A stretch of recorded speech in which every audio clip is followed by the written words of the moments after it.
11 LA, as I'm sure we'll be getting more information from the team. And of course, Stu, who's up there in the sky delivering this information in real time. All right, it is 5:16 this morning. We're going to send things up to Stu Mundell and Sky Fox over the Kenneth fire. Stu.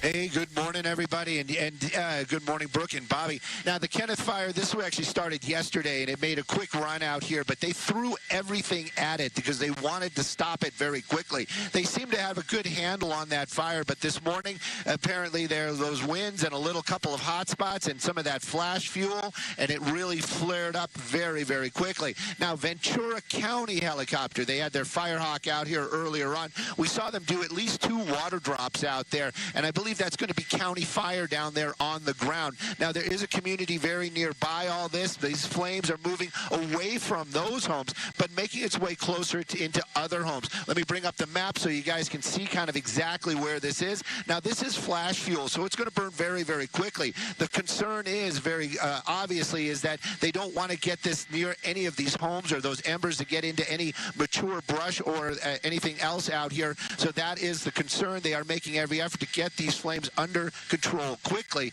but of course with those winds that's going to make things difficult. And we have airdrops happening out here. We've seen 2, and it is seemed to be effective, but take a look, just a couple minutes between those airdrops, and those flames are really starting to kick up once again. The winds are the biggest problem out here right now. I'm Stu up in Sky Fox. Back to you all in the studio. All right, we'll take a Thanks so much, Stu. Let's go to Samana Khan with a look at the forecast. Yeah, he says that the winds are an issue or were an issue overnight, so something that we're watching very closely. Yeah, and usually it is always, there's a wind component to the strength that carries a fire. And as Stu mentioned, there was a little bit of a flare-up, and we're watching that unfold because the winds are increasing. We're looking at wind speeds, at least near the Kenneth fire area. Gusts are almost up to 30 miles per hour. High wind warnings are still in place, as well as wind advisories, but there's some good news in terms of the winds. Eventually, later this evening, we're actually going to be looking forward to much calmer conditions. The atmosphere is finally relaxing, and firefighters can finally get a really good handle for a longer duration of those relaxed winds. And taking a look at our current wind conditions, out towards Camarillo at 22 miles an hour, out near Oxnard at 17. We're continuing to watch locations near the Palisades fire as well, where gusts could still be pretty strong, and out towards much of the basin on the quiet side out of those wind alerts. Fullerton at 60 miles an hour. Orange County and the Inland Empire communities also still under high wind warnings till about 6 a.m. So in just a little over half an hour, those high wind alerts for areas like Ontario are set to expire, because by then winds are forecasted to quickly back down. Here's a look at temperature highs today in the 60s. We'll get a lot of cloud cover, but not more associated with all the smoke from the active wildfires. A smoke advisory currently in place, and that is just to remind folks to be aware, protect yourself, close those windows, turn on the air conditioner. Wildfire smoke, again, widespread at this hour and into the afternoon. Winds will be a little bit more of an issue for mountain communities, but not until this afternoon. But by this evening, we're going to be looking at those winds again backing down. Here's a look at that wind future cast, the highlighted contours. Again, the locations where the strongest winds are currently blowing. But as we push forward, as we animate this out by midday, look at that. We're still dealing with winds, but not as strong and less of coverage in terms of area. And by tonight, 8 o'clock, looking good. And we're also seeing those wind arrows. Instead of the offshore flow, the onshore flow is going to help to increase the humidity, bring a little bit more moisture, and that definitely is good news. In the meantime, we are still working with strong winds, but we have better weather conditions, again, coming our way tonight. And traffic conditions. We also want to remind folks to stay away from the fire zones and the Palisades fire, which is the largest fire so far. We've got both directions of PCH still remaining closed from Malibu Canyon Road all the way to the McClure Tunnel in Santa Monica. And yes, a reminder, it's Topanga Canyon Boulevard also shut down from Mulholland all the way to PCH. So I'm back, and we'll be right back, actually. Stay with us. All right, so they had to go to an abrupt break, as you can imagine. A lot of information coming in real time, and they have to check on, crews out there. But, they were mentioning aerials, views of the fires and actually showing it with Stu, but also discussing the manpower and what's needing to happen so that these fires can be extinguished. Well, I want to share this with you. It came into our newsroom today, but it was reported yesterday. Yesterday around 1 p.m., while flying in the Palisades fire area, the Super Scooper Quebec 1 was hit by a civilian drone that was not assigned to the Palisades fire. You see the Super Scooper Quebec 1 in that top image there on your screen. And to provide some perspective, you know, these planes, they go to the ocean, they scoop up water, and then they fly over the area where the fires are active. Quebec 1 unfortunately sustained wing damage and remains grounded and out of service at this hour. But the good news this Friday morning, no one aboard the Quebec 1 was injured. The incident remains under investigation by the Federal Aviation Administration. The LA County Fire Department, they would like to remind everyone that flying a drone in the midst of firefighting efforts is a federal crime and punishable by up to 12 months in prison or even a fine of up to $75,000. So wanting to provide that perspective for you. As you all know, even before this tragic incident unfolded in California, there's been controversy across America about drones and the airspace and should they be shared with airspace. And you can see why that controversy exists. Look at that bottom picture there on your screen. Look at the damage that Quebec 1 sustained there to the wing. And again, it remains grounded and out of service on this Friday, which is not that good because obviously they need all the manpower and efforts they can get to extinguish these fires. All right, it looks like Fox 11, they are back on the air. So let's head back on the ground in the Los Angeles area to hear the latest developments.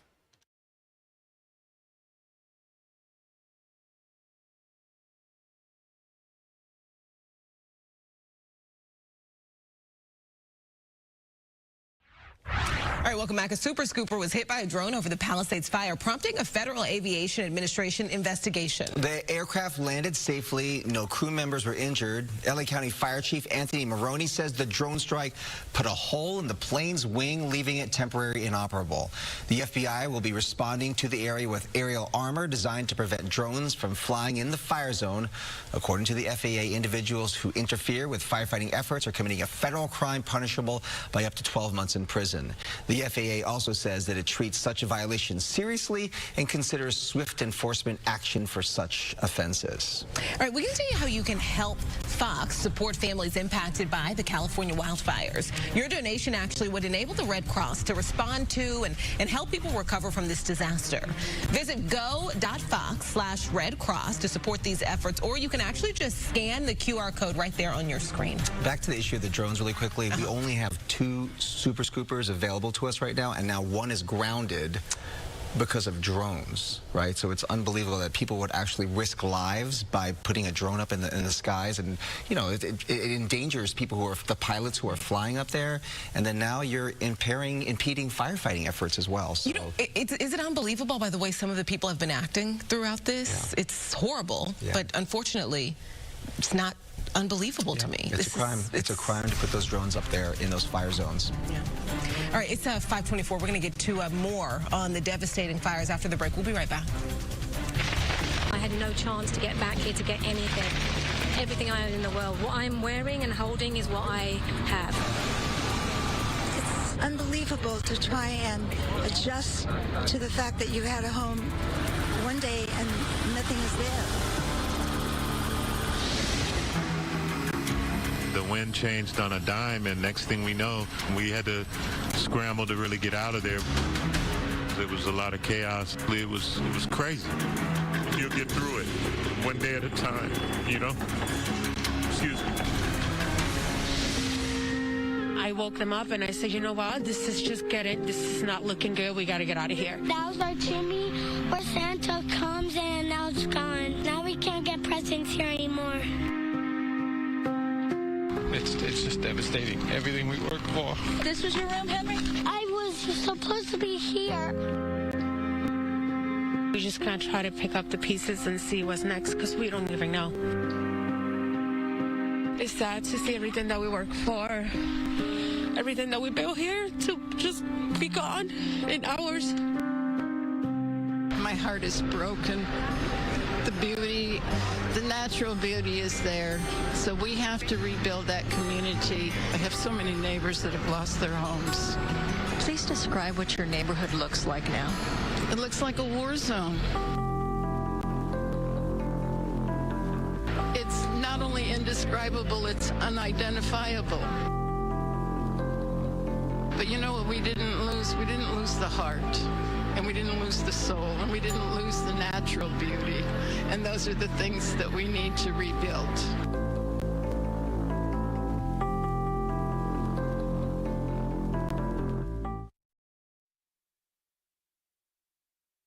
If you're an asbestos victim, pay close attention. All right, so Fox 11 LA going to another break, but you can see why the devastation is happening at this hour in real time. With the Fox 11 chopper, you're getting an aerial view of the fires that continue to burn this Friday morning, and unfortunate news for that family that returned and saw that their home has been just eradicated. And unfortunately, we'll continue to hear those same stories as people start to come back once certain evacuation orders are lifted. Again, giving you a wide-scale view now as the camera pans back of the devastation and the California wildfires that continue to burn in real time. Here at 8:29 on the East Coast, we're going to take our second 2-minute commercial break of the hour. We'll be right back.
Welcome back to Live Now from Fox. I'm Jeanne Francine. The compelling images continue to come in real time. Really quickly, before we head back out to check in with Fox 11 LA, the chopper team there, they're able to zoom in and get closer images. And I just wanted to share it with you in real time. We're hearing about the containment numbers. Some of these fires only at 6% containment. And you can see why those Santa Ana winds continuing to add fuel to these fires. One right there just kind of engulfed even more. So I'll continue to share these images with you, but let's now get some perspective and check back in with our content partners on the ground at Fox 11 LA. Good morning. Thanks for sticking with us as we follow this breaking news covering all the devastating wildfires here in Southern California. I'm Bob DeCastro. Hey there, I'm Brooke Thomas. Yes, thanks for joining us. Several wildfires continue to burn across Southern California. We'll begin with the Palisades fire. This one has burned nearly 20,000 acres with 6% containment. More than 5,000 structures just burned to ashes. At least 2 people have died. 60,000 people right now are still under evacuation orders, and there are another 13,000 buildings in the path of danger. Here's the latest on the Eaton fire in Eaton Canyon above Altadena. 5 people have died. The fire has burned nearly 14,000 acres. Some 100 structures are destroyed. More than 32,000 people are under evacuation orders, including in parts of Pasadena and Altadena. Eaton is at a 0% containment at this hour. The Hearst fire in Sylmar has now burned 850 acres. It's now 37% contained. The fire started near the 5 and 210 freeways. Evacuations for 44,000 people have been lifted. Firefighters say improved conditions and federal support have helped to slow down the fire. And here's the latest on the Kenneth fire, which erupted in West Hills, burning 1,000 acres. It's now 35% contained. The fire is being investigated as an arson. The blaze started around 3:30 yesterday near the 101 freeway and Valley Circle Boulevard. Mandatory evacuations were ordered, but later reduced to warnings. No injuries or structural damage have been reported.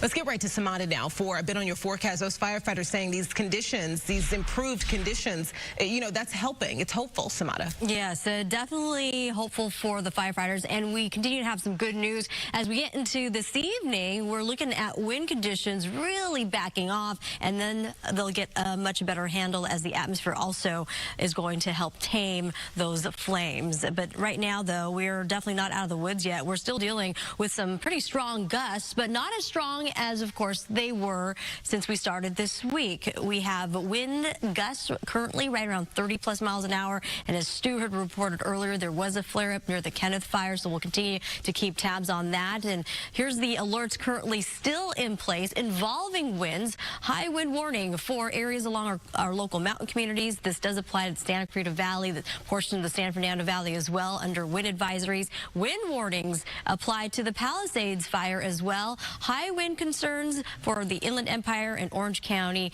but as we get into 6 a.m., those locations will see winds backing off dramatically, and by 2 p.m., finally, we'll get that relief. Red flag conditions, though, will remain in place through 6 p.m. tonight, where if a new spark were to occur, it could continue to potentially bring about another fire. So we're going to continue to be on top of all that, and also on top of roadways. We're going to take you back over to the Palisades fire. Want to remind folks, it is still shut down until further notice as fire crews continue to battle the Palisades fire. Both directions of PCH, again, shut down from Malibu, so Malibu Canyon Road all the way through to the McClure Tunnel in Santa Monica. You cannot get through. And from the Topanga Canyon Boulevard area from Mulholland all the way down to PCH, also shut down until further notice. Send back over to you, too. All right, Samantha, thank you. Nearly 20,000 acres have been destroyed in the Palisades fire. The fire is only 6% contained. We've also learned, sadly, 2 people have died in this fire. Let's go to Gigi Graciette with the latest. And officials tell me they fear that death toll from the Palisades fire is going to go up. Good morning, Bob and Brooke. Good morning, everyone. We're on Sunset Boulevard in Paseo Miramar, where we're seeing extensive damage. Here you see what appears to be an apartment or condominium complex. There are no signs left to identify exactly what it is or what it was on the 17,000 block of Sunset Boulevard, again at Paseo Miramar.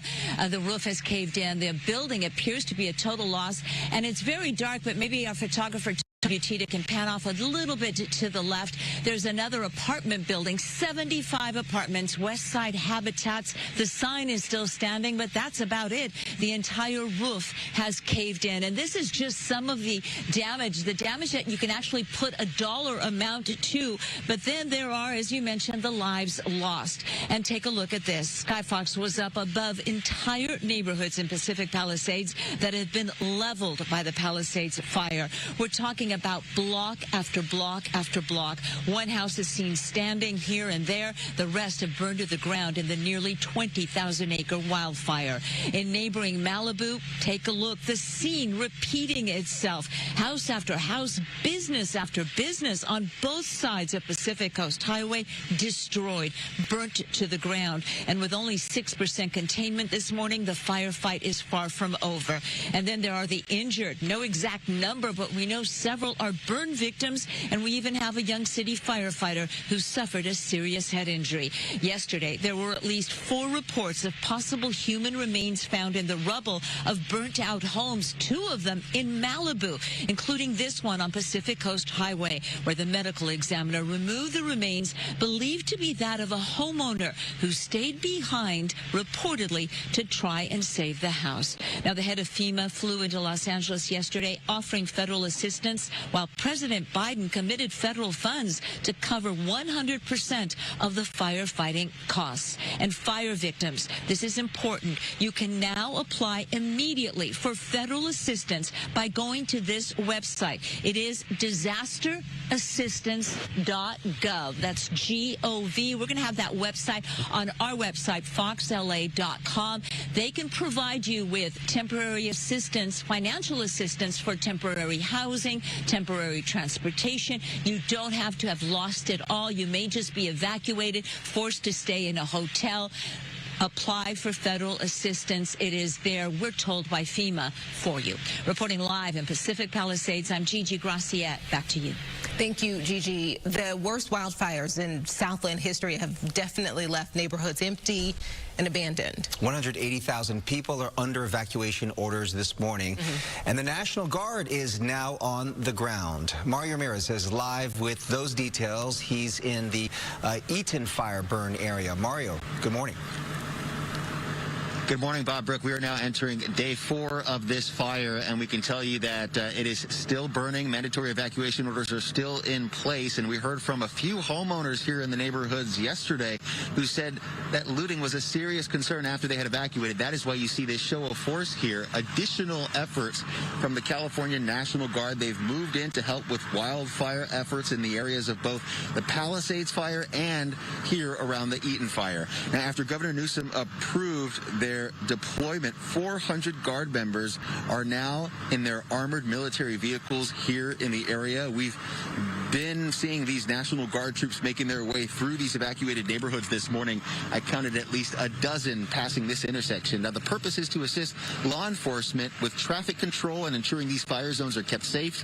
The deployment comes after 20 people have been arrested for looting in evacuation zones between Wednesday night and Thursday morning, something the county is confident these National Guard members will be able to help prevent. Listen to what they had to say. We're just here to, help protect, make sure people don't go into the evacuation zones and make sure there's no looters around here. We don't want people, even the homeowners, we don't want them to be in danger of the fires and anything else. Helping everybody, that's what we're here for. It's what I signed up to do. I didn't sign up just to be like some kind of Captain America. That's not my thing. I signed up to, hey, we're here for everybody. I wear the uniform proudly. I love what I do. And they are stationed at multiple intersections here this morning. While multiple lives have been claimed here, criminals have been attempting to take advantage of empty homes in these neighborhoods. And that is why you see hundreds of deputies that have already been patrolling these evacuation zones now getting help from the California National Guard.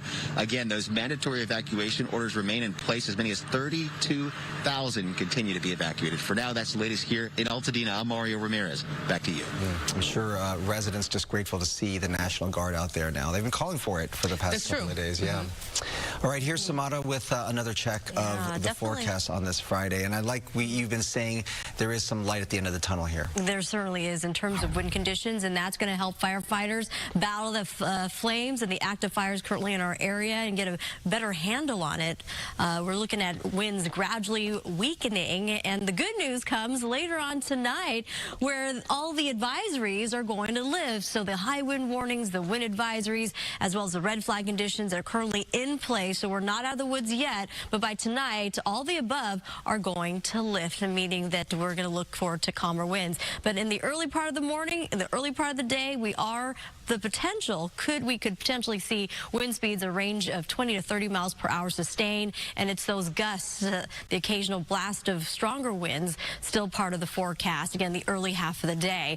And unfortunately, with the active fires in and around Southern California, it is creating a lot of smoke and soot and ash in the atmosphere. So hazardous air quality, poor air quality. Stay indoors if you can. Shut those windows and turn on, again, the air conditioning unit. Red flag conditions continue till 6 p.m. tonight, and it is expected, as I mentioned, to lift. We're going to get more of a onshore flow, and we're going to increase the humidity and lessen fire danger. Here's a look at the wind futurecast, and it will pretty much play out accordingly. Currently, we have those winds that are currently strong, and you can tell by those highlighted contours. The basin on the quiet side in terms of wind, so mostly calm to light, but downwind through the Cajon Pass out towards areas of Orange County still a little strong. The high wind warning alerts for Orange County will actually set to expire in just about 20 minutes, but for LA County, Ventura County, near the fire zone, the high wind warnings and wind alerts will be in effect till 2 p.m. And as we push into this evening, as I mentioned, such welcoming news, and it's those winds that have continued to fan those flames, and then you couple that with a lot of dry vegetation, and it's also a terrain-driven fire due to the mountains and hilly topography that we deal with. We're going to pick up a little bit moisture going into late Friday and Saturday. In the meantime, we are still on high alert until later this afternoon. So back over to you, too. All right, Savannah, thank you. We want to let you know about this. A lot of you are asking how you can help. Yes. Well, you can join Fox's support of families impacted by the California wildfires. Your donation enables the Red Cross to respond to help people recover from this disaster. There's the website. You can go to Fox/Red Cross to support these efforts, or there's a QR code right on your screen there. Give you just a second there if you want to grab that QR code. Sometimes this is a good way to do it because the Red Cross is able to tailor the needs of their response to what the victims actually need. We'll be right back.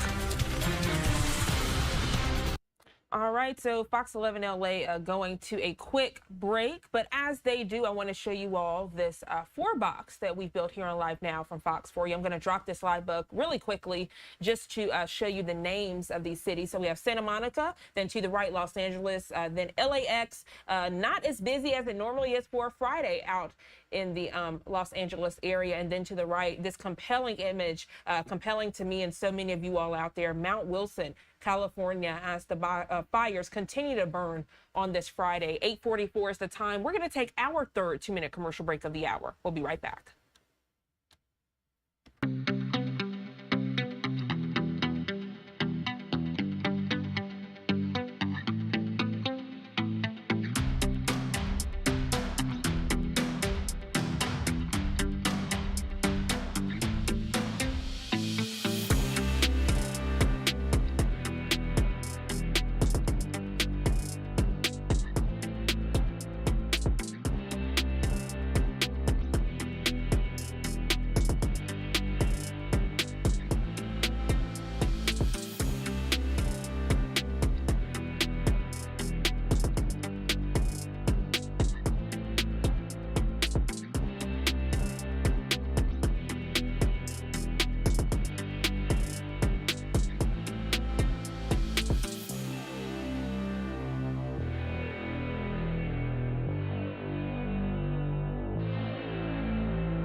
Welcome back to Live Now from Fox, giving you another live look. Our Sky Fox, Fox 11 team giving us a chopper view, aerial view, a bird's eye view of these fires that continue to burn out in California. The damage is so extensive. We see that Fox 11 is back from break. So let's head back out there now and listen in as they continue with this compelling coverage.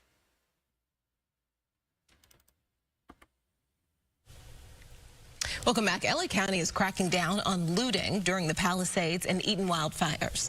A curfew is supposed to end around 6 this morning. Officials say 20 people have been arrested for looting in evacuated areas. Sheriff's deputies are patrolling, guarding road closures, and enforcing evacuation orders. County leaders warn looters will face serious consequences. The Eaton fire has burned tens of thousands of acres. Families are returning to find just some heartbreaking losses. Fox 11's Susan Hirasuna was with one family in Altadena as they walked through what was left of their home for the first time. But I don't know why, but this is what happened to our house. And a lot of stuff that I love is gone. That's my dad's bicycle right there. And my mom's bicycle is here somewhere, and now everything is broken, and it's all lost its color and stuff. And these are the only things I have. This, oh no, and this. Yeah. And it's so sad. And this. That I see, truck there right there. It's just moving and... Now, your mom told me that you wanted to come and see all of this. Why was that? Because I wanted to check on it and see if it was not broken. And my dad took a video that it was broken, so I went to go see so we could do this new stuff. And we went here for today so we know what happened. And that was our chimney where Santa comes, and now it's gone. Henry's mom, Daisy, told Susan that she is surprised at her family's resilience at this difficult time.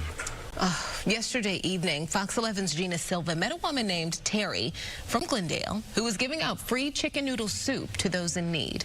Take a look. I came across this vehicle right here, which says chicken noodle soup for the soul, free, just love. So I approached this young lady here, Terry. Hi. Hi. Where are you from, Terry? Glendale, just down the street. Glendale. Yeah. And what do you have here? So, chicken soup. Yeah. Chicken soup. Just plain chicken noodle soup. What, just made you come out here? Everybody needs to make a difference.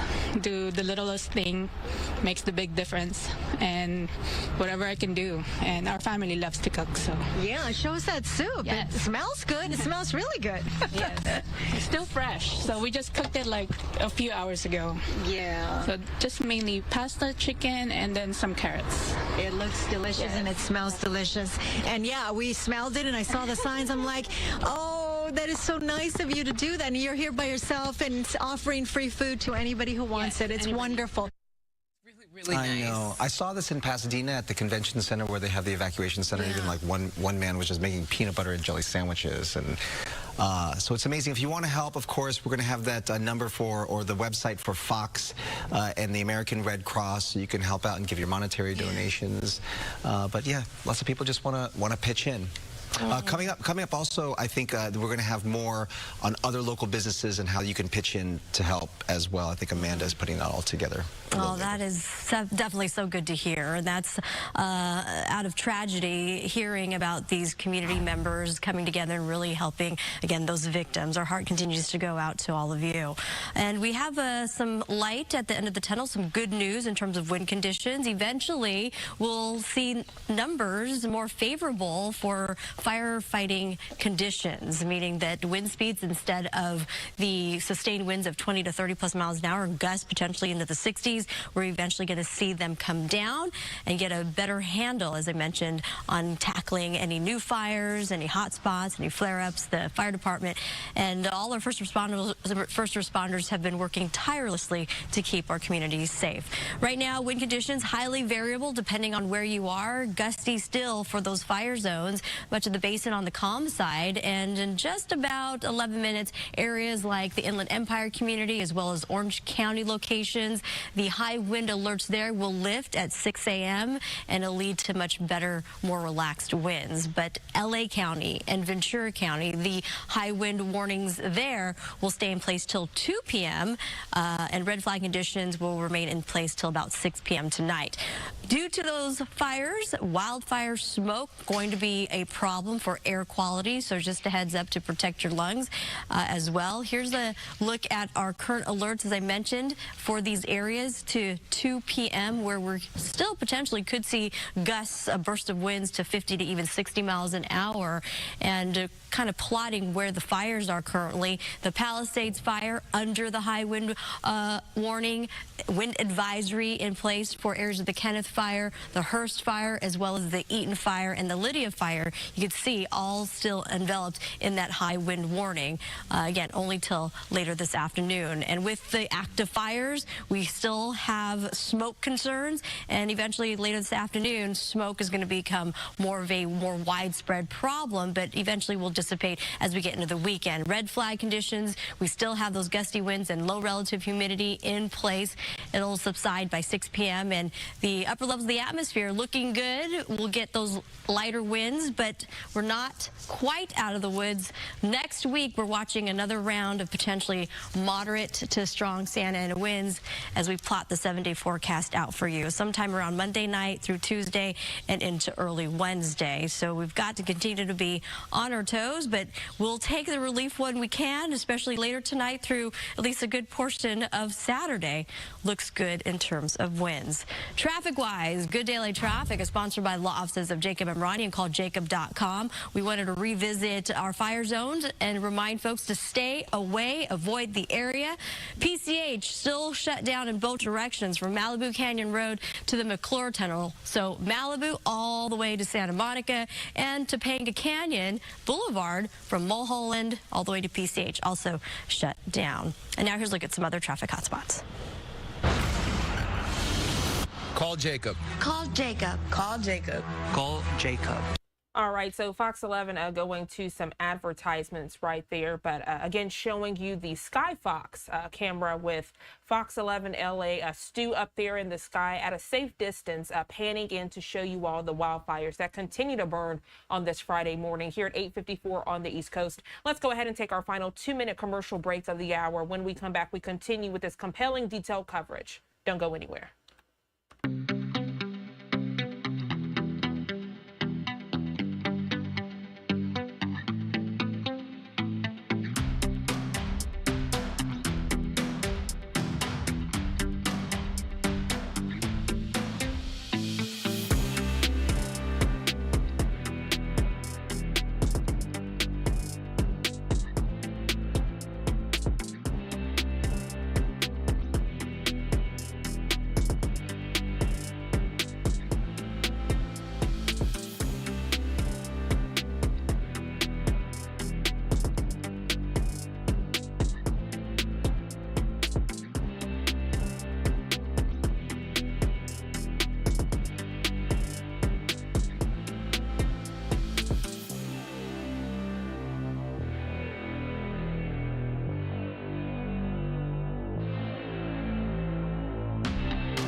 Welcome back to Live Now from Fox. I'm Gina Francine. Been here for the past few hours to give you all of this compelling coverage. Host Christy Matino gearing up to take the host seat in just a few moments. But before she does, I want to share these compelling images with you as we continue to get them in real time. These fires continue to burn out in Los Angeles County. Just destruction, people's homes completely destroyed, and unfortunately, lives lost. These fires have turned deadly. At last count, unfortunately, the death toll will continue to rise. That information coming from officials there in California, but at last count, at least 10 deaths reported, and then of course some injuries that are not being calculated just yet. But we do know that sports teams are speaking out, specifically games that have had to be rewired because of the devastation. Take a listen.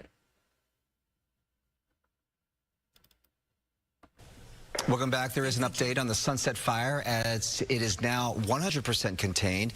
It burned 60 acres in the Hollywood Hills. Fox Sports anchor Emmanuel Acho shared dramatic footage of the Sunset Fire Wednesday night in the Hollywood Hills as he was heading home. Yo, LA is literally on fire. I'm driving home because somebody said the Hollywood Hills were on fire, and you can literally see the freaking fire in the Hollywood Hills. Like, this is right now in LA.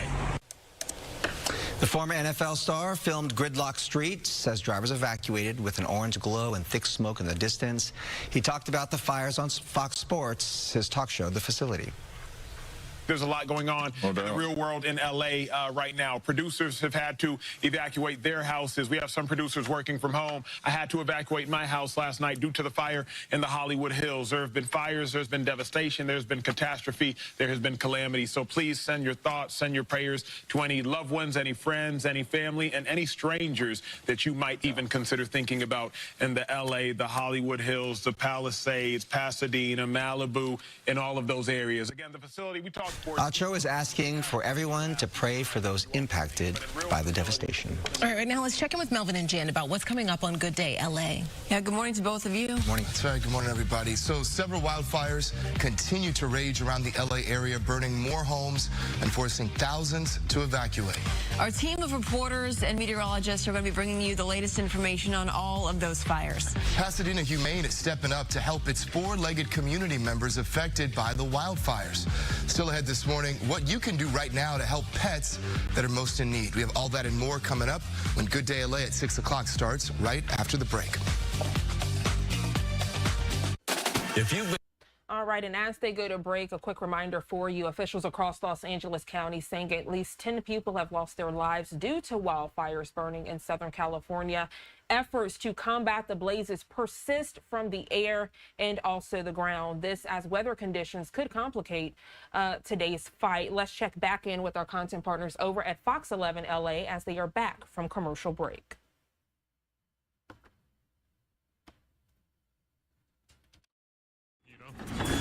Excuse me. So many people across Southern California, their lives forever changed. This new normal that they've been forced into.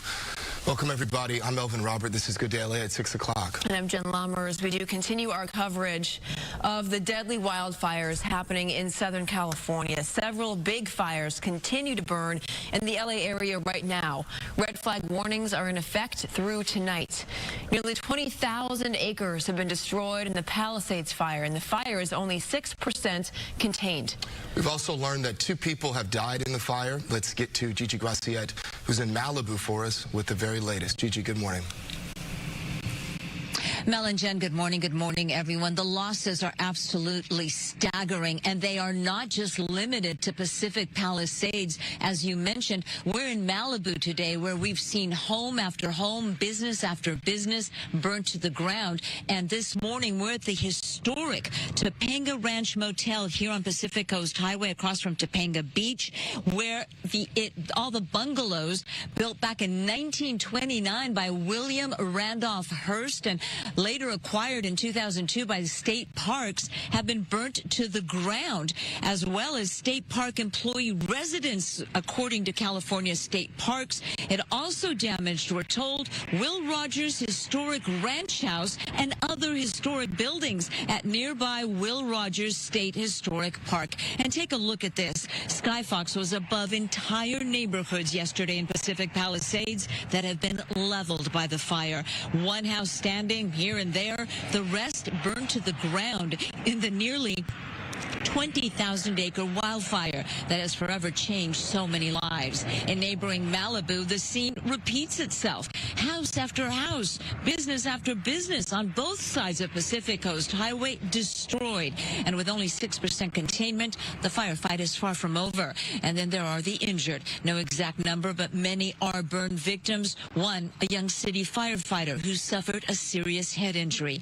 Yesterday, there were at least 4 reports of possible human remains found in the rubble of burnt-out homes. 2 of them here in Malibu, including this one on PCH, where the medical examiner removed the remains believed to be that of the homeowner who stayed behind reportedly to try and save the house.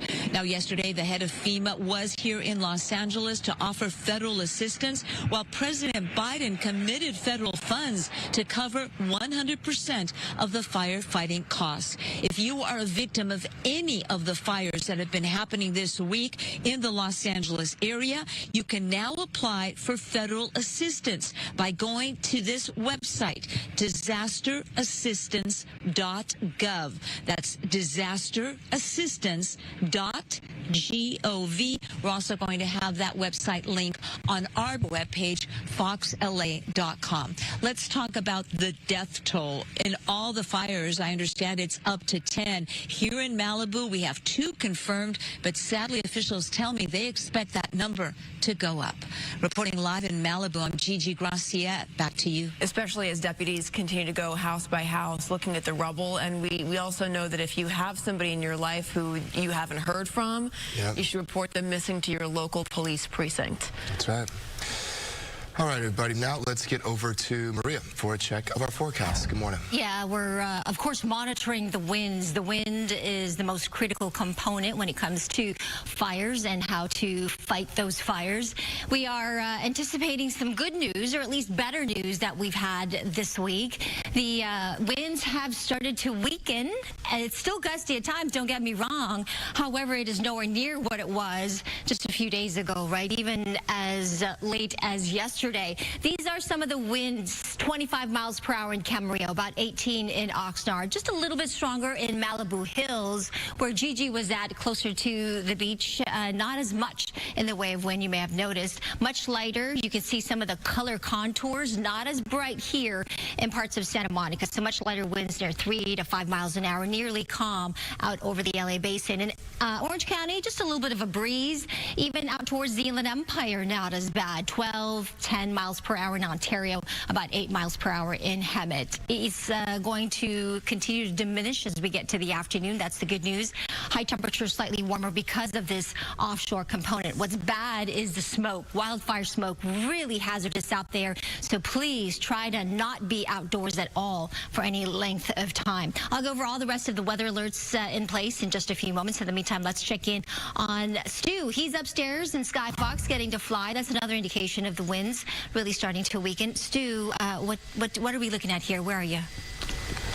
Hey, good morning, Maria. Good morning, everybody. We're taking a look at a portion of that Palisades fire that is still burning up in the Topanga State Park area. Take a look at that. That is actually a fire line, and it is, just as described, a line of fire. Now, we did see LA City Fire Department up here earlier on, actually. They just came back. That's going to be good for us to show you guys. They have one helicopter out here doing water drops this morning, and apparently he might have just did that drop out there. But there are also crews out here, hand crews, that are making making their way up and down this line, and they are starting to work on those ever so important containment numbers. Now, we're talking about 20,000 acres plus that have burned. Right now, that fire's still burning, and at night, the fire usually lays down unless we have those crazy winds, and it has this morning, it definitely has. When I say laid down, meaning less fire activity. You can see just that little bit of line of fire. I'm going to bring that map up real quick just to give you guys an idea of those fire roads that are out here, and just it is very, very dark down there, and you can see some of those hand crews. Those are the trucks right there, and those are filled with workers and firefighters, and they're going to be out there, and they have to physically make their way around this fire, and they are part of those containment numbers that we're talking about. So that part of the fire is actually starting to get underway. Great news, and it does look like if the winds cooperate and everything falls into place, we might have less fire to talk about as the days go on. I'm Stu up in Sky Fox. Back to y'all in the studio. All right, Stu, thank you very much. Now to this, in neighborhoods devastated by wildfires, homes that have survived the inferno stand empty, and they stand as ghostly reminders of lives that have been left behind. Up to 180,000 residents are currently under mandatory evacuations. This morning, the National Guard is on the ground. They've been deployed as a final line of defense, protecting what remains, people, property, and hope. Mario takes us there this morning. Good morning. Melvin, Jen, good morning. Those evacuations remain unchanged. 32,000 of those residents you mentioned in this area are under mandatory orders. We're at Lake and Woodbury, and take a look. This is something you don't normally see. An extra show of force from the California National Guard. They are now stepping in to help with local law enforcement with wildlife efforts in the area. This is one of about a dozen of these armored military vehicles that we've seen here in the area this morning. 400 Guard members have now been deployed to assist law enforcement, and they're here to help with traffic control and securing these fire zones. This comes as 20 people have been arrested for looting in these evacuated areas between Wednesday night and Thursday morning. Governor Newsom approved the deployment, saying the state is using every resource to protect these communities, also warning that looting will not be tolerated. Unfortunately, it's something that we've seen in the past couple of days. Residents here have been pleading and begging for more help during an extremely difficult and heartbreaking time, as you can imagine. I mean, right now we could use any assistance we could take because this was devastating. It's a real disaster. I know like Katrina and all that was serious, but this is probably the closest that we're going to get the experience to something like that. It's like a movie. That's the best thing, best way I can put it. Like, from when it was going on to the aftermath, it's just, best way I can put it is like a Hollywood movie. That's the best way I can put it. And while the National Guard is stationed at multiple intersections here in the area, the LA County Sheriff's Department is now working on a mandatory curfew, both for the Palisades and Eaton fires. Sheriff Luna says they're working through the legal process to put in place a 6 p.m. to 6 a.m. curfew in impacted areas. Of violators could face a misdemeanor. Now, back out here live, the Angeles National Forest estimates anywhere between 4,000 to 5,000 structures have been burned by the Eaton fire. We'll be here throughout the morning. For now, that's the latest. In Altadena, I'm Mario Ramirez. Back to you. Certainly some level of comfort to see the National Guard out there, I'm sure, among some residents there. Thank you, Mario. And amid these stories of tragedy are stories of people stepping up and helping each other, helping friends and family who've lost everything. These are the moments where you see the best of humanity. Right. Coco McAvoy is at the Rose Bowl for us, where people are up bright and early to help others. Coco, good morning. Good morning. It really is incredible to see what's happening here at the Rose Bowl. People coming from all over to help people in need who are impacted by the Eaton fires. I mean, we've got people that are traveling hours in order to give donations. This woman right here, you can see, is giving donations. We've got tons of volunteers and organizers as well. I'm going to see if I can talk to her real quick. So you just gave donations. Yes. Talk about where you drove from and why you decided to do this. I'm from Long Beach. I was watching the news. I'm going to cry. I was watching the news, and it's like, oh, my God, I just pray for God's grace and continuous mercy. And then I saw that they were here, and I was like, I got all these clothes.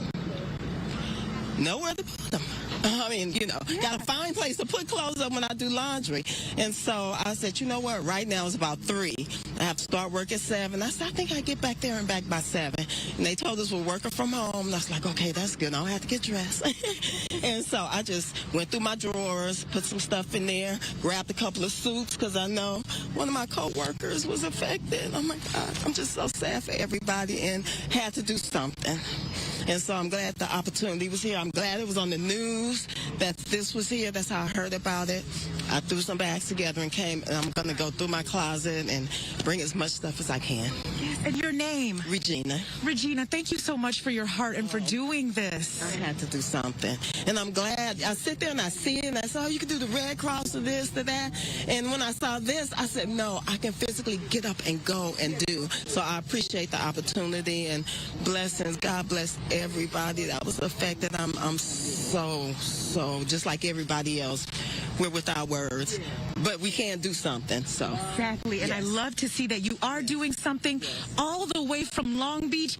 I want to talk to some of the organizers as well. I have Jade here, also Wes B. So Wes B, I'll start with you because you got here at 2 p.m. yesterday, and you have not left since. No. Talk about what inspired you to come out here all the way from Inglewood. Yeah, let me see.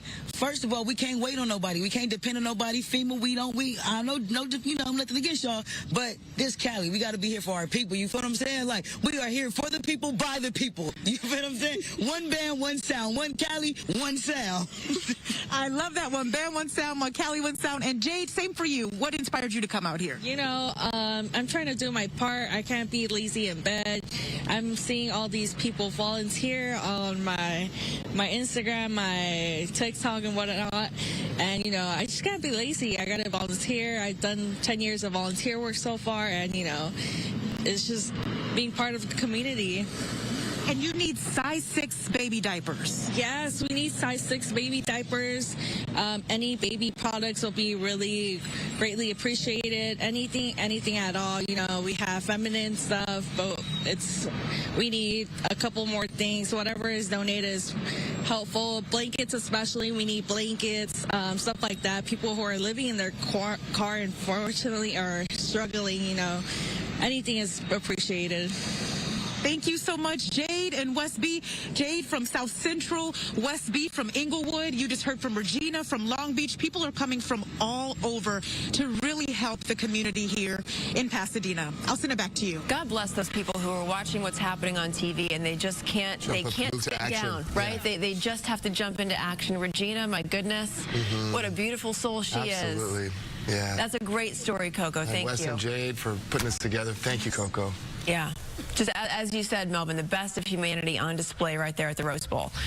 Okay, so Maria. Yes. The winds are going to be dying down today as they did yesterday, but I fear that you made mention they might be picking up next week. We just have to qualify exactly the forecast. Right now, things are looking better, and it's going to get better as we get to the afternoon and even part of the weekend. We're still getting those occasional bursts and wind gusts, especially coming out of the canyons and the passes. High pressure is still, for the most part, going to be in control of our weather, but we've lost that area of low pressure that brought us all that cold air, all that upper support. So just kind of a regular, if you will, a Santa Ana wind flow over the next couple of days as we get to the weekend. The red flag warnings are still in effect, though, until about 6 o'clock this evening. A lot of the wind warnings until about 2 p.m. this afternoon. And if those expire this afternoon, that's an even better news to give you as we get to later today. Temperatures are chilly. 41 in Long Beach if you're just heading out. 49 in Pasadena. 29 in Lancaster. 23 in Big Bear, and some gusty winds as well up into the mountains. The heavy smoke, I can't emphasize enough the very hazardous air quality. So we do have that air quality alert in place. And as I mentioned, that red flag warning in place for the greater part of SoCal. That means that these still relatively strong winds and low relative humidity values and then slightly warmer temperatures will still give us this extreme fire behavior and, of course, critical fire weather conditions. So I want you to stay vigilant, please, as we get through this period in time. I'll show you the 7-day forecast in just a few moments. Back to you. All right, Maria, thank you. So coming up, did you get 1, 2, 3, and maybe even this morning 4 emergency alerts were sent out across L.A. County, all of L.A. County, warning people to evacuate? That we're just mapping out here are under mandatory evacuations. And obviously you can hear all of our phones are going off some type of alert, an evacuation warning, it looks like. Yeah. The alert going off during our breaking news coverage, and again this morning.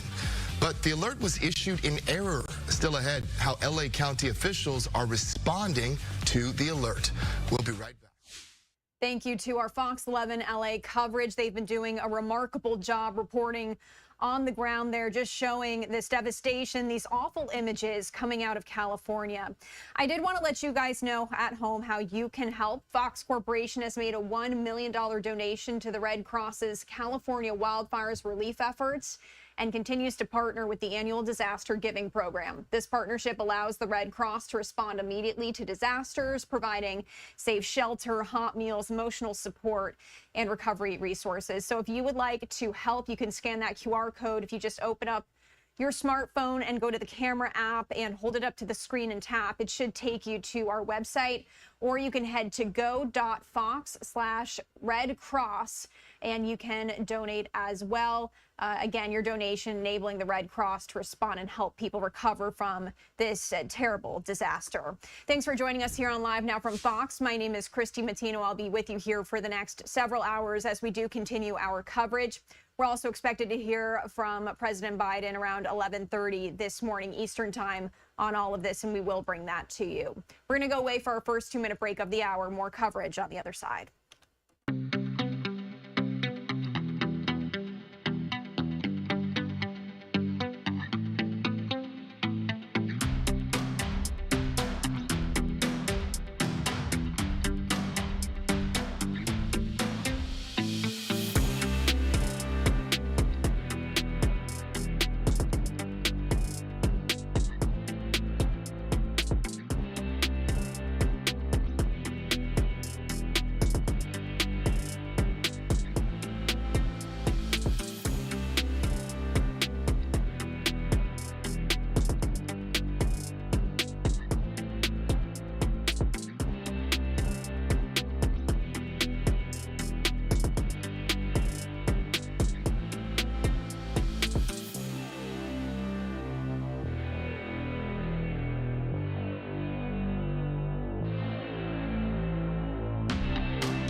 Welcome back here on Live Now from Fox as we continue to cover these ongoing wildfires out in California. And I did want to head back to our Fox LA team as they've been doing a great job reporting continuously throughout all of this. Let's head back over there.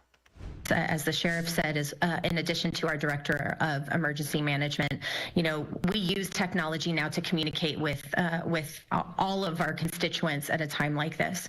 And it is sincerely unfortunate that this technological glitch happened, and we know that going forward we're going to continue to communicate with people just as people are communicating with us using technology, and we are working to make sure it doesn't happen again.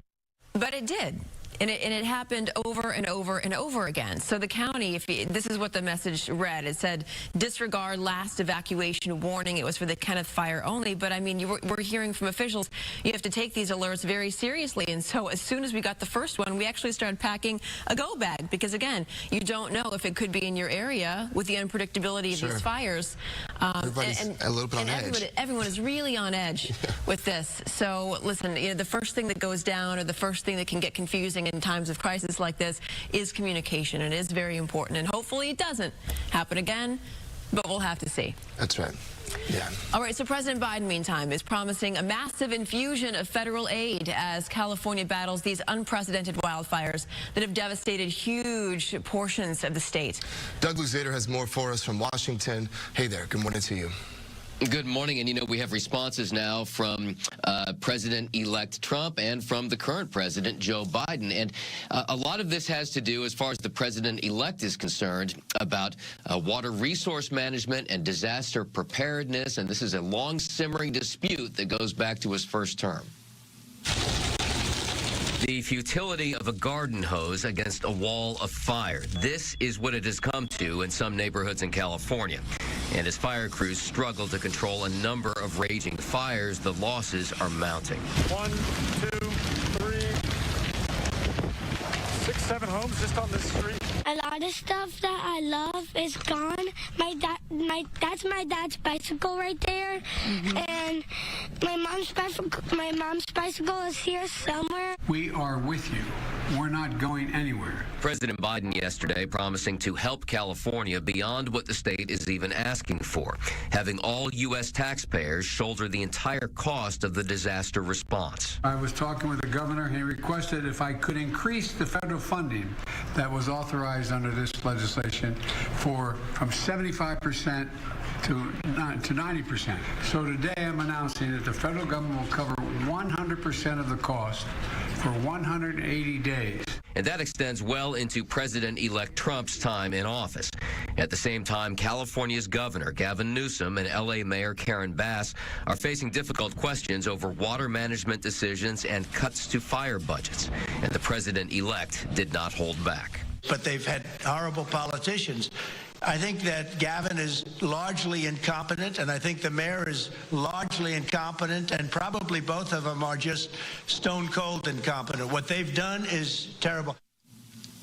President Biden, meantime, has a big briefing planned later today in the Oval Office about the federal response to those fires. Jen and Mel. Yeah, and Doug, he is set to hold a press conference, I believe, at around 8:30 our time. I mean, as these fires grow intense, and the intensity of the fires is particularly in these areas, in Malibu and the Palisades, there's a question now of should we rethink the infrastructure itself? What's the solution? Because how many fires have happened in these areas, and then how much would it cost? And is it even feasible to get more water to some of these areas?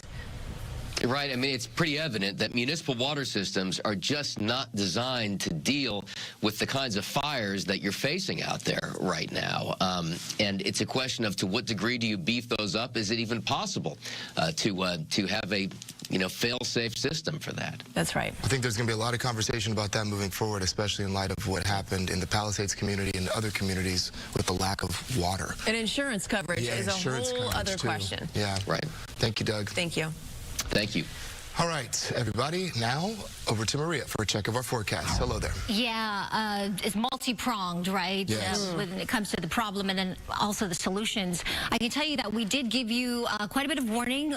We talked about the possibility of these very strong gusty winds and the extreme nature of these winds that were coming, and sadly it did come to fruition. The good news is we are anticipating some diminishing winds as we get through the morning and afternoon hours. We're still waiting on that sun to rise. So a beautiful shot, though, to show you from that Long Beach camera, and kind of calm and still with those winds. This weather report brought to you by Sweet James Accident Attorneys. Here's what's going on. Area of high pressure is still in control of our weather. It's just not as strong. The components in the upper levels of the atmosphere just not the same as it was a few days ago, and for the better part of this week. That area of low pressure has now pushed off to the east, so that pressure gradient between these two weather systems have really relaxed. That's the good news.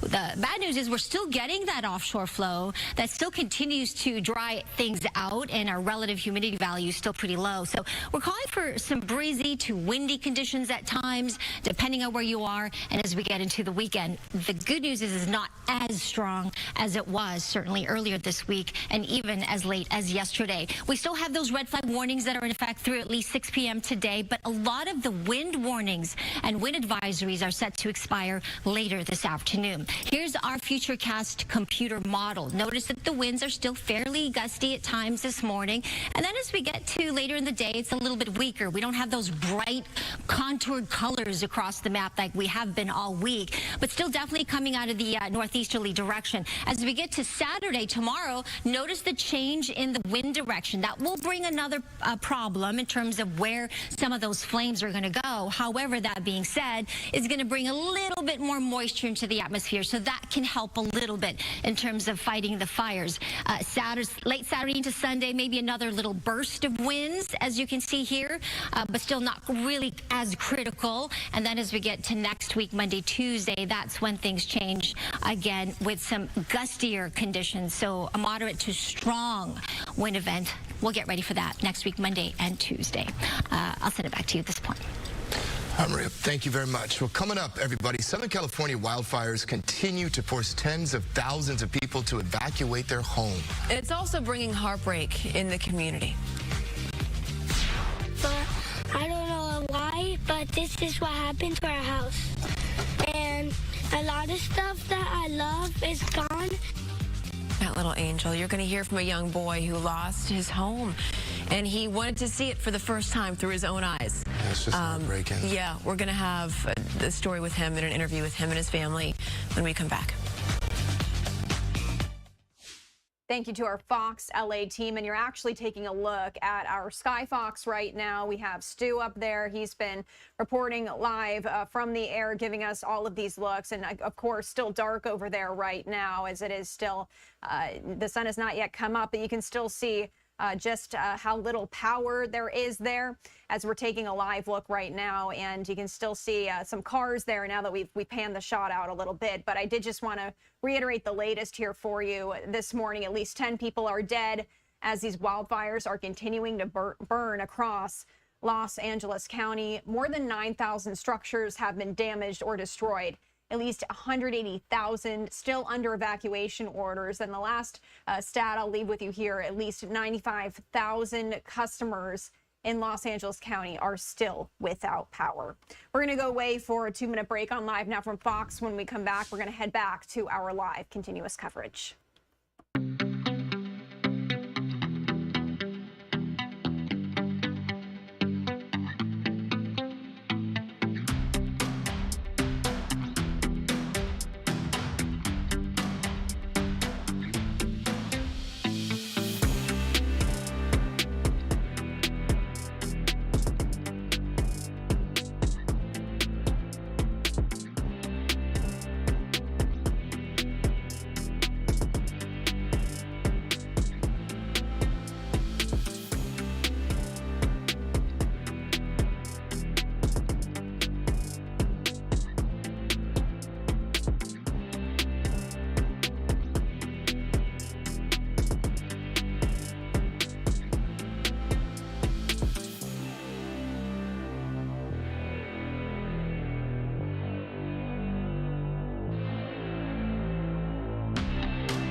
Welcome back to our coverage here on Live Now from Fox as we continue to cover these wildfires out in California. The sun's starting to come up there. It's about 6:30 in the morning there now, and you can just see this image from Sky Fox that we've been bringing you throughout the morning here. You can still see how powerful these wildfires really are still. We're still seeing all that smoke.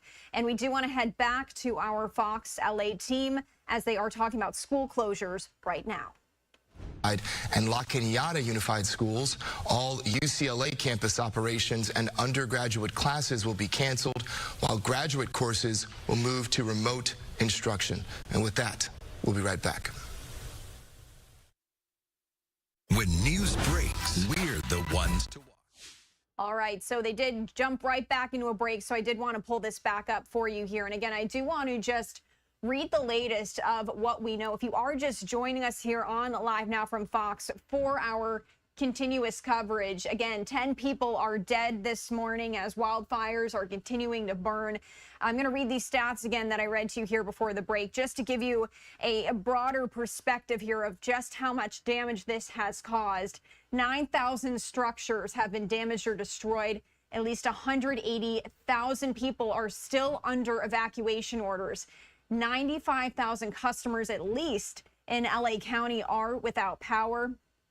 And the LA Unified School District, which again, the nation's second largest with more than 565,000 students, is remaining closed today. So we've been telling you this throughout our coverage. Lots of kids not able to go back to school, not able to go back to a routine. We've been hearing from that poor child that we heard from our Fox 11 coverage, the reporter who was speaking to him as well, just how sad this whole situation is, that his home now gone as well too. And the National Guard has been deployed across LA County to help first responders and to prevent looting as well. Now, here's the latest. We're set to hear from President Joe Biden around 11:30 this morning Eastern time. He's set to give a briefing on all of this. But yesterday, the president pledged that the federal government will cover 100% of the costs for the initial disaster response and would do so for 180 days. So that is going to go into President-elect Donald Trump's term. The money can be used for first responder salaries, debris removal, temporary shelters, and housing and other needs. A firefighting Super Scooper aircraft, which is on loan from Canada, was hit by a drone yesterday while flying in restricted airspace, and that plane sustained damage to one of its wings. It's remaining grounded as of this morning. So again, all of this just developing here as we are still learning these new details. We are covering multiple wildfires there, and that's what's important to know, is that there's many of them. And two that we've been talking a lot about are the Palisades fire as well as the Eaton fire. The Palisades fire, our latest info as of this morning, it's grown to about 20,000 acres. It's the most destructive to ever hit Los Angeles County, with at least 1,000 structures burned. Several deaths are now being attributed to this fire as well. As we mentioned, 10 people dead this morning that we know. But the Palisades fire currently only at 6% containment right now. I do want to pivot back to our Fox 11 LA team as they are back from break, and they're going to give us more information. Across Southern California, several big burning fires in the LA area right now. Red flag warnings are in effect through tonight. Yeah, and that was an extension.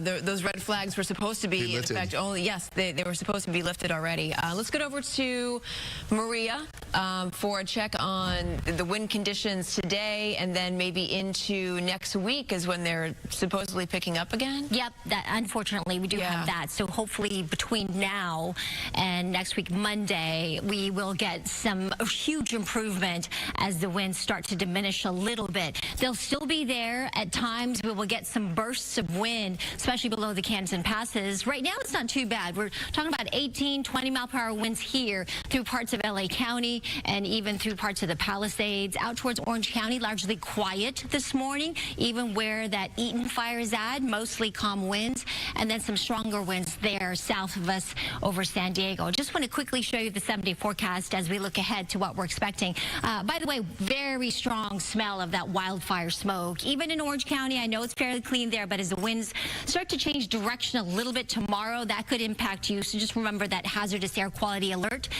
put out by the AQMD, the Air Quality Management Department.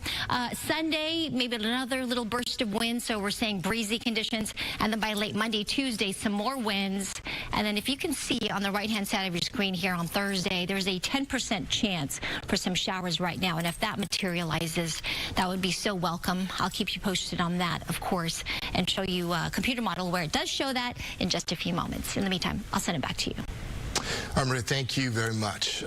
Well, more than 20,000 acres have been destroyed in the Pacific Palisades, and the fire is only 8% contained at this time. We've also learned that 2 people have sadly died in the fire. Let's go out to Gigi Graciette in Malibu with the latest. Gigi.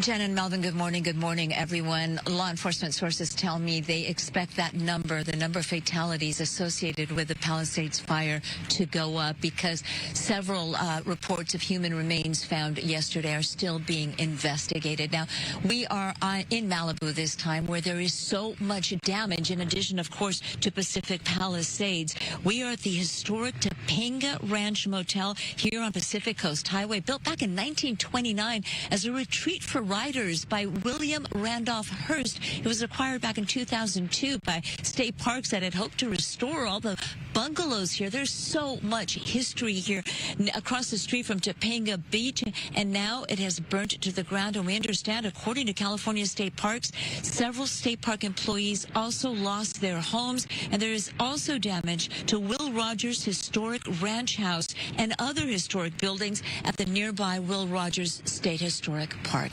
And take a look at this. Skyfox was above entire neighborhoods yesterday in Pacific Palisades. The damage staggering to look at.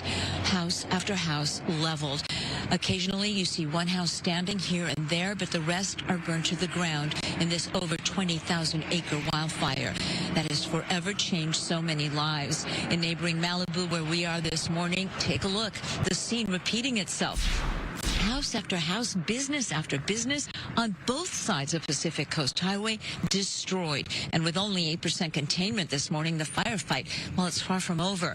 And then there are the injured. No exact number, but there are many burn victims. And yesterday, there were at least 4 reports of possible human remains found in the rubble of burnt-out homes, 2 of them in Altadena, 2 right here in Malibu, including this one on PCH, where the medical examiner removed the remains believed to have been that of the homeowner who stayed behind reportedly to try and save the house. Now, yesterday, the head of FEMA flew into Los Angeles to offer federal assistance, while President Biden has committed federal funds to cover 100% of the firefighting costs. If you are a victim of the fire, if you lost everything, if you simply had to evacuate and cannot get into your home right now, you can apply, we are told by FEMA, for federal assistance by going to this website, disasterassistance.gov. That's disasterassistance.gov. We will have that up on our website, foxla.com. And according to the head of FEMA, if you do have insurance, you're asked to file your claim or your report first before applying for that federal aid, and then to have that insurance information ready. Reporting live in Malibu, I'm Gigi Graciette. Back to you. All right, Gigi, thank you very much. Those aerial shots are just unbelievable. Yeah. Sickening. Unbelievable. And, God, I can only imagine, like, what people must be thinking or going through. There's that feeling of shock. You don't believe it. And then it also leaves you wondering, like, why? Why did this happen? Yeah. Not only has this become the most destructive wildfire in Los Angeles history, but it has the potential, according to a lot of experts, to become the most costly wildfire disaster in American history. I can certainly understand. Just the magnitude is something that even we can't even comprehend. No, you can't comprehend right now it. No. At this moment. Well, neighbors are helping other neighbors during this time, and communities are coming together to help one another. That's what it's all about. Coco McAvoy is live at the Rose Bowl in Pasadena, where fire victims are getting the help that they need thanks to a lot of volunteers out there who took it upon themselves to drive for miles to go to the Rose Bowl and chip in. Good morning. It really is a beautiful act of kindness that's happening here at the Rose Bowl Stadium. People coming from all over. We've even heard people coming 3 hours just to help people in need, people impacted by the fires, especially and specifically the Eaton fire that happened in Pasadena and Altadena. I am here with Jimmy Medina, who's cooking up breakfast for people. You've been here since Wednesday morning. Tell us about how this all got started. So everything got started because my son, he lives around the area, so it was affected. So he was evacuated for his house. So this was the area in Brookside Park, this big parking lot.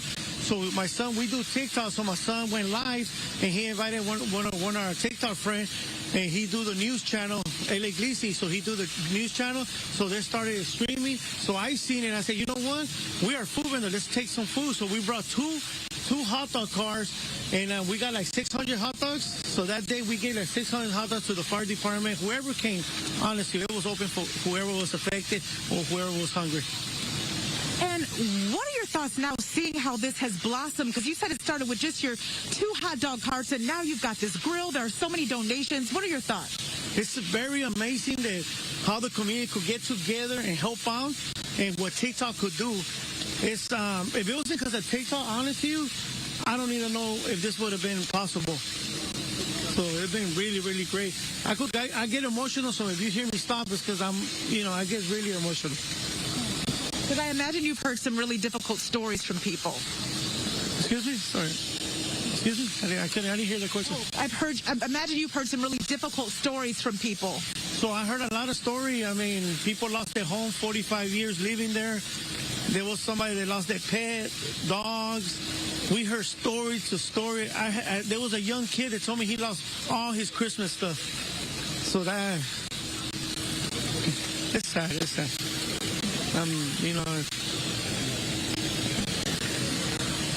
Obviously a very emotional morning for a lot of people here when you hear these stories, how difficult they are for people impacted by these fires. But what's really beautiful is people like Jimmy and all the volunteers out here that are really making a difference. They hear these stories, they see what's happening, and they decided to come together, to band together to help the community in need. Jimmy's cooking up breakfast. The bacon smells amazing. He plans to serve people once they come for donations and give out food as well. I'll send it back to you. No. All right, Coco. And Coco, tell Jimmy, for both of us, we say thank you for what he's doing out there. It's good all stuff, the volunteers. man. And so many people that we're not, seeing featured on TV that are stepping up and showing out and really digging deep to the real true depths of who they are and their soul to show up for people during this extraordinarily difficult time that so many people, right, that don't have a direct impact, that are not directly impacted, we don't know truly what it's like and what these people are really going through that have lost so much. And these poor kids, that kid in Susan Hirasuna's story that said this was the chimney that Santa came down. Yeah. So, I mean, I think just think some good thoughts. If you're somebody who prays, say some prayers. If you're not somebody who prays, just think some sort of positive thought or beam some energy out to all these people. We always evoke Fred Rogers, right? When we talk about things like this, and look whenever for the helpers are always there. Horrible things happen on the news, he would just say, "Look for the helpers." That's right. Yep. Because you will always find them. That's right. And you will, and thank God that number is bigger than the ones who decide to take advantage of other people and to go into some of these properties and start looting. 100%. And when we talk to our kids and we try to, explain what's happening, we don't have the answers certainly, but we focus on the helpers and try to direct our energy that way. If you can, also the power of prayer and the power of thought is strong in my department for sure, because we are looking for this chance of changes in our weather in terms of rain, even a chance for some showers perhaps next week, which we could really use. We could use some calmer winds, right? And it has been weakening. That's the good news. As we get into the weekend, we'll get some bursts here and there, but generally we're looking at some much better conditions for firefighters to continue to battle the fires. Hazardous air quality, I can't mention that enough. Please wear your mask. It is very unhealthy for everybody. That high temperature today will be above average in most areas because of that offshore flow. So we're looking at low 70s eventually as we get through the morning chill. Sunset coming up, or sunrise rather, at 6:59, and then it will set later at 5:03 this evening. Let's check in on that drive. We do have some problems. We have traffic. We've got road closures. Samada's got all the details on that. Hey, Samada. Good morning, Maria. Good morning, everyone. Traffic sponsored by Morgan & Morgan. Want to bring your attention back to the fire zone. Stay away, avoid these locations, and the closures do continue, especially in and around the Palisades fire. PCH still closed in both directions from Malibu Canyon Road all the way to Santa Monica at the McClure Tunnel. Also, Topanga Canyon Boulevard from Mulholland all the way to PCH also closed until further notice. Please be safe out there. And here's a look at some other traffic hotspots. This is Eric when he got injured in a car accident. Thank you to our Fox 11 LA team. And again, we did want to let you know that if you would like to help those people who have been impacted, Fox Corporation has made a generous donation. And if you're sitting at home wondering how you can help all of these people who have lost their schools, their homes, all their prized possessions, really family heirlooms, these people who need desperate help, you can scan that QR code on your screen there, and it's easy to do. If you just open up the camera app on your smartphone and you hold it up to the screen and you just tap that image on your screen, it should bring up the website to donate. Or you can head to go.fox/Red Cross. Again, all of those donations go to helping these people who need this dire assistance, such as providing safe shelter, hot meals, emotional support, recovery resources, and the Red Cross is aiming to do all of that. We are going to go for a 2-minute break here on Live Now from Fox. It does appear our Fox 11 team is also in a commercial break. So when we come back, we're going to head back to that live coverage. Stay with us.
Welcome back to Live Now from Fox. We are going to continue our coverage of these California wildfires. Our KTTV team, is back in coverage right now. So I do want to pivot over there and listen in.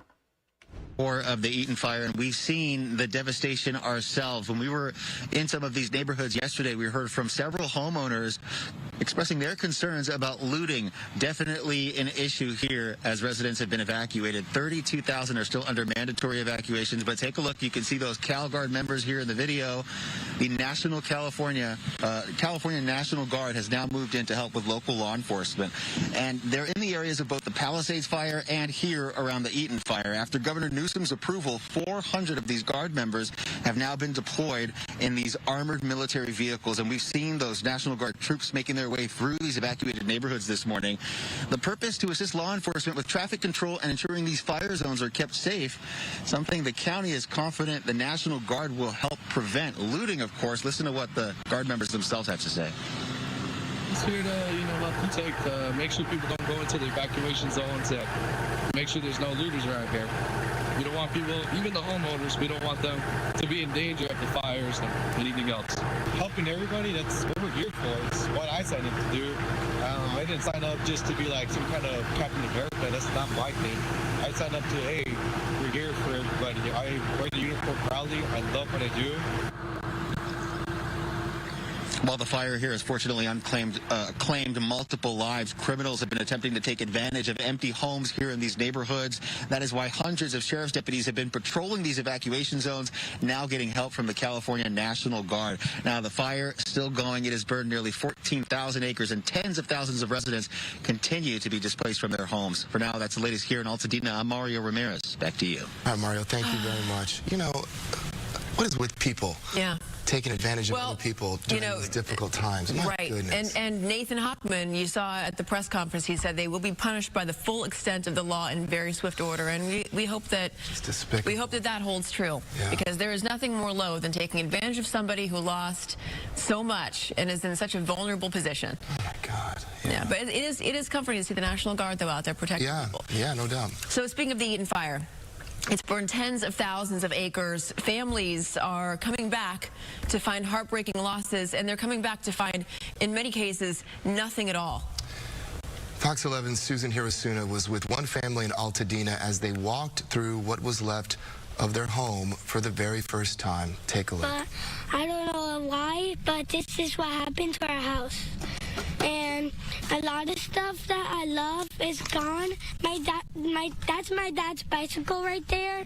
And my mom's bicycle is here somewhere, and now everything is broken, and it's all lost its color and stuff. And these are the only things I have. This, and this. Yeah.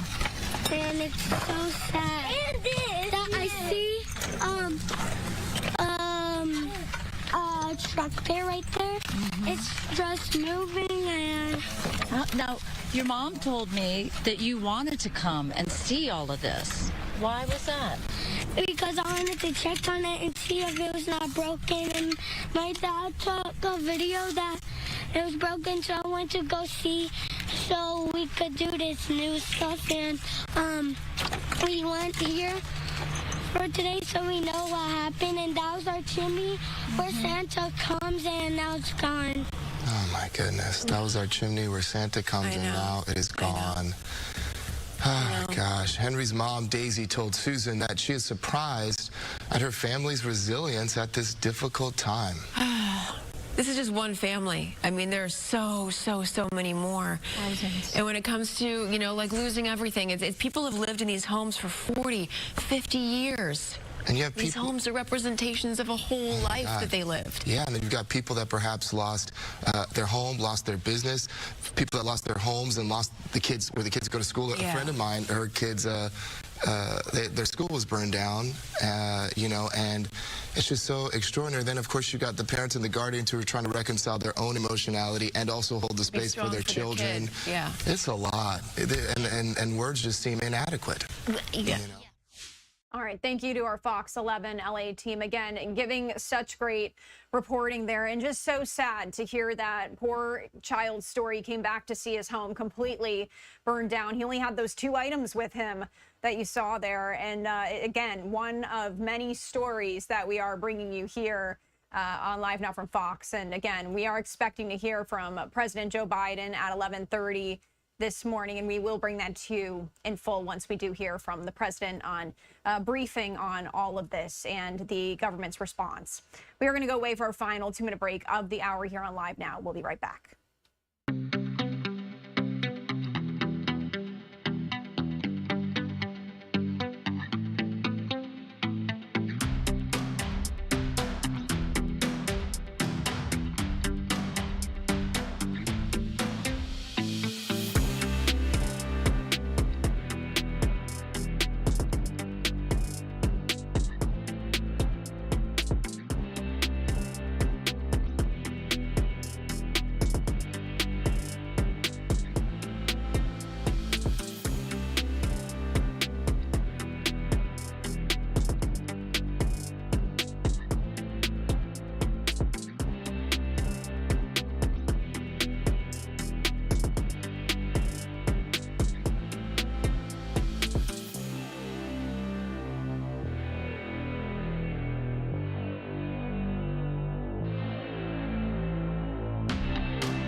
Welcome back to Live Now from Fox. If you are just joining us, my name is Christy Matino. We are going to continue our coverage of these wildfires in California, and I do want to head out to our Fox LA team right now as they've been giving us these aerial views from Sky Fox, and they're showing one right now. And actively fight those flames up here in this area as well. That's the last of the actual active fire, and I'm sure they're going to get a real handle on that today, even with the lighter winds that are happening. But it's still putting out a lot of smoke, and in that smoke always are going to be some embers. Again, though, this is in the Pacific Palisades area. This is one of the spots that they're asking you to stay out of right now. It's in the evacuation zone, but it does show you how something small like an ember can turn into something much bigger once again. That rec center on fire out here in the Palisades area. I'm Stu up in Sky Fox. Back to you all in the studio. Yes, we do want to reinforce that this is the Palisades area. Yeah. Yes, but that just goes to show you that, yes, as you mentioned, one ember can just spark a whole blaze like that all over again. Yeah. Oh, my goodness. All right.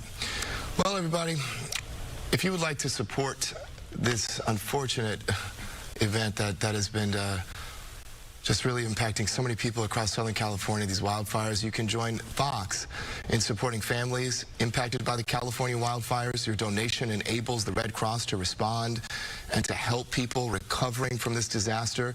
Visit go.fox/Red Cross to support these efforts, or you can just scan that QR code right there on your screen. We're going to take a short break.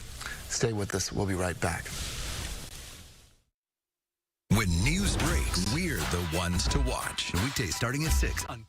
All right, thank you to our Fox LA team. And I also did just want to actually pivot to another story while they're in break right now. Our top story, of course, staying on everything going on in California. But I also did want to just give you this live look right now as we are following other weather across the country. And this is a live look right now out in Atlanta as a powerful winter storm moved into metro Atlanta and North Georgia today, bringing snow, sleet, freezing rain, and hazardous road conditions.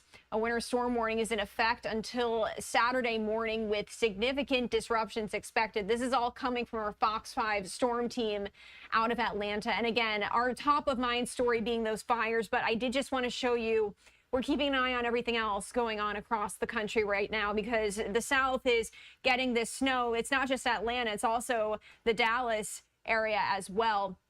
But for Atlanta, I did just want to read you a few more key points as we wait for our Fox LA coverage to come back from commercial break.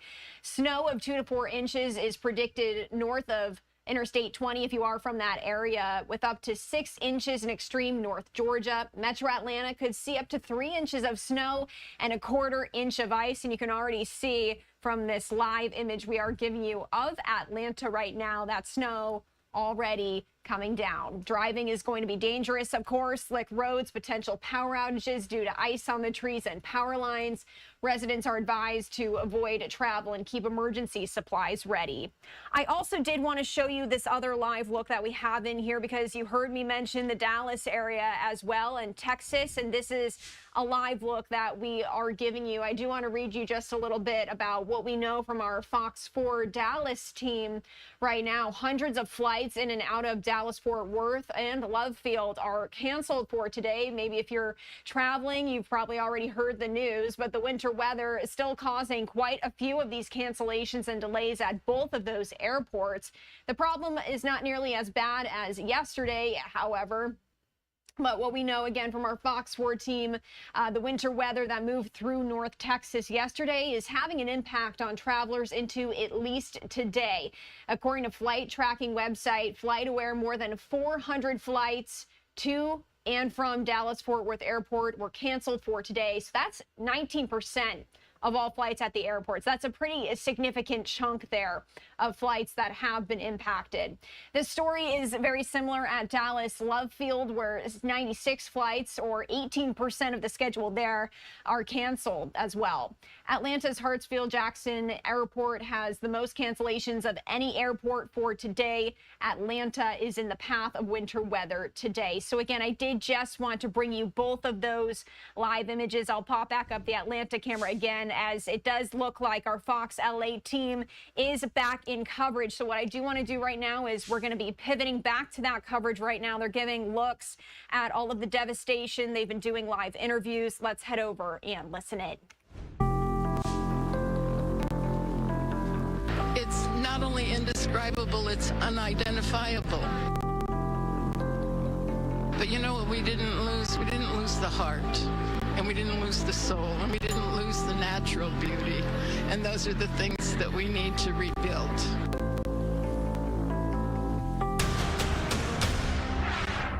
Welcome to Good Day LA at 7 o'clock.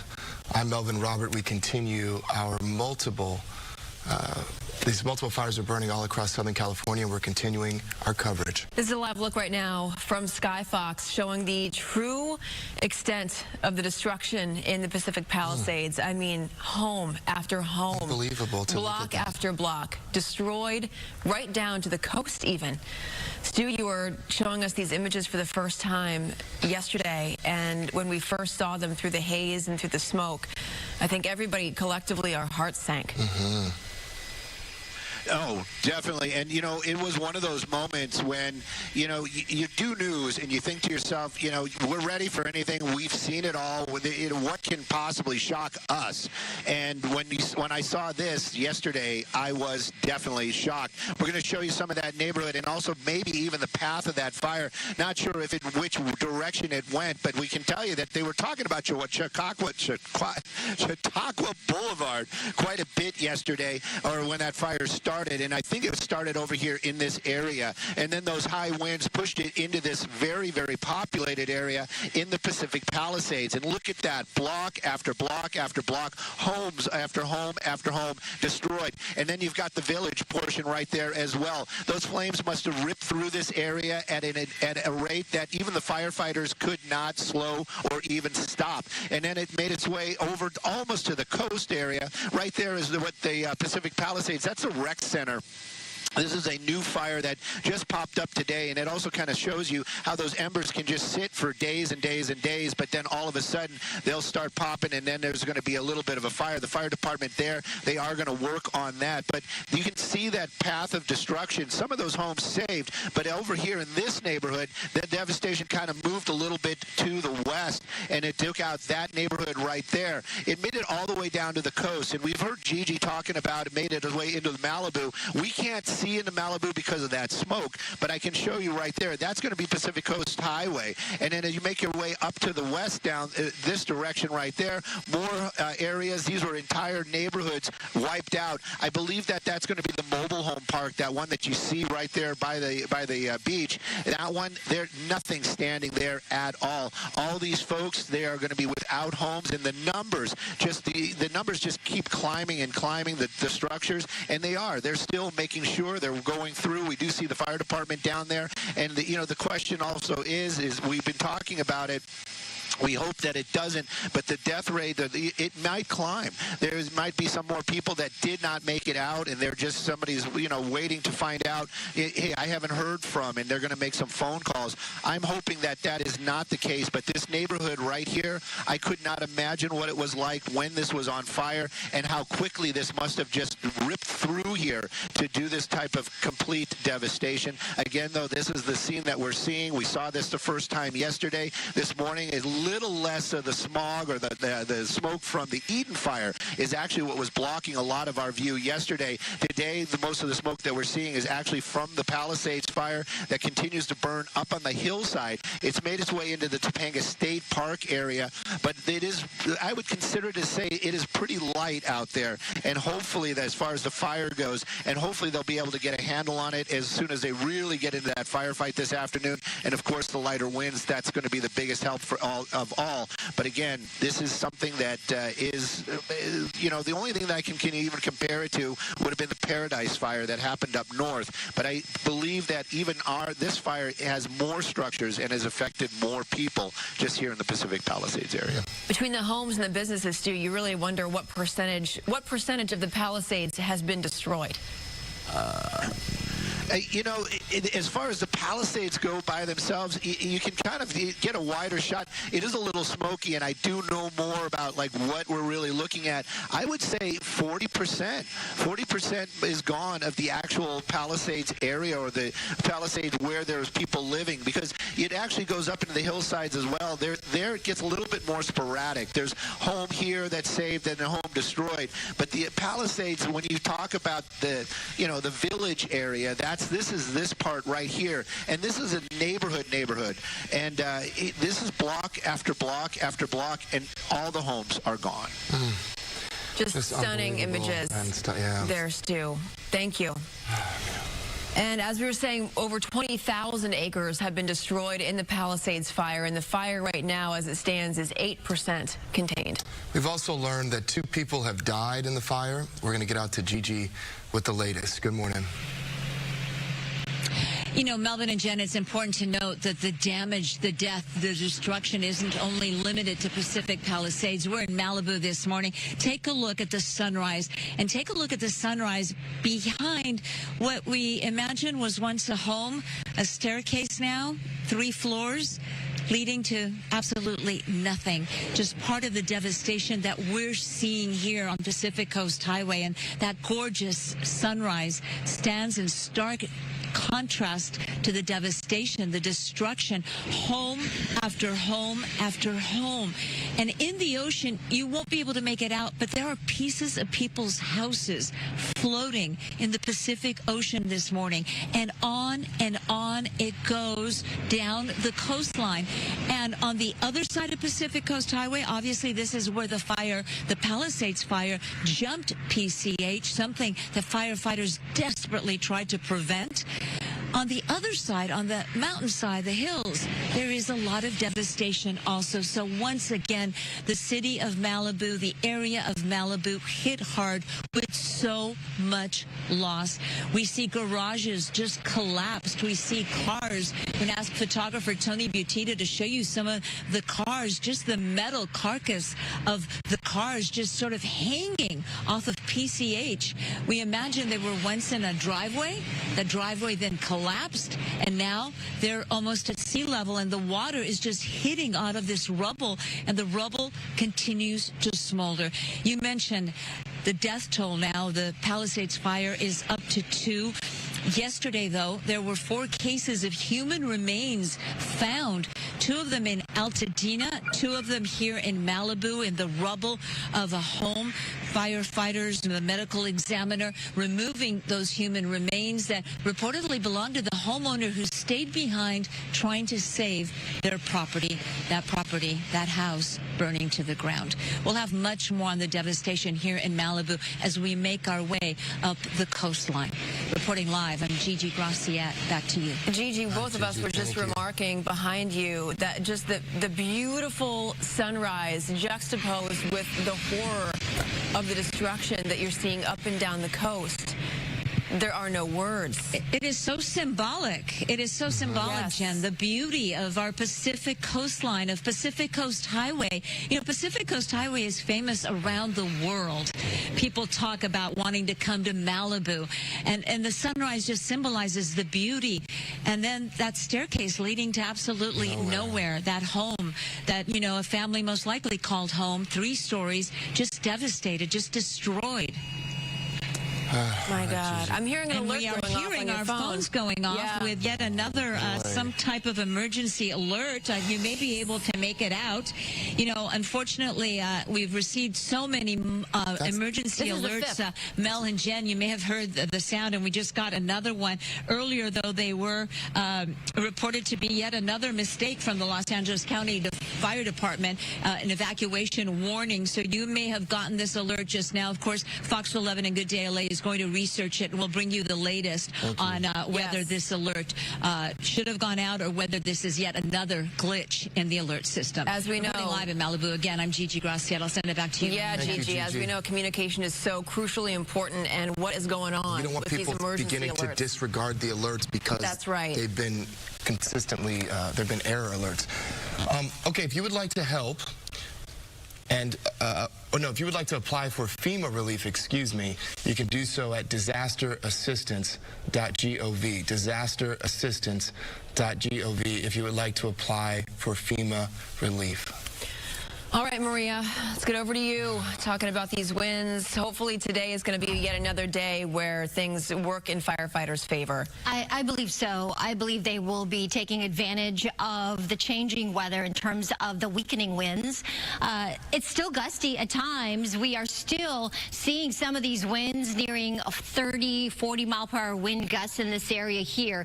But sustained winds really have weakened considerably as we compare it to where we were just a couple of days ago and even as late as yesterday. So things are starting to quiet down. Malibu Hills up in the ridge tops, 20, 30 mile per hour winds gusting closer to 40 and 50. So we still have those wind advisories there and wind warnings. Otherwise, much quieter in the LA basin. Parts of that fire near Pasadena, Altadena, that Eden fire, much better conditions there for fighting that blaze. Orange County, much lighter as well. But generally, as you can see these arrows, we're still getting that flow out of the northeast. So this offshore flow is still with us. That's still going to keep drying things out, and so relative humidity value still fairly low, and that is adding to the fire danger that is still with us. Don't let your guard down, please. We still have critical fire weather conditions and red flag warnings still in effect through this evening. Temperatures are ranging from 30 degrees in Lancaster, so if you're just getting up, it is chilly out there in some spots. Big Bear, 19 degrees, 57 in Palm Springs, 59 in Corona, 61 in Santa Ana. By the way, large part of the Inland Empire without power up into the mountains as well. A lot of this related, of course, to the fires and the wind. Hopefully, you can get your power back here soon. 67 along the coast. The wildfire smoke is really bad. I can't tell you enough, especially through parts of LA County. So make sure you have your mask and really limit your time outdoors because of the hazardous air quality. Low 70s in the valleys in the IE, 50 up into the mountains eventually, 63 in the high desert to that 71 in Palm Springs. A few subtle changes over the weekend. Another round of winds by Monday and Tuesday of next week. I'll go over all of that coming up, my complete forecast. In the meantime, let's check in on the traffic conditions out there. We do have a lot of closures still, of course, related to the fires and others. Samada's got all the details on that. Hey, Samada. Hi, good morning, Maria. Good morning, everyone. Maria, you make a good point. There's a lot of smoke out there, so if you're driving along, hitting the roadways, make sure you roll up your windows and turn on the interior air conditioning to keep all that smoke out. So we want to make sure you protect your lungs and visiting the fire zones. Again, avoid those locations. We're going to bring your attention back to the closures that are in place in and near the Palisades fire. PCH is still closed in both directions. This is from Malibu Canyon Road, and that is in Malibu, and it is closed all the way through to Santa Monica, the McClure Tunnel. Topanga Canyon Boulevard also shut down until further notice due to the fires as fire department continues to work to contain that blaze from Mulholland Drive all the way to PCH. And now we have the Kenneth fire. On ramps are closed along the northbound side of the 101 at Parkway Calabasas and other locations near that fire. So just be aware as you approach that area that you cannot get on to the freeway. Now I'll send back over to you. So if you, Samada, I just want to let everybody know, in case you did get the alert, maybe you did not get those emergency alerts, it is the same one that we've been getting all morning. It says this is an emergency message from the Los Angeles County Fire Department. An evacuation warning has been issued in your area. So we actually went onto the website. And they're issuing this message on the website. We are aware of the reports of erroneous messages, and we apologize for the disruption. We're working with FEMA to investigate the issue, and for the most current status of evacuation orders and warnings, please review the map of evacuations on alertla.org. And that should be your resource, because I know that many of you out there have been reporting you've been getting multiple evacuation warnings. I know that earlier all of Los Angeles County had been getting these messages, so we just wanted to let you know about that. And as we take one last look at the destruction in the Pacific Palisades, we're going to show you how people are coming together to help victims of these fires after the break. Thank you to our Fox 11 LA team. I did want to give you this live look again from Sky Fox. We've been getting a bunch of different images in here to our newsroom that we are showing you just how devastating and how ongoing these fires still are. I mean, right now we are still hearing 10 people are dead. and 9,000 structures have been damaged or destroyed. And again, 180,000 under evacuation orders still at this time. We're going to go away for a 2-minute break here on Live Now from Fox. When we come back, we actually do have some breaking news to take you out to. Stay with us.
Welcome back here on Live Now from Fox. We are going to pause for a moment on our coverage of the California wildfires to bring you this breaking news. President-elect Donald Trump has been sentenced to an unconditional discharge in relation to his hush money case.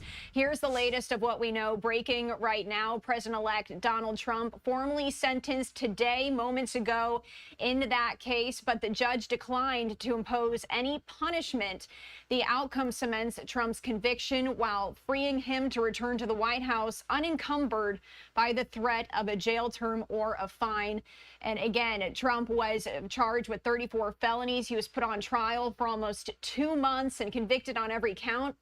Yet the legal detour didn't hurt him, with voters who elected him to a second term.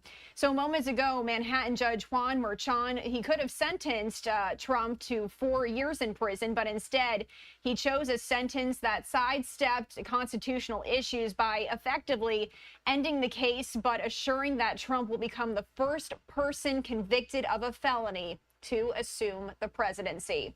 Trump has said his criminal trial and conviction has, quote, been a very terrible experience, and insisted he committed no crime as he appeared virtually moments ago to be sentenced.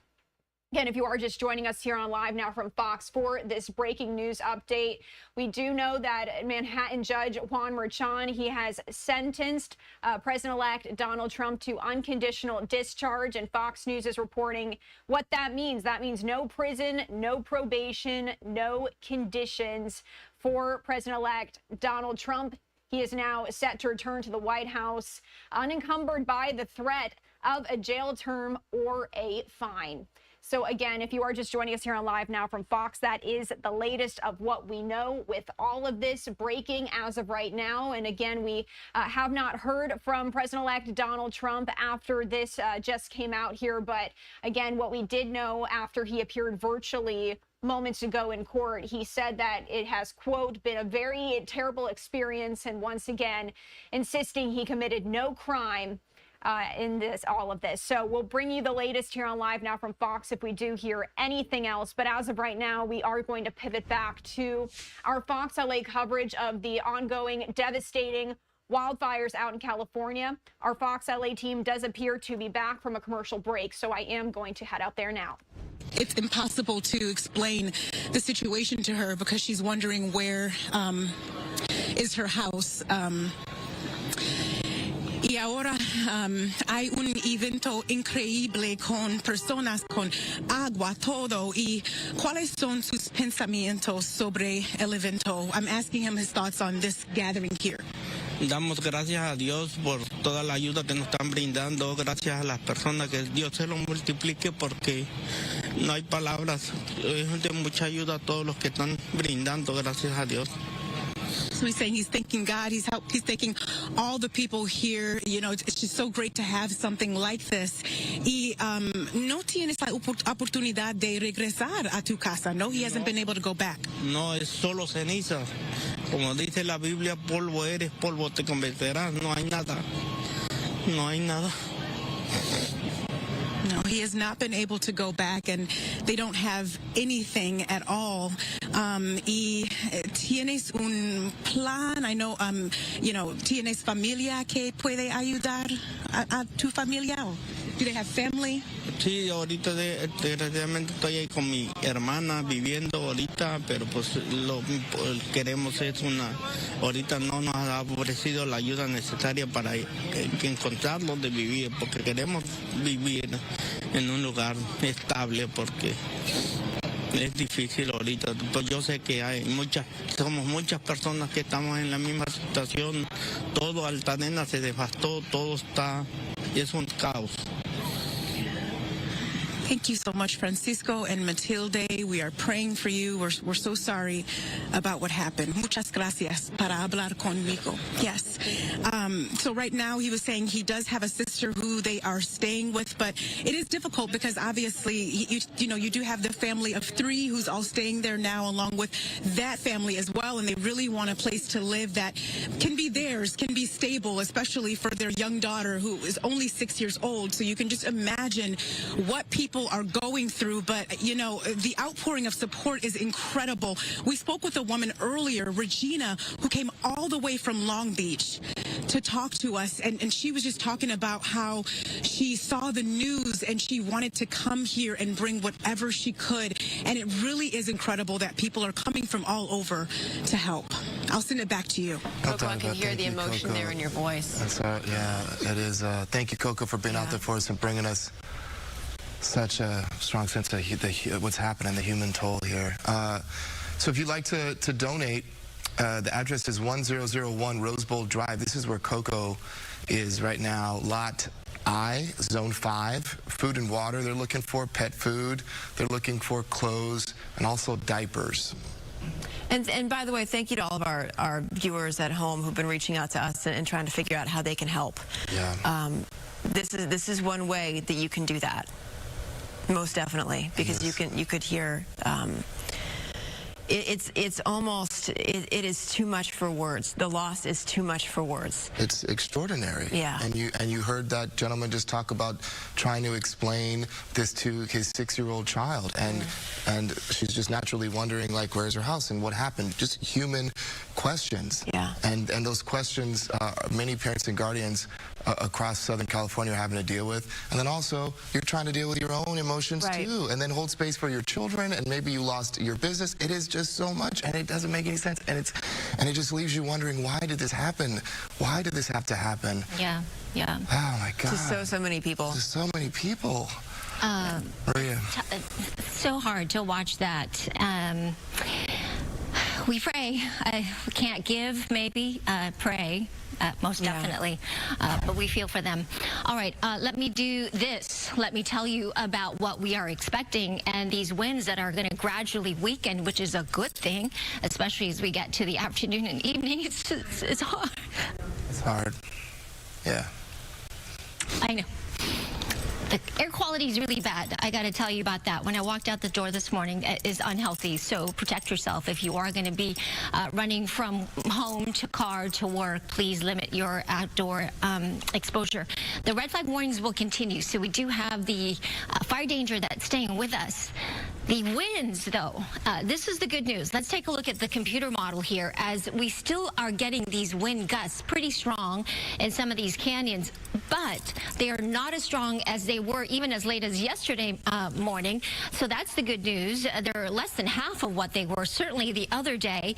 We're still getting some 20, 30 mile per hour winds, but they are going to continue to diminish as we get to the afternoon, evening. Even tomorrow, we're going to get a bit of an onshore flow, which could pose some problems in terms of what firefighters are going to be dealing with and where the flames are going to be directed to.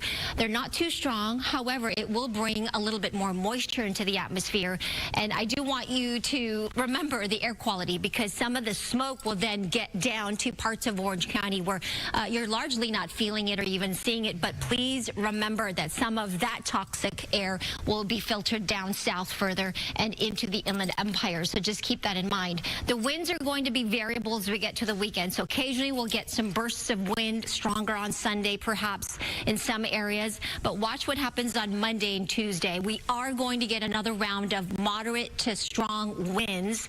Not as strong as what we saw earlier this week, but this could exacerbate some of the problems. But just keep that in mind in terms of fire danger and being ready just in case. Just get your ready, set, go fire plan in place just in case, all right? As we get to next week, there is some more weakening, and there is a slight chance for some showers. At this point, it's a 10 to 20% chance, but we'll try to hang on to that, and we'll see if that materializes. Otherwise, we do have these high wind warnings still in effect. We still have some of these wind gusts getting to 55 plus miles an hour. Some of the high desert locations, parts of the Santa Clarita Valley, even through parts of the coastline here in Ventura and Malibu. And then out towards the lower deserts, we've got some of those stronger winds. Wind advisories, not bad. So some breezier conditions here through parts of Thousand Oaks, Agoura, parts of that 101, but it is going to continue to diminish. So hopefully these advisories will be expiring later this evening. 68 degrees in Fresno if you're headed north. We have some wet weather to the Pacific Northwest. Sadly, that is the pattern that we are in. This is the La Nina condition that we have talked about, and it typically means the wet weather stays to our north, and we get this dry weather pattern here across the southwest. Riverside, we're waking up to about 53 degrees. The wind still coming out of the northeast, as you can see here, but on the lighter side. And then maybe a little bit of a sea breeze trying to blow in later this afternoon, with that temperature nearing 70 degrees at 3 p.m. Okay, that's it for now. I'll send it back to you. All right, Liv. Thank you. Thank you. Coming up, everybody, our team coverage of the wildfires continues. We're going to take it live to the Eden Fire when we come right back. Stay with us.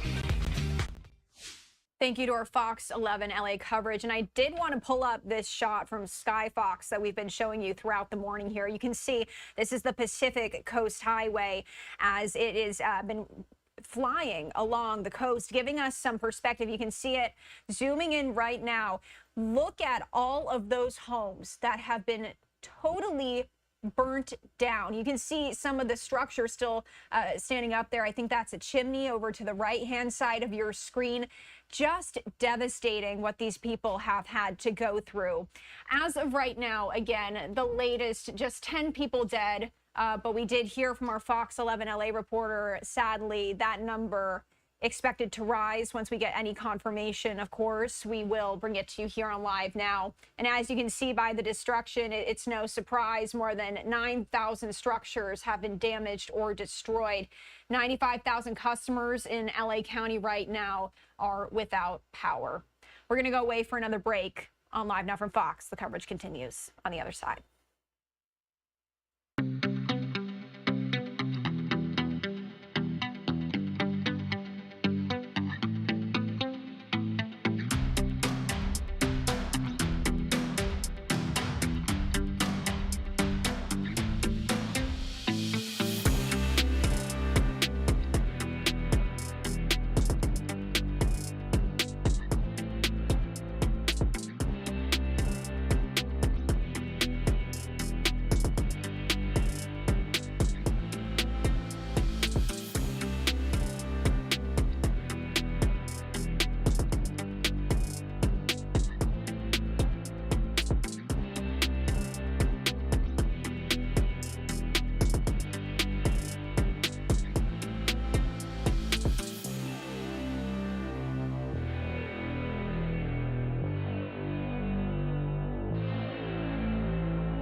Welcome back here on Live Now from Fox. If you are just joining us, we are continuing our coverage out of California. These wildfires that we're keeping an eye on. There's 5 right now. There are a couple, though, that are having the biggest impact. I am going to take you out to this live look right now as we do await our Fox LA coverage to come back right now. But again, the Palisades and the Eden fire, those are those really big ones that we're keeping an eye on. The Palisades fire has grown to about 20,000 acres. The Eden fire, more than 13,000 acres. The National Guard arriving as this fire death toll rises to at least 10. Again, we are expecting that to sadly increase. We're going to hear from President Biden in just about an hour or so here on the government response. I do want to head back to our Fox LA team. It looks like they are back in coverage. Oh, you've got a home right there across the street on Pacific Coast Highway between 2 other homes, leveled, gone. But the other homes seem to be fine. Go across the street, 2 of them or 3 of them are good. And then you have a row of just destruction after destruction and some of Skyfox in the shot. You know, and it just goes and goes and goes. You know, the fire department, they're out here. There's plenty of hot spots as we would just kind of looking around out here, flying the coastline. Every now and then you'll see some smoke up there on a hillside. Firefighters are out there. There's still spot fires that continue up here as well. But this is all the area that's been evacuated. Going to end with one more shot. Again, this one also, I believe, is technically still going to be in the Malibu area. But again, just neighborhood after neighborhood just leveled, and then maybe 1 or 2 houses standing. A shot that we've gotten yet of the destruction there, especially in Malibu. I'm sure that you've done this too, Stu. You drive up and down PCH and you look at all the homes that are right near the water and you just marvel at how beautiful they all are, and to think now that most of them are gone is unreal. Yeah, definitely. And yeah, and you were talking about that, and there you go. You go across the street, and you just, right there. Those are the ones that you're talking about. Those are the seaside homes that are off of Malibu, and they're just, all of them just are gone. Just one after another, leveled. And, of course, I'm also kind of wondering, I mean, I know this kind of goes down to another different rabbit hole, but, I've heard in the past that they weren't going to allow construction there anymore, and now that these homes are gone, are they never coming back? It's just more questions than answers right now. But you can see how they're total destruction, and then there's a group of homes that are just fine. It doesn't make sense, so much right? Of that in all the various communities. Yeah. From, here to Altadena, when you look at some of these shots, there's like 1 house or 2 houses, and then the rest are just all gone. Oh, my goodness, Stu, thank you. Thank you very much for bringing us this perspective. And I think as we continue to look at these aerial views, we're really getting a true sense of the depth of the destruction. Yeah. Over the last couple days here. And to Stu's point, you wonder what this is going to look like after it's all said and done. Will they be able to come back allowed, there? Right, to even rebuild in some of these areas? It is. Thank you, Stu. It is a new reality, right, in Southern California. The scale of the destruction that is hard to imagine. Nearly 9,000 homes, businesses lost, an area the size of San Francisco burned. Wow. And this morning, the National Guard has been deployed. Mario standing by for us in Altadena with this story. Good morning to you. Good morning, and we've seen a lot of that destruction that Stu was talking about here in these neighborhoods that have been evacuated. A big concern is the looting that could happen, that has been happening since. And just take a look at this. The California National Guard has now moved in, and what you're looking at here, a MAT-V, as it's called. It's made to withstand explosives, right now being used as a show of force to deter criminal activity. 400 Guard members have now been deployed to assist law enforcement with traffic control and also securing these fire zones. This comes as 20 people have been arrested for looting in evacuated areas between Wednesday night and Thursday morning. Governor Newsom approved the deployment, saying the state is using every resource to protect these communities, and also warning that looting will not be tolerated. We've heard from residents here. They've been pleading and begging for more help. Now, the LA County Sheriff's Department also considering working on a mandatory curfew both for the Palisades and Eaton fires between 6 p.m. and 6 a.m. to also deter this type of activity, this type of looting. coming back out here live. This is a hard closure at Woodbury and Santa Rosa. The only vehicles being let up, emergency vehicles, utility crews. The Angeles National Forest now says 4,000 to 5,000 structures have been destroyed in this fire zone alone. For now, live here in Altadena, I'm Mario Ramirez. We'll send it back to you. All right, thank you, Mario. Also, just a note into our newsroom from Pasadena city officials. They called our assignment desk. They wanted us to let you know, please do not use your leaf blower to try to extinguish a fire in your community. Please do not use your leaf blower because city officials in Pasadena are saying that it actually is spreading the fire rather than containing or stopping the fire. So that's a note from Pasadena city officials. Yeah, because folks have been doing that. All right, we'll still ahead this morning. How you can help victims of the Southern California wildfires. Yeah, so we're going to take you also back live to Pacific Palisades for the latest on the Palisades fire and the destruction that it left behind. Stay with us. That was our Fox 11 LA coverage, and I am just going to continue this image of the Sky Fox right now as they are heading out to a commercial break.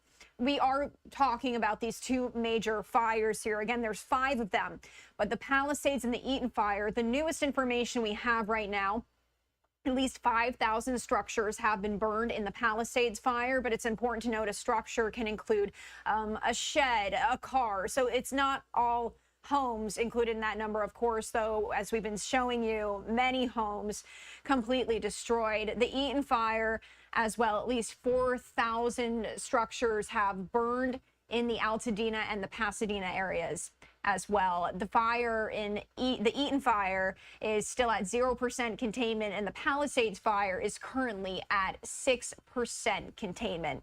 Let's go away for a 2-minute break on Live Now from Fox. Much more to come on all of this.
And welcome in here on Live Now from Fox.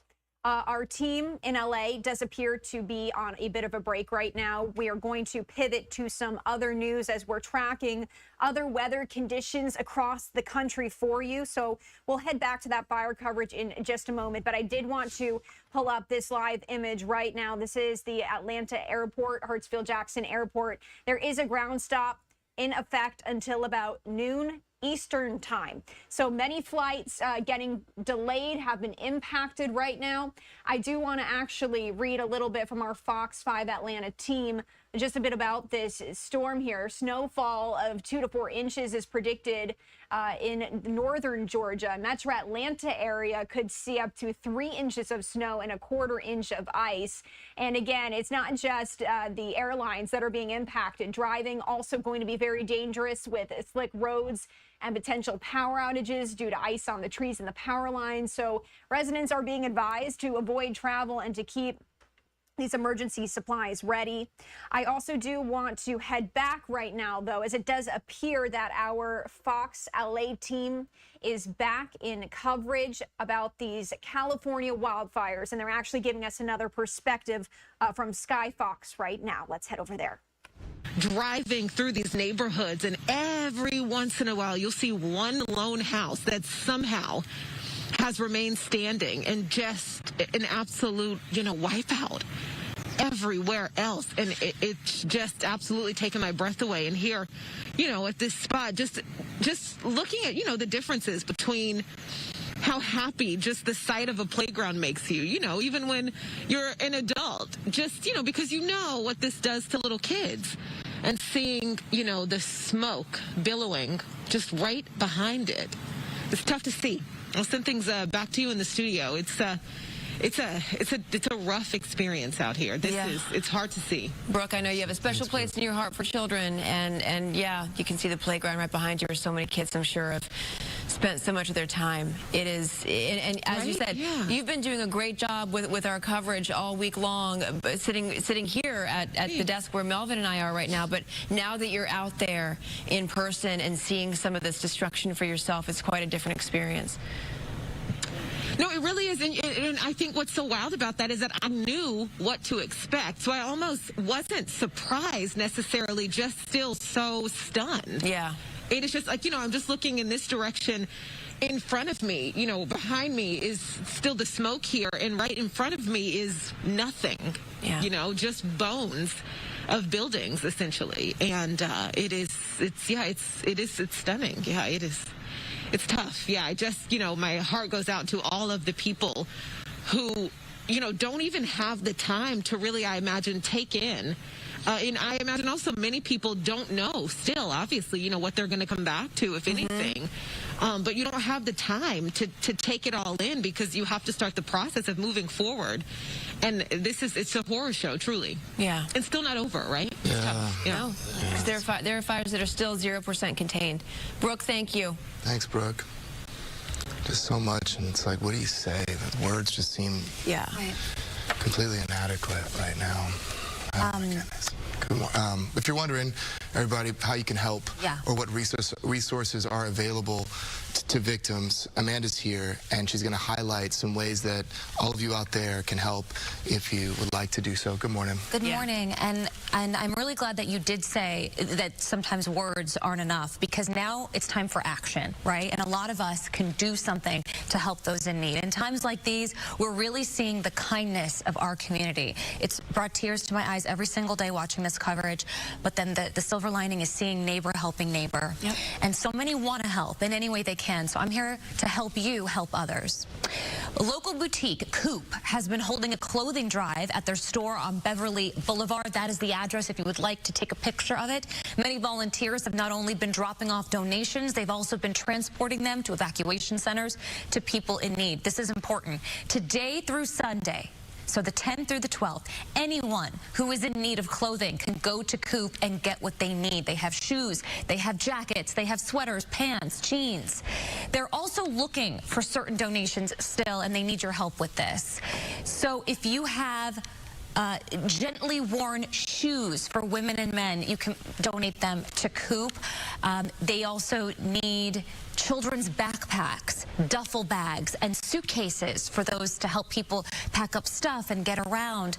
You can see some of what they're offering on their social media Instagram account at @ShopCoopLA. Again, the address is on the screen. And today through Sunday, if you or someone you know is in need of clothing, please go get what you need. And if you can donate, please do that as well. A firefighter friend of mine from Station 88 in Sherman Oaks reached out to me yesterday telling me so many people have been dropping off food and beverages to them as they work around the clock with these fires. So if you want to do a drop-off, here is what they are asking for. First thing is water. They would love if you could donate water bottles to them right now. If you have any in your garage, if you have a Costco membership and you want to pick up some water for them, they'll be very appreciative. Healthy snacks like fruit right now. Also non-perishable protein like beef jerky. Here are some of the things that he has discouraged. Please no caffeinated drinks, no cakes and cookies at this time. He tells me while they do appreciate it, they want to keep their bodies as healthy as possible, especially right now. And from firefighters, that's a really good one to support the firefighters, Amanda. That's a really good addition too. Yeah, absolutely. And obviously we all have a firehouse near us. You can just drop it off at any firehouse near you. And from our firefighters to our furry friends, Canine Rescue Club is an LA-based charitable organization, and here's how you can help them. First, if you have room in your home, you can temporarily foster displaced dogs. Many people are at evacuation centers and they can't accommodate their pets. So if you could just hold on to their pets for them while they find a new place to live, they would be very appreciative of that. You can visit caninerescue.club/foster for an application form. Again, this is temporary. If you have room in your heart, in your home, in your backyard, please consider taking in an animal that has lost their home. They're also establishing a flexible fund where donation money goes to cover medical care like medications and treatments for injured or at-risk dogs. Many of our pets have suffered burns right now, and vets are doing everything and anything they can to help them. They also need food, water, and comfort items for dogs in temporary shelters. You can donate on their website as well. And right now, if you have a little extra and you can donate it, please join Fox's support of families impacted by the California wildfires. Your donation enables the Red Cross to be right there on the ground to respond to and help people recover from this disaster. You can go to go.fox/Red Cross. Again, that's go.fox/Red Cross to support these efforts. Or if you have a smartphone or an iPad tablet, you can scan the QR code on your screen. I'm going to put my social media handle up at Amanda Salas on Instagram, because hour to hour I want to bring new places for you to tell me about. If you are with a church right now and you need something, if you're in an evacuation center and you need something, let me know how we can help you. Because again, going back to what you said earlier, we say how sorry we are. We say we're here for people. Let us do the work. Let us do the actions to help those who need it most right now. Yeah. Do what you can. Do what you can. Yeah. Exactly right. Yeah. Thank you. There's a generosity of spirit with our audience. We're really seeing community right now. Yes. Yes, that is the good thing. All right, Samara, a lot of road closures when you're talking about some of these fire areas. Yeah, good morning, Jen. Good morning, Melvin, and to everyone out there. Yes, give what you can. We're all in this together. Traffic is sponsored by Jacoby and Myers Injury Lawyers, and wanted to, again, remind people to stay away from the fire zones as the fire folks out there working tirelessly to help put out the fire and continue to keep us safe, and all the first responders out there. The Palisades fire closures are still in place until further notice as they battle the fire. Malibu Canyon Road to the McClure Tunnel all the way in Santa Monica in both directions. Again, P-Stage closed down. And Topanga Canyon Boulevard from Mulholland all the way down to P-Stage also shut down until further notice. Now that the Kenneth fire is unfortunately still a problem, we do have some on-ramps that are closed. Woodlake Avenue, Parkway Calabasas. This, of course, involves areas like Woodland Hills to Calabasas and into Agora Hills. Southbound 101 off-ramps, Canaan Road, Chesborough Road, and Liberty Canyon Road. Again, you cannot get on or off the freeway through that stretch. And here's a look at some other traffic hotspots. Jacoby and Myers has been protecting the... All right, and you just heard our Fox LA team talking there about ways the community is giving back. And one of the reporters, she just said that sometimes words aren't enough. You know, it's time to take action. So we also did just want to pop up quickly here how you can help. You can go to go.fox/Red Cross, because Fox Corporation has made a donation to the Red Cross to assist those people in California who need that help. You can scan that QR code on your screen as well if you'd like to make this donation to help people affected by these California wildfires. We're going to go away for our final 2-minute break here on Live Now from Fox. Much more to come.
Welcome in here on Live Now from Fox. If you are just joining us, my name is Christy Martino. I'll be here for the next 2 hours or so as we continue our coverage of the wildfires in California. And we've been showing you this image from Sky Fox throughout the morning. And I just wanted to give you some perspective as, you know, Sky Fox is flying around here. We were just seeing the Pacific Coast Highway and the amount of homes that have been damaged there. You can see on your screen just some of this destruction from these wildfires. But to give you some context to really just how large scale all of this is, the Palisades fire, that's the largest fire burning in Los Angeles at the moment.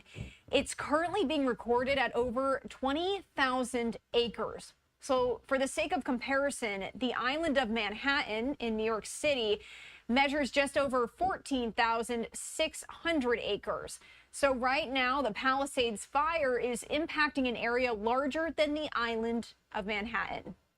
Just let that sink in. This is how big, how large scale this fire is. That is what firefighters and those on the ground are having to work with right now. Simply unprecedented, especially within an urban area in the nation's second largest city. So just for some perspective for you there, did want to give you this shot. As you know, we've been seeing a bunch of different images here. Sky Fox is really flying all over the place, trying to find different angles for us to just get a look at how wide scale, how massive this is. And you can see that destruction right there on your screen. Let's head back to our Fox LA coverage. Right now they are in weather, talking about the temperatures there, obviously, but, you know, winds, is that still going to be an impact? Let's head over there and listen in. Yes, high pressure is going to stay in control of our weather, but as I mentioned, that low pressure system has finally moved out of our area. So the pressure gradients between these two systems have relaxed, and so that is one of the reasons why the winds are actually starting to relax as well. And it's going to continue to diminish, at least in the strong category. It's going to start to wind down a bit. So we're going to go from really windy to kind of more breezy as we get to the afternoon and into tomorrow thorough and a little burst perhaps on Sunday, but I do want to give you a heads up that by next week, Monday to Tuesday, we may get another round of some fairly strong, moderate to strong gusty Santa Ana winds. So don't let your guard down. Those red flag warnings are going to stay in effect at least until 6 p.m. This evening, and along with those high wind warnings and wind advisories, hopefully will expire this afternoon. However, that being said, we could see a return of some of these weather alerts by Monday into Tuesday. Now, as we look ahead beyond that, I do have some fairly optimistic, or at least some promising news if it comes to fruition. I'll show you in just a moment. But I did mention that red flag warning. So everyone's still under critical fire weather conditions. That means that a small spark, if some of those embers still can get blown somewhere, that can create a fire and can spread rapidly under these weather conditions. So if you are parts of the Inland Empire, maybe you have not been impacted directly by a fire, please stay vigilant and be prepared with your fire plan, okay? Wind advisory still in effect for portions of the mountains and also here in the parts of our valleys. The future humidity values are going to go up. That's also an indication of things changing. You can see here slight onshore flow coming in as we get into tomorrow and Sunday. Just quickly, I want to show you this one computer model. You can tell high pressure is in control of our weather. Look how clear it is as we get through Sunday, Monday, and Tuesday. And then beyond that week, an area of low pressure may bring us the chance for some showers next week, Wednesday and Thursday. So hopefully that will happen. We'll be right back.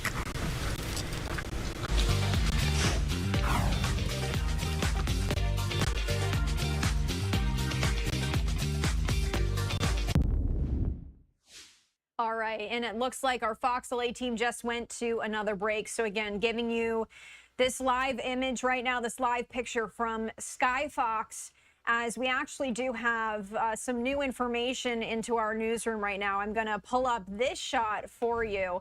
This is just coming in right now. We're trying to get some more information. It looks like another press briefing is set to start here shortly. LA County City Windstorm and Wildfires One Voice press conference is what that sign reads in the background. Getting an update hopefully here shortly as we do await to hear from President Joe Biden. He's going to be holding a press conference on all of this, a briefing on the response from the government, set here for 11:30 a.m. Eastern time, so in about 30 minutes or so.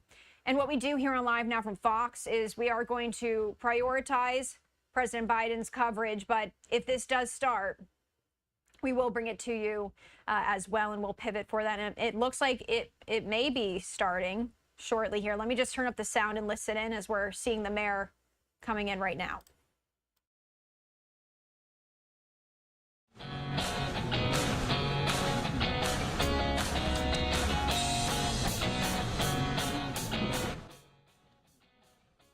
All right, it looks like this is set to start here momentarily. So what I am going to do is I'm just going to read you the latest on what we know as of right now. And again, with this press conference, we may get even some more new updated information, hopefully.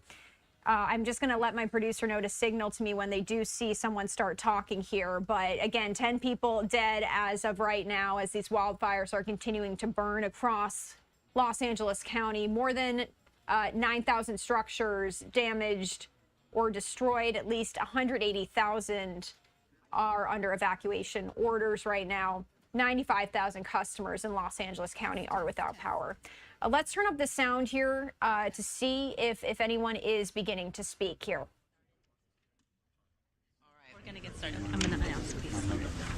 All right, good morning, everybody. We are kicking off our One Voice press conference, LA County, LA City together. We have a short presentation today. We're aiming for conciseness. So we're going to start off with the LA County Director of the Office of Emergency Management, Kevin McGowan. Thank you, Helen. Hi, my name is Kevin McGowan. I'm the Director of the Office of Emergency Management for Los Angeles County.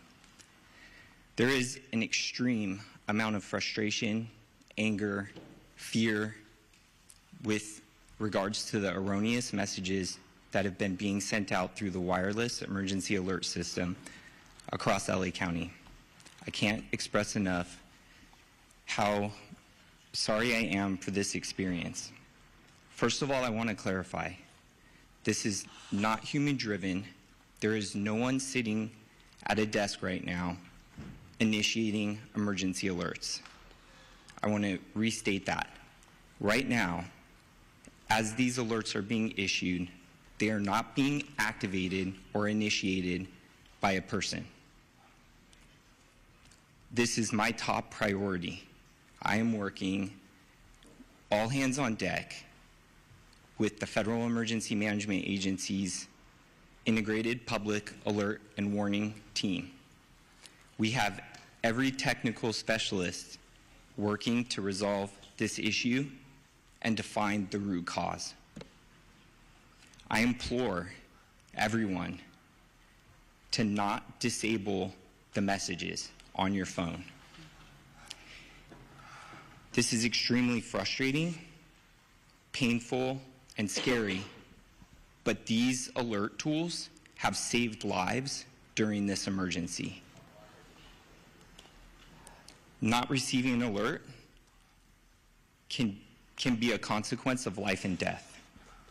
As we continue to work on the root cause, I ask everyone that gets an alert to verify if they are in an evacuation warning or order to go to alertla.org, lacounty.gov/emergency, or dial 211 for assistance.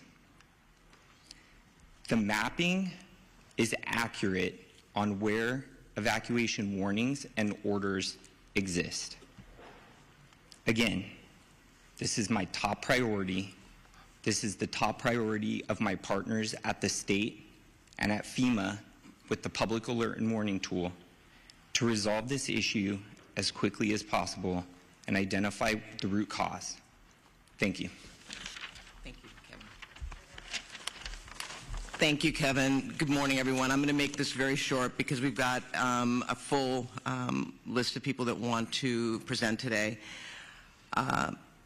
You're going to hear information from our Insurance Commissioner, Ricardo Lara. Thank you for being here, about how residents can get connected to insurance support to recover and rebuild.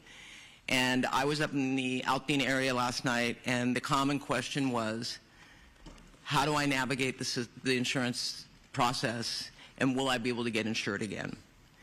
And so I felt it was important for us to hear from our Insurance Commissioner, who's been very engaged on this issue. And then I just want to say to everyone, you know, I've been out and I've heard from my residents, and I think we've all had someone impacted by this fire. I keep saying it, you are not alone. I talk to families that have lost everything, and they don't know where to go. And as the supervisor representing that district, but also as a chair, I speak for this board. We are here to support you, and we will be here for the long road to rebuild. So with that, I'd like to turn it over to Mayor Bass to say a few words. Thank you, Chair Barger. All of us here are working urgently and around the clock to confront this ongoing firestorm. And when we are on the front lines, when we're in the command posts, when we're in the Emergency Operations Center, we carry with us our friends and neighbors. That is what this fight is all about. It's about those friends, neighbors, and loved ones who have fled their homes, those who have lost their homes, those who have lost their lives. To all Angelenos, we are fighting hard for each of you. So here's our city update responding to this natural disaster. LAFD battled all night on the Palisades fire, the Hearst fire, the Kenneth fire, and airdrop efforts, thank goodness, continue. LAFD also responded to and extinguished fires in Pacoima, Hollywood, Studio City, and more. I do want to let everyone know that Griffith Park, including Runyon Canyon, will be closed through Sunday. Yesterday, President Biden pledged his full support for response efforts, including FEMA reimbursement 100% of our disaster response costs. FEMA also launched resources and support for Angelenos impacted by these fires. Visit disasterassistance.gov to apply. We have worked with the governor and Sheriff Luna to secure the National Guard, which will back up and free up our firefighters and police officers and play a key role in securing our evacuation zones to keep people safe and to protect against anyone thinking of taking advantage of this tragedy. People from across LA, the nation, and the world are asking how to help.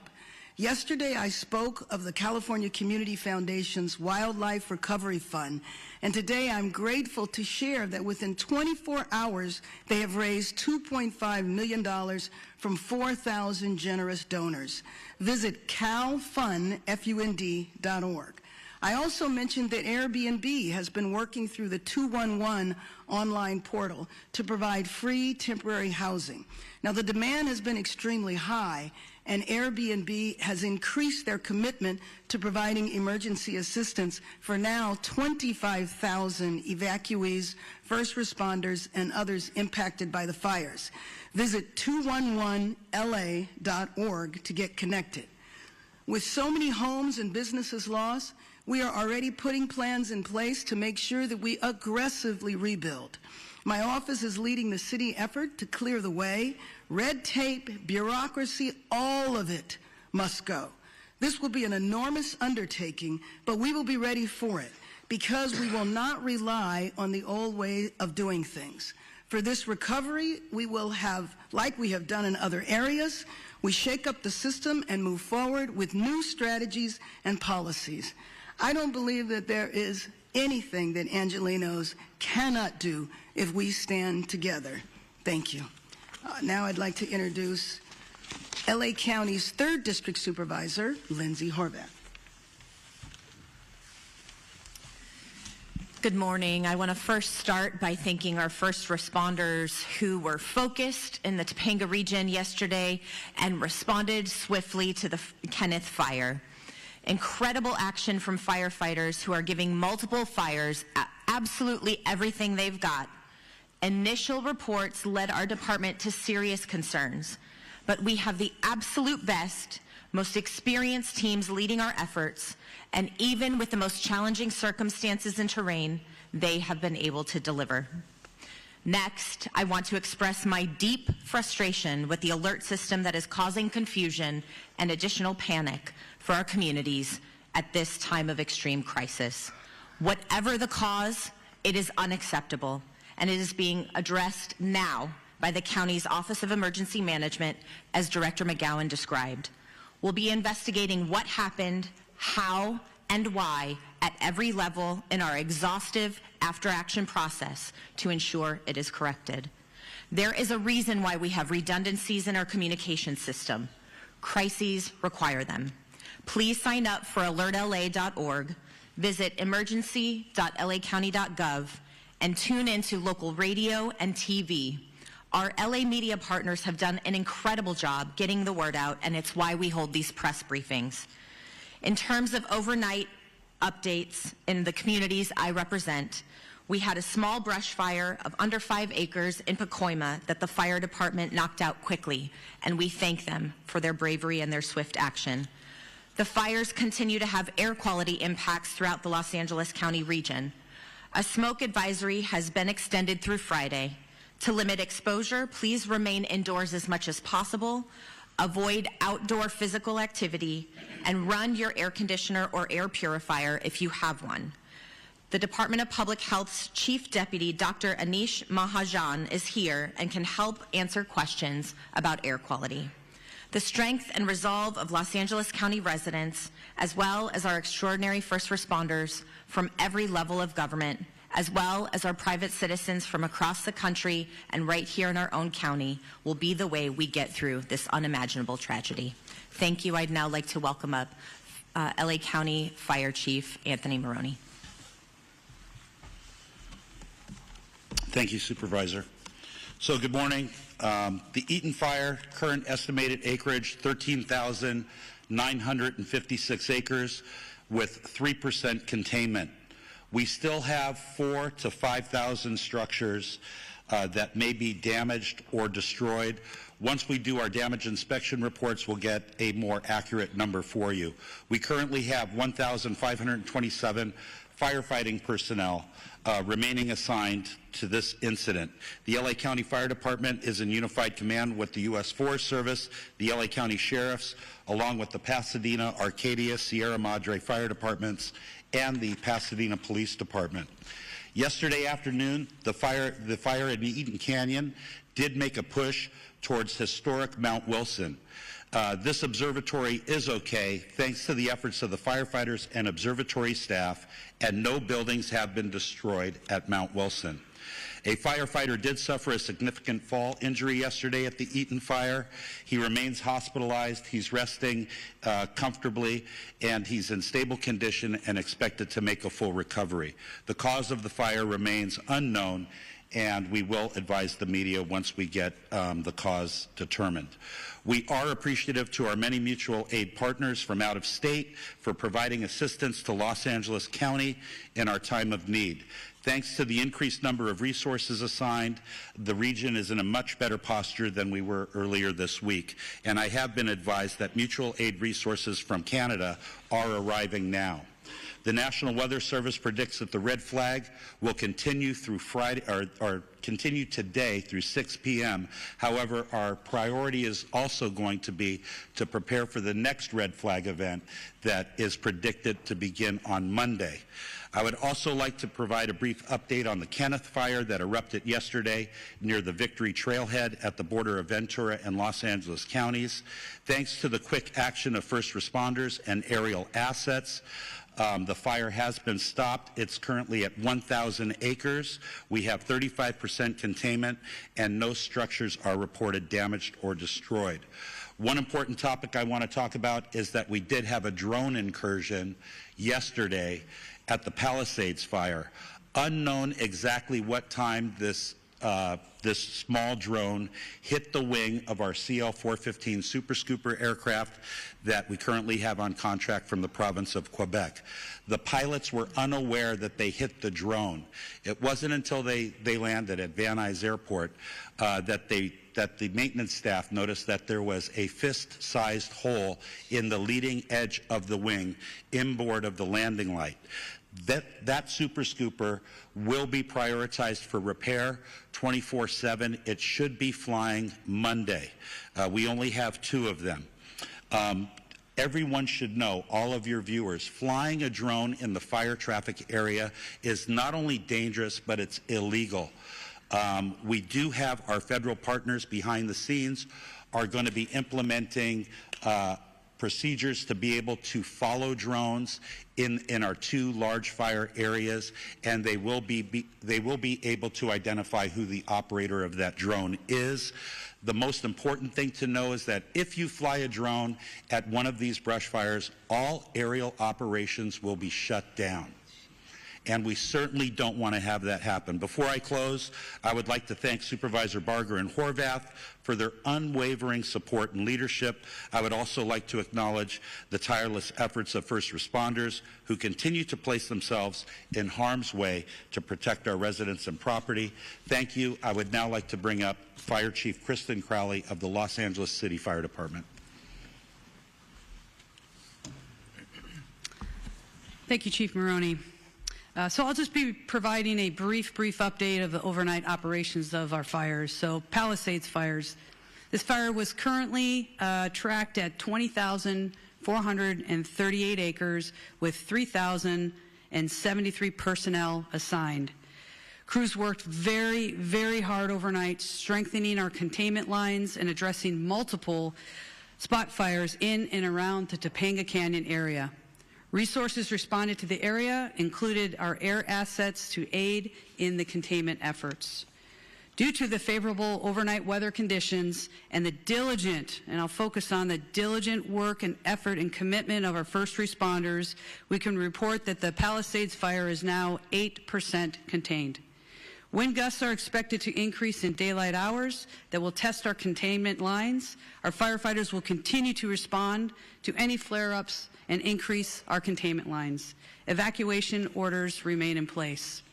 The Hearst fire, due to more accurate mapping and acreage, has been updated to 771 acres with 37% containment. All evacuation orders and warnings have been lifted. The Kenneth Fire. Forward progress has been stopped with 35% containment at 1,000 acres. All evacuation orders and warnings within the Los Angeles city have been lifted. I personally want to make sure that we thank and show our deepest gratitude to all of our Los Angeles city firefighters and all of our partners as we've been battling these fires for now. We're going into day 4. Thank you to LAPD for assisting us in keeping our communities safe.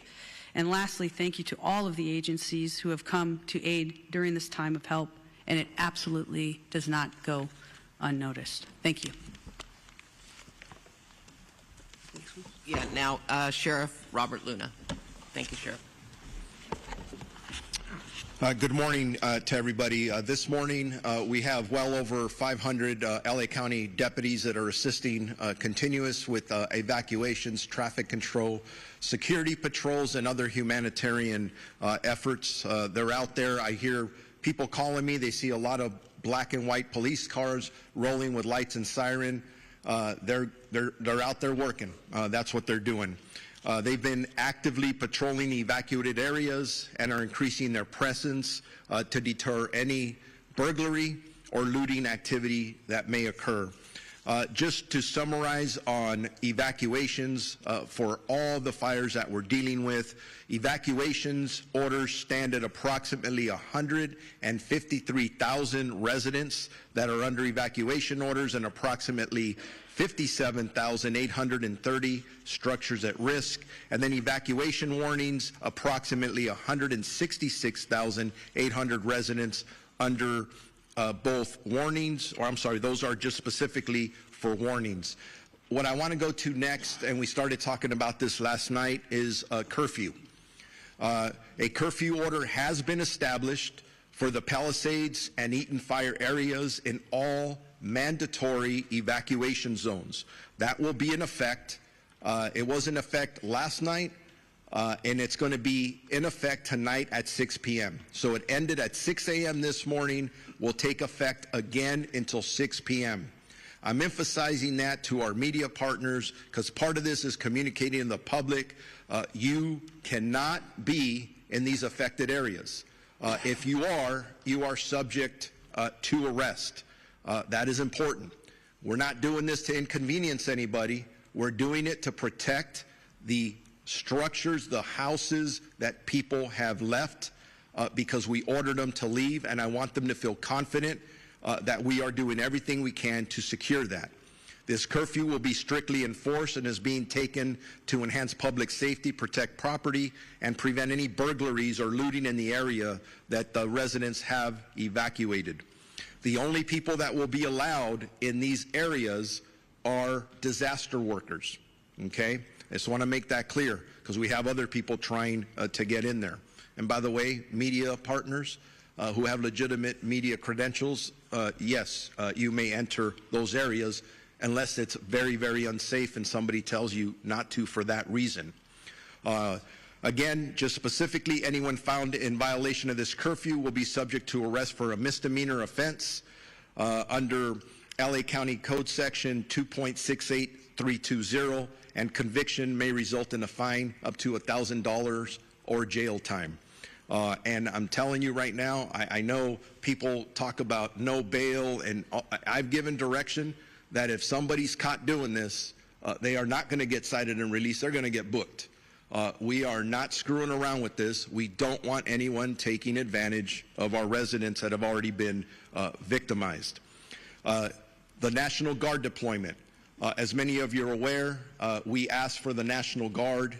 I'm very thankful to Governor Newsom and the State Office of Emergency Services that fulfilled that request.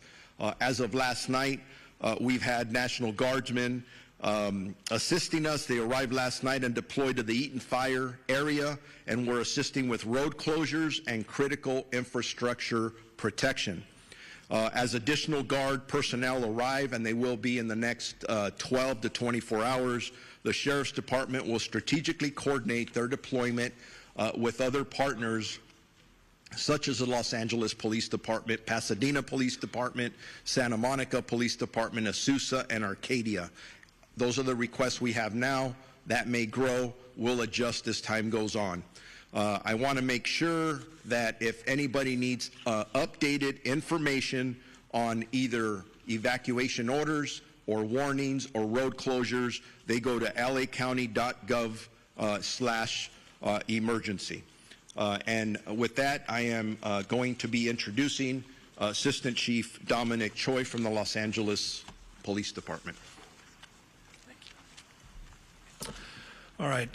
Good morning. On behalf of the Los Angeles Police Department, I just want to extend our deepest sympathies to all those affected by our fires, and that includes many of our own LAPD officers who've lost homes and property in this fire, and they continue to serve these communities, and I appreciate all their work. I have a number of important updates for all of you today, and I'm going to start by an arrest that was made late yesterday afternoon. So yesterday afternoon, the Kenneth fire started at the border of West Hills in the city of Los Angeles and Ventura County. At 4:32 p.m., we received a 911 call that a suspect was attempting to light a fire in the community of Woodland Hills and was being detained by residents. Officers from LAPD's Topanga area responded and took that suspect into custody. And once we learned that this suspect was a possible arson suspect, our Major Crimes Division responded to Topanga Division along with Ventura County sheriffs, who was the lead in the Kenneth fire investigation. But they responded, they interviewed this suspect. After the interview and additional investigative steps, looking at some additional evidence that was present, they made the determination that there was not enough probable cause to arrest this person on arson or suspicion of arson, and therefore this person was arrested on a felony probation violation. This investigation is ongoing, however, and I'd like to thank those community members that were involved in this and helping us bring this person to our attention, and so we can have an ongoing investigation. The second point I want to talk about is for any of those people looking for loved ones or missing people related specifically to the Palisades fire. Now, the county is also doing this for the Eaton fire, but for the city of Los Angeles, we've stood up a family assistance center. This center is located at Chevy Hills Recreation Center, and it's at 2551 Motor Avenue. It's going to be open today from 10 a.m. to 6 p.m. and tomorrow from 9 a.m. to 5 p.m. We will have 10 officers there ready to receive anyone who needs to report a missing person related to the Palisades fire. We will also have the American Red Cross, the Mayor's Crisis Response Team, the LA County Medical Examiner's Office, and the LA County Department of Mental Health. They will be there to help support, answer questions, and provide information as necessary. Again, I just want to emphasize this is for missing people related to Palisades fire. This is not for any other issues related to the fire. LAPD and our law enforcement partners are actively maintaining law and order in the areas impacted by the fires. We're patrolling these areas to deter criminal activity and to continue to ensure public safety. Today, we're deploying 210 officers in these impacted areas. This deployment includes our partners from LA Port PD and LAWA PD, and I'm thankful for their support.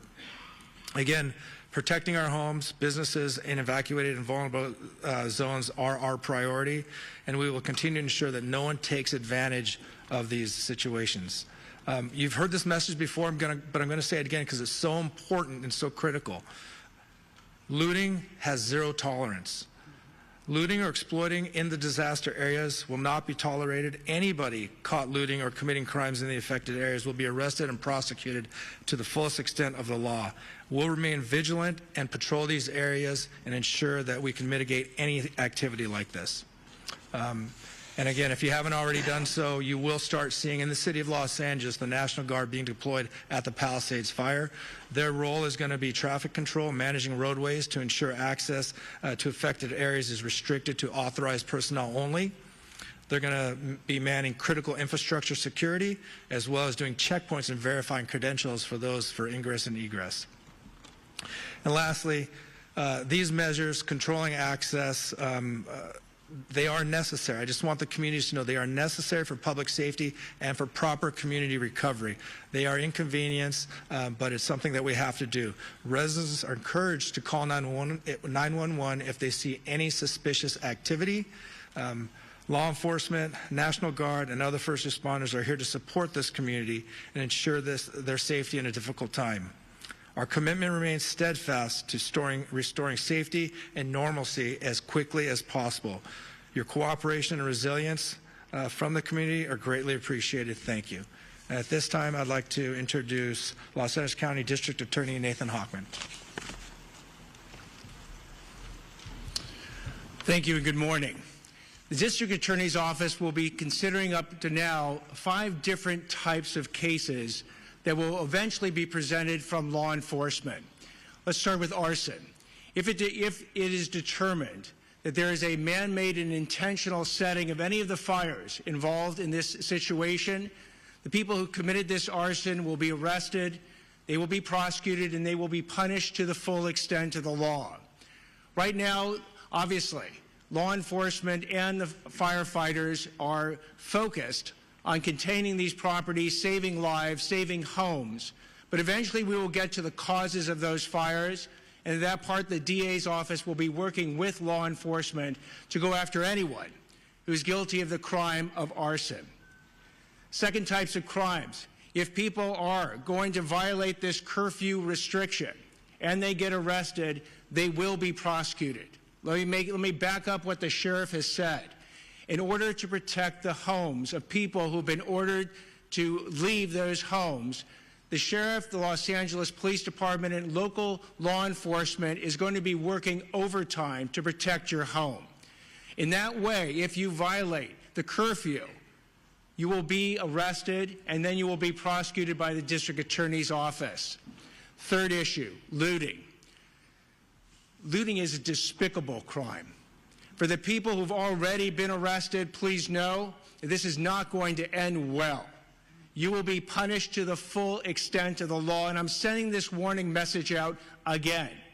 If you want to take and go ahead and take advantage of people who have tragically suffered enormous losses in this county, the district attorney's office, working with law enforcement, will make sure you are arrested, you are prosecuted, and you are maximally punished. Drones.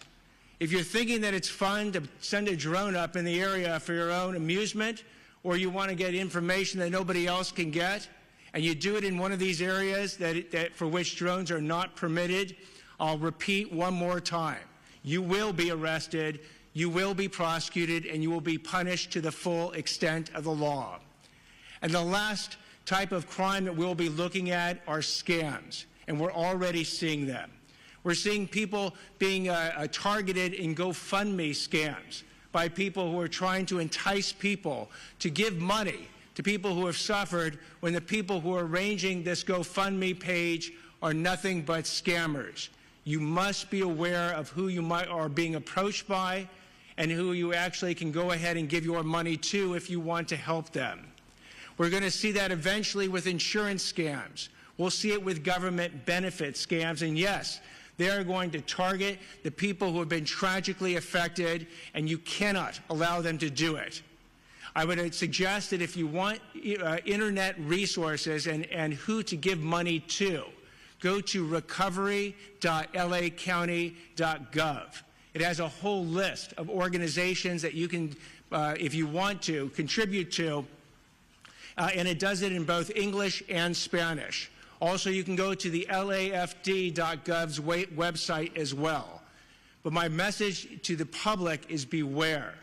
These scammers look at this as an opportunity. Do not let them take advantage of you. And one more message to the scammers: you will be arrested, you will be prosecuted, and you will be punished to the maximum extent possible. I'd like now to introduce California Insurance Commissioner Ricardo Lara. Thank you. Before I begin, I want to publicly thank the insurance commissioners from across the nation and the international insurance supervisors who have offered assistance and support during this difficult time. My heart goes out to my fellow Angelinos and to the firefighters currently battling these blazes. Let me be clear, my top priority is to protect all affected people during this crisis and assist in their insurance recovery. My primary concern at this very moment is to ensure that wildfire survivors receive the insurance benefits to which they are entitled to as soon as possible. I understand that this may be new and the extent of the calamity here in Southern California, and compounded by the insurance and financial stresses that these wildfires have caused. However, at the Department of Insurance, we have been confronting wildfires and other natural disasters throughout our entire state for a very long time, making us, unfortunately, response experts. Now is the time for you to focus on your family and on your health. The last thing you should be worrying about is your insurance. Here's what I've done to protect our wildfire victims to date. I am using my moratorium power to stop all non-renewals and cancellations. Last night, I issued a bulletin to protect homeowners affected by the Palisades and Eaton fires from non-renewals and cancellations by your insurance companies for 1 year, under a moratorium law that I wrote while I was serving in the state Senate. This covers you even if your home wasn't destroyed or damaged in the wildfire.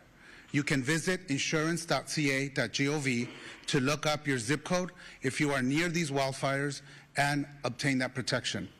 I'm also calling on insurance companies to suspend any pending non-renewals and cancellations that homeowners received before these fires started. This means that if you've received a non-renewal from your homeowner's insurance between October 9th and January 7th, essentially 90 days, your insurance company should do the right thing and retain you as a valued policyholder. I call upon all property insurance companies to pause these non-renewals and cancellations and provide essential stability for our communities, allowing consumers to focus on what's important at the moment, their safety and recovery. In my notice, I also urged insurers to extend the payment grace period beyond the existing 60 days for policyholders in areas directly affected by the wildfires, enabling Angelenos to pay their home insurance premiums amidst the challenges that they are currently facing. And if your policy was not renewed, or if you don't have coverage, please call us at 1-800-927-4357. We can help you find additional solutions. I have also directed my department's enforcement team to protect Angelenos from fraudsters targeting wildfire survivors and to assist with the ongoing evacuation efforts. My department has moved quickly to host an insurance support workshop on January 18th and 19th at Santa Monica College, followed by another event the following weekend at Pasadena City College. We will have experts from our staff and representatives from insurance companies available so homeowners can obtain answers and take the action they need in one convenient location. Again, call us at 1-800-927-4357 to schedule a one-on-one appointment with our experts. Related to health, I've issued an additional notice to all California health insurers directing them to submit emergency plans to my department. These plans must detail how they're going to ensure that consumers can continue to access essential medical care and obtain their medications in the wake of these disasters. I've been in constant communication with our county leaders, governor, the legislative leaders, and our congressional delegation to identify best ways to expedite our recovery, reduce wildfire risk, and build a more climate resilient state and communities. Making homes and communities safer from wildfires needs to be a top priority for our state. Looking forward, I'm going to ask the governor and the state legislature to support my proposal to provide consumers with home hardening grants. We need to put money in people's hands. This measure is critical to protecting homes and improving long-term resilience against wildfire risk. We are also going to be introducing legislation to include businesses in our moratorium law. Businesses are an important consumer of insurance and the financial backbone of many communities, and they also need this vital protection. Newly enacted insurance reforms are now in effect to make insurance rates more stable and predictable. My sustainable insurance strategy mandates that insurance companies expand and maintain coverage in high wildfire areas if they are going to use forward-looking catastrophic models and incorporate the reinsurance cost in the rate making, which my department just finalized in December. Why is this important for our residents? It ensures that Californians in wildfire-prone areas retain access to insurance and brings competition back into the market and ultimately lowering the cost. Without these measures, insurance companies may continue non-renewals, leaving communities at greater risk of underinsurance and total loss of coverage. Even with these devastating wildfires, I want to be clear, I am confident that these reforms will keep us on track to modernizing our insurance market, encourage insurers to return and expand in California, and protect the solvency of our market. We remain the largest insurance market in the nation, 4th in the world. Our goal is to ensure they remain financially solvent and can honor the claim that will stabilize our insurance market in the long run. Now, let me just quickly address issues surrounding the insurer of last resort, which we call the FAIR Plan. It has become clear that reforms are necessary as the coverage maximums have not changed in 30 years. I recognize that for some Californians, the coverage limits, even the ones that we've already implemented, are still very low. Under my strategy, we have also ensured the creation of a stronger, more sustainable FAIR Plan with the long-term financial strategy to withstand the challenging fires we are experiencing today. Let me be clear, once the fires are brought under control, we will get data directly from the insurance industry and the FAIR Plan about claims filed, as we have that we have on all the other fires that may or may not happen. We are focused on maintaining the FAIR Plan's financial health while getting people back to the regular market where they belong. In closing, our actions are focused on ensuring that the insurance companies meet their commitments to the consumers, that Californians are protected, not just in this crisis, but beyond. We are here to help. Please call us. We speak multiple languages in whatever language you feel comfortable. Insurance can be complicated. We are here to help you decipher your policy and help you understand what your rights are as consumers. Please call us at 1-800-927-4357, or you can use our live chat feature on our website at insurance.ca.gov. Together, we will get through this, I can assure you, and thank you.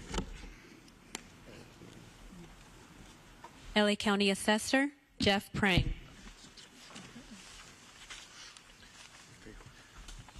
Good morning. Right now, government is very focused on bringing these fires under control, but in the coming days, the focus will return to recovery. Initial reports suggest that 10,000 properties have been damaged or destroyed, with hundreds more likely to be discovered in the coming days. I appreciate that property taxes are not high on the list of things to worry about right now, as so many are focused on housing and safety, but financial issues will soon become a major issue for the victims of the fires. Under California law, if your property, your home or your business has been damaged or destroyed, you may qualify for property tax relief under the Misfortune and Calamity Program. This program allows my office to reduce your assessed value of your property, which is what your taxes are based upon, to reflect the damage. Here are the key details. To qualify, the damage needs to exceed $10,000, and you must file a claim within 12 months. Once filed, we will investigate and verify the claim, determine the cost to cure, and then reduce the assessed value effective the date of the damage occurred. The reduction remains in place until the property is repaired, rebuilt, or undergoes a change in ownership. It does seem clear that we may need legislative help to ensure maximum benefits to victims. I'm glad some legislators are here today. We look forward to talking to them about making some of those fixes. The filing of this claim also facilitates coordination with the Treasurer Tax Collector's Office, allowing taxpayers who pay property taxes directly, that is not through an impound account with their mortgage lender, to defer their current year property taxes without incurring penalties or interest. We are working closely with our county partners to identify impacted properties and will assist homeowners and businesses through every step of this process. For all claims, we aim to do that, process them as quickly as possible. Once the tax roll is updated, the auditor controller will recalculate the taxes. If you're due a refund, it will be issued, or if taxes remain owed, an adjusted bill with new due dates will be sent. My staff, who's here, has handouts with a lot of the information these programs detailed.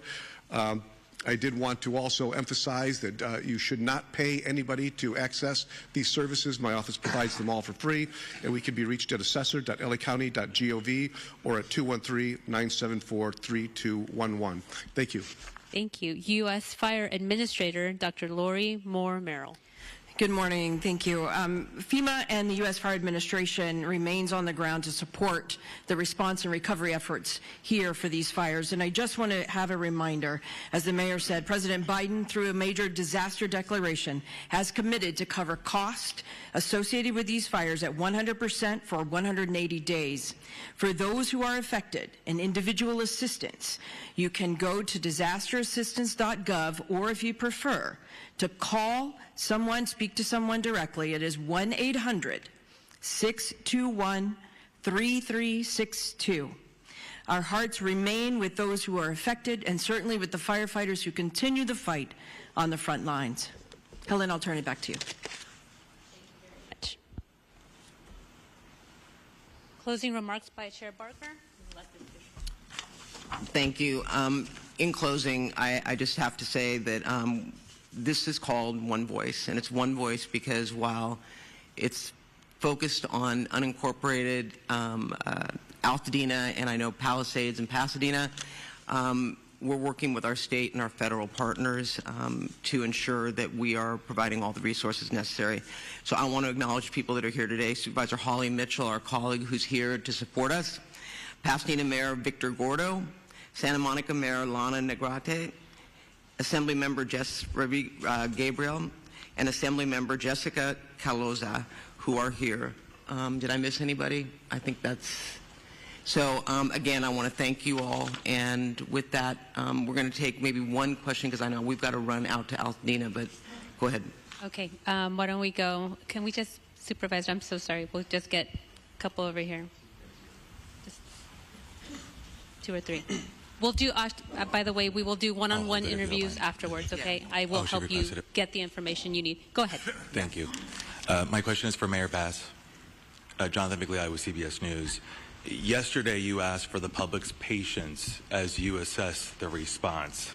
As you well know, then millions of people receive false alarms. It's been acknowledged here in this room that many may now be deactivating their alerts on their phones. I have heard from many people who are ignoring them altogether. We have red flag warnings still in effect. They will resume again next week. There is no rain in the forecast. What are you doing at this point to earn back people's trust and to make sure these mistakes don't happen again? Well, first of all, I think that was addressed at the beginning of the press conference by Kevin McGowan. I would like that from you. I don't, you're the top official here. So let me just be clear.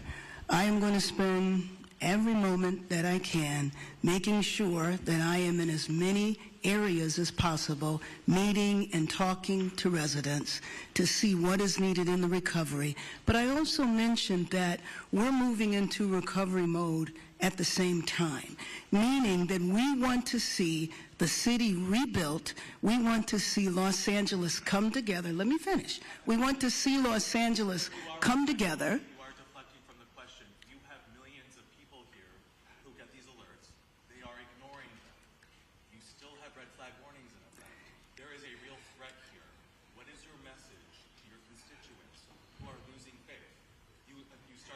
I want the residents of Los Angeles region to have faith in what we are doing 24 hours a day. I can say on behalf of our first responders from the fire department, the police department, we are doing everything we can to bring the situation under control, and success has been reported. We know that we're going to have a possible increase in the force of the winds at the beginning of next week, and getting Los Angeles prepared, doing everything we can to save lives. That is our #1 job, to protect people's homes, to protect people's businesses, and to prepare to rebuild Los Angeles in a much better way. We're going to stand united. We're going to stand together, and we are not going to allow politics to interfere, and we're not going to allow people to divide us for political gain. Thank you. Thank you, Mayor Bass. One over here. Bob DeCastro from Good Day LA, Fox 11. Just to follow up on that, because even after yesterday that errant message was sent out to Los Angeles County's some 10 million people, overnight, people were still receiving many messages, and we were even fielding calls from our own newsroom from people as far as San Bernardino that were receiving calls. You have no idea why people are getting these alerts and being startled in the middle of the night when they're already on edge in the Inland Empire. Why is that happening? You have no idea. And you also ask that people verify and get onto a website. Not everybody has the ability to jump on a website when they're panicked to try and figure out whether or not this is an actual alert. Thank you, and I appreciate the thoughts you're sharing and the question.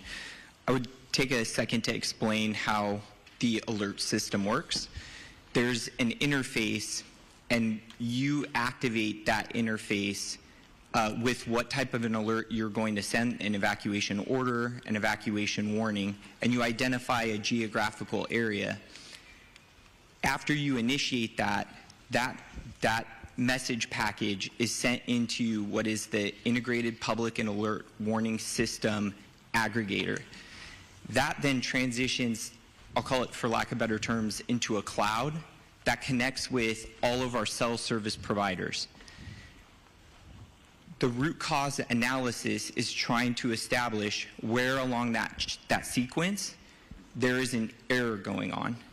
And in addition to that, it is important to understand that the cellular phone towers have different reach in how they're activating the message to the cell phone. And so it's a common phenomenon that there's a term called bleed over, where a cell phone that may be in a different jurisdiction or a different area is receiving that message from a cellular tower that may be geographically in a different space. So right now our number one priority is to establish how we can work with our, well, in coordination with our federal and state partners, how we can stop the messages that are going out right now that are not being initiated by a human action, to stop that, and then understand how that occurred so that the tool can still be used for what was identified as like a critical fire weather that we're still in experiencing and will continue to experience. So can I just follow up on that? The bottom line is we are going to drill down, because I too got the alert. I got 2 alerts, and then I got an alert telling me to disregard the alerts. And, you know, as someone who has communities that are on edge, that are lined up, and I'm sure Mayor Gordo has the same situation going on as well, they're on pins and needles thinking that they're next. So we're drilling down right now, and the way it's described to me is there are towers that are now powering up, and it's up in this cloud. It's kind of like when you send an email and it goes into draft, and then once you hit internet, it gets sent. Similar, but my question is, why can't we turn it off? And the answers we're getting are not satisfying. I'm not making any excuses. It's unacceptable, and it is frustrating because we are asking people to trust us, to believe us when we say evacuate. So if we're going to tell them to evacuate, we better make darn sure we're targeting the right people. So don't think we're taking this lightly. I'm not. And I know that my residents aren't. So I hear you loud and clear. The frustration you're hearing from me is based on the frustration I'm hearing as well from my constituents who are asking, when we get it, is it going to be legitimate? Should we listen or should we ignore? Or disable altogether?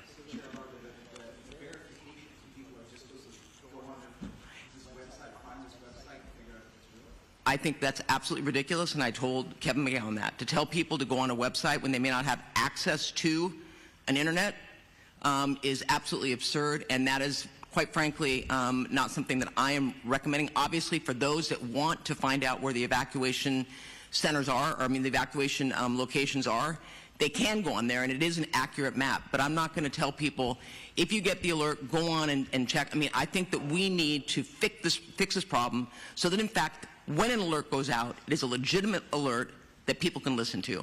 So I hear you. I hear that criticism. I personally, when I heard it, didn't feel that I was going to tell people, well, if you get it, just go on a website. They can, but that's not going to satisfy the frustration that people have. So I just want to make it clear to you. Thank you, Chair Barger. We are at time. We're over time. Thank you. We will do one-on-ones. If you need assistance, please come see me or a member of the team. Thank you, speakers, again. Thank you all for attending. Yeah. We were just listening into that update. We did hear from Mayor Karen Bass as well as many other officials and some new information per the LA County Sheriff Robert Luna. There will be a 6 p.m. curfew taking effect in the Palisades and Eaton fire zones tonight. Also wanted to let you know we are keeping an eye on this briefing with President Joe Biden. It was set to start about 20 minutes ago. It has not right now, but we are getting that feed in here. So whenever we do see the update from the president come in, we will head over there. We're going to sneak in a quick 2-minute break on Live Now from Fox. Much more coverage to come.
And welcome in here to Live Now from Fox. If you are just joining us, we are going to continue our coverage of the wildfires out in California, but we actually did have another breaking news story that we quickly wanted to bring you out of Atlanta, Georgia. 4 injured after a Delta flight was evacuated, and we actually do have a statement that I am going to pull up here from the Atlanta airport posted to their social media. It says, quote, at 9:10 this morning, an aircraft aborted takeoff at ATL. Passengers deplaned via emergency slides and were safely transported to a nearby concourse.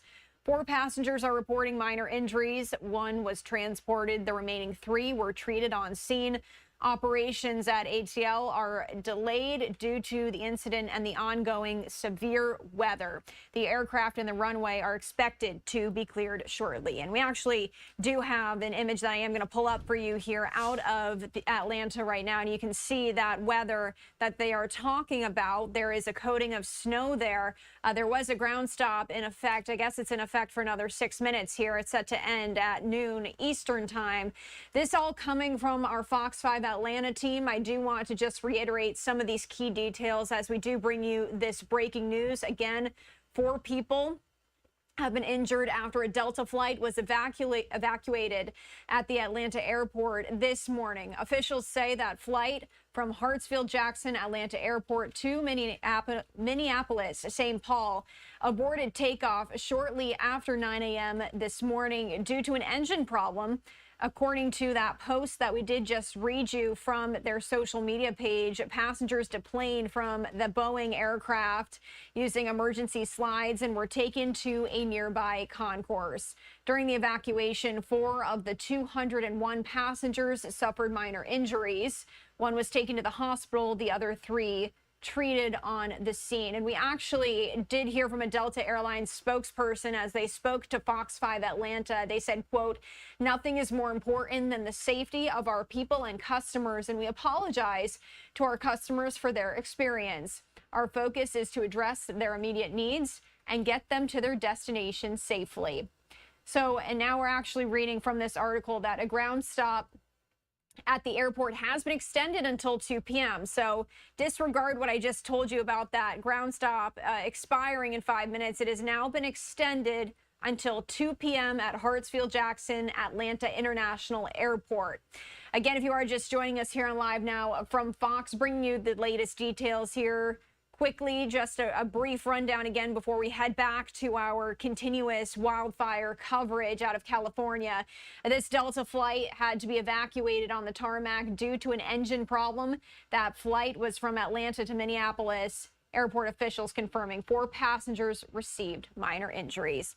We are going to head back to our Fox LA team as we do continue our coverage of these devastating wildfires out in California. We also did just bring you this press briefing from officials. We do want to head over to our Fox LA team now as they bring more information to us.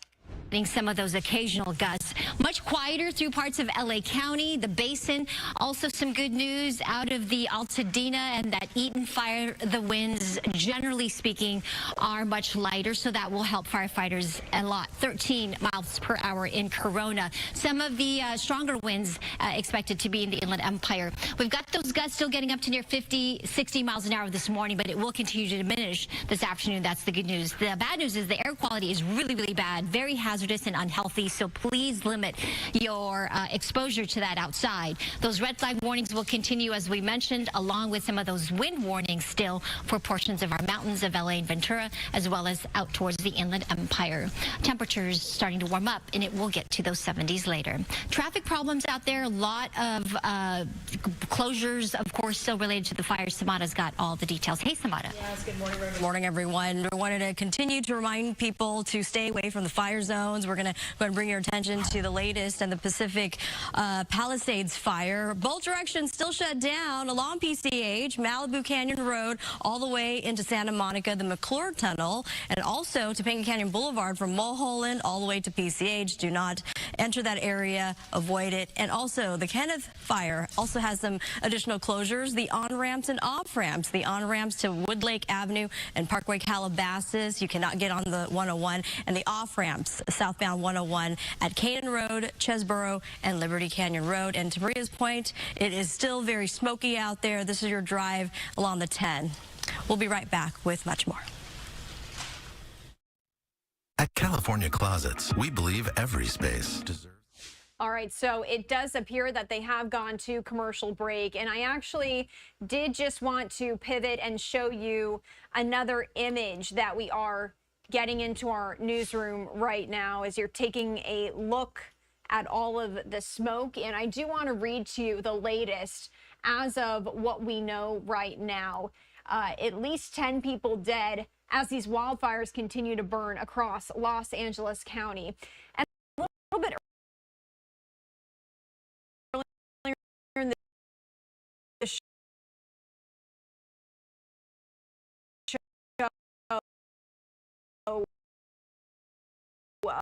we read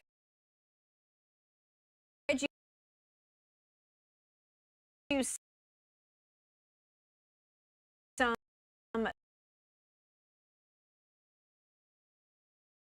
statistics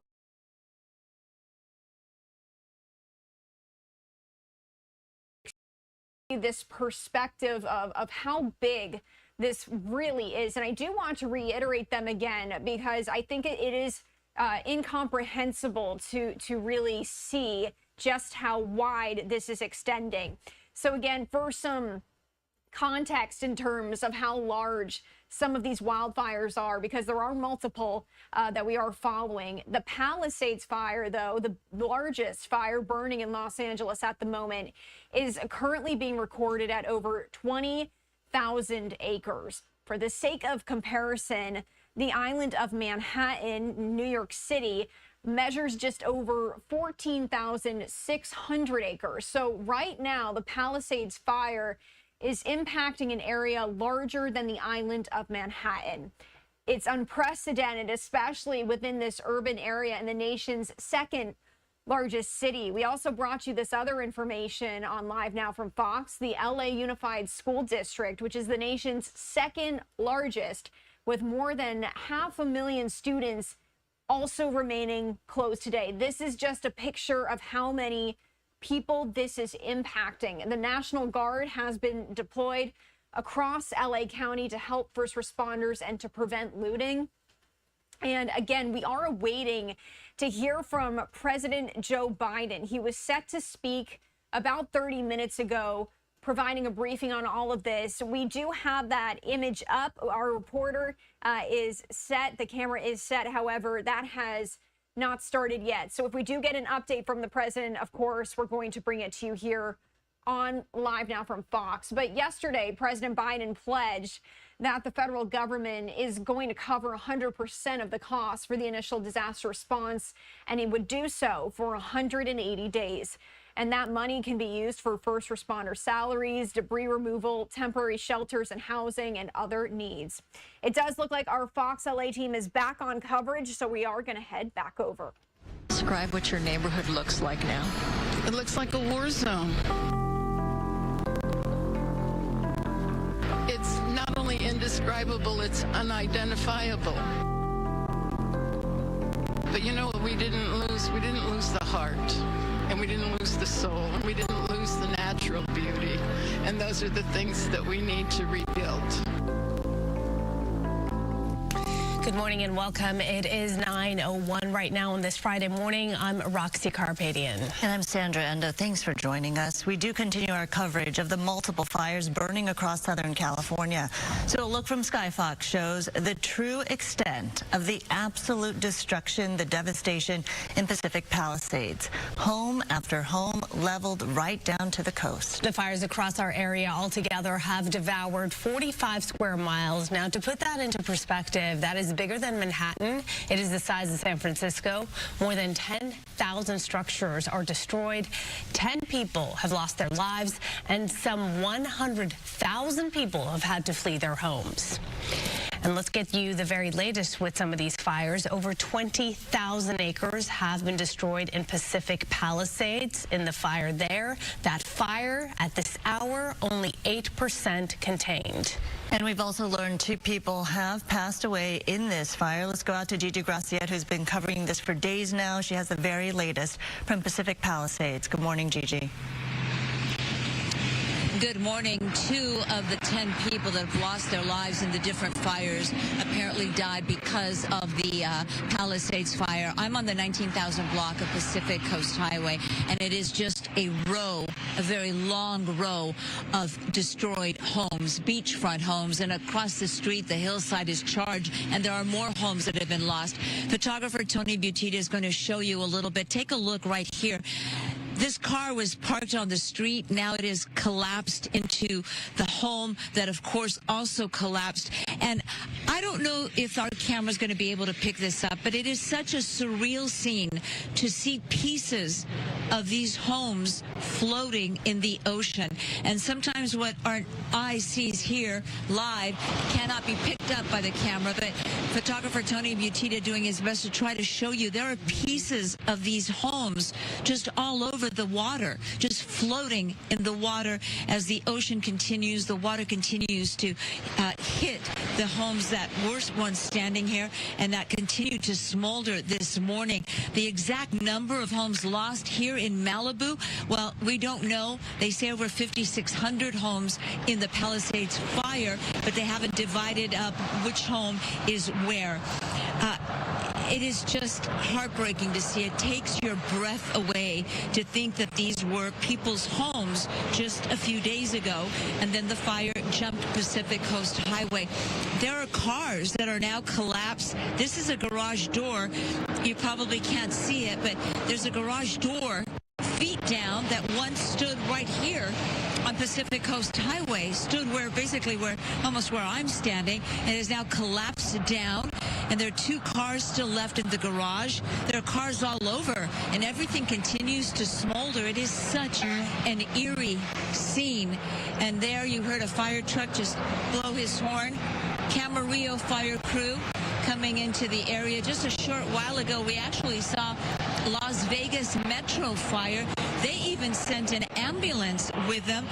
Resources coming in from all over the state and all over really the world, because today they confirmed they're sending help from Canada. Now, for fire victims, whether you lost it all, like sadly these folks did, or you're just temporarily displaced, you can apply for help through FEMA. We're going to show you that website right now. It is disasterassistance.gov, disasterassistance.gov, and you can apply. FEMA requests that if you have insurance, this is for folks who have damaged or lost their properties or businesses, you contact them first and then call FEMA. If you're just temporarily displaced, then you can go ahead and apply directly.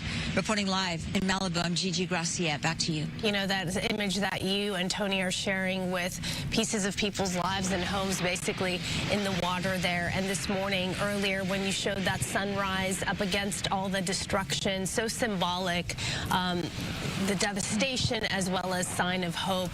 Really appreciate you and Tony bringing us these stories and these moments that really paints a picture of just all the emotions people are feeling as we try to cover the story and try to do justice to these people's lives. I think it's really unimaginable that the Pacific Ocean is now serving as a submersible debris site. Who would have thought that a fire that started up in the terrain would now reach the ocean, and the ocean would be impacted as well, with people's homes and parts of their lives now floating away in the ocean. That is just a devastating picture that you're painting out there, Gigi. And then I've heard time and time again that as incredible and devastating as these pictures are that we're showing you time and time again after neighborhoods leveled, that if you're there in person, it just hits you a completely different way. It is actually much, much worse than you're witnessing right here on TV. Yeah, it's true. It's hard to sometimes translate the images until you're there in person, and I know how tough it has been for all of the crews having to cover this type of a story. And you're taking a live look, obviously, from Sky Fox right there, just giving us a scene of what's going on down below. Palisades fire, again, 20,423 acres burned. At this hour, they're saying 8% contained, according to CAL FIRE. You know, LA County is cracking down on looting during the Palisades and Eaton wildfires, and a curfew went into effect last night. It ended around 6 o'clock this morning, and officials say so far, 20 people have been arrested for looting in these evacuated areas. Sheriff's deputies are out patrolling, guarding road closures, enforcing evacuation orders. County leaders are warning looters will face some serious consequences. Now let's go over to the Eaton fire right now. Scorching streets, abandoned homes. That's what we're witnessing at this hour. 180,000 residents gone under mandatory evacuation orders. Well, now the National Guard is deployed to protect the fragile remains of what once was. Let's check in with Mario and see how things are where you are. I see you have a mask on this morning. Obviously, the air quality is just terrible. Yeah, still that heavy smoke in the air here as the Eaton fire continues to burn. Now, you mentioned the looting. That's, Araxia and Sandra, has been one of the reasons why so many residents are reluctant to evacuate and leave all of their belongings behind. Well, take a look here behind me. The California National Guard has now moved in to help with wildfire efforts in the areas of both the Palisades fire and here around the Eaton fire. And this is one of a dozen of these armored military vehicles we've seen in the area this morning. Take a look. They arrived last night after Governor Newsom's approval. 400 Guard members have now been deployed into these fire zones, and we've seen these CalGuard members making their way through these evacuated neighborhoods this morning. The purpose to assist law enforcement with traffic control and ensuring these fire zones are kept safe. It comes, as you all mentioned, after 20 people have been arrested for looting in these evacuation zones between Wednesday night and Thursday morning, something the county is confident the National Guard will be able to help prevent. I mean, right now we can use any assistance we could take because this was devastating. it's a real disaster. I know like Katrina and all that was serious, but this is probably the closest that we're going to get to experience to something like that. It's like a movie. That's the best way I can put it. Like, from when it was going on to the aftermath, it's just, best way I can put it is like a Hollywood movie. That's the best way I can put it. While multiple lives have been lost in this fire zone, criminals have been attempting to take advantage of empty homes in these neighborhoods, and that is why hundreds of deputies and local police have been patrolling these zones, now getting help from the California National Guard. Now, again, those mandatory evacuations are still in place, and Sheriff Robert Luna, a little earlier during that news conference, we heard him say over the coming days, additional CalGuard troops will be deployed into these fire zones. Live here in Altadena, I'm Mario Ramirez. Back to you. And speaking of that latest news conference, Mario, county officials did begin that press conference this morning apologizing to the public. That's because thousands of residents in LA County received numerous false evacuation warning alerts on their phones. The director of LA County's Office of Emergency Management explains how this mistake was actually not human-driven. Listen. There is no one sitting at a desk right now initiating emergency alerts. We have every technical specialist working to resolve this issue and to find the root cause. I implore everyone to not disable the messages on your phone. The county acknowledges that these false alerts are extremely frustrating, that reinforcing that if you don't get these alerts, it can be a big consequence, right? It can mean the difference between life or death if you disable it, if you ignore it. Officials are continuing to investigate with FEMA. And if you do receive another evacuation warning on your phone, they're asking you to basically review the map of evacuations to kind of double check and see, is this accurate? Does this make sense? They're telling you to go to the website alertla.org, alertla.org, and the maps on that website are apparently accurate, according to them, while the alerts may not be. Let me tell you, first of all, yesterday I know everyone went into a panic mode. What was it, around like a little after 3:30 or something like that, when we all got that message, and there was sheer panic, of course. We were texting each other, like, did you get the alert? Is this real? Why What's going on? are we getting this? On top of that, when I got that alert, I was hearing fire trucks in the proximity to where I was, so that really threw me off. And I thought, okay, well, and I'm looking around, I'm like trying to figure out what in the world is happening. So it is extremely frustrating, and I know so many others, maybe you got one in the middle of the night. People were saying they were getting them this morning. We were getting alerts, some of us, during that press conference, in fact. So this is definitely a concerning issue that they need to get on top of and figure out what to do quickly, because it's one of those things that's like, you know, the boy who cried wolf, you're not going to take it seriously until it is a serious issue, and we cannot have that in a serious disaster like this. That we're all experiencing. So coming up, we have some details on the disaster donation. So many people want to help, recovery, relief efforts, what you can do in your area. Amanda has been spending the morning compiling an entire list, and she'll have that for us next. All right, thank you to our Fox LA content partners, as they have been bringing us this continuous coverage out of California, Los Angeles. And we actually do have some more breaking news to bring you. It seems like California cannot catch a break. A 3.7 magnitude earthquake struck near the San Francisco Zoo. I am going to pull up this live image right now of San Francisco. We are going to read you what we know. It's not a whole lot, but a 3.7 earthquake, again, hitting near the San Francisco Zoo this morning, just after 7 a.m. Pacific time. That earthquake hit about 3 miles east of the zoo. The quake had a depth of 8.4 kilometers, but thankfully there have been no reports of damage or injuries, according to the San Francisco Fire Department. Their newly inaugurated mayor, Daniel Lurie, said in a statement this morning, in part, quote, "I promised to make the safety of San Franciscans my first priority as mayor. And I am keeping that promise today with this morning's earthquake. I ordered city government into action immediately this morning, and our first responders have been out across the city ensuring the safety of our residents. So again, thankfully, nothing major to report here, but we did just want to bring to you this 3.7 magnitude earthquake hitting near the San Francisco Zoo just about 3 hours ago at this point, around 7 a.m. Pacific time. And of course, all of this coming as we bring you this news the past few days or so just about the destruction that we are seeing in Los Angeles. And I am actually going to pull up a live look right now as we're just still seeing all that smoke. I'm going to see if we have any other shots to bring you here, but our Fox LA team has done such a fabulous job showing all of the different areas that have been impacted because, again, this is such a wide scale issue going on right now. All of these wildfires. I mean, we brought you the statistic that the Palisades fire, which is the largest fire burning right now, currently being recorded at over 20,000 acres. And the island of Manhattan in New York City is smaller than that. So right now, the Palisades fire is impacting an area that's larger than the island of Manhattan. And I know we've said that to you a couple times here on Live Now from Fox, but it really just giving you this picture of this impact that we're seeing in such an urban area. It's the nation's second largest city.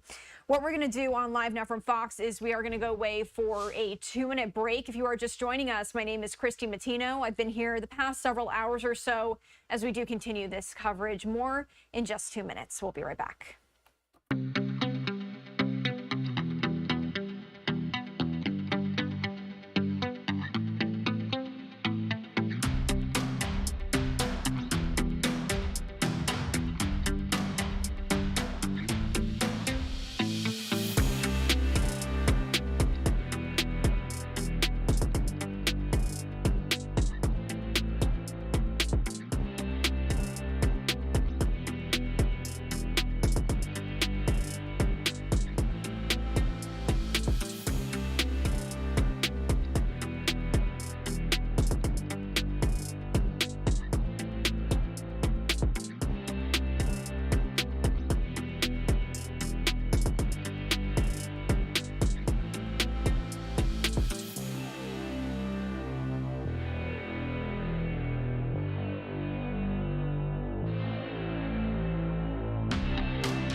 Welcome in here on Live Now from Fox.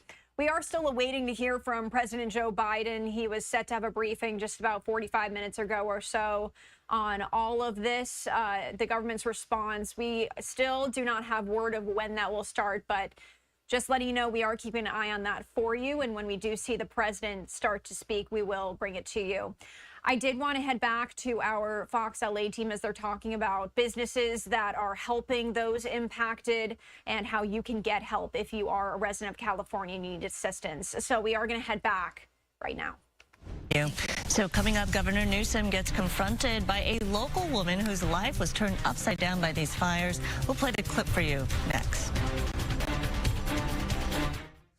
All right, well, this is live TV, and I caught them at a bad time. So what I want to do right now is I do want to pull up just one of the images here on Live Now from Fox that we have been bringing you throughout all of this. And again, you heard me just say that we are expected to hear from President Joe Biden shortly. And what we do know is that organizations are on the ground right now. The Red Cross is offering assistance there as well.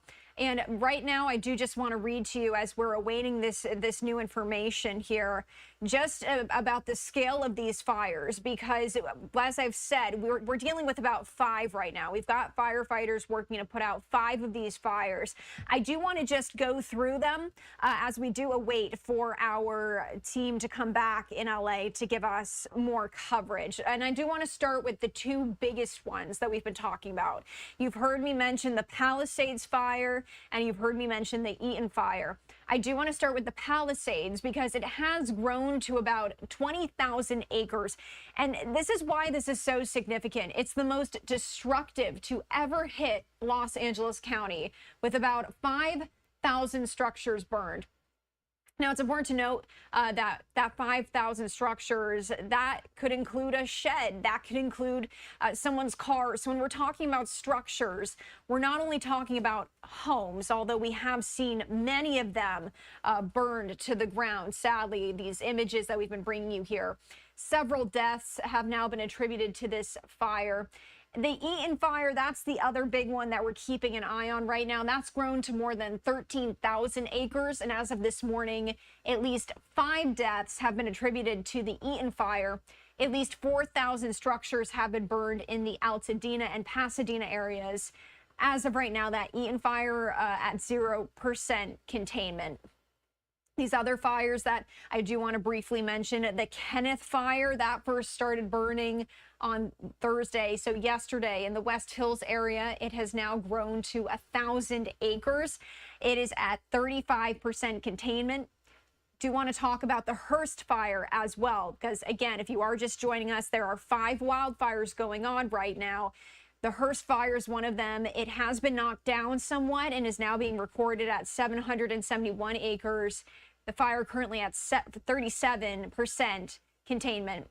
Lastly, the Lydia fire, currently burning in a more rural area at 395 acres as of 8 a.m. this morning, with 75% containment. So these are the latest things we know. I actually do have one more fire I do want to mention. Apologies. The Creek fire, that sparked on yesterday afternoon in a more mountainous area. It's more of a secluded area. That fire is now at 3 acres. No containment info at this time. It does appear that our Fox LA team is now back in coverage. I am going to turn it back over there.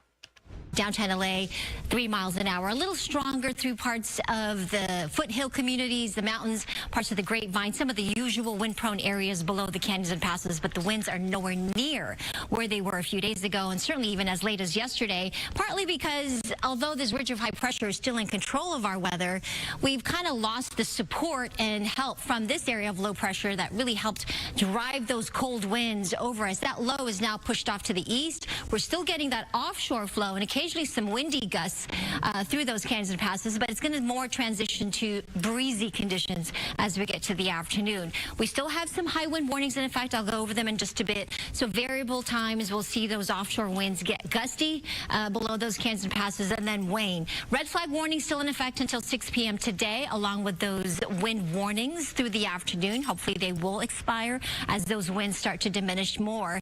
But the bad news is those winds are due to pick up again. Moderate to strong winds expected back early next week. Very dry conditions will persist, so that means red flag warnings will continue throughout widespread area of SoCal. This means that we are still under critical fire weather conditions. That means please still stay vigilant, be ready, just in case with your ready, set, go fire plan. Strong winds, low relative humidity values, and of course these warmer temperatures will still give us the fire danger. There are the areas shaded in the mustard color with the high wind warnings and then wind advisories for some breezy conditions through parts of our valleys. I'll show you the computer models. We'll look ahead even beyond the weekend into next week in just a couple minutes. Back to you. Maria, thank you. So this video circulating right now, local mother and lawyer from the Palisades confronted Governor Gavin Newsom over wildfire recovery efforts. Sky News' Martha Kellner first reported on Rachel Darvish. She's a woman who urged Newsom to take action after her daughter's school was destroyed, and she approached the governor as he was about to enter his SUV. Watch this. Gavin Newsom? That's the governor. That's the governor. Governor, I live here, governor. That was my daughter's school, governor. Please tell me what you're going to do. I'm not going to hurt him, I promise. I'm literally talking to the president right now to specifically answer the question of what we can do for you and your daughter. Can I hear it? Can I hear your call? Because I don't believe it. California Governor Gavin Newsom is being criticised by some for water mismanagement as hydrants ran dry while fires multiplied. So I have to get self-service. So let's get it. Let's get it. I want to be here when you call the president. I appreciate it. I'm doing that right now, and it's to immediately get reimbursements, individual assistance, and to help you. I'm devastated. I'm so sorry, especially for your daughter. I have 4 kids. Losing the school. Everyone who went to school there, they lost their homes. They lost 2 homes because they were living in one building another. Governor, please tell me, what are you going to do with the president right now? We're getting the resources to help rebuild. Why was there no water in the hydrants, Governor? That's all literally. Is it going to be different next time? It has to be. Has to be. Of course. What are you going to do? I'm doing To fill the hydrants. I would fill them up personally, you know that. I literally have. I would fill up the hydrants myself. I understand. But would you do that? I would do whatever I can. But you're not. I see do you know there's water dripping over there, Governor? There's water coming out there. You can use it. As the fires continue to spread, as you heard the frustration there, obviously, of residents who have lost everything. National Guard troops are joining the emergency response. Nearly 180,000 residents remain under evacuation orders at this time. Emotions are high. People want answers. People want to know why this happened and what more could have been done to save anything, if at all. So clearly, those are going to be answers that are going to be dealt with in the days, weeks, months to come. But clearly, you can understand the frustration. Oh, absolutely. Emotions are running high, and you think, like, had things been done differently, had people been prepared differently, perhaps I wouldn't have lost my home. My neighbor wouldn't have lost her home. The school would still be standing. Of course, it's understandable. So all of this, of course, is coming as there's this new change.org petition, which is calling for Mayor Karen Bass to resign. Critics say that she failed to lead during these devastating fires, which has left the city in crisis mode at this point. Petition organizers accuse her of mismanaging disaster funds, neglecting basic resources, and being absent when leadership was needed most. That petition demands her resignation, a full investigation, and a better disaster plan. 9:26 still to come. We do have some new estimates on the cost of destruction caused by all these fires and how it compares to the 2018 Camp Fire. Plus, our team coverage continues. We'll take you live to the Palisades fire when we come back. Thank you to our Fox 11 team as we do continue our coverage. And you heard that heartbreaking plea that woman had to California Governor Gavin Newsom asking what more can be done. Well, here's what can be done. If you're at home wondering how you can help, Fox has made a donation to the American Red Cross to help those people like that poor woman who have lost everything, children who have lost their schools, their homes, cars, valuables, everything. If you'd like to give, you can scan that QR code on your screen. If you open up the camera app on your smartphone and you point it at your screen and you tap on the QR code, it should take you right to our website, or you can go to go.fox/Red Cross. Again, that's go.fox/Red Cross if you would like to make a donation. We're going to go away for a 2-minute break. More on the other side.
Welcome back to Live Now from Fox. Going to head right back out to our Fox LA team as we continue to cover the California wildfires. And at this point, more than 5,000 structures reduced to ashes. At least 2 people have died in that fire. 60,000 residents remain under evacuation orders, and there are another 13,000 buildings in the path of danger. In Eaton Canyon above Altadena, 5 people have died. This fire has burned nearly 14,000 acres. Some 100 structures are destroyed. More than 32,000 people are under evacuation orders, including parts of Pasadena and Altadena. Eaton is at 0% containment. The Hearst fire in Sylmar has now burned 771 acres. It's now 37% contained. The fire started near the 5 and 210 freeways, and evacuations for 44,000 people, that has been lifted. Firefighters say improved conditions and federal support have helped to slow down that fire. The Kenneth Fire erupted in West Hills during burning, that is, 1,000 acres. It is 35% contained. This fire is being investigated as arson. That fire began at 3:30 yesterday near the 101 freeway and Valley Circle Boulevard. Mandatory evacuation orders were ordered, but later reduced to warnings. No injuries or structural damage have been reported there. And when looking at all this damage, yesterday we told you the estimate value across the Southland was around $57 billion in damages, and that number has since gone way up.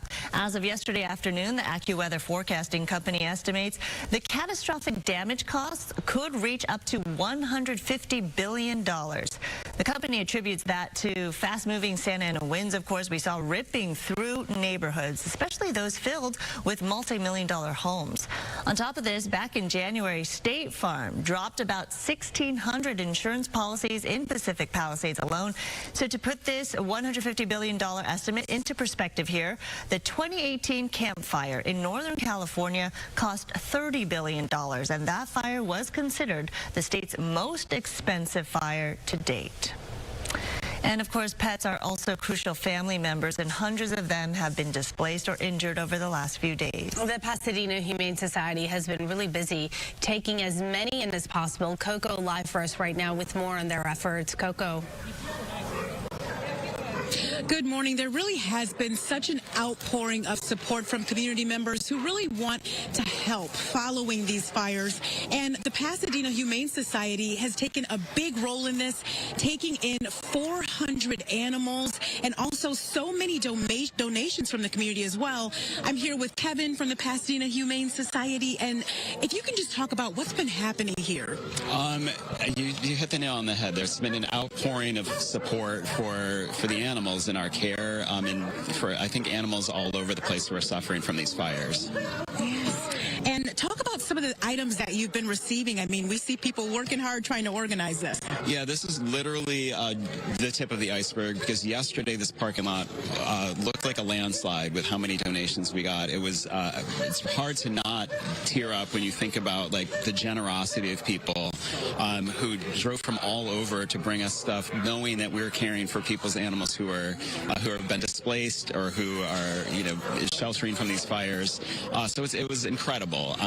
We've got tons of cat food, dog food, crates, beds, blankets, anything that we even mentioned for a second on social media. People went out and got it and brought it to us, which has been so helpful.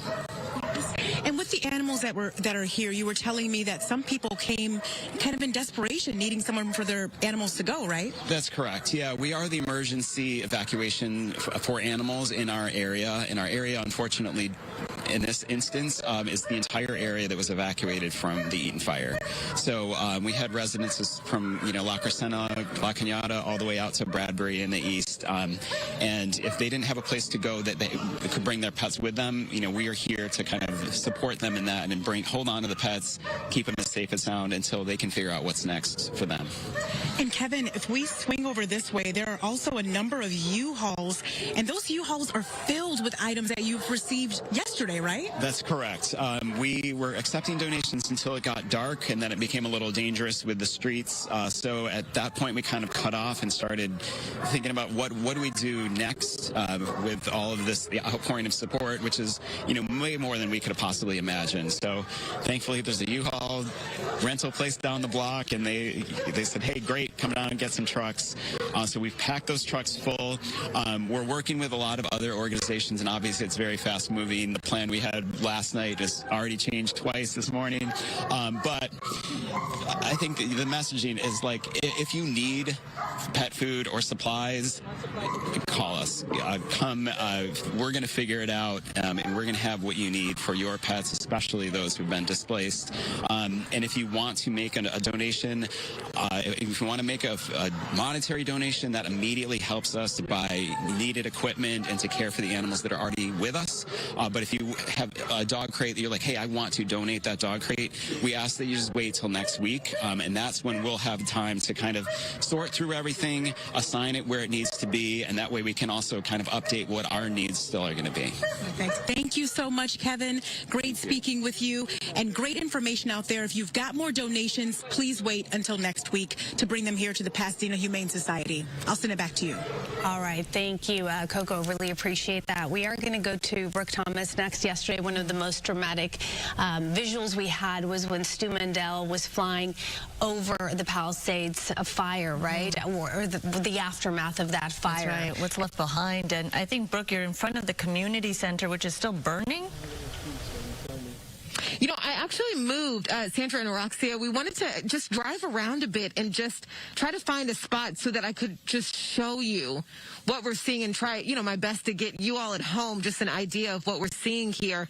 We're just right here in the middle of what used to be a neighborhood. I'm going to move around a little bit. I just want you to see, what's been really striking for me, you all, is that the number of chimneys, right, that are still here, and that's it. And of course, those are still standing, but nothing else. The number of steps, front steps, that are still there. There may be a light post here and there, just the cars that are absolutely destroyed. And then I was saying this earlier this morning, the fact that every once in a while, here, look behind me here, I'm going to go this way. You'll see a house that looks perfectly fine, or you'll see a car that is melted. And then next to that, a brand new, sports car, untouched. It's so fascinating. We were having this conversation. I was talking with my photographer, Carlos. We were just kind of wondering, is it newer buildings because of, building regulations have changed? And then we'd see an old home that is standing. And, is it, a better sprinkler system? What is it? And, it just seems to be luck. And it's so jarring, and this is so sad to see, what this community, used to be and what it is now. And it's a wonder, what it will ever be able to be again. I'll send things back to you all in the studio. Yeah. Wow. Speaking of that recreation center, Brooke, that you were in front of, we do see a live shot from Skyfox. It is still burning at this point, but the devastation left behind, really unimaginable. Thank you, Brooke, for that report. So many people want answers. City and county officials have just wrapped up a news conference updating us all on the fires. And Bob DeCascio is live in downtown L.A., where the false alerts were the big topic. You were answering, or asking, rather, really tough questions, Bob. And there still aren't some very clear answers. It's the L.A. County Office of Emergency Management that oversees that emergency alert system. And we did ask Kevin McGowan what the issue was. He did say it was their top priority, that they were working around the clock to try and fix this issue. He said it wasn't a human issue, that there wasn't an actual person that was pushing that button, but instead that it was some sort of a technology issue, something in terms of the cell phone towers and a mix-up with those cell phone towers. But Mayor Karen Bass was also grilled about the situation going on with the emergency alert system and the loss of confidence in the emergency alert system. Here's what she had to say about it. Millions of people here who get these alerts. They are ignoring them. You still have red flag warnings in effect. There is a real threat here. What is your message to your constituents who are losing faith? You started this entire press conference the begging residents people of not Los to turn their phones Angeles off. region to have faith in what we are doing 24 hours a day. I can say on behalf of our first responders from the fire department, the police department, we are doing everything we can to bring the situation under control. But seemingly a lot of people are losing faith in that system. It was last night that the alert went out to evacuate to all LA County residents, 10 million people overnight. Those alerts just kept coming. Lots of people woken up in the middle of the night. The Office of Emergency Management stressing that people should pay attention to those alerts to evacuate. They said that people should verify and go to their website to make sure that it was a legitimate alert to evacuate. We asked Supervisor Barger if that was acceptable. She expressed frustration. She says there has to be a better interim solution until this problem is fixed. Bottom line is we are going to drill down because I too got the alert. I got 2 alerts, and then I got an alert telling me to disregard the alerts. And, you know, as someone who has communities that are on edge, that are lined up, and I'm sure Mayor Gordo has the same situation going on as well. They're on pins and needles thinking that they're next. The verification, so people are just supposed to go on this website, find this website to figure out if it's real?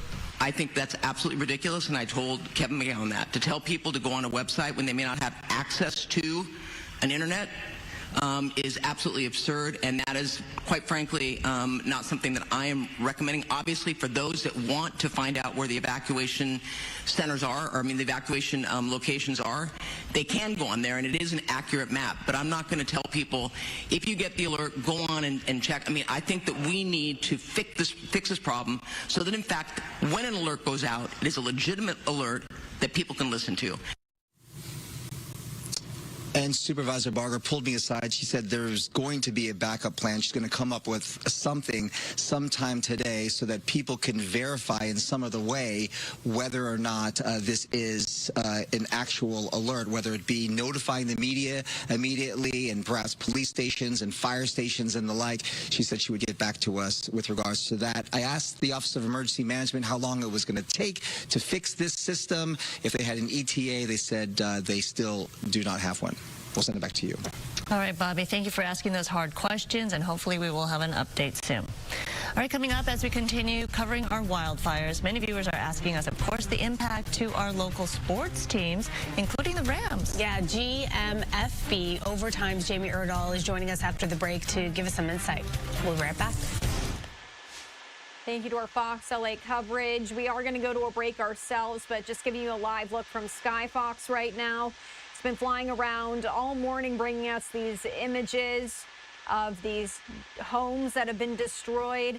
Looks like Skyfox currently flying to another area. So what we're going to do on Live Now from Fox is go to a break ourselves. When we come back, more coverage continues.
Welcome back here on Live Now from Fox. We are awaiting our Fox LA team to come back from commercial break to bring you more continuous coverage on all of this. We're also working to get some information from this briefing that was just held by President Joe Biden. Was not able to be aired live, but we are working to get that video for you to play you the latest on what we do know. My producer just told me it does look like our Fox 11 LA team is now back. I do want to head back to that coverage. Nowhere near where they were a few days ago. You can see this is our future cast. Watch as we put it into motion as we get into the afternoon. Little bursts here and there, but generally the winds have really weakened. 22 miles an hour for downtown LA, 18 in Santa Clarita. Remember a couple days ago, we were pointing to numbers in the 50s and 60s.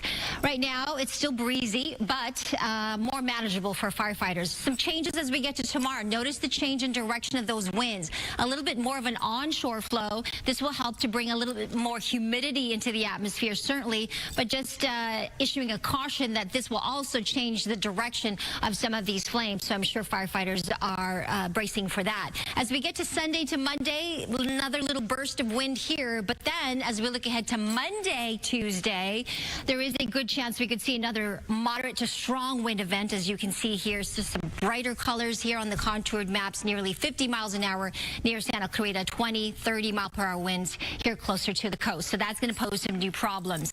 The good news is the humidity values, according to this model, are going to increase as we get to tomorrow, and that's because partly due to that slightly stronger onshore flow. So that will help matters a bit more. Looking at our future cast, high pressure does stay in control of our weather, and that is why we're going to continue to see that offshore flow. I do want you to pay attention to what's beyond Monday, Tuesday, because by Wednesday, Thursday, I'm going to watch this upper level low pressure system, and it could, I say, qualify that, bring us a chance for some light showers as we get to late Wednesday to Thursday. Until then, though, we'll get some winds, breezy on Sunday, and then some gustier winds as we get to Monday night, Tuesday. Hang in there, guys. Stay vigilant. Stay safe.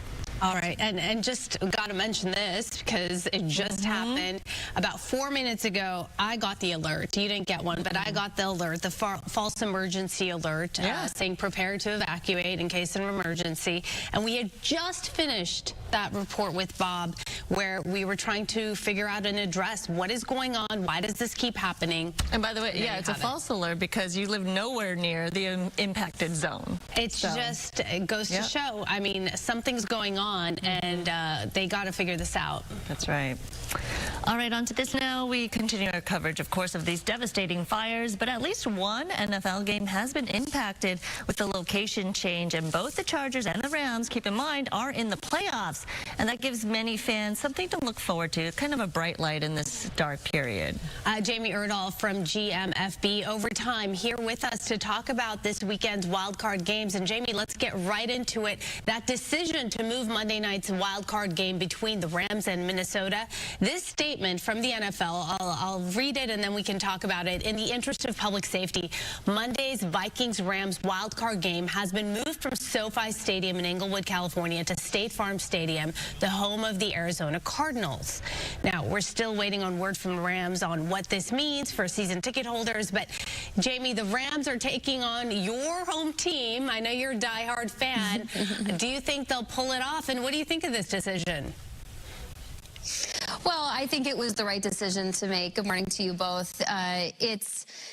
It's very much like the NFL to keep such a close eye when things like this happen and impact not just the teams and the clubs and the players and coaches involved, but also the communities that surround these teams and support the organization. So when hurricanes happen up and down the East Coast or in Florida, or unfortunately this devastating fire that's happening right now in LA, the NFL has been watching this very closely. And when that announcement came out yesterday that they would move this Vikings-Rams game to Arizona, it was not a surprise, and I do believe it is the right thing to do. It's not just about can the teams play on Monday night at SoFi Stadium. It's do you want all those fans on the highways as we are still focused our efforts so much on what is continuing to happen and the access the emergency personnel have to fight the fires. Do we really want to be demanding security and police and firefighters and ambulances at a football game here? We do not. So the NFL decided to move this to Arizona. I do think it was the right decision to be made. That being said, home field advantage is a real thing in the NFL, and I'm sure the Rams, in a very small pocket of their heart, are a little sad that they don't get to host a home playoff game. It's something you work all season long for, and the fact that they now have to go to a division rival stadium in Arizona and host the Minnesota Vikings, especially because they beat the Vikings right here at SoFi Stadium in October. I'm sure the Rams are bummed about this, but it doesn't matter. You can roll the ball out and play anywhere, especially when it comes to the playoffs. I will leave my Minnesota native opinion aside about this. I think it is just a wonderful celebration, as you said, that both LA teams are in the playoffs this weekend, and maybe it will provide just a bright spot, a relief, a joy, and entertainment for some people in LA. I'll tell you one thing, though, certainly something that caught my attention, and I know I'm not alone. The game being played at State Farm Stadium just in July, 1,600 policies in Pacific Palisades alone dropped by State Farm. In addition, State Farm dropping more than 2,000 policies in 2 other Los Angeles zip codes. I think that definitely does hit a nerve with many Angelinos right now. Yeah, I think that's those are certainly an interesting number comparison, and it's where the brain would go if you are a football fan and you're reading headlines like that.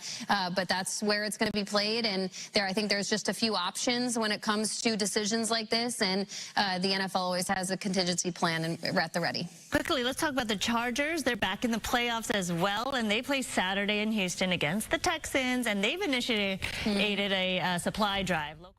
All right, thank you to our Fox LA team giving us the latest updates here. A lot of people wondering about sports events as well. And this footage on your screen here, this is not a live image. I just wanted to show you some of what we caught from Sky Fox. This is from the Kenneth fire.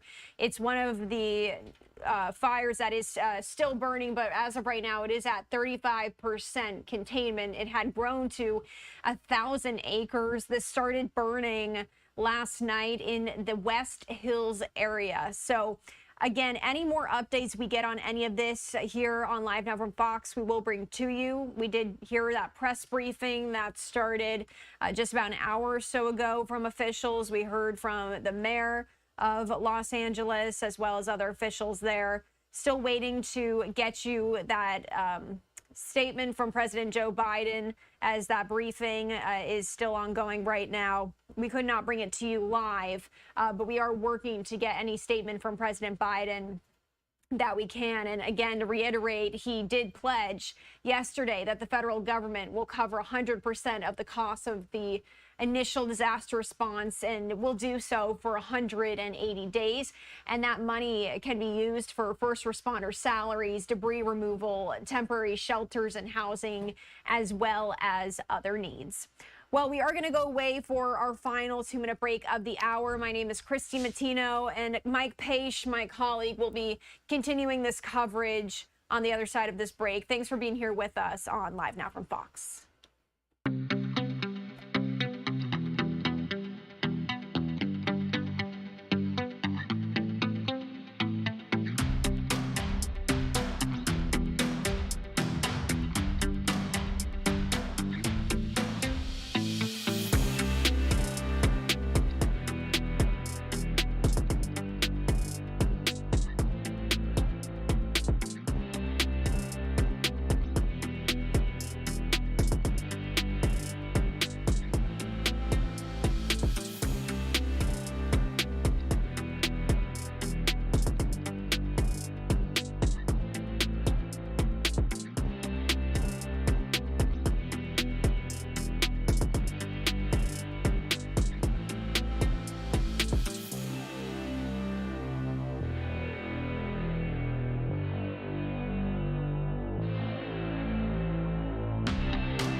And welcome back, everyone, here to Live Now from Fox. We, again, appreciate everyone continuing to join us all in real time right here. Again, our coverage continues to be in Southern California, at least 10 dead in these massive LA fires. Hi, everyone. Mike Pace here. Thanks again for joining us on Live Now from Fox. I'll be with you for the next 4 hours, really giving you the latest coverage from Fox 11 Los Angeles, and then we'll get into some other big top stories of the day as well. We are keeping an eye, though, on when President Biden will be speaking from the White House on the federal response to these massive fires that we're seeing out in California. So right now, let's go back out to the coverage of Fox 11 Los Angeles. They have been doing such a great job updating their community and really the rest of the country as well. Let's listen in. Timing of all of that. Metro doing its part to ease the pain of the fires. The fare suspension for all Metro buses, trains has been now extended through the rest of today. LA County Supervisor and Chair of the Metro Board, Janice Hahn, made the announcement this morning. She says Metro will again offer free rides today to ensure public transportation access to those who are in need. Hahn also advises people to check social media, of course, for the most current and up-to-date information about bus and rail service. All right, coming up at 10 a.m., our team coverage of the Southern California fires continues. What information you should know to keep your family, your home, and your property safe. They are going to a quick 2-minute break here on Live Now from Fox. We are going to keep our coverage going as we will give you the latest updates here from Los Angeles. And just within the last hour, we did receive updates from the LA mayor and other LA County officials giving the latest guidance on these big, massive wildfires that are happening here, and talking about the latest containment numbers as well. We'll bring that to you in just a little bit as well. But again, we are mapping out this story for you like never before, where this really breaking news has started since Tuesday, and now here we are on Friday, and really our hearts go out to everyone involved in these fires. And so many people have lost all of their homes, and it's truly, truly heartbreaking to see when you look at some of these images. This is the Eaton fire, and I know a lot of people were saying, okay,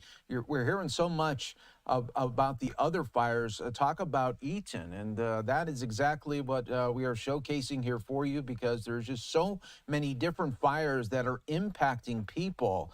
And of course, you know, structures could go away, businesses could go away, but if you have your friends and your family, if they were able to make it out, you're lucky, because there are 10 families out there that are really, really dealing with such an immeasurable loss right now, as they are just trying to pick up the pieces, not only of their structures, their buildings, their homes, but also now trying to find out what life is going to be like without the 10 people that are no longer with us out there in Southern California, succumbing to these massive fires, where we see these structures, these homes that were so magnificent, so beautiful at one time, and now they're just being reduced to rubble here. So in just moments, we'll get back out to Fox 11 Los Angeles. They've been doing always such a great job of updating and giving the latest community guidance as well. We are expecting in just a little bit to hear from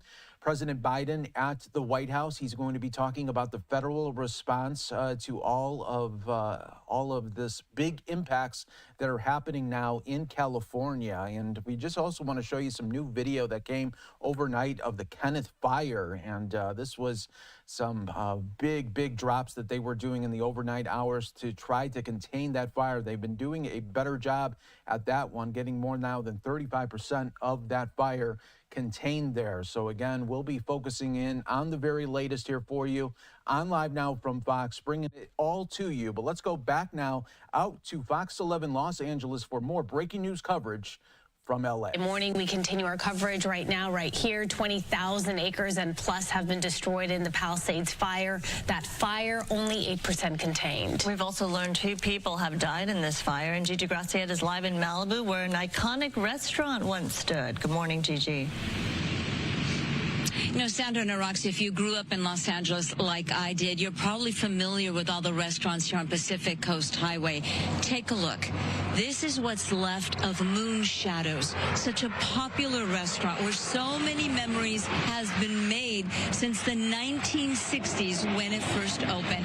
You are looking at what's left of what appears to be a refrigeration unit. You see all the bottles of Pellegrino's sparkling water there, the shelves that once held food products, dining products, and take a look. And there's a lot of debris here, so I'm going to ask photographer Tony Butita to be very careful.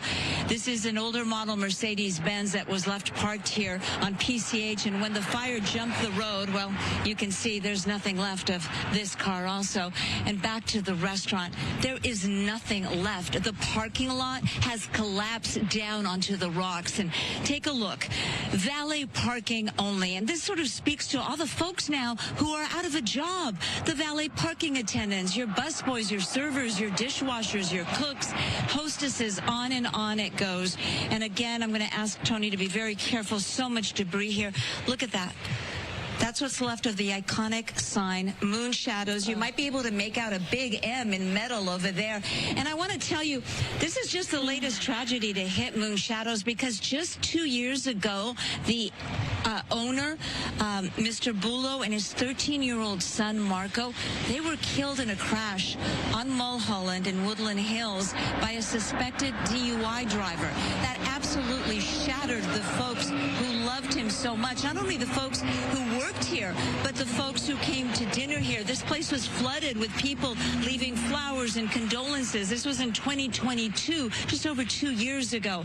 And now the restaurant that he and his family owned is gone. Just one of the many, many losses that we're seeing because of the Palisades fire. And that over there was the parking lot. Now you just see ocean water. There was the parking lot where you would obviously park, leave your car for the valet. It has now collapsed down onto the rocks. Oh. That is the latest from Malibu. I'm Gigi Gracia. I was not familiar with that story. Right, I know. And as you're learning more about each individual story here of people who have been impacted, it's heartbreak on top of heartbreak, because as you know, everyone is going through something personally, right? And then this happens. So again, I mean, just for your example of your friend who lost the school, you know, she's dealing with personal health issues, and it's just impacting so many people time and time again. Well, and as Gigi pointed out, it's not just the business and the business owner. That business employs so many people who now are out of a job. It's just a ripple effect, and that's why someone, at least a handful of people impacted by this, if you yourself are not directly impacted, for sure. Right. And as we've been reporting since Tuesday, when the Palisades fire ignited, firefighters did struggle to battle the flames. As we saw, the fire hydrants they needed ran dry, and water pressure failed them. We knew that much, right? And frustrating as this is, now the LA Times is revealing why. The Santa Ynez Reservoir, which is a critical water source, was empty. The reservoir in the heart of the Pacific Palisades could have been full of 117 million gallons of water, but it had been shut down for repairs. A Department of Water and Power official says the reservoir had been shut down for a while. It had been taken offline because of a tear in its cover. We don't know the exact date it was shut down, but fire officials say it could have helped in all of this, but it wouldn't have stopped the shortages caused by the overwhelming demand. The fire burned through 20,000 acres and destroyed some 5,000 homes, leaving LA's infrastructure struggling against unprecedented flames. So that reservoir is set to reopen next month. Mile after mile of scorched earth, 45 square miles we're talking about of Los Angeles County burned in the worst wildfires Southern California has ever seen. 9,000 homes and structures just gone. 180,000 people forced to have to leave everything behind. And this morning, the National Guard is here, and they have arrived. They're bringing support to the region that desperately needs it. Let's go to Mario live right now with the latest on what exactly they are doing, what their responsibilities will be moving forward. Yeah, we've seen over a dozen of these big vehicles, these armored vehicles going through this evacuated area. Just take a look. This is called a MAT-V. It's made to withstand explosions. Right now, it's basically being used as a show of force to deter criminal activity in these areas. Let's go to the video here because they came in last night. 400 Guard members have now been deployed to assist law enforcement with traffic control and securing these fire zones. Now, this comes as 20 people have been arrested for looting in these evacuated areas between Wednesday night and Thursday morning. Governor Newsom approved the deployment, saying the state's using every resource to protect communities, also warning that looting will not be tolerated and prosecuted to the fullest extent.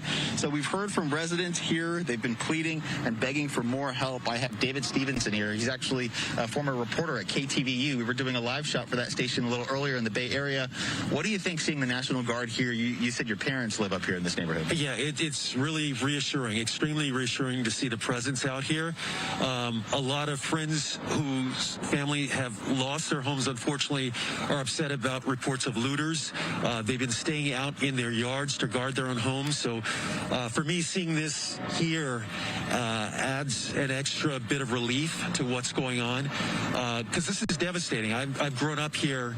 My friends and family, we spent our whole lives here, and just to see so much of it wiped out is awful. But then the idea that people are even thinking about coming in to steal what we have left is really rough. So I'm glad to see this presence, but what we really want to know is when we can get into our neighborhoods, be escorted in to guard our belongings or to guard what's left. So that's what we're waiting to hear from. And your family is okay? My family is okay. My parents evacuated. They're in an isolated neighborhood where so far that neighborhood seems to be fine, but there's been some efforts to fight off fires nearby. We're trying to get information about our particular neighborhood, you know, when we'll be able to get up there, because it's much further up in the hills, and so far we don't have any access to get through. So on one hand, yeah, glad to see this presence here, but on the other hand, we want to let them to let us know when can we get up there to see our home. Yeah, definitely understandable. Thank you so much for talking to us. Good luck to you. And that's what we've seen. A lot of residents here coming up and talking to CHP officers, the CalGuard members, to see when they can get up access into their neighborhoods. And at this point, we really don't know. They've only been letting utility crews and emergency vehicles up. For now, live here in Altadena, we'll send it back to you. All right, Mario, thank you. We go to Bob DeCastro next. So this morning, the city and county officials held a news conference to update all of us on the fires. And Bob, I don't know if you heard, but we had just finished speaking with you at about 9:30 or so. And shortly after, I got another one of these false alerts. I heard it in my earpiece, and the strange thing about that is when we had all been asking about why everyone was getting these bogus alerts, they were going off during the news conference again this morning, which was very jarring even for the people who were answering the questions. This is all overseen by the Office of Emergency Management, the emergency alert system, and they said they're on top of it. They're trying to figure out what's going on here, that it's their top priority. They said it's not a human issue, that there's no one pressing the button to send off that alert, but it's some sort of a mix-up with cell phone towers. Now, Mayor Karen Bass was also grilled about this issue, about why people are all getting those bogus alerts, and here's what she had to say. Millions of people here who get these alerts, they are ignoring them. You still have red flag warnings in effect. There is a real threat here. What is your message to your constituents who are losing faith? You started this entire press conference begging people not to turn their phones off. I want the residents of Los Angeles region to have faith in what we are doing 24 hours a day. I can say on behalf of our first responders, from the fire department, the police department, we are doing everything we can to bring the situation under control. But as it stands, they even don't have faith in their own system. Last night, those bogus alerts to evacuate went out to 10 million LA County residents, and then overnight, those alerts just kept coming. People receiving those jarring alarms in the middle of the night. The Office of Emergency Management said people should pay attention to those alerts to evacuate. They should go to their website, they said, to verify to see if it's legitimate until all of this is fixed. So I asked, what if people aren't able to go onto the website? What if they can't log on? What should they do? Supervisor Catherine Barger expressed frustration with the answer that people should go onto a website. She says there has to be a better interim solution. Listen. bottom line is we are going to drill down, because I too got the alert. I got 2 alerts, and then I got an alert telling me to disregard the alerts. And you know, as someone who has communities that are on edge, that are lined up, and I'm sure Mayor Gordo has the same situation going on as well, they're on pins and needles thinking that they're next. The verification, so people are just supposed to go on this website, find this website to figure out if it's real? I think that's absolutely ridiculous, and All right, everyone, just a little bit of the Fox 11 coverage also out in Los Angeles as officials were giving the latest updates on the wildfires out in California. Let's go out right now to President Biden. This is tape playback of him inside the Oval Office getting the latest updates on the federal response to the fires. These fires are mostly spreading out of control. We still got a long way to go, as we're out to hear from the governor and others. And while the winds have died down for the time, we expect they'll remain a threat until early next week. So we're going to keep working 24/7 to support state and local officials to fully stop these fires as soon as possible. Next, we're going to make sure California has every possible resource to fight these fires and help survivors. As soon as the fire started, I approved the Fire Management Assistance Grants, which is a fancy phrase for saying the grants to cover the cost of firefighting federally, and the gear, equipment, capabilities like search and rescue. Then I immediately approved at the governor's request a major disaster declaration, which will pay for things like debris removal, temporary lodging, and first responder overtime pay. Both of these, the grants and the declaration, usually cover 75% of the state's cost. But yesterday I directed the federal government will cover 100% of the state cost for 180 days. I also announced FEMA has turned on its Critical Needs Assistance Program. This program gives one-time payment of $750 to survivors so they can quickly purchase critical items like water, formula, gasoline, and prescription drugs. And survivors should go to disasterassistance.gov or call 1-800-621-3362. We can't help you if we don't know you need the help. So call disasterassistance.gov, contact, or call 1-800-621-3362. And I want to be clear, this is not the only aid the survivors can request from FEMA. More programs are going to be available through the disaster declaration, but this assistance that survivors can get now and get it fast. We're also helping the state and local law enforcement personnel keep people safe. I've offered Governor Newsom additional support on that front too. For example, the Defense Department, military personnel can help direct traffic, evacuate people where traffic lights have been destroyed. Finally, I want to thank all the first responders.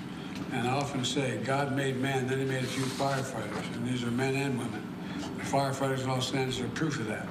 The scope, the scale, and the erratic movements of these fires is truly unprecedented. I mean, it's truly unprecedented. And but day after day, these firefighters have been pulling 24-hour shifts, rushing the flames with hurricane-force winds as well, to rescue people, to evacuate neighborhoods, and put these fires out.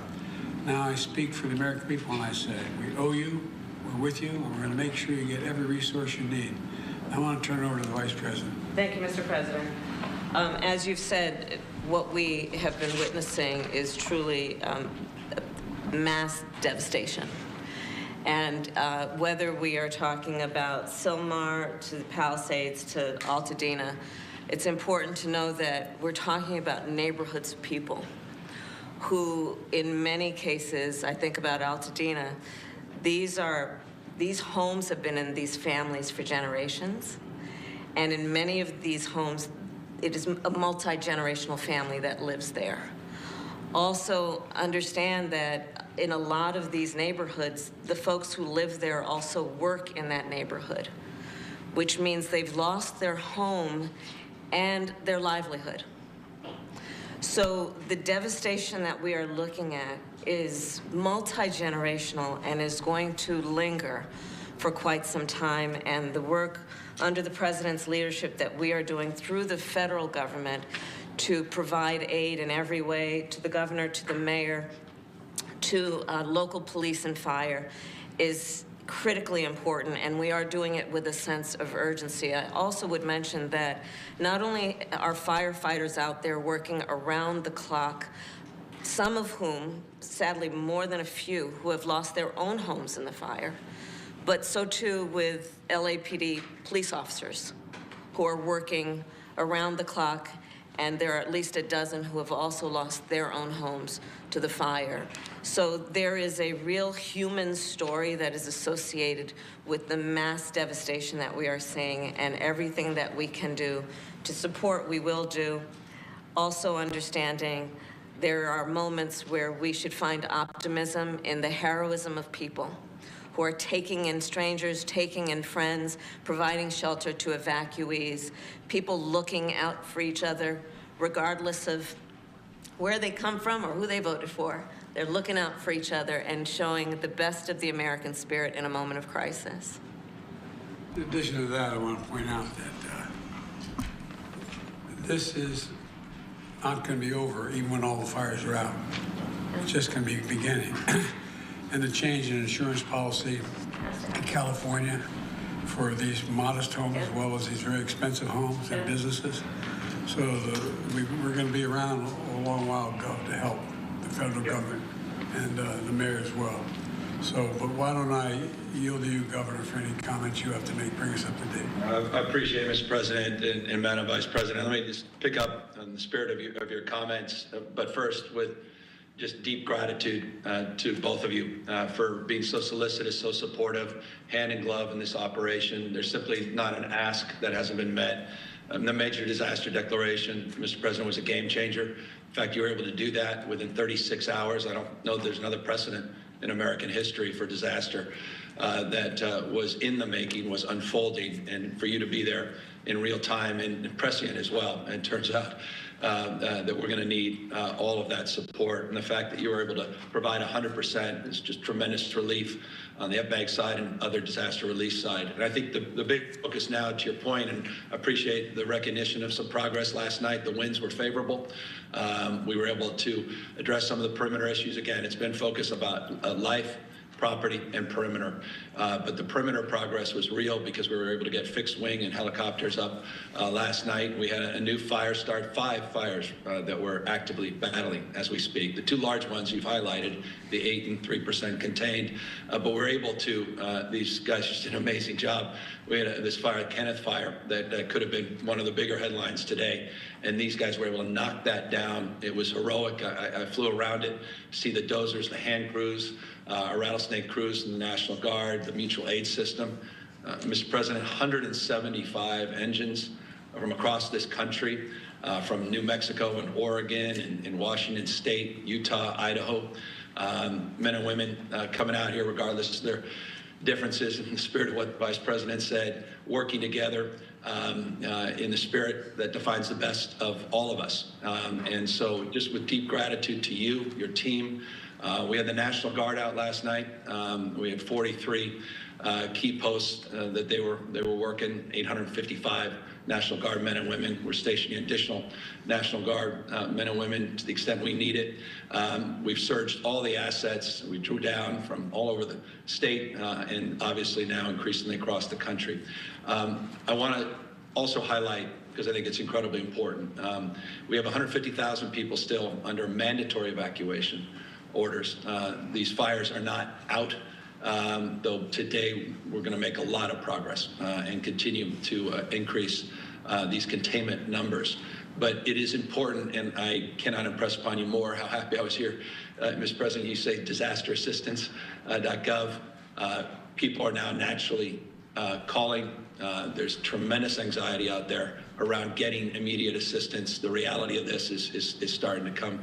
The clarity as the smoke begins to move and daylight, people are starting to understand the magnitude. I thought I never would see anything like the Tubbs fire, then the Camp Fire. This is up there. This will be one of the most destructive fires. I mean, some property damage, perhaps in the history of the country, but certainly in terms of scale and scope, 10,000+ structures already identified. 10 people we fear have lost their lives, likelihood of more. The magnitude of this is pretty profound. And in closing, I appreciate, Madam Vice President, you bringing up Altadena as well. I was there yesterday, saw middle school. It's a beautiful middle school burning down. Lifestyles, places, tradition, kids, families, memories, communities completely torn asunder. It's not just a home. It's their lives and their livelihoods. These businesses, community centers. I can't tell you how many churches burned down. And so we had these hurricane force winds, the likes of which we've never imagined in our lifetime. 99+ mile-an-hour gusts. There was no helicopters that can go up in those gusts and those wind shears. But we had, thousands and thousands of men and women that did everything in their power to hold the line. And so hats off to the first responders. And in closing, hats off to those neighbors that are stepping up, these self-organizing communities that are coming together in the spirit of what makes us great. The spirit of neighbor to neighbor, to being there for each other. And final words, I ask you, we've got to deal with this misinformation. There were hurricane force winds of mis and disinformation, lies. People want to divide this country, and we're going to have to address that as well. And it breaks my heart as people are suffering and struggling that we're up against those hurricane forces as well. And that's just a point of personal privilege that I share that with you, because it infects real people that are out there, people I meet every single day, people the mayor's been meeting with. And they're having conversations that are not the typical conversations you'd have at this time, and you wonder where this stuff comes from, and it's very damaging as well. But we're here to get the job done, to be here for folks, to focus, yes, on this mitigation, and then absolutely recovery in record time. With your support, we're going to be able to do that. With FEMA's support, we're going to get people back on their feet. We're going to rebuild this remarkable community, and we're going to come back. I know it's rote and cliche, it's just a fact. We're going to come back stronger because we're all in this together, and we're in this together because we have a leader in the Oval Office right now, Mr. President Joe Biden, an American president, being there for the American people at a time of critical need. And I cannot impress upon you personally, on behalf of 40 million Americans that live in the great state of California, how proud we are of you, the Vice President, and your leadership. Well, Go, thank you. That's why I think it's so important. We speak plainly to the American people and let them know what we can and can't do. For example, those churches that get burned down you talked about, those public schools, the federal government will pay to rebuild those. So we have to let people know that there are things that are going to be coming that we've declared, and there's disaster relief legislation and others that are going to be available. Because I think people say, okay, I'm out, but God, what happens now? But we're not leaving. We're not leaving till we get it done. Karen, Mayor? Yes, thank you, Mr. President and Madam Vice President. I just can't emphasize enough how important your support and involvement has been, and how in the midst of such incredible devastation and tragedy, that it has been comforting to know that you have been accessible. Again, the governor certainly mentioned the fact that you moved so quickly in response to the emergency declaration, the idea of 100% reimbursement, and we have made it clear to folks that that is not the norm, but that is what leadership does in response to such a devastating event. And the governor mentioned, and let me just repeat, hurricane strength wind without the rain. And that has led to such amazing devastation in terms of the Palisades fire and some of the other fires. I think it is important to acknowledge the successes that have been going on, where there have been evacuation orders that have been canceled and people are going back to certain neighborhoods. Fires have been extinguished in several neighborhoods, Pacoima, Hollywood, Studio City, where people were told they had to evacuate, and those evacuation orders have been rescinded. And as our first responders are out there putting their lives on the line, as the Vice President mentioned, they've been experiencing the losses as well as the city and the county workforces. We have a number of our employees who have had to evacuate while responding. Their families have had to evacuate, or they've had the personal loss of their homes, their places to worship, their schools, or their businesses. But Los Angeles, the region, we are going to recover. We're going to recover, and we're going to rebuild, and we're going to rebuild better. One of the biggest challenges that is facing us, and I also know that it is a national situation, is insurance.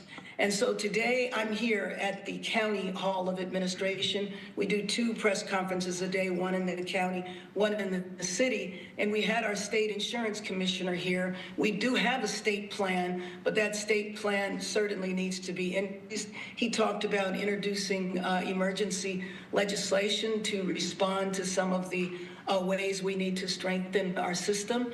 So many of the homes in the area, especially in the Palisades area, had their insurance canceled a year or so ago. And he talked about how he wanted to have a moratorium. He was going to use the power of his office to have a moratorium that said that no policies can be canceled, even if your home was not damaged. If you're in the area and everybody around you burnt down, but your home was not damaged, that your policy cannot be canceled. So we have mobilized the philanthropic community. The philanthropic community is already setting up funds to assist. But we are also convening, and the city is taking the lead here in the rebuilding effort.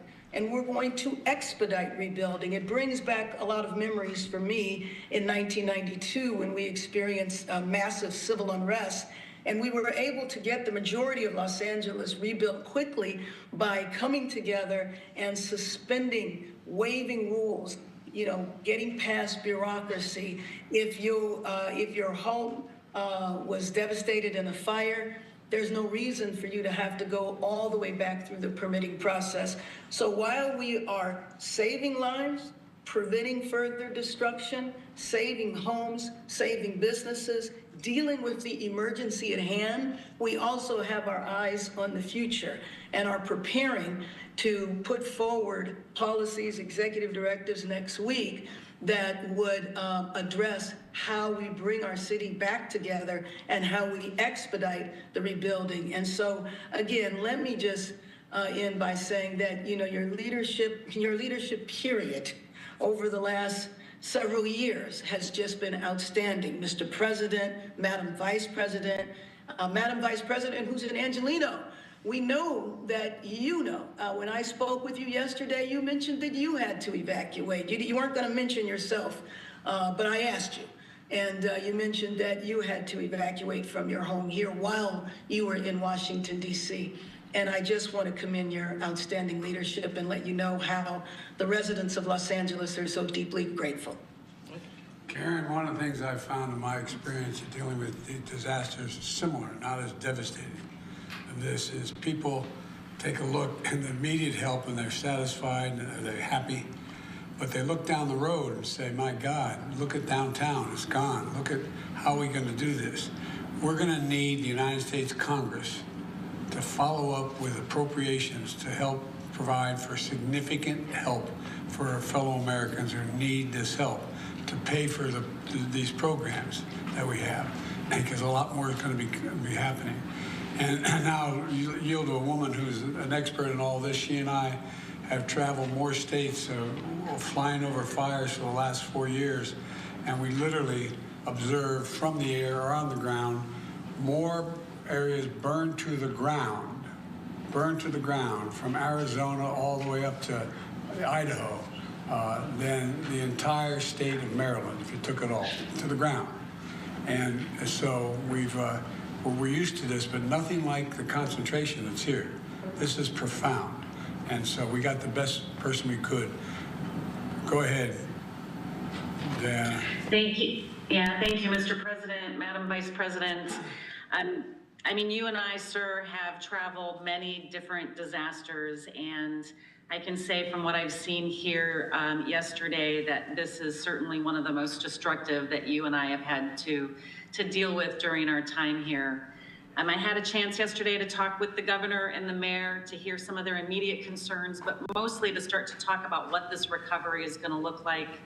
I had an opportunity to get briefings from the incident command post, both at the Palisades fire as well as the Eaton fire. And Madam Vice President, I had a chance to drive through Altadena and see just what the heart of this community is by hearing from the local officials and just witness the amount of loss that they are experiencing and going through.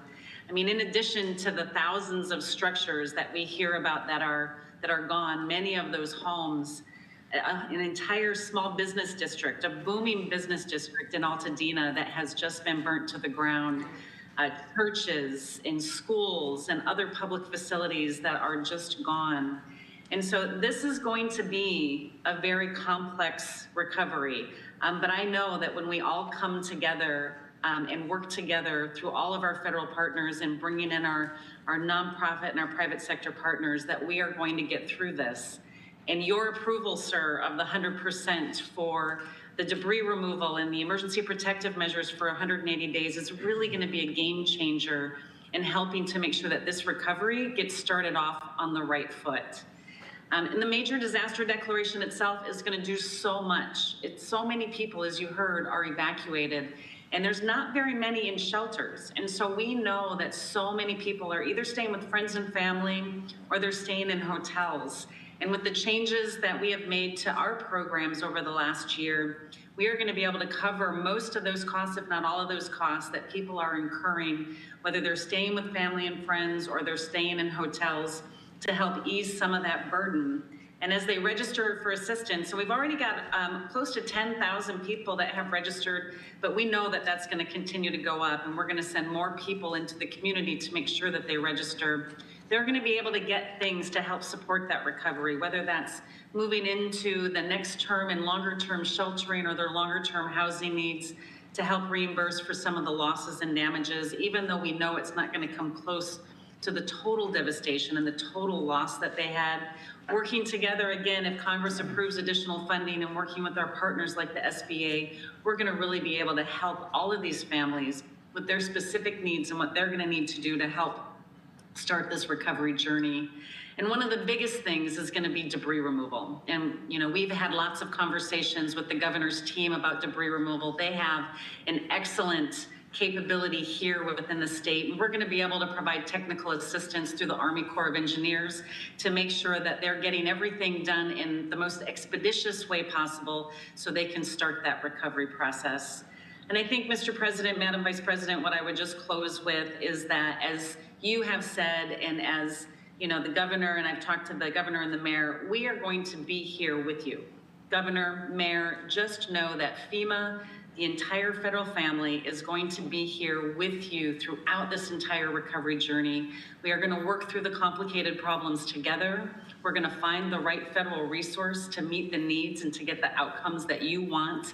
And we're going to help every Angelino with the impacts that they've had and help them on this road to recovery.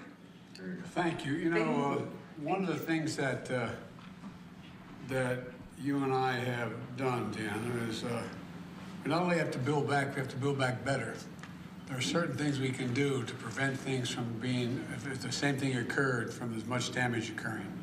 And that costs money, but it also saves money. There is climate change. There is climate change. This is part of it, and we have to deal with it.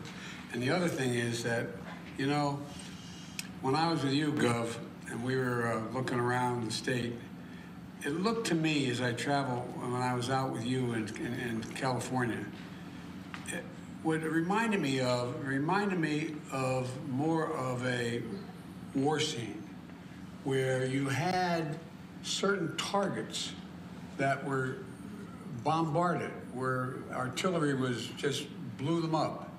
With no rhyme or reason. In other words, you'd have this fire going crazy and burning everything down, and 3 houses being fine. Yeah. Nothing's happening. Or neighborhoods that were still green. I mean, still green. and next to a place that, for example, you know, we're just looking at a Secret Service house that was out there. You know, all the vehicles are melted, yet the house next door still has green shrubbery on it. And, you know, the house is fine. There's only, I think, 4 or 5 houses in that 200, you know, it's in the Pasadena area. But my generic point is, it's almost like it's a battle scene. But, you know, Mr. President, we saw that in South Carolina, North Carolina, Georgia, and Florida with hurricanes. Yeah, this is also the nature of, to your point, this changing climate, these extreme weather conditions. Not only are they volatile and devastating, but there is no method necessarily to the impact in terms of the predictability of where it might land if we're talking about a hurricane or a wildfire. Well, for example, and so resilience and adaptation becomes more important. We found, though, that in these other areas, like the hurricanes from North Carolina to Florida, where you saw entire highways devastated, coming off the side of mountains, dropping into, well, you got to build back the highway a different way, so make it stronger. We're going to have to deal with this, and we can make it. I know any of your constituents are listening and say, my God, don't tell me about better, just tell me about getting back. But, you know, we can not only build it back, we can build it back better, God willing. 100%. No, it is remarkable, and it's, yeah, to your point, particularly as the smoke is clearing, you see that, you know, very indelibly and visually here in this fire. These newly constructed homes more likely to have survived, those with different materials, those with the latest home hardening investments. And that was the chapter and verse, the lesson, the master class, and this was the campfire. Remember, we lost 85 lives, 18,000 structures up there in Paradise, California, and those structures that did survive. And so we've changed our building codes. We began to adapt to this new reality. And I just say this to the deniers out there: you may not believe in science, but you have to believe your own eyes. You know, Mother Nature's been said by others, it's just, you know, the chemistry, biology, and physics. She bats last, she bats 1,000. There's been no rain. It's January in Southern California. It's the wettest time of year. None projected in the next many days. There's been a modest amount since last May here in Southern California. The hots are getting hotter, dry's drier, wet's a lot wetter with these atmospheric rivers. And on that, Mr. President, this is an area that we need to focus right now, and that's the likelihood that we may see some intense rain and a lot of debris flow and issues around massive flooding, which often is more deadly than the fires themselves. That's what happened in North Carolina when we talked about the hurricane. You saw the entire rivers fill. And anyway, there's a lot we can do, though. You know, I do remember when we used to have a fire season. You remember that, Governor? No. We used to have a fire season, right? In your entire term, that has not been the case. This is January. Fire season used to be at the end of summer. So, you know, absolutely correct. And then we know that was the reason for such massive devastation. But again, you know, sending out your Deanne Creswell, it was wonderful to meet you yesterday. Everybody was very excited to know that you were going to be here and to know that FEMA was going to be a resource that they can access right away. Continuing that is really what is needed right now, and want to thank you once again. The Vice President and I have initiated every federal agency, from the Department of Defense on, every federal agency to be part of this. And the other thing is, look, you know, I think you're getting a bad rap. I know you're getting a bad rap about these fire hydrants don't have enough water in them. Give me a break. Give me a break. What this is all about is the utilities, understandably. What they did is they cut off power because they're worried about these high tension lines coming down and causing more fires in the wind, right? When they do that, guess what? They shut off the power that controls the ability to pump the water. And so now they're getting generators here. I mean, this is complicated stuff. They're going to have a lot of demagogues out there trying to take advantage of it. But you're doing the right thing. We're going to get it done, God willing. And I say to the people of Southern California, God bless you. Stay strong. Stay strong. We're not going anywhere. We're not going anywhere. Thank you. Thank you very much. Thank you, Mr. President, for everything. And you know, all kidding aside, you both have my phone number, so. Yes, we do. No, I mean, for real. Anything that comes up, you have any ideas, and if you didn't, I got a California vice president, man. Yeah, I'll tell you what, that helps, she's mildly focused on this. God love her. The access to both of you is a tremendous benefit. Yeah. All right, well, thank you very much. We'll keep in touch, okay? Okay. Thank you for everything. Thank you. Bye-bye. Take care, guys.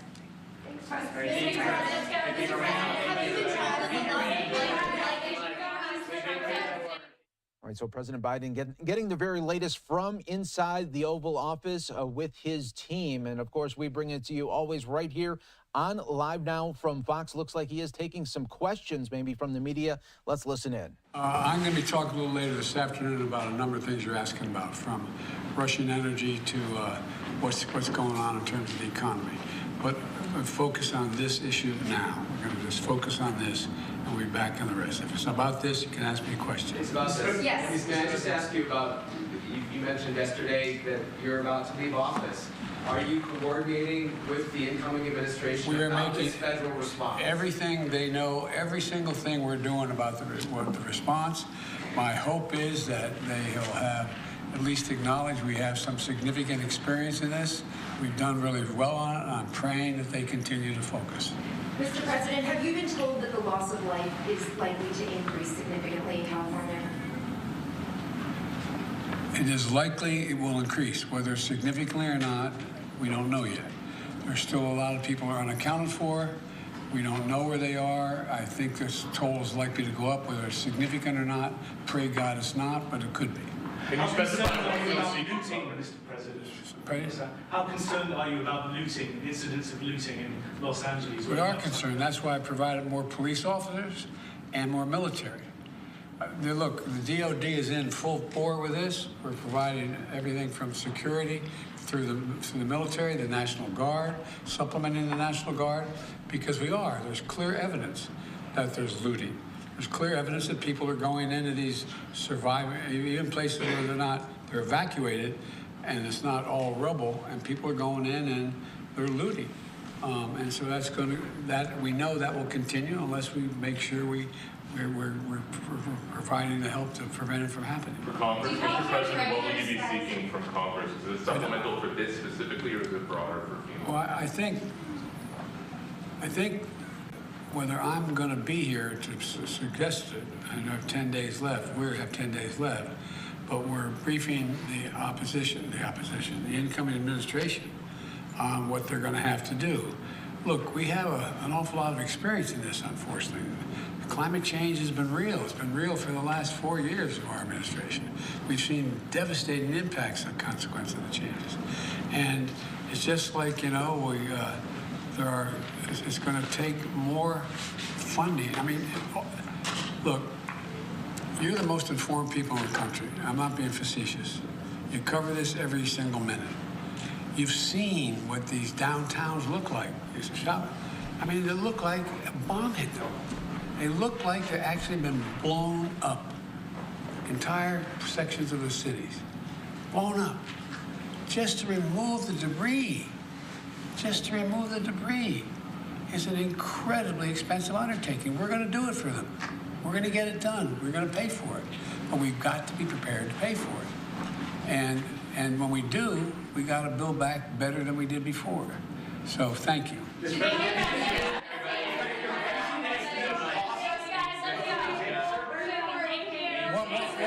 One last question. There was one last question. Do I have any estimates of cost? I can tell you, based on my experience, what I think the cost will be, but I'm not going to do that because we don't know. We want to make sure when we get the cost estimate, it's real, we've thought it through, we got the engineers and the scientists in to give us the best assessment of what's happening. And one of the things that is going to have to change, and we've been a broken record on this for the last 3 years, we got to change the way in which we transmit energy. And these high tension wires that are the things that cause someone. Remember, we had someone from the other team talking about, well, we just ought to sweep the floor, the forest floor, so we have no fires. Come on, man. You know, the idea is if we had these wires underground, it's a hell of a lot safer. It wouldn't have as many fires as we have now or in the future, but it costs a hell of a lot of money to put it underground. So we're working out all those issues to determine what would be needed when I say build back better, to build back in a way that diminishes the prospect that the change in weather and the environment is going to continue to cause such devastation. We can protect against much of it, but it's going to cost a lot of money to do it. Thank you. Thank you so much. Thank you so much.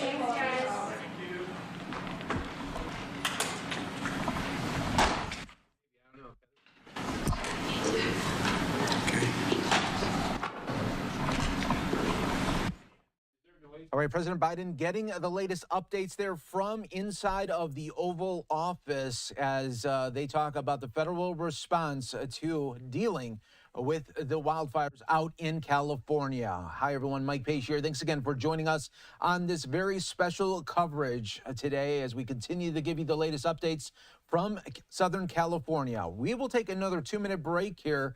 We are awaiting a White House briefing featuring the FEMA director. That is coming up shortly. Stay right here with us. We'll take a 2-minute break and be back with more coverage from California.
Welcome back to Live Now from Fox. Our Friday edition continues with the Southern California fires that continue to rage on. Let's go back out to Fox 11 Los Angeles for some more of their coverage. Let's listen in. I don't know why, but this is what happened to our house. And a lot of stuff that I love is gone. That's my dad's bicycle right there. Mm-hmm. And my mom's bicycle is here somewhere, and now everything is broken, and it's all lost its color and stuff. And these are the only things I have. This, and this. Yeah. And it's so sad. And this. That I see a tractor right there. Mm-hmm. It's just moving and... Now, your mom told me that you wanted to come and see all of this. Why was that? Because I wanted to check on it and see if it was not broken. And my dad took a video that it was broken, so I went to go see so we could do this new stuff. And we went here for today so we know what happened. And that was our chimney where Santa comes, and now it's gone. That line really was touching because it just shows you what kids are thinking about, right? Those little, that's where their mind's going, and it's completely normal and it's completely understandable. Henry's mom, Daisy, told Susan she's really surprised at her family's resilience at this, difficult time. But yeah, just the innocence of a child. And the perspective of a child, through the child's eyes, looking at this tragedy that their home is broken. And he's thinking about Santa and the chimney, and these are the only two toys I have. I mean, it's sweet, really touching. And heartbreaking at the same time. All right, on that note, we'll take a break. We'll be right back. So Fox 11 taking their break here, and we will take our final break of the hour here on Live Now from Fox. We're also monitoring and keeping up to date on the White House briefing that will be happening pretty soon. We'll bring it to you when it does happen right here on Live Now.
Welcome back, everyone, here to Live Now from Fox. We are taking a live look right now inside of the White House briefing room. We are expecting that to get going any moment now. It will feature the FEMA director, so we will be bringing that to your attention here on Live Now from Fox. Hi, everyone. Mike Page here. Great to be with you. It's such a tragic situation that is playing out there in Southern California. Our hearts are with everyone during this very difficult time for all of those that have lost homes, or even worse, maybe you have lost someone or your friends, or you know somebody that has been impacted by these horrible fires that continue to rage on. Let's go back out now to more coverage live from Fox 11 Los Angeles. They do such a great job of updating their community on what is going on in real time. But again, this is in the Granada Hills area. Okay. In the meantime, local mother and lawyer from the Palisades confronts Governor Gavin Newsom over wildfire recovery efforts. Sky News' Martha Kellner first reported on Rachel Darvish, who urged Newsom to take action,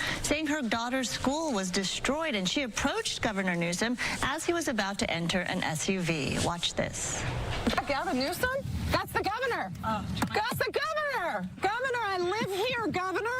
That was my daughter's school, governor. Please tell me what you're going to do. I'm not going to hurt him, I promise. I'm literally talking to the president right now to specifically answer the question of what we can do for you and your daughter. Can I hear it? Can I hear your call? Because I don't believe it.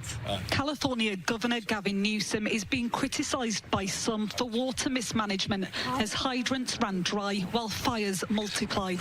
So I have to get self-service. So let's get it. Let's get it. I want to be here when you call the president. I appreciate it. I'm doing that right now, and it's it's to immediately get reimbursements, individual assistance, and to help you. I'm devastated.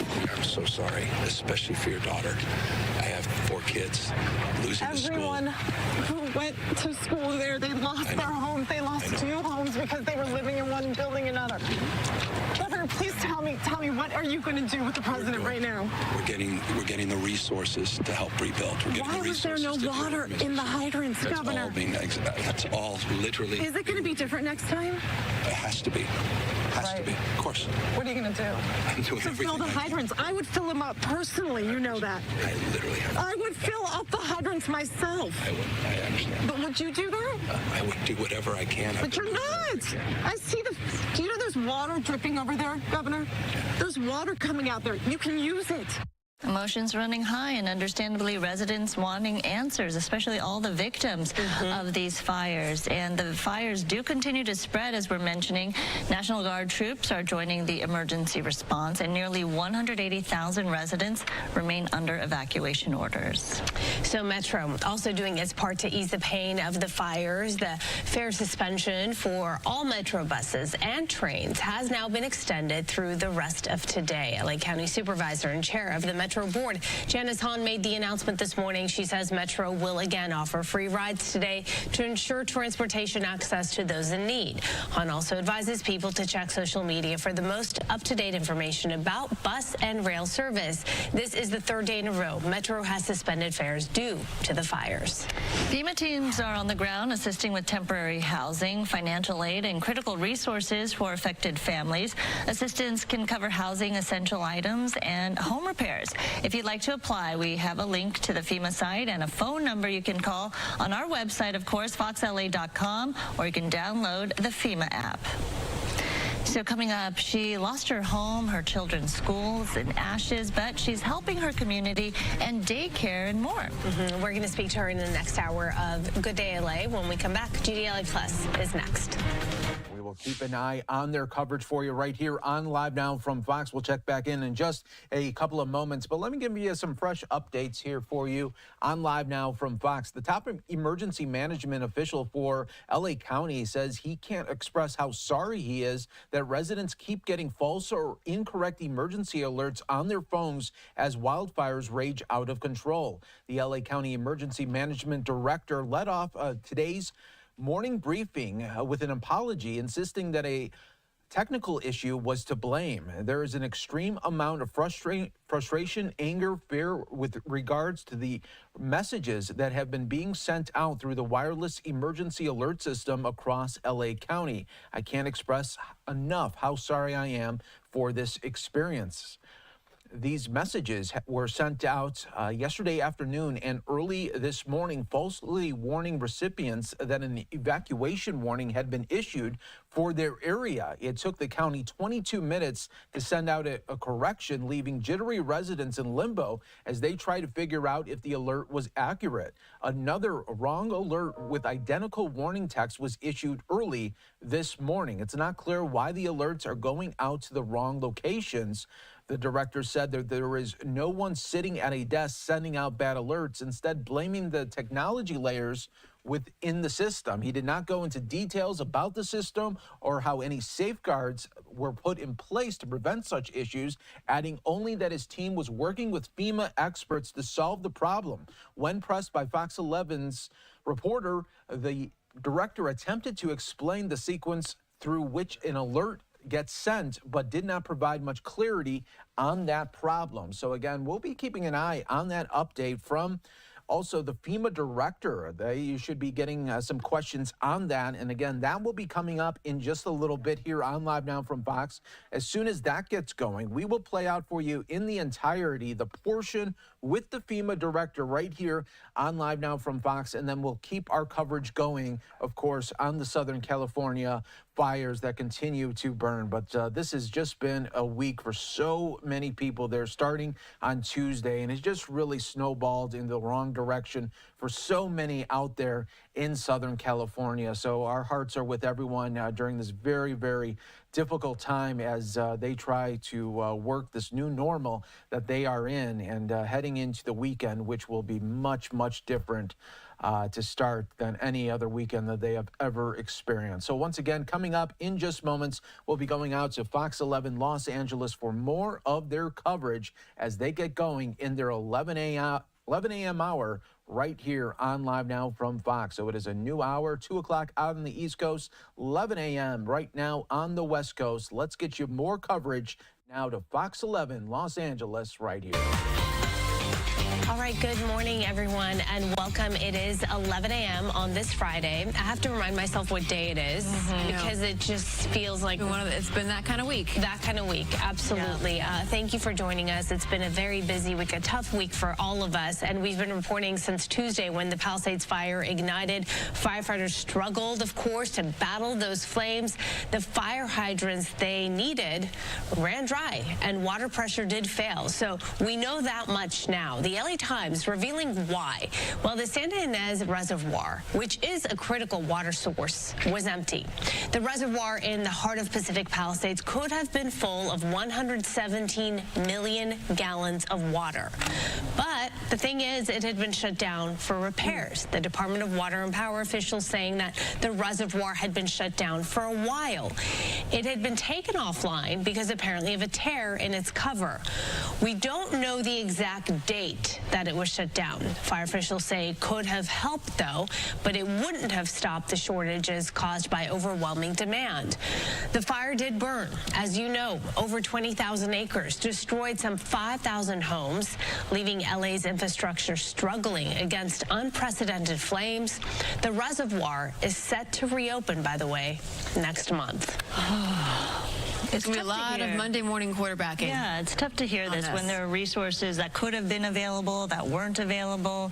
Ultimately, the fire department's saying it wouldn't have been enough, but it could have been something, right? Well, and we know that the fire hydrants that are in some of these neighborhoods are only equipped to handle apartment fires or house fires and not a wildfire of that magnitude. However, if you're talking about LAFD begging other firefighters to join them in this fight against these 4 raging fires, maybe that's something that could have helped them. Maybe rethinking our infrastructure for the next time this happens, and there will be a next time, because if the home insurance companies know these are high-risk areas, then why doesn't the government? Well, the thing is, I mean, it's one thing to say it's Mother Nature, it's the winds, it's weather, it's, you know, you can't do much. Of course, you can't do much with Mother Nature. Right. But when you live in a fire-prone area like we do, and you know that the wildfires is a potential of happening, if you follow the experts who are predicting that something is coming, the responsibility lies in the fact that you have to do your very best to be prepared for the most that you can be prepared for, even if it, in the end, wouldn't make a difference. Right. If you at least are completely prepared, now you're looking at all these people who are now left without homes, left without communities, left without jobs. How do you answer to them, right? Right. These are taxpayers. You have an expectation. We're in California. Yeah. We have, you know, we're paying the highest taxes, really, truly. That's right. And we expect certain standards. And we expect certain people who are leaders of the city to step up and meet our frustration with frustration themselves, an acknowledgement that this is a problem. Yeah. Do you know what I'm saying? And to not try to explain away some of these concerns through highbrow language that maybe they might only understand. Yeah, we're going to be talking about this for quite some time. You know, we're in the thick of it right now. In fact, there is a new fire that is happening right now. This is in Granada Hills. This is the Archer Fire at Cessna Boulevard north of Meadowlark. Let's go live to Stu Mundell and Sky Fox. He's over the scene right now. Stu, what are you seeing?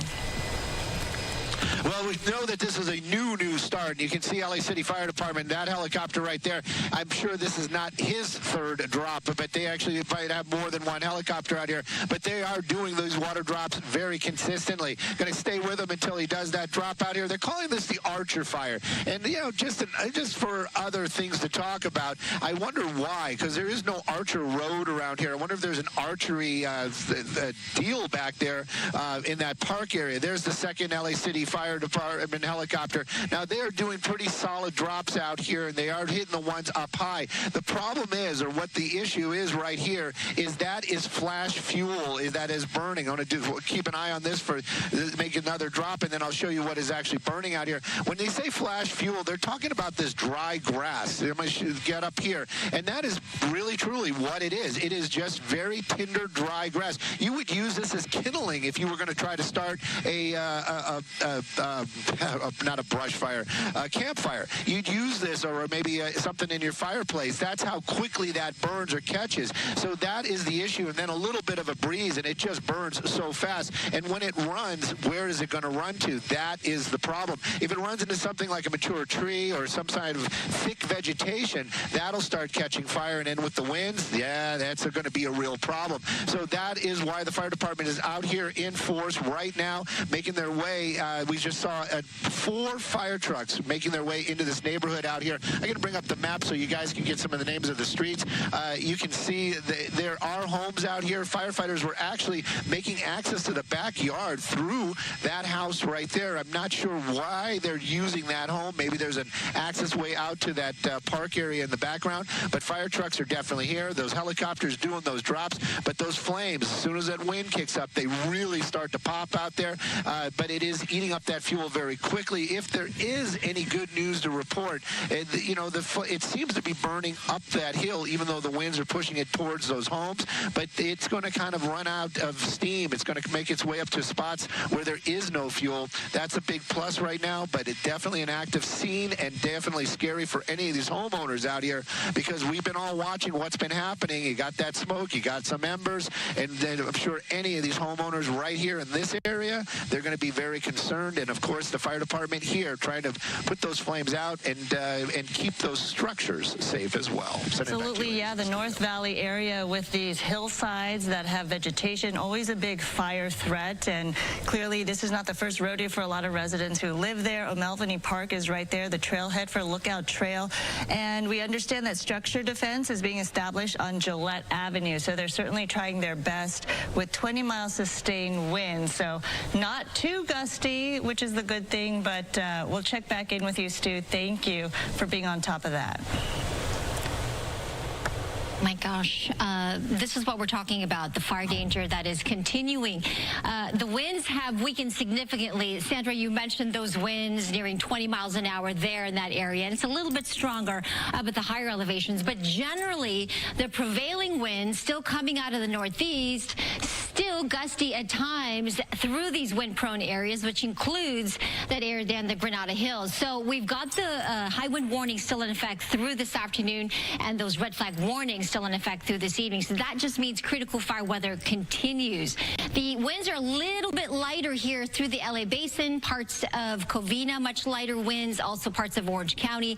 However, out towards the Inland Empire, out towards Temecula, the Coachella Valley, still some stronger winds, especially if you head south into San Diego. The winds are gradually going to weaken into the afternoon. That's the good news. The wind gusts still nearing 50 miles per hour. At least that's still possible through those canyons and passes, but they will be getting a little bit weaker as we get to tonight and into tomorrow. The air quality is very hazardous. As you saw, numerous fires, and with those winds pushing all of that smoke and ash towards the coast. Red flag warnings, as I mentioned, will continue until about 6 o'clock this evening. Temperatures right now are in the upper 60s, nearing 70 degrees, 71 in Huntington Beach. So temperatures, by the time we get to early this afternoon, will be above average. Here's the 7-day forecast as we break it down. The wildfire smoke will be an issue. Of course, the fires continue to be an issue as firefighters continue to battle these blazes.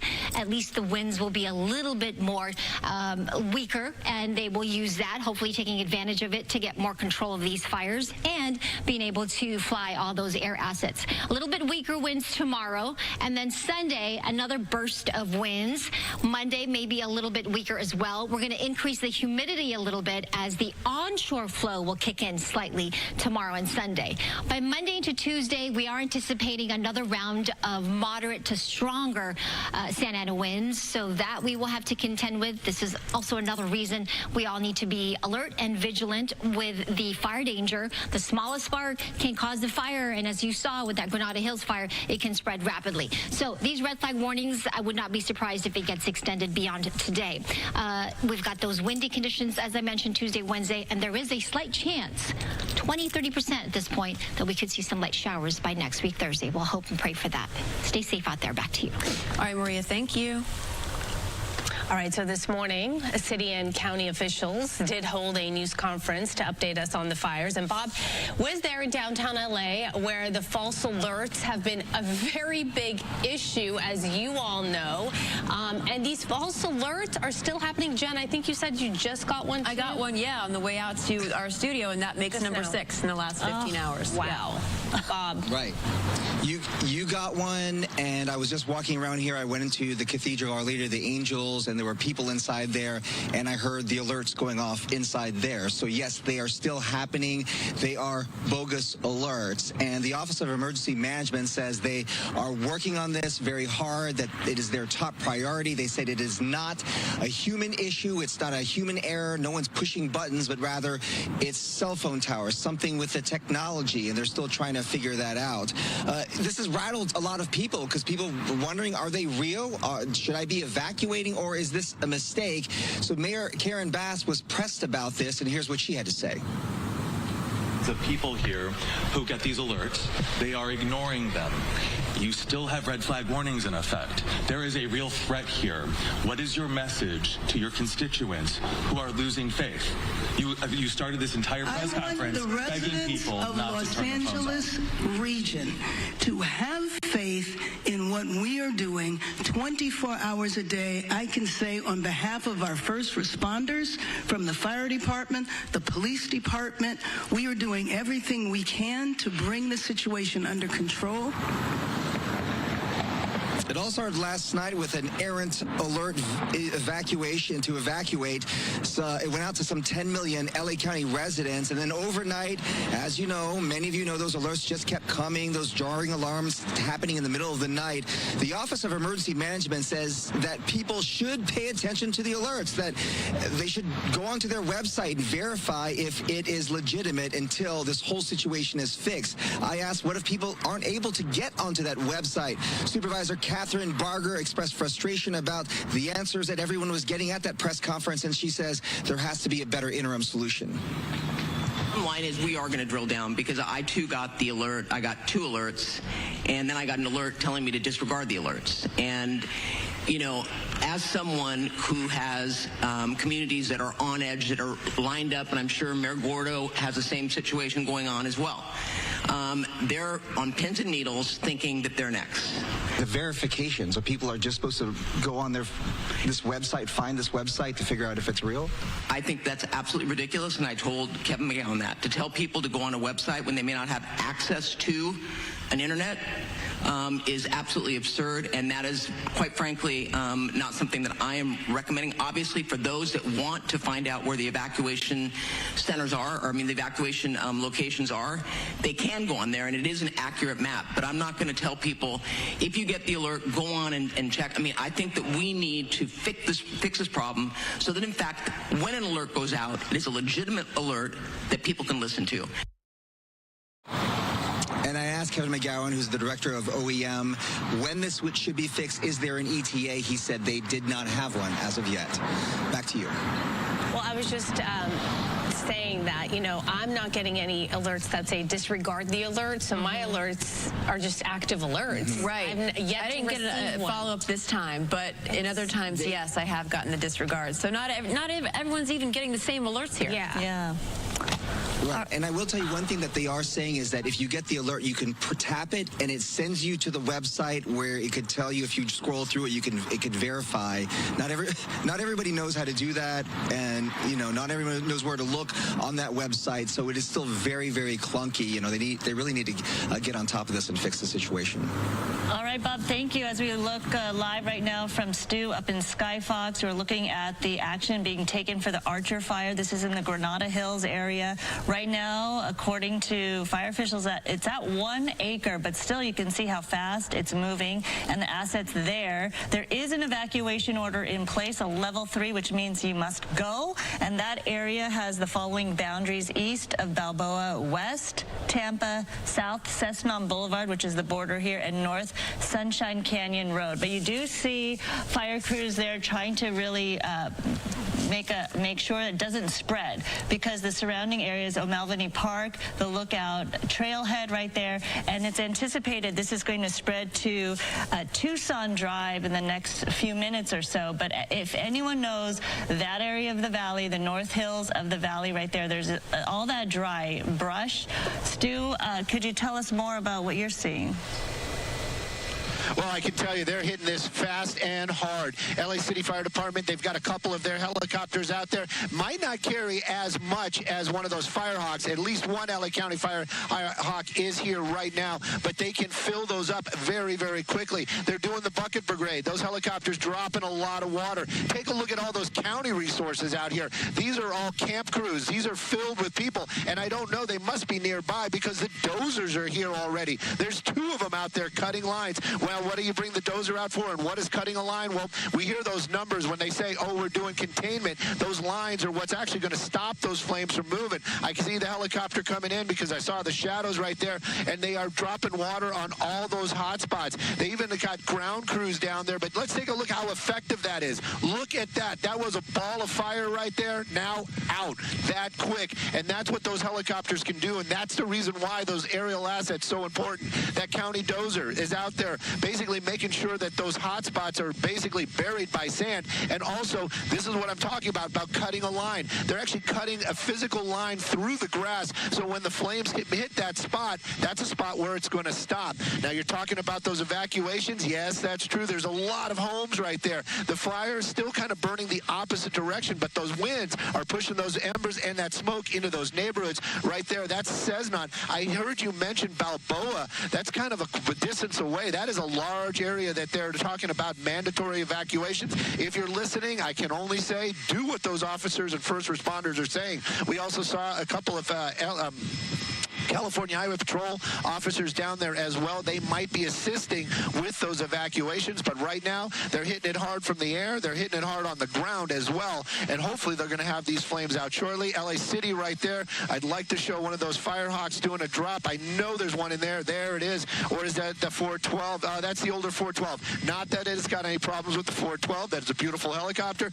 but the Firehawk just carries a little bit more, and they're just sexier to look at when they're dropping. This one is going to do a drop here just in a moment, but look at all the personnel on the ground already. They have got numbers of boots on the ground, and those are called the hands crews. Those guys doing amazing work. One time I was honored to be able to train with them just for about 30 minutes. I was exhausted, beyond exhausted. What these guys do, the packs that they carry and all that gear to keep them safe, and then, today might not be so hot, but they're still hiking all this distance, getting up there, and then the hard work starts. These guys are amazing, and the number of them out there on the hillside right now, hopefully they'll have this under control shortly. But again, that flash fuel, little bit of wind, moves very quickly, and there's a lot of greenery around here as well, mature trees, and then all those homes. I can understand the concern that the fire departments have. Send it back to you, ladies in the studio. I can't help to think what a sight for sore eyes these crews are for the residents there. Quite a different situation when we were looking at the response for all of the other fires, not seeing those crews right there on the ground immediately. So clearly this is some reprieve for the residents in the North Valley area. But again, that evacuation order in effect right now. Level 3 go with the eastbound edge of Balboa to the west, Tampa south. We're talking about Cessna Boulevard right there, which you're seeing bordering that fire, and Sunshine Canyon Road on the north side. But this area is prone to fire, and a lot of residents know the routine at this point, but hopefully they are getting an accurate evacuation order in that area. Stu, thank you so much. We're going to take a quick break, and we'll be right back. All right, everyone, we will be back here with more coverage on Live Now from Fox coming up in just 2 minutes. More from Fox 11 Los Angeles in just moments. We'll be back. I'm your host, Mike Page. We'll be continuing with you on Live Now.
We are back here for you on Live Now from Fox. Just more of the incredible video coming out of Southern California and really showcasing the firefighters as they continue to try to knock down this Archer fire that is going on right now in Granada Hills. You are watching also Sky Fox just capture some of these images. We are now going to go back out, everyone, to Fox 11 Los Angeles. More of their great coverage here on Live Now. Hills. So let's take a live look with Stu in just a minute and bring you the latest on that. Okay, let's go to Coco now because she is with the people who need help with their pets. Critical family members, of course, for so many people. And hundreds of those pets, like 400 of them, have been displaced or injured in the last few days. Coco, tell us what they're doing there in Pasadena. Good morning. Yes, the Pasadena Humane Society has really stepped up, as they always do, in a major way to help people in need from the Eaton fire. To tell us more about it, I'm here with Kevin now. It's gotten so busy here. Tell us about what's underway. Well, we've got a lot of things going on. Of course, we're still taking in animals from the fire whose families have been evacuated. But what we have behind us is the outpouring of support that we continue to receive. Folks who want to help in some way are bringing us goods such as food, beds, crates, that kind of thing that we can give to people in need. Because obviously if someone had to leave their house with nothing and they don't have a bowl for their dog to drink water out of or food to put in their dog's food bowl, we want to have that for them so they can rest a little bit easier in this tough time. And Kevin, you were saying you've received so many donations, so monetarily that will help immediately, but these physical items, you want people to wait till next week? Ideally, yes, but I get it, and we're not going to say no, please don't bring us your stuff. But we are trying to work with other organizations to kind of coordinate, especially for something as massive as this, and at a massive, emergency that we're facing right now. So financial donations are always the most direct and quickest way, because then we can direct that to the animals that need us the most. But of course, yeah, people will need the stuff behind us for a long, long time. And so, we wanted to keep trickling forward. So wait a little bit or come down now. I mean, honestly, who doesn't need something to feel good about today? Thank you, Kevin. And I do want to introduce you to Cookie. Cookie did lose her home in the Eaton fire, and she's here at the Pasadena Humane Society with her dogs because at this time, because you don't have a home, this obviously is a difficult decision for you, but just to have them take care of your pets for now. Yes. Yeah, our house burnt down. I was staying with a family member and lost all of my pictures, all of my documentation. Oh, I guess we lost her signal. Okay, we'll check back in with Coco, but they're doing such great things. They're really helping. They really are. Yeah, the pets and the people who need it. And God bless foster parents for pets, because, it's a temporary situation. If you have room in your home, in your heart, please take in these pets. Both. They really need a safe haven right now. And thank you to all the work the Pasadena Humane Society has been doing. They've been going viral on social media for all the volunteer efforts. So thank you to everyone who's helped contribute. In times like these, we're really seeing the kindness of our community, and so many want to help in any way they can.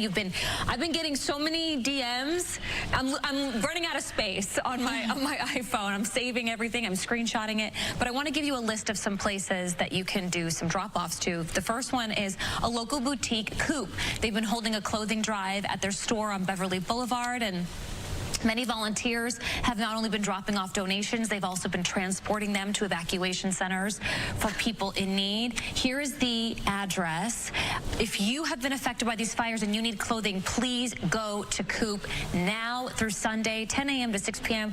And if you are willing to donate, they need gently used women's and men's shoes and brand new socks and underwear for all ages. Again, the address right there on the screen. You can also go to their social media page to see what else they need and what they have to offer right now. It's at Shop Coop LA. Also, a firefighter friend of mine from Station 88 in Sherman Oaks reached out to me yesterday telling me they've been having so many generous food drop-offs, and he provided me with a list of what they need right now at this time. So here's what you can donate to your local firehouse. Right now they need water. We got to keep our firefighters hydrated. They're also looking for healthy snacks like fruit, nuts, beef jerky. Protein right now is great for them as well. Non-perishable protein like beef jerky comes in handy. They can put it in their pocket. Here are some things that he discouraged. Please, no caffeinated drinks at this time. No coffee, no energy drinks, anything like that. No cakes, no cookies. He tells me while they do appreciate it, because come on, who doesn't enjoy a sweet treat? They do want to keep their bodies as healthy as possible, especially right now. Because they get that sugar crash or the caffeine crash, you know, they need to have a sustained energy level, right, for the work they're doing. And they need to stay hydrated. Yeah. And for those of you who live in the Studio City, North Hollywood, Burbank, Valley Village, Universal City, and Toluca Lake area, the Gary Marshall Theater has opened its doors as a donation site, and this weekend they are collecting non-perishable food, gently used clothing, toiletries, blankets, masks, batteries and phone chargers, coats, and honestly anything else you have and are able to donate at this time. They're located at 4252 West Riverside Drive in Burbank. If you have lost your home or been evacuated, Big Bear is also lending support, resources, and discounted places to stay in the mountains. They are supporting those affected and offering discounted safe haven cabins in Big Bear to provide those with a peaceful and serene place that you can heal, rest, and rebuild. You can reach out to them via phone or email, and their team will assist you. The website is bigbearvacations.com for more information. Also, if you have a few extra bucks right now, anything you can spare, you can join Fox's support of families impacted by the California wildfires. Your donation enables the Red Cross to respond to and help people recover from this disaster. Visit go.fox/Red Cross to support these efforts, or scan the QR code on your screen. I'm going to give you my social media handle again. It's at Amanda Salas on Instagram. Thanks to you, I have found a place in Orange County and in the IE. Oh, good. Taking donations. Perfect. Yes. Want to get out to Stu overhead in Skyfox about this new fire that has broken out in Granada Hills, the Archer fire. It looks like, Stu, that firefighters have made significant progress on this. Significant progress, and so freaking quickly. Oh my gosh, you have no idea. Take a look at that. Now that's going to be the LA City Fire helicopter. He's looking for a hot spot to drop that water. Now this is the area that we came up on, and when we arrived, it really truly was just a small piece starting right about there. Those high winds, that flash fuel ripped through here very, very quickly. But LA County Fire, LA City Fire, and also some Forest Service are out here as well. The dozers got here very, very quickly. Both of them. You got the county one and the LA City one. They're out there cutting lines, and all those crews are up there on that hillside working to put out some of those hot spots, doing it by hand. That is a job. Where are they getting their water from? Well, Sunshine Canyon is literally right there. That's where they're getting their water source from, if I can find it. It's like, oh, somewhere right over here. Anyways, they're picking up their water right there at Sunshine Canyon. That's for the helicopters. It is a short jump from there to drop it off right here. They got LA City in there, LA County in there, and of course you can see it right there. If you were watching when we just went on the air, this was a lot of smoke, this was a lot of fire, and it was moving very, very quickly. Got a lot of mature brush right nearby, but you can see the job that they've done. Amazing work. They are talking about evacuations, though, in this neighborhood right here. And I can also tell you, I'm going to double check it while we're live, Balboa Boulevard, they were stopping everybody right about Knollwood. If you know that area, it's right by the fire station. It looks like it is still closed down northbound. They're allowing people to get out of the neighborhood, but they're not allowing anybody to go north on Balboa. So if that's part of your drive this morning, trying to avoid the freeway, you better plan on something else. Not sure when they're going to reopen it, but right now that firefight's still technically ongoing, because just one little ember could just really get this thing to pop off one more time, especially with these winds and all that dry fuel around here. So they're going to make sure this is out before they're saying we're going to lift those evacuations and also reopen the roads. It's another evacuation warning area they posted. So there's an order and a warning. So the warning is for areas east of Tampa, and the border is Balboa, as you mentioned, Rinaldi to Cessnon. So that is kind of the level 2, as we say. Just be ready, right? It's not go right now. So as you mentioned, those, Stu, they're making good progress. So it's looking good with a lot of resources there. We'll check back in with you in just a little bit. So coming up, we are speaking to a mother, I believe, who lost her home and her children's school is in ashes. So after losing so much, she is rallying her community suffering from the Eaton fire. We'll be right back. All right, everyone, and you are watching live now from Fox. We continue to bring you the very latest here on the fires, and we will be bringing you more coverage here in just moments on Live Now from Fox. Stay right here with us. We'll be back in just 2 minutes.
And welcome back, everyone, here to Live Now from Fox. We are still waiting for the White House briefing to get going. We'll be keeping an eye on that. As soon as they get going, we'll bring it to you because we are expecting the FEMA director to be there to give the latest updates from the federal level on the response there. So stay right here with us on Live Now from Fox. I'm your host, Mike Pace. We'll be with you for the next several hours, bringing you the latest here on Live Now. But let's go back out to Fox 11 Los Angeles, more of their coverage. Burned. My kids' school, also in smoke. My clubhouse, gone. And my precious home, also gone. And here in despair, I decided, with nothing to do, to try to do something for my community. Wow, that is so tough to see and hear. That is the voice of Joan Wynn. She's joining us this morning right now to tell us a little bit about what she has started. Joan, thank you so much for being with us. And we're so sorry to see all that and hear about the loss that you're going through. It's terrible, absolutely terrible. But what you're doing is really taking your energy and putting it towards some positivity and trying to help others. You started LA Family Support. If you can tell us what that is and how it's helping other local families. Absolutely. Thank you so much for having me here. I feel so grateful to be here and be safe with my family. So there's so much gratitude there. Watching my kids in their school burn down and seeing so many other schools in the community burn down, I saw how the kids were also displaced and lacked normalcy, and saw remnants, of course, of COVID and the pandemic and how much that really impacts children. And my background in childcare and early childhood education really motivated me to do something to give the kids a semblance of normalcy. So through this initiative, we are offering parents an opportunity to have up to 3 days of sponsored childcare, and that's for kids, babies who are displaced from daycares, preschoolers who are displaced from preschools, school-age children up to 12 years old. So we're working on options for older kids to have just a few days in the next few weeks to just be with friends, be in a classroom environment, feel alive again with their peers. That's what really motivated this campaign, was, again, bringing that normalcy back. Joan, as a mom yourself, how do you explain to your kids what happened, and how do you talk to them about this? You know, it's really hard. There's no right or wrong way. I see all these, posts on Instagram about what to do and what not to do. I think the most important thing is to emphasize that they're safe, that they're safe with us. And what I told them is, things are just things, and of course things are special too. And emphasizing that a house is really where we sleep, but a home is where we're really all together. And as long as we're together, there's some sort of hope there. We explained that this is something that's hard. We validate their feelings. We give them space to tell us when they're feeling sad or feeling angry. And I think that's honestly all that we could do. There's really no playbook for this. It's really devastating, but we're really trying our best to make space for communication and make space for our children to speak to us about this. Right, and how are your kids doing, and the kids in the community? Where are you going to facilitate this 3-day-long child care?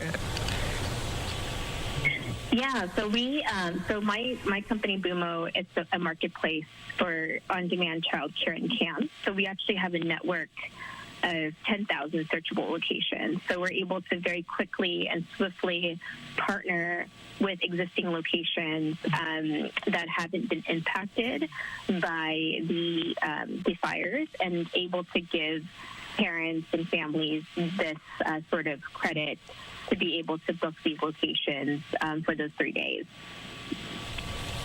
Well, that's amazing work that you're doing, and so fortunate that you already have that network of support and availability to take in these kids who really need that sense of normalcy. As you mentioned, the kids really don't know what's happening, and the parents need the time, too, to really sort out what the next steps are after this tragedy.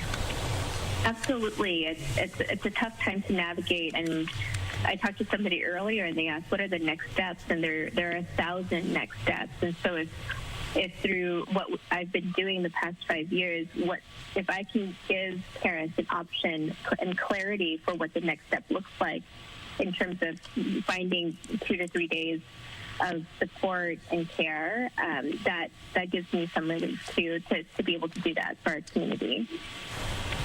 Joan Nguyen, thank you so much, and thank you for everything that you're doing, and despite your own circumstances. We appreciate you.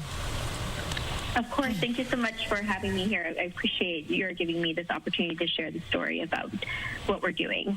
Of course. And if you'd like to help support Joan's efforts, you can go to lafamilysupport.com. Oftentimes when bad things happen, people have to channel that energy, right? Because you feel so helpless. You're like, so what can I do? Okay, let me figure out some way to channel my energy. Yeah. And it's almost like a good way of distracting yourself too, I feel like. So really thank you to her and so many people like her out there in the community as well. All right, coming up, Governor Gavin Newsom was confronted by a Palisades resident. We'll show you what she was demanding and his response. Their coverage coming back here in just a little bit on Live Now from Fox. We should also point out that we are awaiting the FEMA portion updates from the White House.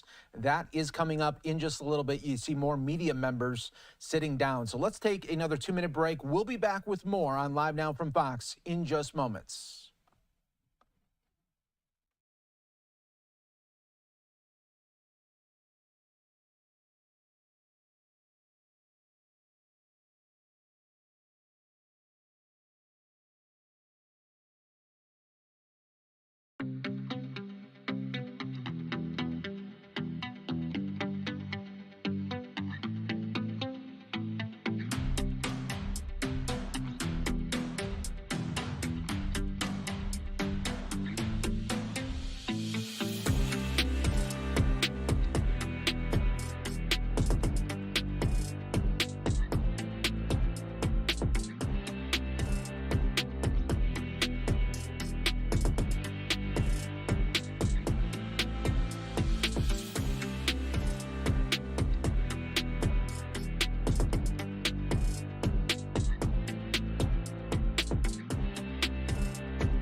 All right, everyone, welcome back here to Live Now from Fox. White House briefing just getting started. Let's listen in for the FEMA portion here of the updates in Southern California. Contact with their state and local counterparts from the day the fire started.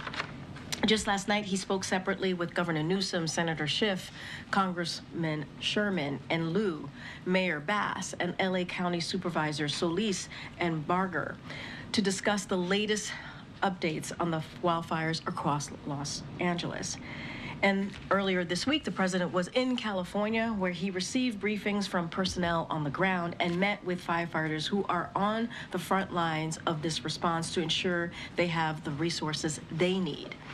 As soon as the fires broke out, FEMA approved fire management assistance grants to reimburse California for firefighting costs, and the president immediately approved the state's request for a major disaster declaration for California, allowing impacted communities and survivors to immediately access funds and resources to jumpstart their recovery.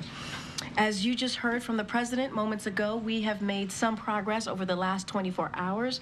Overnight, local, state, and federal firefighters partially contained some of the largest wildfires. There is still a long way to go, but we will continue to be with the people of California every step of the way. Other actions the Biden-Harris administration has taken is to support local firefighting efforts include 5 U.S. Forest Service large air tankers operating in Southern California with an additional tanker en route, over 20 federal firefighting helicopters performing operations in the area in support of state and local firefighters. Additionally, 2 air firefighting system units are being deployed from each of the California and Nevada National Guards, and 10 Navy helicopters with water buckets are en route from San Diego. And Colorado is providing assistance from the mobilization of aviation assets as well as fielding of 50 engine companies to assist with firefighting on the ground. As always, we stand ready to provide further support as needed. And we urge residents in the affected areas to remain vigilant and heed the warnings of local officials, especially if you have been ordered to evacuate. And to everyone impacted by this tragedy, please remember that we see you, we are with you, and we will do everything within our power to get you the help that you need. With that, I will turn it over to the FEMA administrator, Criswell. The floor is yours. Thanks, Kurt. Thank you, Corrine. Good afternoon, everybody. You know, I just want to start by telling everybody that has been impacted by these devastating fires that my heart is with each and every one of you. And I know that you continue to face these fires as they are still working to bring them under control. And unfortunately, this will probably be a life-changing event for so many of you. But FEMA is here along with our entire federal family to help you through this recovery process. We are going to continue to support the state and the local jurisdictions, the local first responders, as they continue to try to contain this fire and eventually extinguish this fire. I arrived on the ground yesterday, as Corrine said, at the direction of the president. I had an opportunity to meet with Governor Newsom and Mayor Bass. We discussed what their immediate needs were, as well as began the conversation about what their recovery needs are going to be. The governor, the mayor, and I had an opportunity just before this to also brief the president and the vice president about what their concerns are, about what their needs are going to be, and provided an update on the current status of the firefighting operations. Maybe before then. Yesterday, I also had an opportunity to receive briefings from the incident command posts at the Palisades fire, as well as the Eaton fire. And I think the most important thing that I want to make sure I continue to get across to everyone is this situation is still very dangerous. It is still very dynamic. The winds have died down today, but as I just got a weather briefing at the county EOC, the winds are going to increase again in the coming days. And so people still need to stay vigilant. They need to listen to their local officials. They need to heed their advice so they can keep themselves and their families safe. I also want to just take a minute to commend all of the amazing and heroic work that the firefighters are doing around the clock to fight these fires. They have been working night and day. I had a chance to speak with several of them, some of them whose homes have also been lost or their families have had to evacuate. Yet they still show up every day supporting their communities, trying to keep them safe. And I just want to say thank you. I want to thank all of them for their heroic efforts because they are making a difference. Now, while the National Interagency Fire Center continues to provide resources to support CAL FIRE and the Los Angeles County and City Fire Departments, FEMA is also supporting the recovery efforts. We're supporting those that have been impacted by this fire. I even met with the SBA administrator here just briefly, who is also here to support them, businesses and individuals that have been impacted by these fires. With the quick major disaster declaration, residents can now register and begin their recovery journey. Some of the immediate things that we can provide to them are to cover the costs that they're incurring as they have been evacuated, helping to support what their longer-term shelter and housing needs are going to be. We can also help support crisis counseling and disaster unemployment. These are just a few of the programs that we have. We have many more, and I encourage everyone to begin that process by registering now. Recovery from these fires is going to be complex. I've seen many disasters throughout my 4 years in this role. This is certainly one of the worst that I have seen. And the debris removal alone is going to be one of the major things that we have to accomplish, that the state has to accomplish to get this recovery journey started. And that's why when President Biden authorized 100% reimbursement for the first 180 days is really going to set the stage to jumpstart this recovery for these communities. I had a chance to drive through some of the communities that were impacted as well. And it's not just the homes that are lost. We've seen schools that have been destroyed, businesses, small businesses, religious institutions. These are things that we are going to be able to help with temporary facilities like temporary schools to help get children back into the schoolhouse, but also any other emergency measures as they begin the work of permanent repair. Thousands of homes have been destroyed, and we continue to hear the numbers change, but know that this is going to be a long-term recovery for all of these individuals that have been impacted. And as I told the governor and the mayor yesterday and today, I assured them that our programs, our staff, the entire federal family are going to be here with them, alongside them, helping them achieve the outcomes that they need to not just rebuild these communities, but also rebuild them in a way that's going to make them stronger and more resistant to the types of weather events that they have been experiencing. This recovery journey is going to be long, but we are going to be there with them to support them every step of the way. And with that, Corrine, I'm happy to take some questions. Thank you so much, Administrator. Go ahead, Steve.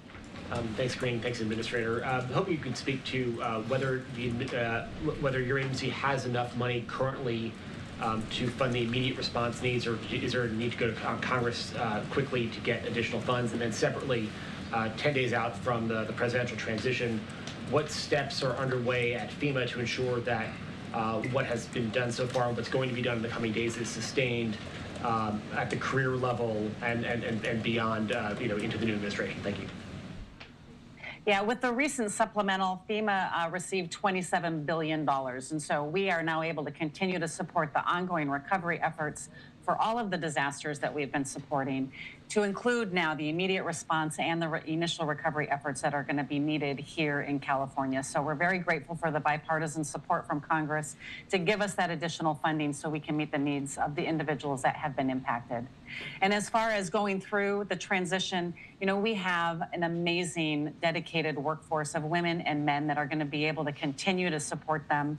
Our regional administrator here has worked many fires across several different administrations, and we are going to work day in and day out to continue to support them through the authorities that are given to us through the Stafford Act.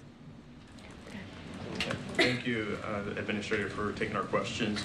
I wonder, realistically, how quickly will people be able to obtain these temporary living quarters? What are you doing to set those up? Where are you setting them up? And how are you making sure to get in contact with people that may need those temporary shelters? Yeah, so the first step that everybody needs to do, there's two things. They need to register for assistance with FEMA so they get in our system and we can continue to work with them on a case-by-case basis, because we know that everybody's going to have an individual and unique need, and they need to contact their insurance company because their insurance company may also provide alternate living expenses.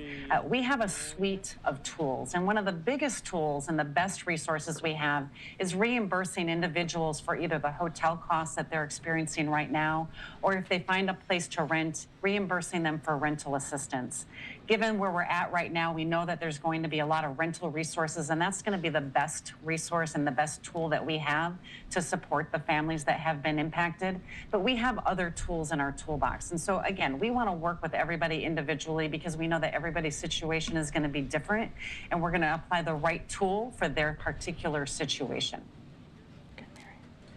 Thank you, Administrator. I know you can't obviously put a dollar sign on this, but can you just help us put into perspective a bit how you think the cost of this may compare to the cost of other recent natural disasters? And I'm hoping you could also comment on some misinformation that's out there. We've seen these erroneous evacuation orders and how concerned you are that may lead to people to not responding to or not paying close enough attention to actual real alerts. Yeah, it's really hard right now on the cost of the disaster to put a number on it because we haven't been able to assess how much of the infrastructure has been damaged. I mean, we know the thousands of homes that have been impacted, but the real cost of these disasters comes from how much of the actual infrastructure has been damaged, the roads, the water system, the power, but also the soft costs and the economic impact. We know that this is going to be billions. And so we really want to continue to focus right now on whatever we can do to continue to support California in getting this fire suppressed and starting this recovery process. And again, thanks to the bipartisan support of Congress, we have enough funding to support those recovery efforts and these response efforts. And as far as the misinformation and the alert that went out, I mean, we want to make sure people are getting timely and accurate information.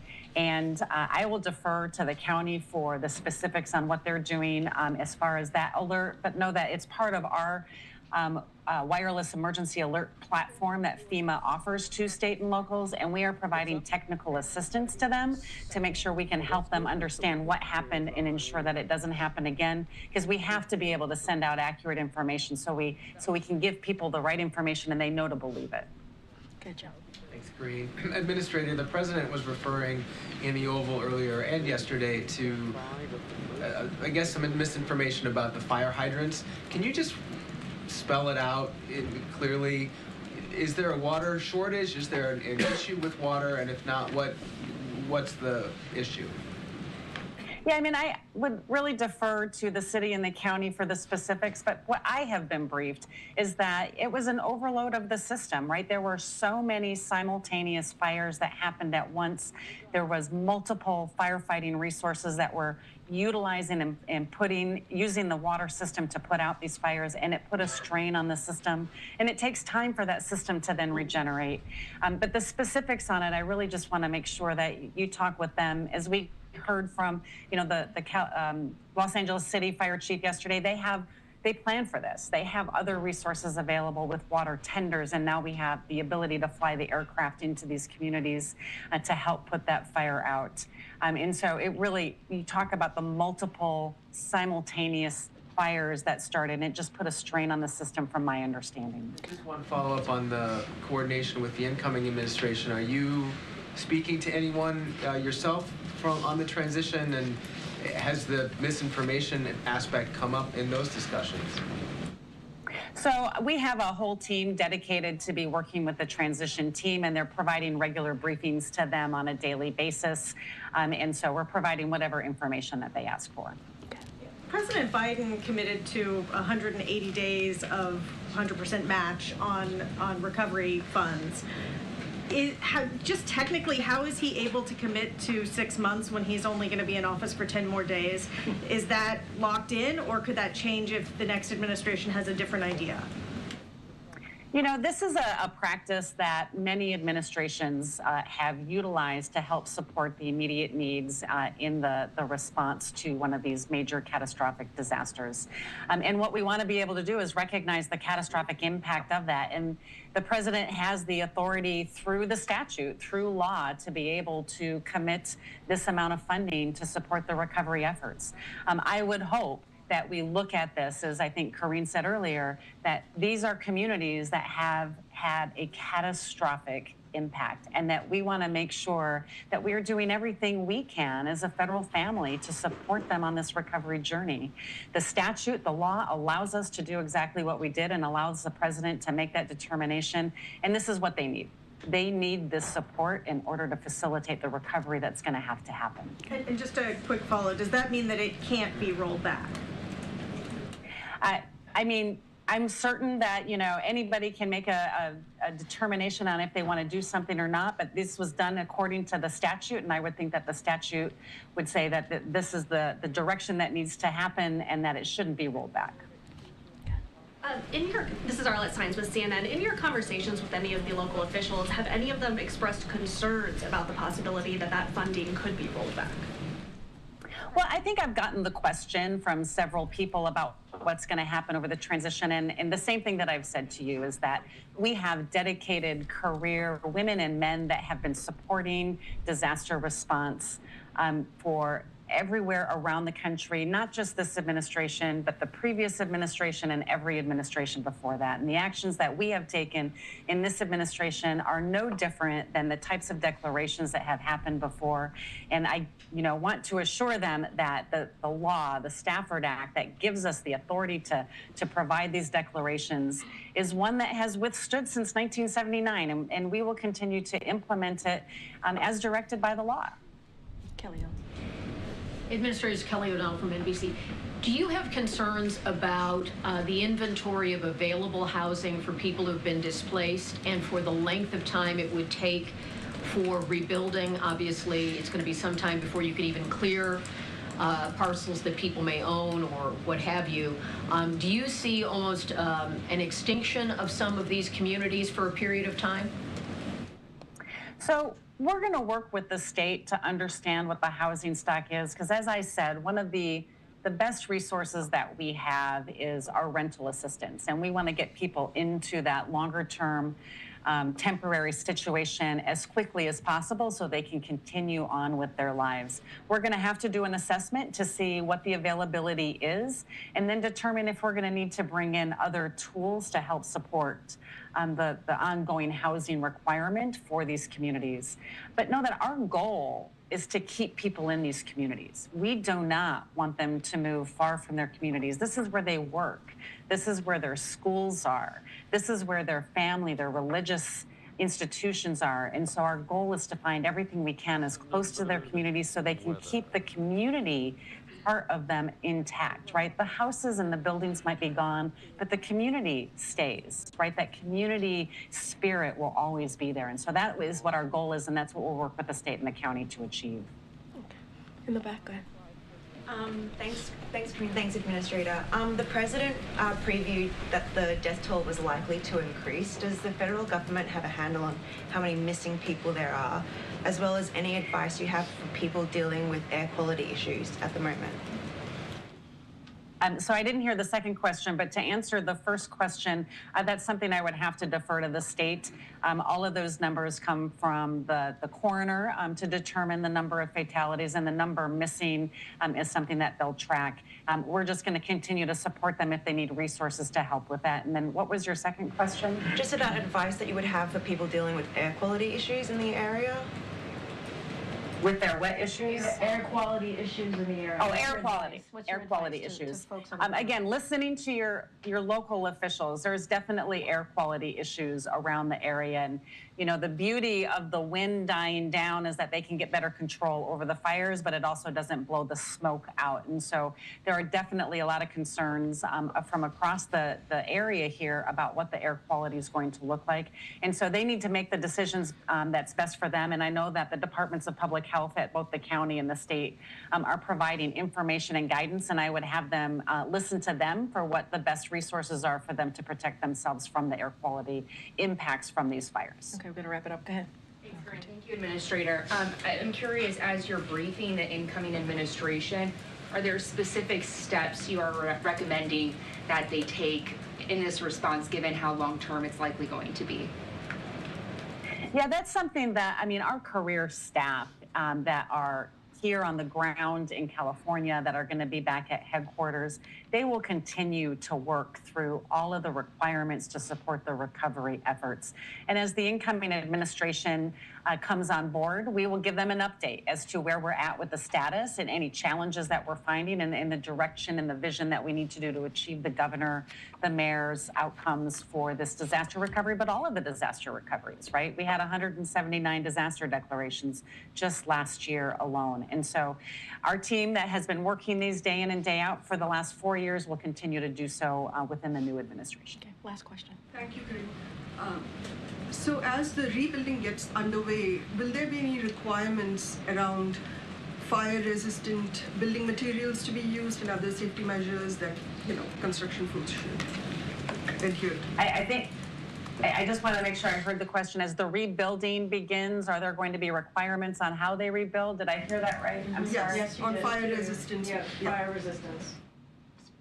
Yeah, so one of the things that we can do to help support these communities is we do have mechanisms through our mitigation programs, whether that's in the public infrastructure that's getting rebuilt or through our hazard mitigation grants that the state can offer. As they rebuild, we want them to rebuild in a way that helps make them more fire resistant. And so we encourage the use of that flexibility within our authorities to make sure that these communities are stronger to face any future events that they might see like this. Okay. All right, Administrator, since we have 10 days left, I wanted to be sure to say thank you so much for your service. It's been an honor to work with you. Please stay safe in California. And again, thank you so much. Thanks, Corinne. Thanks, everybody.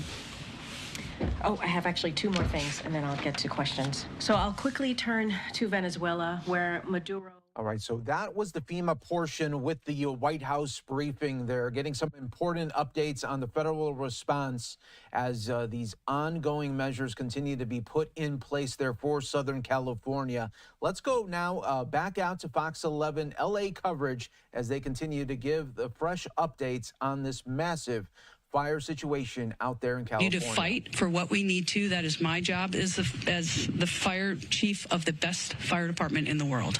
In December, you wrote that memo. You said that these budget cuts were going to severely affect your department, from everything from brush clearance checks to make sure homeowners were doing what they needed to do, to fire hydrant checks.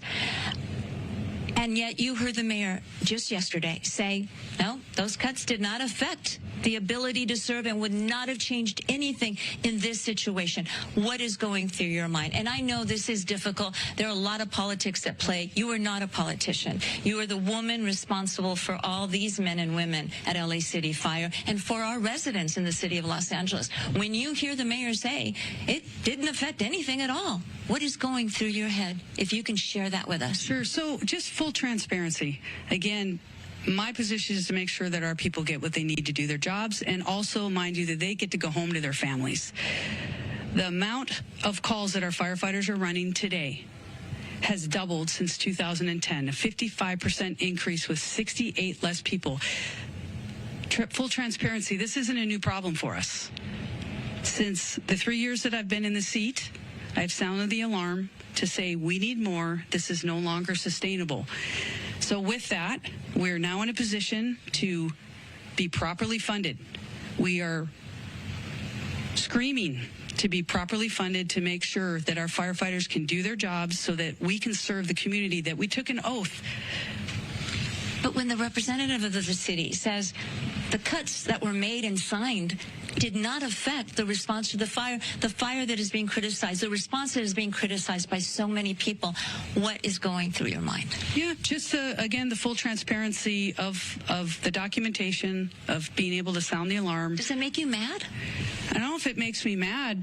In the end, that is my job as a chief, to make sure that my voice is heard and my voice is amplified from the needs of what our people need to do their job. So tell the city, tell the residents, tell the people that are out there. I mean, thousands and thousands of people have lost their homes, and they're looking to blame someone, and it's not the Santa Ana winds necessarily. Right. They are looking to blame administrators. Right. What is the message here? And have you had a one-on-one with the Mayor Bass and said, hey, I told you so. I told you this was going to affect our ability to respond to a major emergency? I would start with a message to the community. I think they already know in their hearts that our LAFD firefighters are here to serve them, first and foremost. Again, none of us on the fire department are politicians. We're public servants first. We took an oath to serve the public before ourselves and even before our families. So with that, I want to focus on path forward.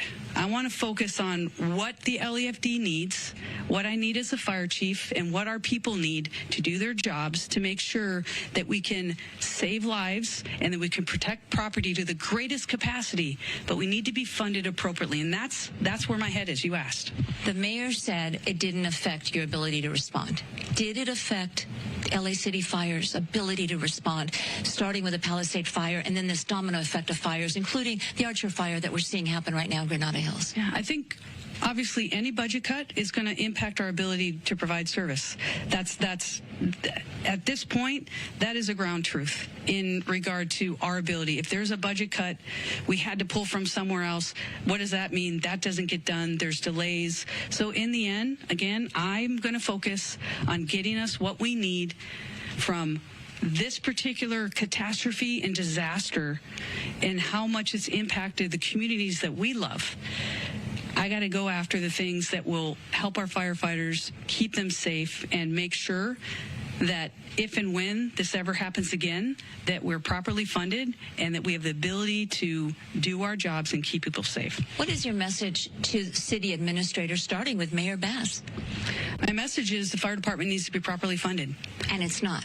It's not at this point, and we've got the justification. We know where our gaps in service are. We know we need 62 new fire stations. We need to double the size of our firefighters. The growth of this city since 1960 has doubled, and we have less fire stations. Let's repeat that, because those numbers are a little jarring. You know, 20 years ago, you had more fire stations than you have now? We had 112 fire stations. Now we have 106. And since 2010, we've had an increase, doubled our call volume, which is firefighters responding to calls, 55% increase with 68 less firefighters. So the city funding is not keeping up with the city's needs in real time. No, and that's what our firefighters need. Okay. I'm going to ask you again. I'm going to continue pressing you on this. In your mind, what were you thinking when you hear all those city leaders say, it didn't affect, everything was great, it's unprecedented and la la la. And yes, the Santa Ana winds are unprecedented. We don't have them in January. We all know that. What was going through your heart? What's going through my heart is that our firefighters, the community's firefighters, LAFD firefighters need to be properly funded. We need to be supported so that they can do their jobs. And let me show you real quick. Photographer Tony Butit, I'm going to ask you to pan over to that table. Tell me what I'm looking at. This is memo after memo after memo, including to the Board of Fire Commissioners, where you pointed out your concern that you were not going to adequately be able to respond to a wildfire, an earthquake, everything that we see precisely in this city. That's my job as a chief, is to take a big step back and understand where and how can we better serve the community. As a community needs more, we need to have more to make sure that our firefighters can serve them. I identified early, my team identified early, labor identified early that we have service gaps. So when you talk about sounding the alarm and asking and requesting budgets that are easily justifiable based off of the data, real data, shows what the fire department needs to serve this beautiful city and the beautiful community that we swore that we would. That's what that is about. It is the follow-up, it's showing and justifying where our gaps are, and it's raising and sounding the alarm that the fire department is underfunded, understaffed, and under-resourced. Do you believe, had your budget concerns been properly addressed in the new fiscal year, would we have seen the same outcome that we are seeing now with thousands and thousands, unprecedented numbers of structures, homes, businesses lost? Would the outcome have been different if they had listened to you? I do believe if we would have set ourselves up appropriately over the past 3 years, we would have been in a better position of what had happened here in the city where we lost homes and we lost lives. That has to be very emotional for you. This is your job, but this has to be emotional. This is more than a job to us. This is who we are. This is our duty. And when you don't have that ability and people don't listen, that's why I'm talking to you right now. The fire department needs to be funded appropriately so that I can look any community member in the eye and say, your LAFD's got your back. And right now you can't? Right now, no. And that's why I'm here. And how does that make you feel? This is the burden of command as a fire chief of the greatest department in the world that I've wholeheartedly raised my hand to say, yes, I will represent the amazing men and women of the LAFD. And when they're not getting what they need to do their jobs, it's enough. And that's why I'm here. And you have injured firefighters, too. And you see those homes that have burned to the ground. There is so much loss. People are out of jobs. What goes through your heart when you see that? The community is our community. Our firefighters stand with the community. We live in the communities that burned. So if anybody says anything in regard to our firefighters not doing everything that they can to protect our neighbors, our community, I will stand up and defend every action that our members went through and are still actively fighting fire. I don't think anybody is criticizing the firefighters. I think the criticism has been lobbed maybe 80% at the city of Los Angeles and maybe 20% at the administration here. Mm-hmm. Well, again, I'm here to make sure that we are garnering the support to get our LAFD firefighters what they need to do their jobs, period. Did the city of Los Angeles fail you and your department and our city? It's my job to stand up as a chief and exactly say justifiably what the fire department needs to operate to meet the demands of the community. Did they fail you? That is our job, and I tell you, that's why I'm here. So let's get us what we need so our firefighters can do their jobs. Did they fail you? Yes. Chief Kristen Crowley, I believe the anchors wanted to ask a question back there, had some comments. We do, Gigi. If you could please ask her regarding the Times article that came out that the Santa Ynez Reservoir was closed to repairs and it was empty. 117 million gallons of water could have been used in this fight. The question is about the Santa Ynez Reservoir being empty. There's been a lot of questions about that. Sure. So my stance on this is when a firefighter comes up to a hydrant, we expect there's going to be water. We don't control the water supply. Our firefighters are there to protect lives and property and to make sure that we're properly trained and equipped. That's my position on this. So if there's no water, I don't know how the water gets to the hydrants. Please defer that to DWP or whomever controls that part. But I can tell you the resiliency of our firefighters, if there's no water, they're going to go find water. They're going to figure out a way to do the best they can with what they've got in a very dynamic situation. And I know you expressed concerns that those DWP hydrants would not be inspected thoroughly because of the budget cuts. That is something to discuss, and we're going to look into that in regard to how we can ensure there's going to be water when we need it. But in the end, I'm going to defer that to DWP and whomever else controls the supply. I can guarantee you that when our firefighters showed up on that day with what they had, they did absolutely everything they could do to rescue and to save people's lives and property.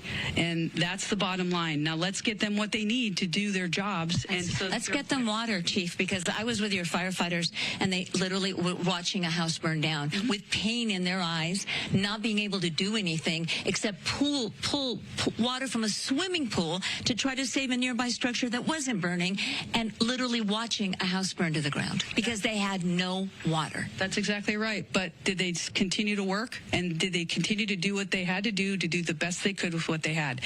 Yes. Chief follow-up. Thank you very much for talking to us. We appreciate it. I believe we have a follow-up question from the studio. Question on that reservoir issue. Is the fire department aware of when these resources are depleted, just like that reservoir had no water? Was she aware of that fact, that it was under construction and there was no water there? Sandra Endo, one of our anchors, wants to know if the department is advised that the Santa Ynez Reservoir was going to be emptied. Were you aware that there was no water there? No, we weren't aware of that. They don't have to advise you? Not that I'm aware of, no. So you had no idea that there wasn't such needed resource? No, we weren't. All right. Chief Kristen Crowley, again, Chief of the Los Angeles City Fire Department, thank you for talking to us. I know it's been a very exhaustive, emotional, and I imagine you're mad, and I imagine you're sad. You may not want to talk about that anger or that disappointment, but I can see it in your eyes. Thank you. Thank you for talking to us. Thanks for being here. We appreciate it. Thank you. We'll send it back to you. Wow, Gigi, what a powerful interview. Thank you so much for asking those necessary, tough questions and getting the response that I think a lot of people needed to hear. Yeah, Gigi, thank you for pressing on those answers. I really appreciate that. And we do want to, right now, we are watching on the side here. Let's go up to Stu so we can show you this full view of the fire burning down below. Stu, we're seeing the FOS check go on, which is really helping the situation. Oh, it was amazing, textbook, and just phenomenal. There were flames running up that hillside right there, getting so close to these houses out here. Now the helicopters are doing drops. They're just picking up the little pieces, as it would be, but they're still very important pieces. There was huge flames climbing up that hillside right there. One of those big tankers, I believe it was a DC-8, it made its way over here and did one phenomenal drop, just basically running from about here all the way along that ridge line. You can see some of that FOS check and just put out all those flames instantly. These homes out here off of Amy Way, now safe from that fire. They had structure protection there. That's probably how it all started. They understood what was happening out here, and they said, you know what, we really could use a tanker. There's another one just went through the shot, but they brought it in, right? They got the lead plane. They were out here dropping the FOS check. They brought it in, and they put out a majority of that fire. Those helicopters, they're probably going to stay around. They're going to do a couple more drops once the fixed wing are out of the way. The helicopters make their way back in. Still a bulk of fire down low, but with all that flame retardant on that hillside, those homes, I would venture to say, are safe. This is all happening and playing out here. This is going to be Topanga Canyon, but this is still definitely part of the Palisades fire. I'm going to just do one quick little thing here. It might be a little difficult. I just kind of realized I've talked myself into a box. This is one of the hot spots out here in the Palisades area. That's some of that burn, and of course, as I pan, there's probably plenty of homes that have been destroyed, but look at all that devastation as we make our way back over this way, and there are so many hot spots out here that, I just wonder how the fire department picks and chooses which ones that they're going to try to take out. That major one that we see right there, that's going to be the big one that's over by the actual Palisades area. This is the one you can see from Brentwood, continues to burn, and look at all that vegetation up here. This is where it's burning into. So that's the area that they already have some FOS check lines. They may lay some more down out here, try to stop it, but this is that firefight, and it continues. The winds have lessened, that is for sure, but as far as some wind, it's still here. But anyways, that's the firefight happening out here right now at the Pacific Palisades area. Back to y'all. All right, Stu, thank you. As we watch that and keeping an eye on things, of course, we will throughout the day. Now, for those who've been impacted by the fire, let's talk about this. Their thoughts, of course, are undoubtedly turning to the insurance claims. That's the reality. That's what's next, right? Many people thinking, where do we start? So to help us sort it all out is California Insurance Commissioner Ricardo Lara. Thank you so much for your time during this very troubling situation. Thank you. Thank you. It's great to be here and provide some clarity and some direction for our consumers that are really impacted and devastated during this time. So let's get right to it. Tell us about the moratorium you did announce today. We heard you speak about it. Give us the latest on that in case people missed it earlier. What happens with the homeowners insurance and the policies being canceled? So under my authority, once the governor declares a fire, a state of emergency, then it allows me to use my moratorium authority to ensure that for 1 year, policies around or within the current fire zone, and of course we are amending it as these fires continue to grow or expand, unfortunately, then for 1 year, an insurance company cannot cancel your policy or not renew you.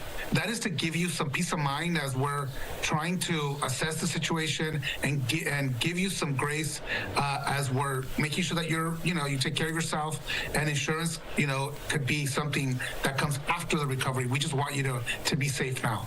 Yeah, but that really, doesn't help for those people who have already had their policies canceled, which has been the big story for quite some time. A lot of these canceled policies. Is there any relief for homeowners that have faced that situation? Absolutely. So, this is for what this means is if you received a non-renewal from your homeowner's insurance company between October 9th or January 7th, essentially within 90 days, your insurance company should do the right thing and retain you as a policyholder, as I said. For folks that may have not have insurance, we're asking them to call our office. There's still resources and services that we can look. The issue here is that the insurance policies are so individualized to the individual home and property. So this is why it's better for us to hear from you, see your documentation, and they can call us at 1-800-927-4357 to give you that individualized attention and look at your documents. Okay, so in addition to that, you guys are doing these insurance support workshops. You mentioned this earlier today as well. Talk to us about what people can do when they attend these workshops and how useful that information will be. Absolutely. This gives us an opportunity. We usually, again, wait until the fire has been extinguished, but we're moving forward as quickly as possible, just giving the amount of devastation, as you so clearly have been reported. So this gives us an opportunity to have you meet one-on-one with our insurance experts and then connect you at the same event with your insurance policy, with your insurance company, I should say, and then hopefully get you your assessment. And my goal is to get you a check that day, if not within the coming weeks. That's why it's so important for you to book an appointment, bring your documents that are critical. We're having one January 18th and 19th at Santa Monica College. We just announced the following weekend after that for the Eaton Fire in Pasadena City College. And again, this is a one-on-one opportunity. We're not going to turn away people who walk in. We'll stay there till we attend to everybody. But it's important for you to call ahead so that we can assess the documents and tell you what to bring. Again, this is very individualized, and it's done in a safe, confidential setting so that you feel, secure. Again, these are, important financial documents and conversations that are happening, and we provide that resource. Unfortunately, we're providing these resources all throughout the state as we've been tackling fires for so many years now. And for people that can't make it to those workshops, you do have some steps and tips that they can take immediate action right now. For example, if people have evacuated, any receipts that they're accumulating because of this, make sure you have a copy, save those receipts, right? And also, we really think about these victims who are victimized again by fraud or like insurers that are coming to them right now and trying to make a deal. You say to make sure you document all of that, get their ID number and any kind of phone number, and also maybe a picture of them, because when people approach these victims who are most vulnerable right now, they're really not sure what to do. You're absolutely right, and it's devastating. I've also deployed my law enforcement team here from the department to start assessing these situations, working with our local police force and enforcement agencies to make sure we start catching these. Unfortunately, something else that starts happening is you get out-of-state adjusters who start making false promises or will make you commit to, maybe you get 60% of the money you're entitled to, but you'll get it now. No, you're entitled to 100% of what your policy says you have, and that's your contract. This is why we don't want people signing anything under duress.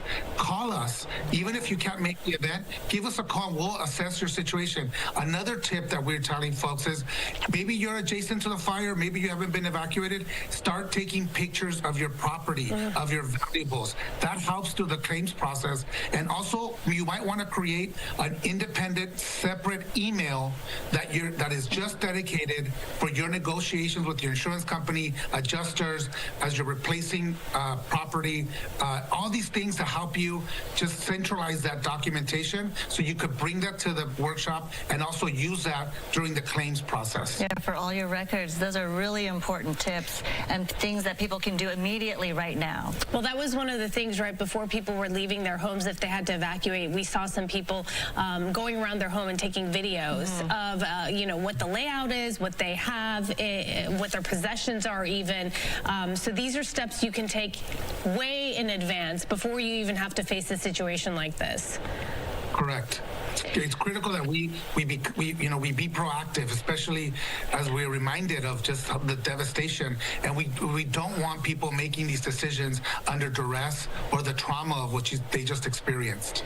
Thank you so much for your time, California Insurance Commissioner Ricardo Lara. We appreciate you taking the time to be with us this afternoon. Thank you. Appreciate you.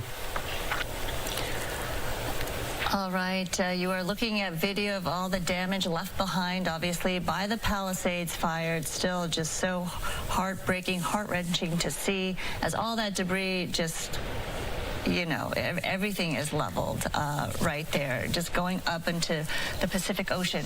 And I believe we are looking at the brush fire that erupted in Granada Hills just before 10:30 this morning. It prompted evacuation orders for that area. The Archer fire burned a few acres near Ceston Boulevard and Meadowlark Avenue near O'Melveny Park. And thankfully, crews quickly attacked this. Helicopter drops arrived quickly. They were highly affected. That fire was out in just about an hour. So you're looking at the aftermath of the Archer fire just one after it sparked. No one was hurt and the evacuation orders were lifted. And part of the reason why they were able to get to that fire so quickly and extinguish, yes, they got there so fast, but the winds really have been diminishing, and that is such great news as firefighters are taking advantage of the change in our weather. Winds have been gusty at times through the usual areas, the mountains below some of the canyons and passes, but nowhere near where they were a couple of days ago, and certainly not even as late as yesterday. 14-mile-per-hour winds in Malibu Hills, slightly stronger further up the road near the 5 freeway and parts of the Grapevine, but otherwise even nearly calm winds through parts of the basin. Altadena, that Eaton fire, looking at some much better weather conditions for fighting that blaze. Notice the arrows, though, still coming from that northeasterly direction, so we still have that offshore flow and that Santa Ana wind. However, not as gusty, and it is still drying things out, so the fire danger is still with us. The wind gusts still occasionally getting up to about 40 to 50 miles an hour, but we do have those high wind warnings still in effect for another couple of hours or so, and those red flag warnings for the fire danger will continue through this evening. The air quality certainly very bad out there, so please be mindful of that. Very unhealthy conditions, so please limit your time outdoors. Red flag warnings still pretty widespread here. That means critical fire weather conditions will continue, and as that Archer fire broke out, it still can be that we will see that situation basically anywhere across Southern California. So we need to stay vigilant. The smallest spark can cause a fire, and it will spread rapidly under these weather conditions. As far as the wind warnings, they've actually been expiring. There was one here for parts of the Inland Empire. Now it looks like it's just really concentrated into parts of the Coachella Valley, the lower deserts, and parts of San Diego County. So the winds are improving even more quickly than I had expected. And we did have that wind advisory here, but that was allowed to expire actually just a few moments ago. I was expecting it to continue till 2 p.m. So that is actually good news. That just occurred here very momentarily, just a few minutes ago. Wildfire smoke is what we are contending with right now, and those red flag warnings. We'll get another round of winds, it looks like, on Sunday, and even an onshore flow is what we're expecting tomorrow. So that's going to cool us down a bit with that cooler ocean air. It'll also add some moisture into the atmosphere. So that will also help to mitigate the fire danger a little bit more.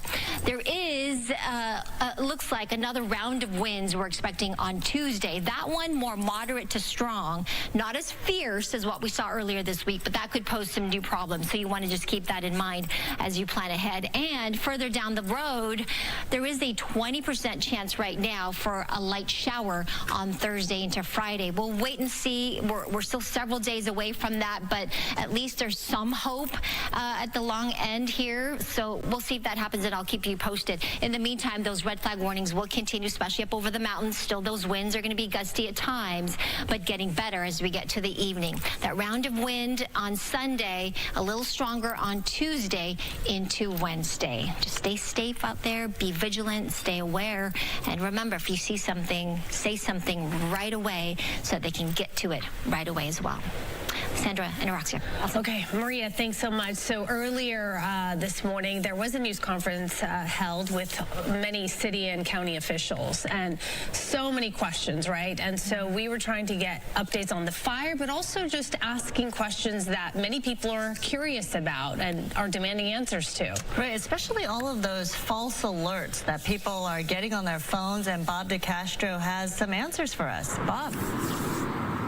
Well, it's been hours since that morning press conference, and we still haven't received an answer from the Office of Emergency Management why these bogus alerts, emergency alerts to evacuate, continue to happen. We know that a few had just happened about an hour ago. The Office of Emergency Management says that it is not a human issue. There wasn't a person pressing a button. They say it's a cell phone tower issue, some sort of a technological mix-up. The mayor was also asked about what the issue is here. Here's what she had to say. Millions of people here who get these alerts, they are ignoring them. You still have red flag warnings in effect. There is a real threat here. What is your message to your constituents who are losing faith? You started this entire press conference begging people of not Los to turn their phones Angeles off. region to have faith in what we are doing 24 hours a day. I can say on behalf of our first responders from the fire department, the police department, we are doing everything we can to bring the situation under control. It started last night. Some 10 million people in LA County got a bogus alert to evacuate last night. And then overnight, those alerts just kept coming. People receiving those jarring alarms in the middle of the night while they were asleep. The Office of Emergency Management says people should pay attention to those alerts and that afterwards go to their website to verify that it is legitimate until this whole issue is fixed. I asked, what if people aren't able to go onto the website to verify? Supervisor Catherine Barger expressed frustration. She says there has to be a better interim solution.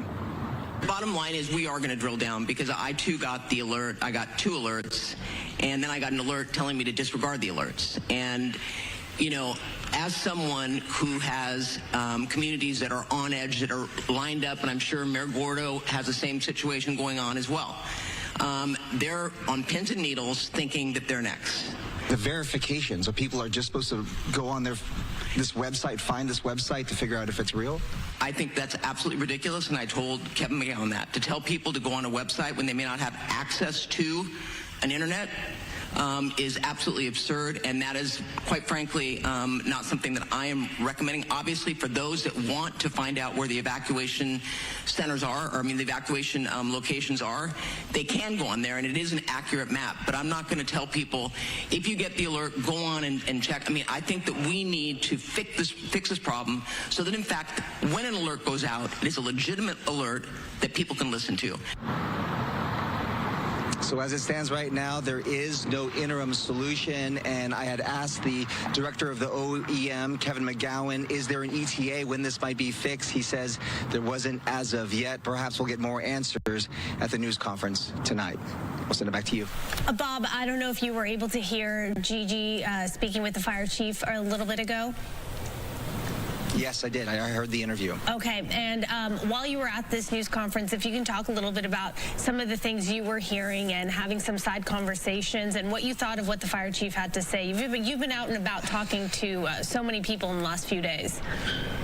Yeah, I had asked the mayor during the press conference about the $17 million in cuts to the LAFD, and she was very insistent. She bristled a little bit about the question, and she said that it had zero impact, no impact on their operations or on this fire. And she said that it was, at that point, I feel like the chief was a little timid on trying to sort of answer questions about the budget cuts too and how it impacted their operations. She said it impacted non-essential services. But I do think that during this interview, when she was talking to Gigi, that she was a lot more direct. She used the word that they were failed, that the city or that budget process failed them, and that they did not have the adequate resources to prepare themselves to battle a fire like this. She seemed to indicate that had they had all of those things in place, perhaps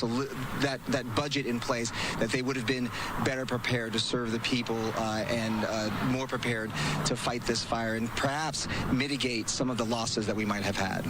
And the whole fact that the city has outgrown the fire department and the fire department's resources in terms of personnel and funding has gone down while the city's needs have gone up. This is a much bigger conversation, and I think it's a conversation that's going to be had with our leadership, not just our city leadership, but also the state's leadership. That, you know, this is a city that has grown by leaps and bounds. There's been so much development, and all of the infrastructure that we've had in all of these neighborhoods hasn't even kept up with the number of homes that have been built in this area. So these are all conversations that we are going to be having in the future. How can we prevent this, especially when they start rebuilding that area, when they start rebuilding all of the infrastructure there? If they're going to put homes back there, how are they going to adequately protect the people who are living in those neighborhoods? I know some of this it's almost like common sense. You think, well, if things are growing, you don't cut from it, you add to it, right? So it is very frustrating when you hear some of this. But I think one of the most mind-boggling things, at least for me, Sandra, I'm sure you agree, was when we asked Gigi to press her on the reservoir topic, the Santa Ynez Reservoir, and how it's been empty. It's been closed for repairs, I believe, for roof repair of some sort. And she said that they were unaware that the reservoir was empty. 117 million gallons of water, and that reservoir was empty when those firefighters needed that water. It's an alarming statement for someone to make, right? Especially when they said that, you know, we knew well beforehand that something like this was going to happen. And you heard Caruso talking about the lack of water in reservoirs and how that could have helped a situation like this. You have to wonder, you know, how prepared were our leaders before this. So those are more, you know, they need to continue to ask those questions and figure out, you know, what fell through the cracks there. Yeah, absolutely. A lot of frustrated members of the community, and you can understand why. Bob, thank you, which leads us to this. This has been circulating. I'm sure many people have come across this online. A new change.org petition, which is calling for Mayor Karen Bass to resign. Critics say she failed due to lead during this devastating time, which has left the city in a crisis mode. Petition organizers are accusing her of mismanaging disaster funds, neglecting basic resources, and being absent when leadership was needed most. That petition demand for her resignation, a full investigation, and a better disaster plan. Now let's take a live look right now at crews fighting the Palisades fire. We are not out of the woods yet, because take a look at this. We see open flames, a lot of smoke, and CAL FIRE is releasing some interesting data at this point. So since January 7th, CAL FIRE's aviation fleet has dropped more than 59,000 gallons of retardant alone, over 72,000 gallons of water, and logged over 75 flight hours, including 8 of those hours in nighttime operations, as the weather has allowed. So CAL FIRE's new C-130 air tanker T-122 has also flown over 10 hours, dropping more than 30,000 gallons of retardant. And we should note that LADWP is asking the residents of Palisades do not drink the tap water that's in the Palisades zip code 907-272, and also the adjacent communities there with the service areas north of San Vicente Boulevard. again, don't drink the tap water, resort to bottled water. All right. We're also keeping track of how you can help and where you can go and what you can give, right? Amanda, you've been busy. So many of our viewers, thankfully, have been providing you with that information. Yes, thank you. All morning long, I'm so grateful for all of your direct messages on social media and emails, including one from a founder and CEO of an organization based in Orange County. So we've been sharing these organizations that are collecting materials for those in need, from clothing to food, water, and more. And many of these organizations are here in LA County, but we do know our Orange County friends also want to help. They might be discouraged from getting too close to the fires and coming up here. That's where Riverbank comes in. It's a nonprofit that serves all of Southern California and delivers supplies for you. Joining us now over the phone is Nadia Caparasso. She is the founder of this organization. Hi, Nadia. Hey, Amanda. Thanks for having me. Thank you for emailing me today. I was saying I was looking for an organization in Orange County that is collecting materials. So tell me how you are helping out and collecting this weekend. Well, what we are doing is we are having a drive-through drive tomorrow, Saturday from 8 to 1 at Harbor Point Church, which is my home church. They have graciously offered to let us have their whole parking lot to make it really easy for people to come and drive through and drop off the items that we've already been getting requests from the social workers that we work with every day, the most essential items. And these items that you need the most right now, tell me what those are. So they're going to be items for babies, diapers, formulas, wipes, baby blankets, bottles, that kind of stuff. Personal care items, shampoo, deodorant, and then also non-perishable snack foods, like preferably some healthy snacks, and then new clothes, new blankets. One of our really important things that we do is help people restore their dignity when they're going through a crisis, and this is going to be something ongoing in the weeks and months and even years to come, but we're really grateful and excited for all the requests that we've been getting, so we're hosting this drive tomorrow. You are a member of the Harbor Point Church, and you're obviously a resident of Orange County. Can you tell me how Orange County is eager to help those in need here in LA? Well, you're our neighbors, and we love our neighbor. So right now, this means that everyone in LA is our close neighbor. And part of our heart is to help the most vulnerable. And right now, those are people who have been impacted and devastated by these wildfires. So we're here stepping up today, but we're going to be here in the weeks and months ahead as well. We really appreciate that. And the Riverbank organization helps year-round for so many causes. Tell us a little bit about Riverbank. So, yeah, we help the most vulnerable, which outside of a natural disaster like this, we help a lot of people, any phase of the foster care system, babies to aged out. We help the elderly. We help survivors of human trafficking. And this is what we do every day. We deliver physical items to them in crisis. We provide full move-ins to people who are getting out of whatever trafficking rehabilitation program. We provide furniture and appliances. So this is what we do all year round, but specifically now we're opening our hearts and our mission specifically to focus on this horrible natural disaster. And we're so appreciative of you. Thank you for watching us this morning.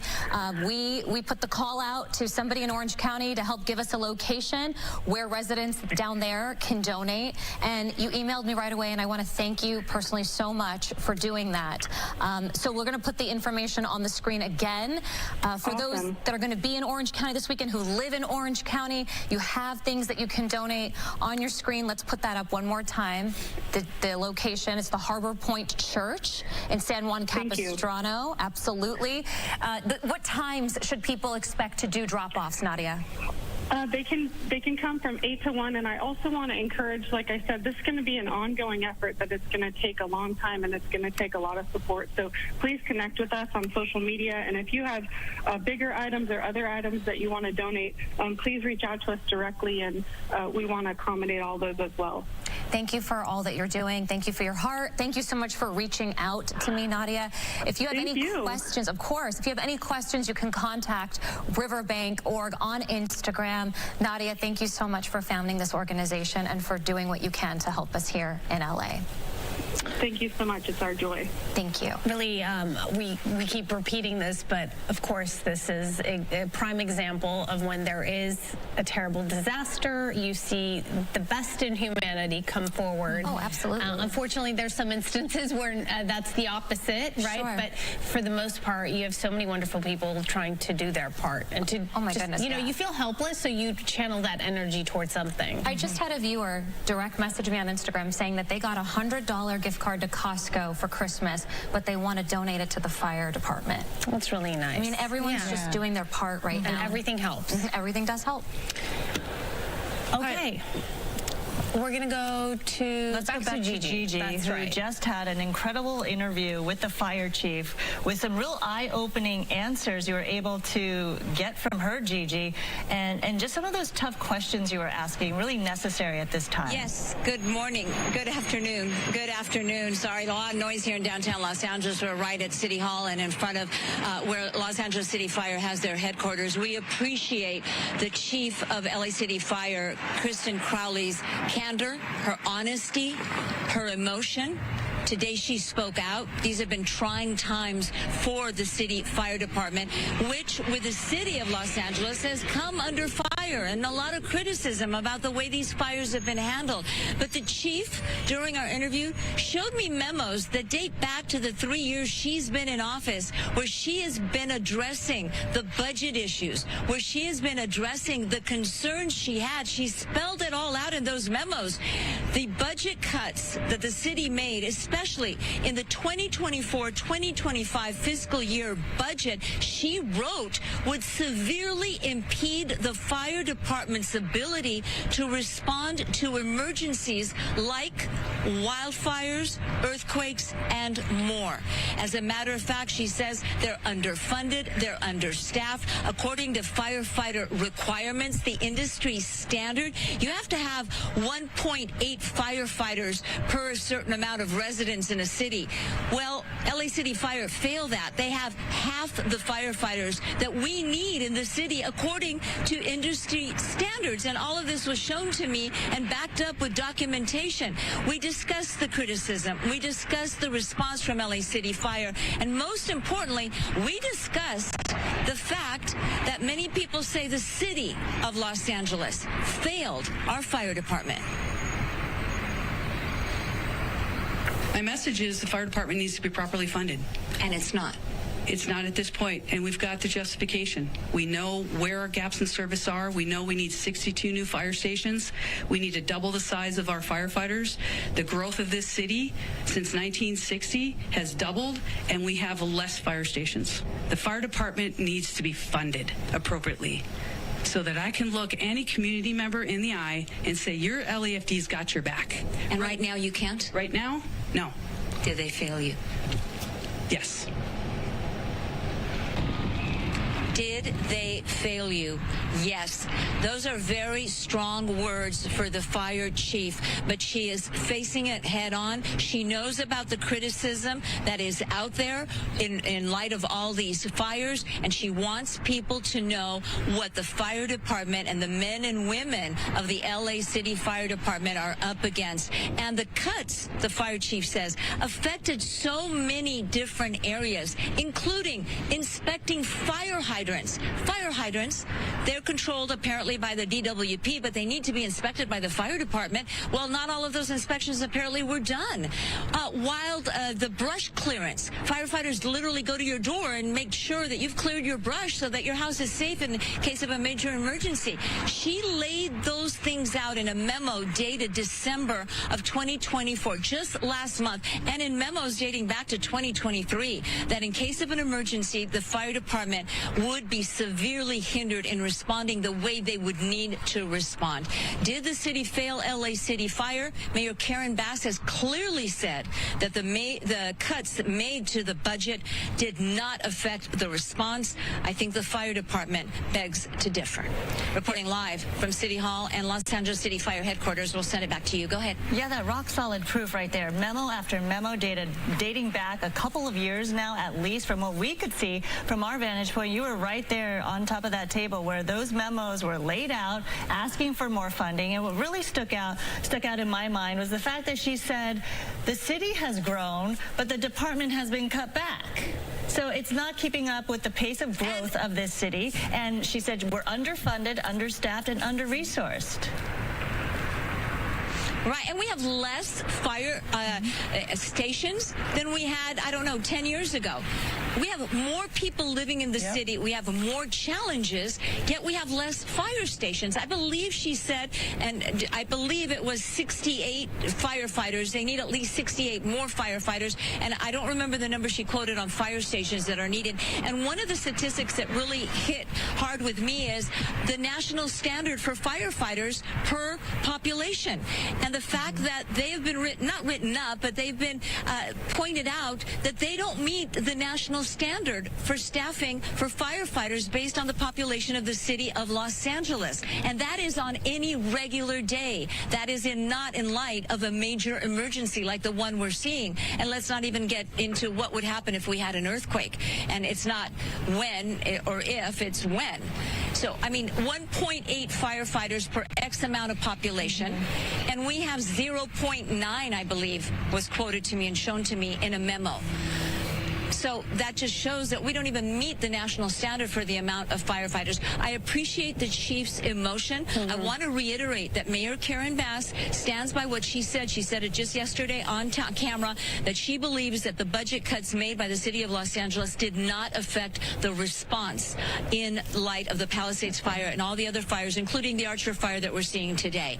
The mayor said it did not affect. Okay. The chief begs to differ. Right. Okay, if you want to, take her word for it, the mayor's word for that on that issue. But the fact that these agencies aren't talking to each other as well. You asked a very important question about the reservoir being empty. Right. And the fact that the fire department didn't even know that it was empty, a crucial resource that they tap into, and nobody's talking to each other here about Well, that things. boggles my mind, Gigi, because if the fire chief is saying we had no idea the reservoir is empty, are you telling me the day that fire broke out, right, and these firefighters are scrambling, putting their lives on the line for their community, and in the middle of fighting this fire, they come to find that there's no water in the reservoir? Why was this something the fire department was unaware of? Not putting any blame on the fire department, by the way, just the importance of communication here when you're dealing with a situation like this. They were never told. Exactly, and these issues are all going to be addressed once this emergency is wrapped up. You can bet there are going to be some serious investigations, and I can tell you the chief had tears in her eyes, because ultimately how she does her job, that the lives of our firefighters depend on how well she does her job. And that's basically, and I could see it in her eyes, that's all she cared about, is how well they do their job, how well they serve the community. We talked about firefighters not having water to fight a fire, and we were standing next to them. You might remember on Carey Street, across the street from the Corpus Christi Catholic Church, watching a house burn down. I saw the pain in the firefighters' eyes. That's their job, to put out a fire, but they had no water. And I could see the pain in the chief's eyes that had to happen because there was no water. And apparently it's the DWP that's responsible for the water. So you can bet that agency is now going to be called in what will eventually be an investigation of what went wrong. Why wasn't the response better? And part of it, most likely, will come down to funding.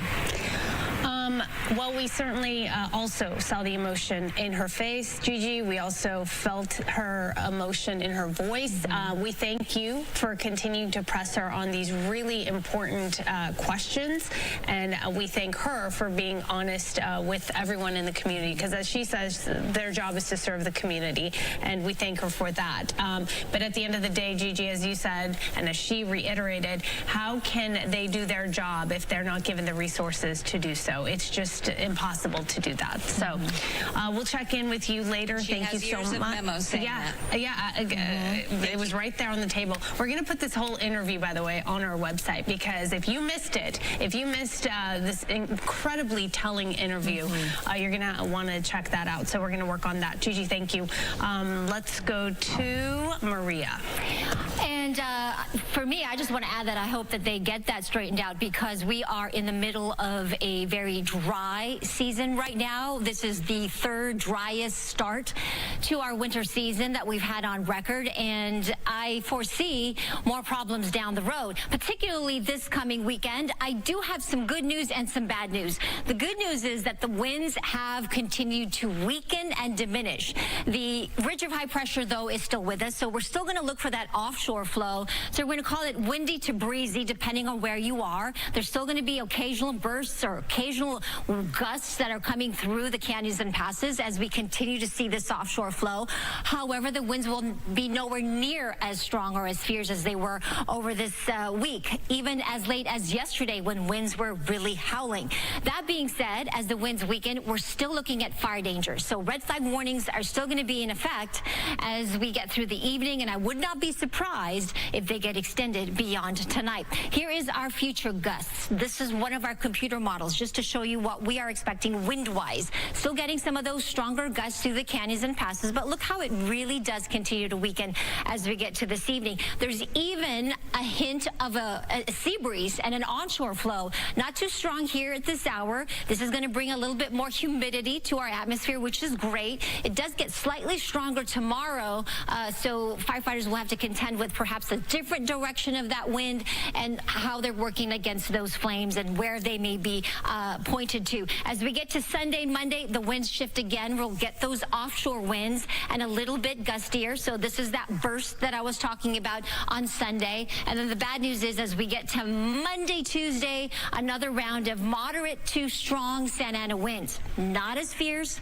or as extreme as what we saw earlier this week or even as yesterday, but you can see how it does strengthen. So hopefully we will take advantage of this time with firefighters getting more control of those fires. Here is that red flag warning. You can see how widespread it is from Ventura County south to LA, Orange County, and the Inland Empire. So we are not out of the danger. We need to stay vigilant. We need to remember that critical fire weather conditions continue, and the smallest spark can cause a fire, and that can happen anywhere, and it can spread rapidly under these weather conditions. It doesn't take too much wind to spread a fire, so we're still under critical conditions here. Wildfire smoke, very bad, very unhealthy out there, so we want to warn you, limit any exposure to the outdoors you have, particularly downwind of these fires. And with the shifting of the winds, a lot of that smoke is going to get shifted and pushed south into parts of the South Bay where they haven't really been experiencing it too much, or into Orange County. The winds will be more onshore tomorrow, a little gust of breezy conditions or a burst of winds, and then that windy condition Monday to Tuesday. There's a chance. At this point, it's about a 10 to 20% chance we could see a light shower on Thursday.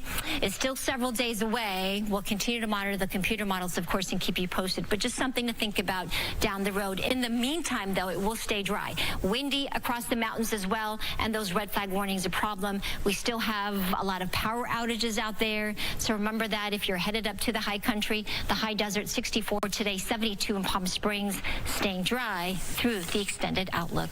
Again, stay safe out there, you guys. Back to you.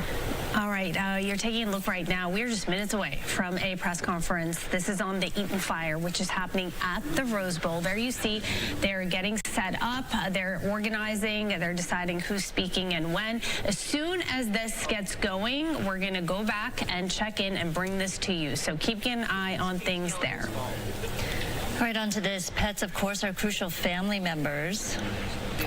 And hundreds of them have been displaced or injured, and Coco has been at the Pasadena Humane Society talking about everything they're doing there. Coco? Good morning. It's been very busy, or good afternoon, I should say by now. It's been very busy here at the Pasadena Humane Society because there are a number of volunteers that are really working together to make sure that families that are impacted by the Eaton Fire have what they need for their pets. But they're also providing a service for families to be able to board their pets here because a lot of people lost their homes and they don't have anywhere to place their dog. And we met with a few people today who were very emotional. Obviously, it's very difficult to make that decision to have to board your dog, but it really is the only option for some of the families right now. But there are things here such as dog food, crates, dog beds, collars, all sorts of things, dog bowls as well. And the officials from the Humane Society here say that they will accept more donations monetarily, but also things like blankets and dog beds and dog crates, because they will need those for people. But they are asking for perishables like dog food for people to wait 1 week before they start donating those items again. They so far have more than 400 animals boarded here at the Pasadena Humane Society, on top of the number of other animals that they already had here as well. And this effort will be going for a long time. They don't have an end date because they know the need will be there. I'll send it back to you. The need is great, that is for sure. So this is such an amazing resource that's being offered. All right, let's see. A live look right now. There you see all that smoke, Pacific Palisades. We were keeping an eye on that. Those firefighters really working hard with those number of airdrops. Oh, okay, here we go. We're going to Eaton. All right, everyone, you are watching live now from Fox. We appreciate everyone continuing to join us there. Great coverage by Fox 11. We'll check back in with them in just moments. I do want to go out to Pasadena, California right now. We are getting an update on the Eaton fire. Let's listen in on Live Now. What do I do now, and when can I go home? Our neighbors want to know where to go for immediate help, how to get information about their home, when they can return, and what long-term resources are available. I want people to know this evening at 4 p.m. there will be a virtual meeting for all residents impacted by the Eaton fire to get their questions answered. Rest assured, this is going to be just one of many of the virtual meetings that we are going to be having. We are going to allow the residents to be engaged and get the questions answered that they need to move forward. This morning, we heard from our Insurance Commissioner, Ricardo Lara, regarding what the Department of Insurance is doing to help people as they navigate the insurance coverage that they may or may not have. This is an important thing to note. Ricardo Lara has set up an 800 number, which I'm going to put up on our website. But I want you all to know that we are going to be working diligently with the state to make sure that those that are insured get the financial help they need. I'm also hearing that people, I know yesterday we announced that FEMA has set up a website, and I'm seeing that people are filling out the form and being denied. I'm following up on that to find out what is going on, because it is completely mind-boggling to me that people who have lost everything are filling out a form as told and then are getting an immediate denial. So if you have done that, please, please, please, I'm going to try to get an answer within 24 hours to find out what's going on so that you all get the answers you deserve.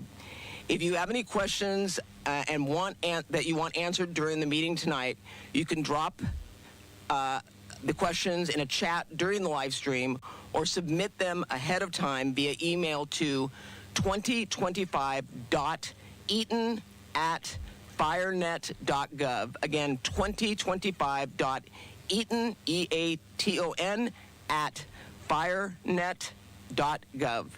We've also extended the opportunity to utility companies to participate and answer your questions. I know that's another question we're getting is, when is my power going to come on? When is my gas going to come on? These are questions that we're going to be addressing tonight, so I would encourage you all to participate. And last but not least, and I've said it, and we've got elected town council up in the Altadena area, and I know of at least 4 have lost their homes. These are elected officials that are representing the community, and I want you all to know that they are with us. They'll be there on the virtual call tonight and are very, very, very much a part of the community, and I just want to acknowledge them because it's important for us to recognize that behind every single thing you're seeing on the TV, there are people's lives who have been impacted, and it is not lost on me. So with that, I'm going to introduce now Los Angeles County Fire Department Fire Chief Anthony Maroney to give you an update on the Eaton fire.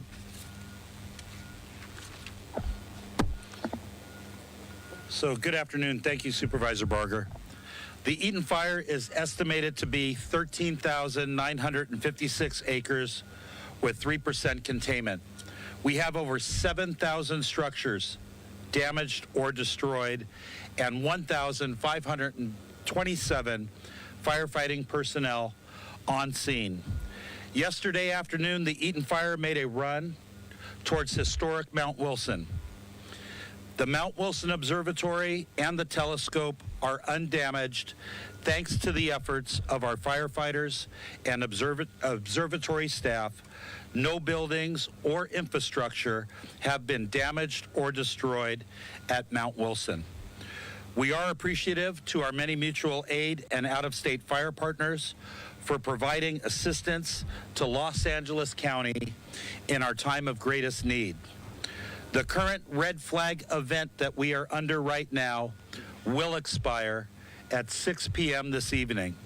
However, we do anticipate another red flag event beginning on Monday, and I can assure everybody that LA County will be prepared.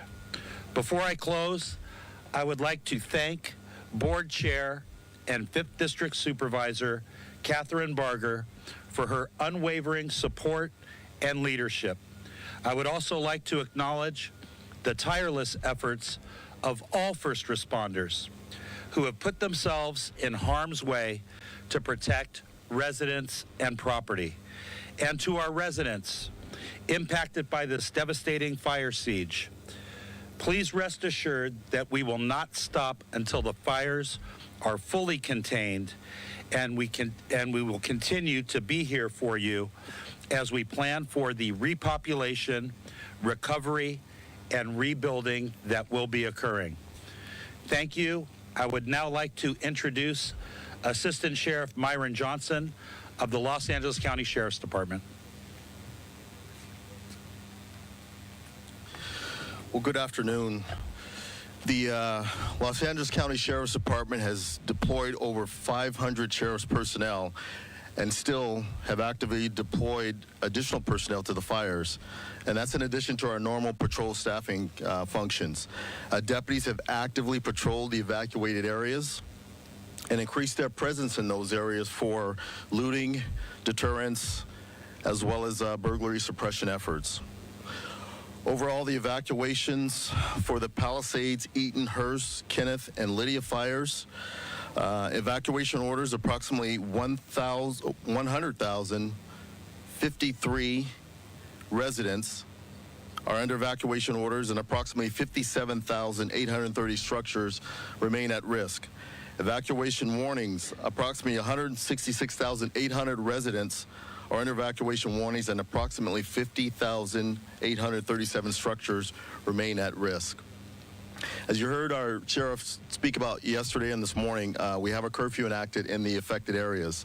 It's been established in the Palisades and the Eaton fire areas, and it's a mandatory evacuation zones, that will be in effect from 6 p.m. this afternoon until 6 a.m. tomorrow until further notice. This curfew will be strictly enforced and is being taken to enhance public safety, protect property, and prevent looting in areas where residents have been evacuated. We ask that all individuals comply with the curfew and stay clear of the impacted areas unless you're an authorized personnel member, such as a fire representative or an emergency first responder. Anyone found in violation of the curfew will be subject to arrest for a misdemeanor under LA County Code Section 2.68.320. And conviction of that section results in a fine up to $1,000 and jail time. We understand this is an extremely stressful and challenging moment for our residents in this community, but we appreciate the public's cooperation, and we will work together during this crisis. We also have additional assets from the National Guard that are assisting in law enforcement efforts during this catastrophe. We requested the National Guard's assistance yesterday. Several National Guard members arrived last night and were deployed in the Eaton fire area and are assisting with road closures and critical infrastructure protection efforts. As additional National Guard personnel arrive, the Sheriff's Department will strategically coordinate their deployment to both the areas in collaboration with LAPD, Pasadena Police Department, Santa Monica Police Department, Azusa Police Department, and Arcadia Police Department. There continues to be criminal activity in the Eaton area, and we continue to make additional arrests since yesterday, but these numbers are still fluctuating, and we're gathering the information. In total, we have made about 18 arrests between Eaton and the Palisades fire, 15 in Eaton, and then 3 in Palisades. Charges include possession of narcotics, possession of burglary tools, burglary, identity theft, looting. One suspect was on active parole and was also charged with possession of a concealed firearm. Unfortunately, we have confirmed 8 deaths in our jurisdiction, 6 in the Eaton fire area and 2 in the Palisades County area. Our Homicide Bureau is working closely with the LA County Coroner's Office to respond to any deaths that have been reported. Our detectives have started to process certain investigations related to the fire, but they have to wait for access due to the dangerous conditions that still exist, such as downed power lines, leaking gas, and spot fires that are occurring. And just as Chief Maroney indicated, I'd like to acknowledge the hardworking men and women out there on the front line, making sure this community is safe. And this department is dedicated to apply every resource we have to be with you until we can get a handle on this tragic event.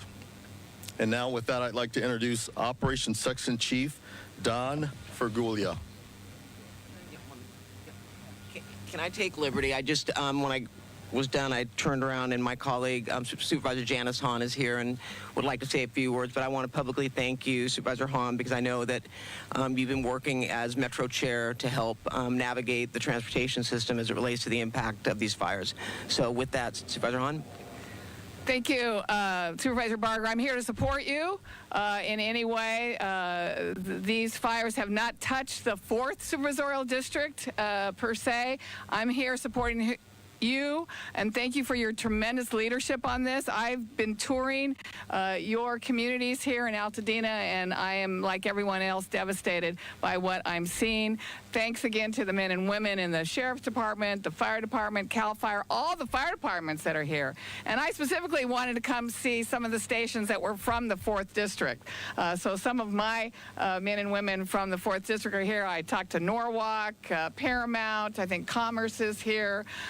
So I just wanted to tell them thank you for coming, and just make sure everybody realizes these firefighters are not going home, right? They are here round the clock.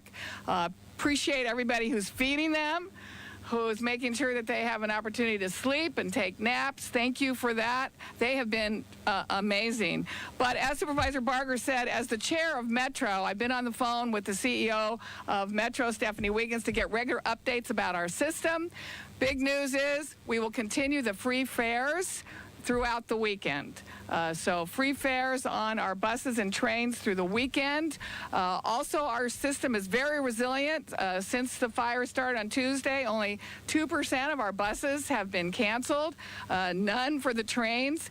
And Metro will be unveiling this afternoon an overlay map that will show the evacuation centers around the county as it relates to the Metro system and stations. So that will be available to the public this afternoon. We know that keeping people moving, even during a disaster like that, is important. So thank you.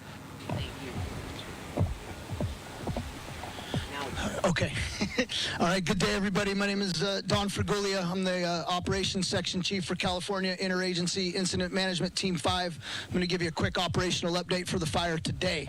As it stands. Got me now. Okay, we're going to start over here on the right flank as we're looking up the hill here in Santa Anita Canyon as we come into the community of Sierra Madre.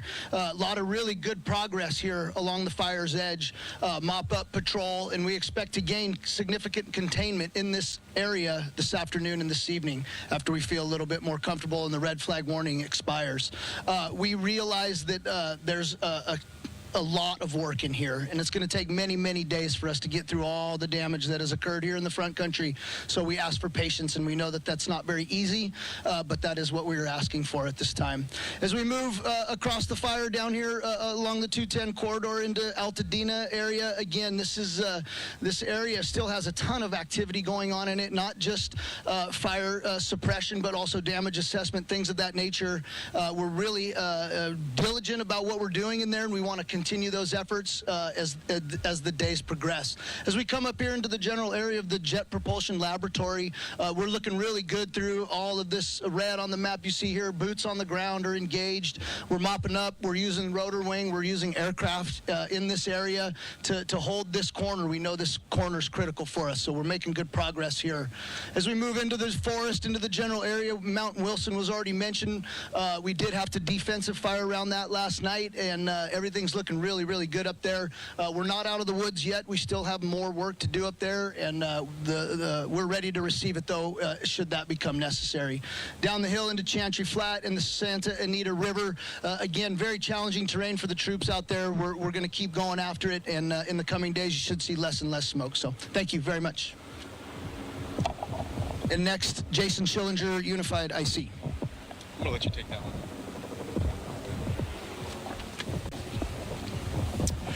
Good afternoon. Thank you for joining us today. Like my Operations Section Chief mentioned, my name is Jason Schillinger, one of the Unified Incident Commanders. And to my side over here, I have several of my other Unified Incident Commanders with me today. First and foremost, I want to extend my deepest sympathy to the families and individuals affected by this devastating event. We recognize the fear and uncertainty certainly you may be feeling, and our hearts are with you during this challenging time. Our top priority remains the safety and well-being of all residents and emergency personnel involved. We are also grateful for the support of all agencies who sent resources to our aid. Mutual aid agreements and cooperations with surrounding areas have been essential in containing the fire and protecting more lives and property. Firefighters are working around the clock in difficult conditions to ensure that this fire is contained and that no further lives and property are put in danger. We are confident that we are making significant progress, but it is important to remain on guard and follow safety advisories. I want to remind everyone that the safety of our community and first responder is our highest priority. At this time, evacuation orders remain in place in many areas, and we urge all residents to follow the directives immediately. Our Unified Incident Command Team has been in constant contact with state and local agencies to ensure that we have the resources needed to deal with this fire.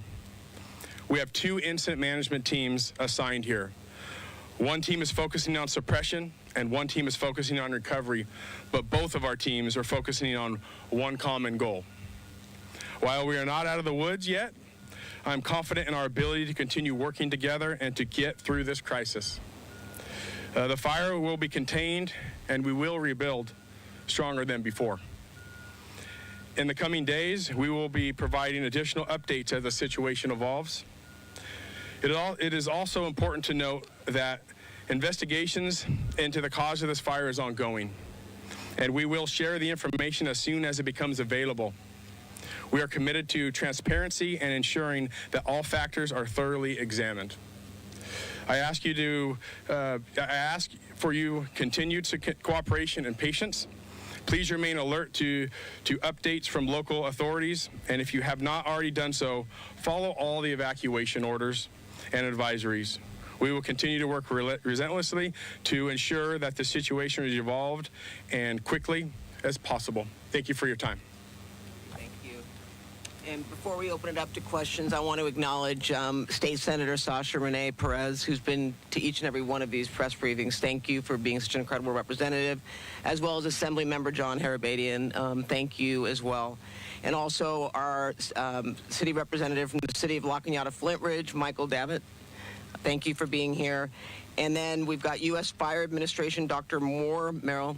Right back here. Thank you as well as the U.S. Forest Service Chief Garcia. Thank you. So with that, we will open it up. Oh, I'm sorry. We've got our fire chiefs from the city of Sierra Madre, Chief Bartlett, fire chief from the city of Pasadena, Chad Augustin. So now with that, we'll open it up for questions, correct? Okay. Thank you, everyone. That'll conclude our speakers today. So if you have a question, please state your name and the agency, and we raise your hand, and we'll have our PIO come to you, and we'll direct your question at who you'd like to go to. Craig Figner. Arcadia Fire Chief Swin. I'm so sorry. I'm so rude. You're okay. Question? You have quite the media setup here. It worked well.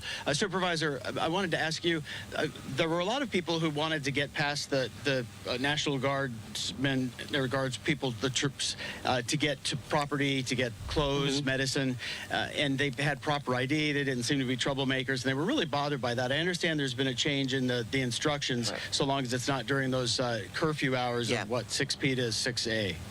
So I'm heading up there after this to find out what's going on. I mean, there's no question in my mind that I was on the way here, talked to a family that's lost their home, and they want to get up there, and their experience was different. They were allowed in showing proper ID. We've got to be consistent, but we also have to recognize there are people that are going up there and doing things that are criminal. And, I loved the fact that we talked about the arrest, but I think I love most is we have a DA, Nathan Hochman, who said he's going to prosecute to the fullest extent of the law. So I want that to be taken, and I want everyone to hear it, and I'm going to make sure, I'm going to follow each and every one of those cases to make sure that it does occur. But I'm going to follow up on that, and we'll get a clarification. I mean, the National Guard came in pretty fast, very fast, and we want to make sure we've got a consistent message. I know I've talked to also constituents who've said that the sheriffs have been very, very compassionate and given grace and let them go up, especially if they want to get their medications. So we're going to be working on that, so stay tuned. Thank you. Hi, Supervisor. Quick question here. Jason Hamilton from Tri-County News. I have a question about donations. A lot of people have reached out to me, major corporations, for example, that would like to make some significant donations to help out with people that are still left behind. I've suggested things like chainsaws, rakes, gloves, respirators, masks, things like that. 2 points. A, can you, is there a list or a cohesive page that someone could go to look for things that might be necessary to donate? And B, is there a person of contact that's not necessarily the Red Cross, that's more localized, that we can get these items to that and get distributed to the residents that are in need of those things? Yeah, and thank you for that question. I know yesterday when I was coming over here, Homeboys dropped off a huge order that they wanted to get up into the community. So, I mean, it's across, as horrible as this is, you see the best in people. You also see the worst, but you see the best. And you can visit LA Works, all one word, laworks.com/2025fires to get more information. I know that Flintridge Center, Octavia's Bookshelf are also accepting and distributing donations. So you can reach out, and Octavia's is an amazing bookstore, by the way. But you can go ahead and reach out to them as well. They're accepting donations, and they're going to distribute them into the community. Thank you. And we'll make sure through our Emergency Operations Center that the information is up there as well, because we are getting asked about that. And I would say this, and the DA touched on it this morning. You've got scams taking place. You've got GoFundMe that are not legitimate. Please go to a website, and if it doesn't pass the smell test, or if it sounds too good to be true, run it by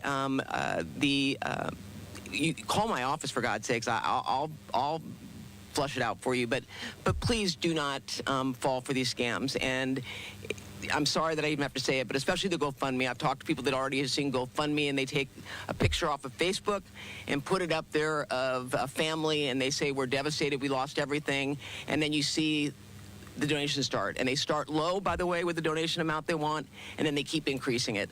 Because when you start low and you hit it, you can keep increasing it, but if you don't hit it, you don't get the money.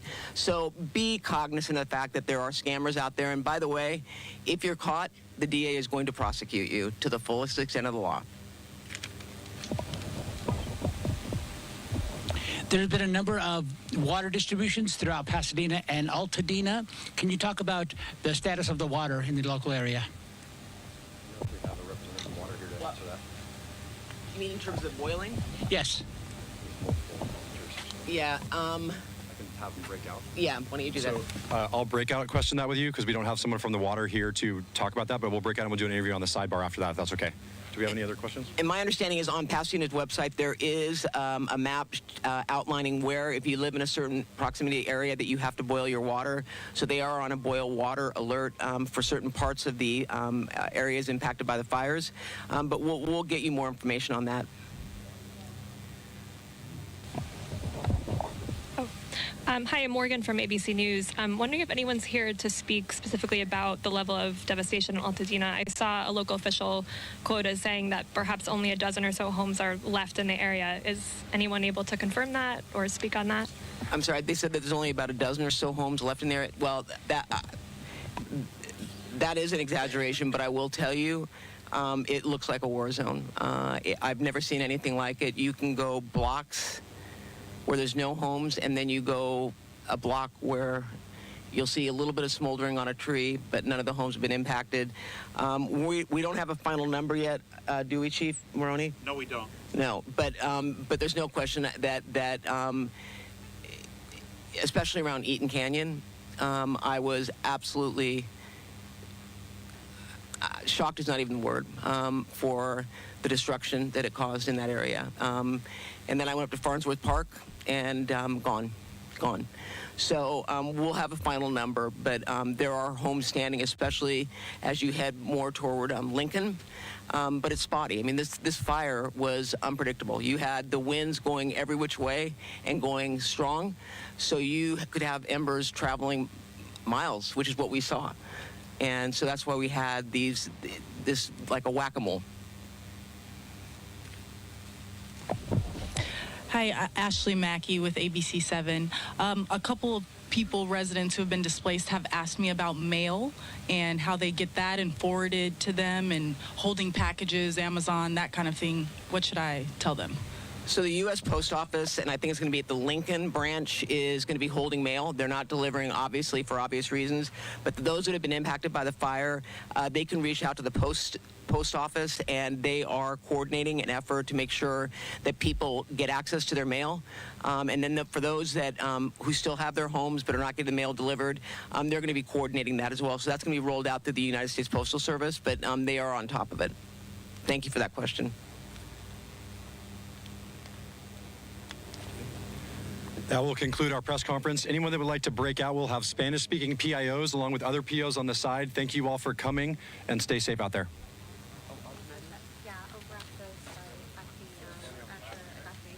All right, everyone. That was the update coming out of Pasadena for the Eaton fire, as we were getting fresh updates there. And again, we just want to continue to showcase the latest right here from Skyfox as well. But again, we want to show this great plane drop that happened with the retardant that was helping the communities there in the Palisades, and you can just see that great vision of what is happening there, trying to get this fire under control. And once again, so great for all of our first responders, and they do such a terrific job, and we always want to put that out there as well. All right, let's take a 2-minute break here on Live Now from Fox. We'll be back, more coverage in just moments.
back to Live Now from Fox. I'm your host, Mike Page. Obviously, we have been covering for you the California fires that have just devastated so many communities in Southern California. And after the crisis is over, no doubt, the insurance really claims will begin, and that probably is already beginning right now.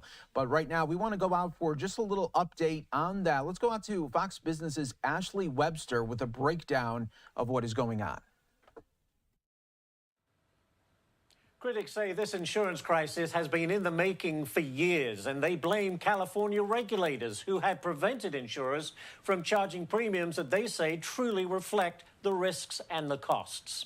As a result, several insurance companies have left California, eliminating new policies or just simply reducing their exposure. The state's former insurance commissioner says even those homeowners who do have coverage are facing a fight. There's going to be an extraordinary number of claims being filed, and probably, from my experience as 8 years of insurance commissioner, the insurance companies are going to do everything they can to lowball and deny claims. Insurers in California have been refusing to write new policies in areas considered high risk for wildfires. According to the California Department of Insurance, between 2020 and 2022, insurance companies declined to renew 2.8 million homeowner policies in the state. That includes 531,000 in fire-ravaged LA County. And consumer advocates claim it has nothing to do with losing money.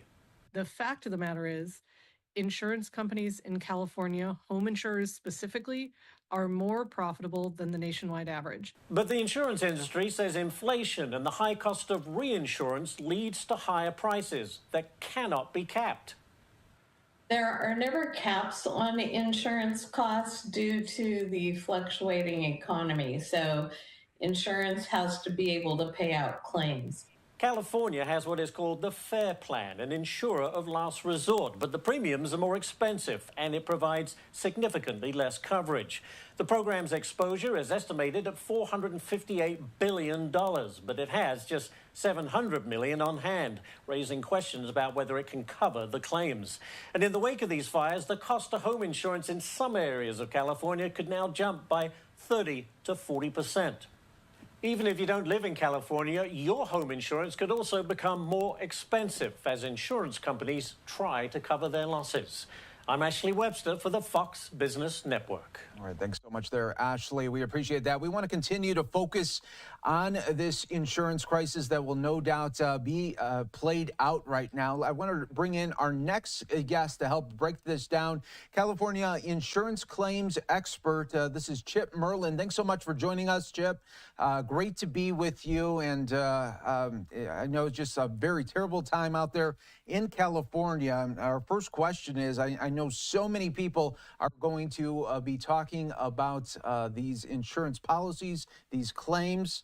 My question, I think a lot of people are wondering, for the people that are seeing their homes right now in rubble, what are the really the first things that they should be doing right now? Yeah, that's a great question. You know, most of the time I would tell you, go report your insurance claim to your agent, go read your insurance policy. But if your house or your business has just been burnt to the ground, that insurance policy probably got burnt up as well. So you're going to also have to be asking your insurance agent to get the insurance policy. The question to the insurance agent, you know, who's going to be coming to take care of the adjustment of the house? How soon can I expect to get additional monies for additional living expense? And if you're a business, where I might be able to go to reopen on a temporary basis. Yeah, that's really good insight there as well. And I think a lot of people are wondering too, in this situation, when you look at maybe people, if they've been in their homes maybe 10, 15 years and they've had their policy, maybe haven't updated it as much, what happens in those situations when maybe they've made some upgrades to their home? They won't necessarily get those upgrades back, will they? No, that's a great question. And it's unfortunate that people don't have a better relationship with their insurance agent. And I get it. Most people hear insurance agent, they go screaming somewhere else because that's the last person they might want to talk to. But the truth is, by keeping up on the evaluations, you keep from being underinsured. And if you have not upgraded your insurance, you should do so. And this is for everybody listening. Construction prices have outdone all the rest of the inflation, and they've gone up significantly in the last 5 years. Everybody needs to be keeping up with the value to fully replace the building. And most of the time, and unfortunately, statistics are about 80% of everybody is underinsured at least, and this is a very high statistic, 40%. So that means you're not going to have enough money to get rebuilt. And so it's very important to get full replacement costs. And then when you have a major destruction in a community like this afterwards, the prices go up right away, get a little bit additional guaranteed replacement costs just for these types of circumstances. Yeah, those are all great points there, Chip, because I think a lot of people, they look at, okay, they look on Zillow, they look on other sites and they say, wow, my home's worth, 700, maybe 800, whatever. They think they'll probably get that check. They won't. No, you're not going to get that check right away. And as a matter of fact, the value of your land and your property, the real estate market value, has nothing to do with the amount that you should be insuring the structure for. You should be looking at what's the replacement cost value. You've had to build it back up from $1 to replace it. And that's unfortunately what a lot of these and our brothers and sisters have just had this unfortunate tragedy happen to them. And you've got to keep up on content. You got to keep up on, if it's an older home, you asked about an older home, the codes have changed a lot because, and in part, California's been adopting new codes to make structures more resilient to wildfires so that we won't have these types of things happening again. So, people ask me all the time, and I know it's difficult to do, but if you'll spend a little bit of time with a real life insurance agent, not just on the internet, but trust a real professional that gets to know a little bit about your lifestyle, a little bit about your home, get to that right, price with respect to getting it fully covered. And I just know most people don't like to do it because who wants to talk about spending money? Most people don't want to talk about insurance. You only really know what you bought after you have a disaster like this. No, that's true. And do you think in a situation like this, that's so unfortunate, that's what's happening there, but not only in California now going forward, but because this is a national story, really international as well, but here in the country, do you think people will see this coverage and say to themselves, okay, maybe we should call and see what our policy is? I hope so. I mean, the truth of the matter is we have floods that are happening all over. If you're by a river or you're by an ocean, we have hurricanes. We're having huge hailstorms. We're having freeze damage claims. We have earthquakes and now wildfires in the Great West that we're having on a very regular basis, all because of climate change. And all of us need to really seriously take a look at the insurance coverage we've got. Most of the time, there's no loss and things go by just perfectly. But when the loss happens, the type of insurance coverage you bought, who you bought it from, is extraordinarily important. Most of us don't want to talk about it, but truly it's a very important product. Yeah, that's so true. Chip, I want to move to another major headline, talking about State Farm reportedly dropped 72,000 fire insurance policies back in 2024, including about 1,600 policies in Pacific Palisades, which were dropped by State Farm back in July. Can you talk about why an insurance company would drop someone and what they can do if that happens to them? Well, I've often said, and this is from the policyholder standpoint, insurance companies want to take the sure bet, the loss that never happens. They'd insure you if you wanted to insure the Brooklyn Bridge because you would never be able to collect on a loss from the Brooklyn Bridge. But the truth of the matter is there's a battle that's going on in most of the states between many of the larger insurance carriers, including State Farm, regarding what an appropriate rate ought to be, and then what the insurance commissioners and consumers think the appropriate rate ought to be. There's been, and this is not just isolated to California, this goes on throughout the United States. One of the leveraging facts that many of the major carriers that have had large market shares in the past have used is that, well, if you don't agree with us and you don't raise the rate as much as we're looking for, we're just going to go ahead and leave. Oh, but we're just going to leave the property insurance market. We're still going to insure your car. We still want your life insurance. And I think the states are starting to catch on that this type of leverage isn't quite right. And I think the dialogue needs to change. It doesn't mean insurance companies should be, losing money and be forced to lose money. Obviously, that's not the case. They're making plenty of money in most states. They're just not making as much as what they want. But that's a debate that's going to continue for a pretty long time. As consumers want to pay one thing, insurance companies want to make more profit, quite frankly, in the future, and for sure profit. No, that's right. And Chip, can you also explain what this process is going to look like for people that went through just hell in the last couple of days, noticing and feeling that pain of losing their home? How long is this process going to take from what they see right now that's on the ground into whenever they can rebuild a home or get money to do whatever they want to for next? How long does that look like? What does the timeline look like? A lot longer than what you think. I often tell people that are faced like this, the first thing to get a hold of, and for everybody who's, if you have a friend or a loved one, they need some emotional support. And it's not just a minor thing. Statistics are, and these after large catastrophes, there's a higher incidence of drug use, divorce, criminal activity from people that would never be doing this, because people are trying to cope with the loss of everything that they've got. Most of us, especially for our homes, we have all of our memories tied up in there, our photographs, everything, and all the things that we've collected. And now you have to go back, recount all those things to make your insurance claim. It is an endeavor that it takes a large emotional toll that I've seen thousands of times in my career. And I truly, people should be reaching out, getting professional help. They should know that there's counselors out there. Don't be embarrassed about it. I really do think people's mental well-being afterwards is at risk for this, because the truth of the matter, if your home burns down and you're in a neighborhood like this, 10,000 structures, it's going to take a while to find that many contractors to go out there, get everything fixed. Typically, it takes 2-3 years. There's areas I've been back up to in Northern California that's had this go through. Even in Malibu, some of my clients just had their homes completely rebuilt last year. Now they're concerned they're going to get fire damaged again. So not for everybody a quick process, and it takes the better part in a community a decade sometimes to get completely rebuilt. Yeah, that's so true.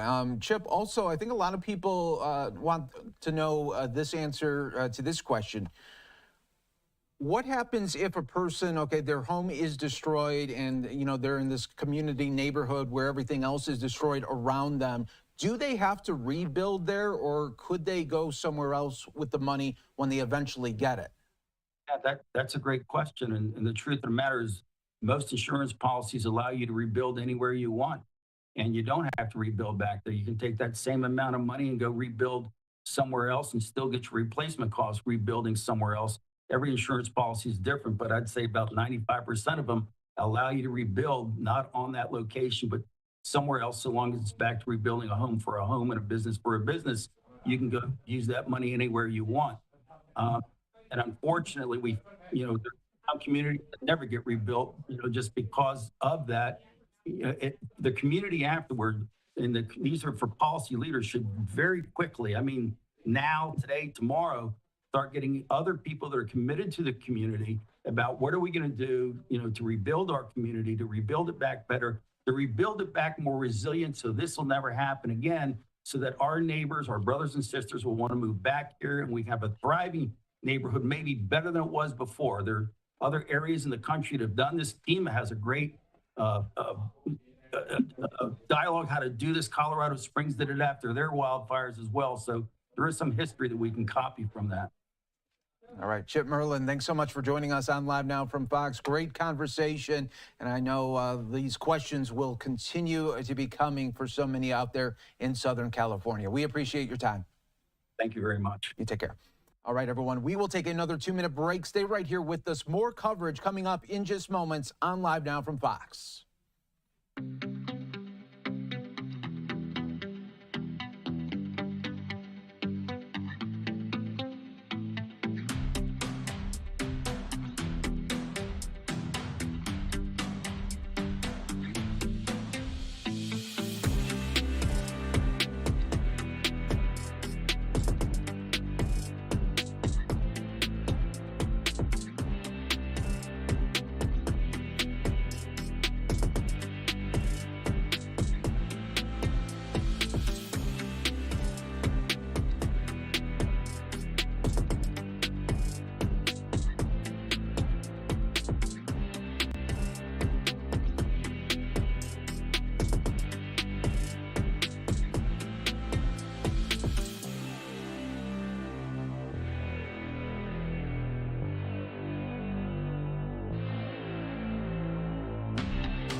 And welcome back, everyone, here to Live Now from Fox. We appreciate everyone continuing to join us here. Tons of travelers are facing delays at some of the nation's busiest airports. Today's winter storm forced airlines to cancel more than 2,000 flights. So right now, we are going to continue to talk about this big story as well. So many stories happening all across the country. We're trying to focus in on the biggest ones here for you. So let's go out right now. Fox's Kennedy Hayes joining us live at Dallas Fort Worth International Airport to show us how travelers are holding up today. Hi, Mike. Well, it is a tough day for flying. Some travelers here at DFW say they've been stranded since yesterday. My flight was canceled yesterday. I just moved my sister to Waco, Texas, and I've been in the airport since this morning. They say like, no, you were supposed to fly at 9 a.m., but we're scheduled your flight. You have to fly at 4 p.m. So I've been here almost 7 hours. Airports are seeing more cancellations than yesterday, over 2,600 according to FlightAware. At least 500 of them were supposed to arrive or depart DFW. Part of this is because of delays at other airports like Delta's hub at Atlanta, Hartsfield Jackson International. More than 70% of the flights there are canceled. We saw a scary situation on a Delta flight headed out of Atlanta around 9 this morning. The Boeing 757-300 aborted takeoff because of an engine issue. A couple hundred passengers had to use the emergency slides to evacuate. No one was seriously hurt. And if you are supposed to fly out this evening, you can always check with your airline to see if they're offering waivers so you can switch your flight for free. Mike?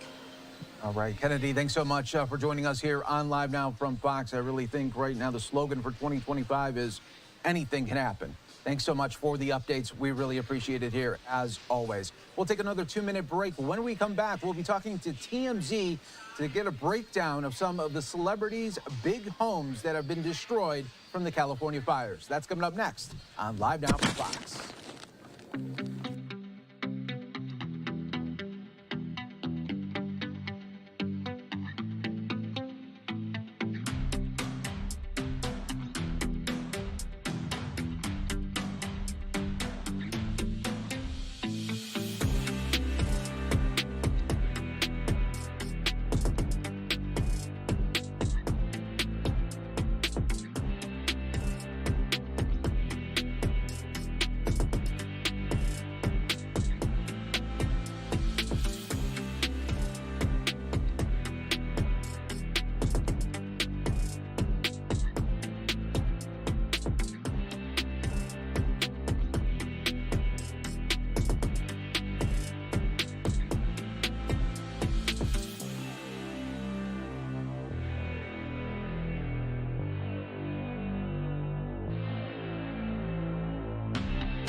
And welcome back, everyone, here to Live Now from Fox. Again, we appreciate you continuing to join us all right here, as no doubt on Live Now from Fox, we have been talking about this mega fires that have been happening out in Southern California, just devastating so many people. And really caught up in that as well is celebrities, and some big-time celebrity homes have gone up as well in the flames here. So I want to bring in our next guest to help break it all down for us. This is TMZ's Branson Quirk. Thanks so much for joining us on Live Now today to talk a little bit about these celebrities that are just like normal people right now there in Southern California. Absolutely. I mean, we've seen the devastation over just the last couple days, but today specifically, what we're seeing is now the aftermath of those fires as they continue to move. I mean, they are still fighting these, you know, tooth and nail. The Eaton fire, the Palisades fire, even the new Kenneth fire, which erupted yesterday, which was out near Calabasas, just all still, they're fighting those, all still very, very low containment right now. But what I said was, you know, we've seen some of the aftermath with these celebrities, and celebrities are now speaking out and sharing even photos and footage of the homes that tragically burnt down. For example, homes that went up from celebrities include Anna Faris, Jeff Bridges, Billy Crystal, Paris Hilton, Carrie Elwes, James Woods, John Goodman, Miles Teller. And let me tell you, that is only just a few of the celebrities that lost homes out there. And for example, Paris Hilton, she actually saw her own house burn down to the ground on live TV. She shared a video of her watching the news, watching it burn up, and then later on went out to the location and then filmed footage giving a tour of the rubble. And let me tell you, it is just heartbreaking to see these beautiful homes just burning to the ground. No, it really, really is. And Branson, what has been some of the reaction from people, especially on social media? I could see it going one of two ways. People, you know, sad for the celebrities, and then others saying, well, they got the money, they can rebuild, life will move on for them. What's it been like?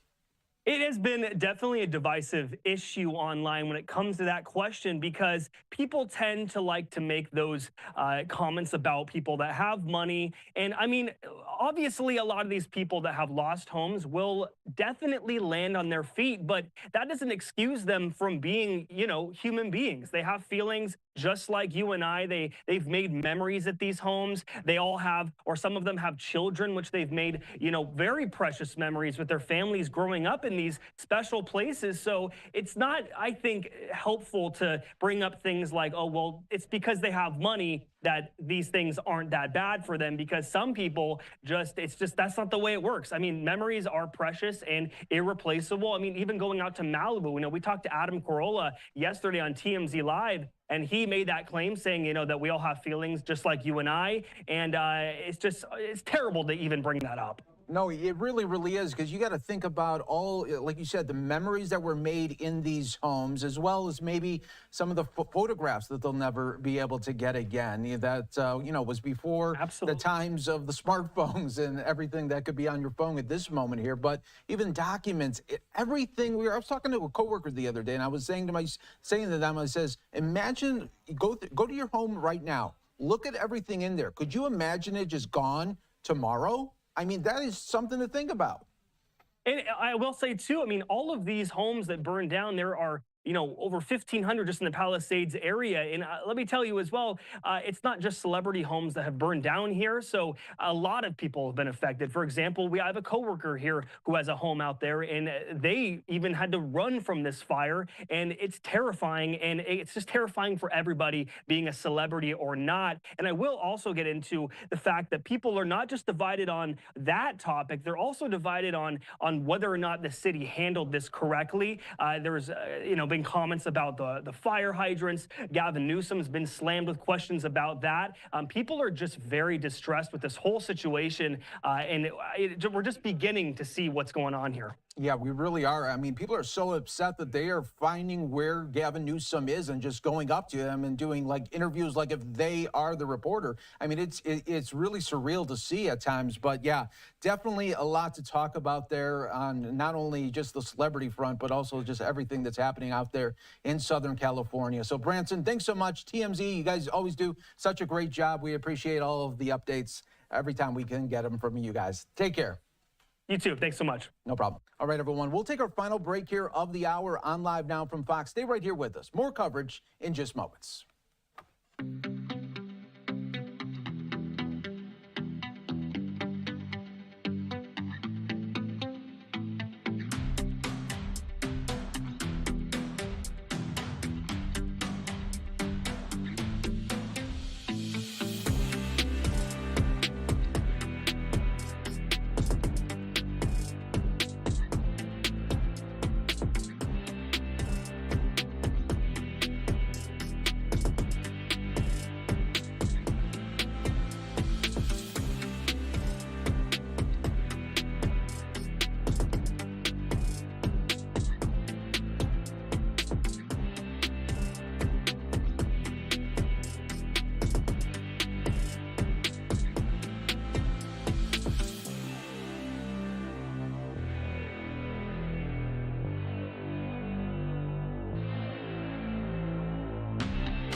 Welcome back, everyone, here to Live Now from Fox. I'm your host, Mike Page. Thanks again for being with us as we continue to bring you just some of the latest updates coming out of Southern California. I do want to show you again here from Fox 11, getting an interview with the LA fire chief talking about the response from these horrible, horrible fires. Let's listen in. Los Angeles City Fire Department, and of course all the other fire departments that are assisting us with these fires. A new fire just broke out now in Granada Hills. Joining me now live, the chief of the Los Angeles City Fire Department, Kristen Crowley. Thank you for talking to us today. And we're just going to get straight to the nitty-gritty because there's been so much talk. And you're aware of the criticism. Yes. Most of the criticism has been directed towards the city of Los Angeles, towards Mayor Karen Bass, but it's also been directed towards the administration. Everybody loves firefighters. Mm-hmm. We love our men and women on the front lines, but the administration is another thing, and they've been very critical of the way everything has been handled. Your reaction when you read those tweets, those messages, those emails? I tell you, my reaction first and foremost is to step back and remind myself that I'm not a politician. I'm the fire chief of the greatest fire department in the world. So my focus, first and foremost, is to make sure that our fire department, our firefighters are properly funded, they're properly trained, they're properly equipped. So when it comes to the criticism, since day one, my number one priority has been and will continue to be that our firefighters get what they need so that they can serve the community. That is number one. I am going to turn down the noise when it comes to any type of criticism because every decision that I make is going to be based off of what my firefighters need. And those lives are on the line. So let's get to the big question, the budget. There's so much talk about it. It was cut $17 million. It was cut this. It wasn't cut at all, according to one newspaper. Was your budget for the fiscal year 2024-2025 cut? I can tell you, I'm going to even go back further than that. Again, since day one, we've identified huge gaps in regard to our service delivery and our ability from our firefighters, boots on the ground, to do their jobs. Since day one, this is my third budget as we're going into 25-26. What I can tell you is we are still understaffed, we're still under-resourced, and we're still underfunded. So with that, whether it's $7 million, $10 million. But was the budget cut, Chief? Yes, it was cut. And it did impact our ability to provide service. Let's talk about that memo. You sent a memo, a scathing memo, to the Board of Fire Commissioners where you expressed your concern that you were not going to be able to do your job. Your firefighters would not be able to respond adequately to a major emergency like a wildfire, like what we're seeing right now. Right. So understanding where our services gaps are, number one, is understanding where our firefighters need in regard to their equipment. Now, let's focus back on what our people need, and what they need to be is properly funded and equipped. Whether it's $7 million or not, it doesn't matter. It impacts our ability, just like you said with the board report, of our ability to provide service, and that's on a normal day. Our firefighters are running over 1,500 calls. They're transporting 650 patients a day on a normal day, let alone the last 3 days of what we've had with significant impacts that have changed the communities that we serve, their lives forever. So with that, we're going to continue to fight for what we need to. That is my job as the fire chief of the best fire department in the world. In December, you wrote that memo. You said that these budget cuts were going to severely affect your department from everything from brush clearance checks to make sure homeowners were doing what they needed to do to fire hydrant checks. And yet you heard the mayor just yesterday say, no, those cuts did not affect the ability to serve and would not have changed anything in this situation. What is going through your mind? And I know this is difficult. There are a lot of politics at play. You are not a politician. You are the woman responsible for all these men and women at LA City Fire and for our residents in the city of Los Angeles. When you hear the mayor say it didn't affect anything at all, what is going through your head? If you can share that with us. Sure. So just full transparency. Again, my position is to make sure that our people get what they need to do their jobs, and also, mind you, that they get to go home to their families. The amount of calls that our firefighters are running today has doubled since 2010, a 55% increase with 68 less people. Full transparency, this isn't a new problem for us. Since the 3 years that I've been in the seat, I've sounded the alarm to say we need more. This is no longer sustainable. So with that, we're now in a position to be properly funded. We are screaming to be properly funded to make sure that our firefighters can do their jobs so that we can serve the community that we took an oath. But when the representative of the city says the cuts that were made and signed did not affect the response to the fire that is being criticized, the response that is being criticized by so many people, what is going through your mind? Yeah, just again, the full transparency of the documentation, of being able to sound the alarm. Does it make you mad? I don't know if it makes me mad. In the end, that is my job as a chief, to make sure that my voice is heard and my voice is amplified from the needs of what our people need to do their job. So tell the city, tell the residents, tell the people that are out there. I mean, thousands and thousands of people have lost their homes, and they're looking to blame someone, and it's not the Santa Ana winds necessarily. Right. They are looking to blame administrators. Right. What is the message here? And have you had a one-on-one with the Mayor Bass and said, hey, I told you so. I told you this was going to affect our ability to respond to a major emergency? I would start with a message to the community. I think they already know in their hearts that our LAFD firefighters are here to serve them, first and foremost. Again, none of us on the fire department are politicians. We're public servants first. We took an oath to serve the public before ourselves and even before our families.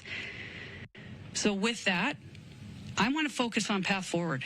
I want to focus on what the LAFD needs, what I need as a fire chief, and what our people need to do their jobs to make sure that we can save lives and that we can protect property to the greatest capacity. But we need to be funded appropriately, and that's where my head is, you asked.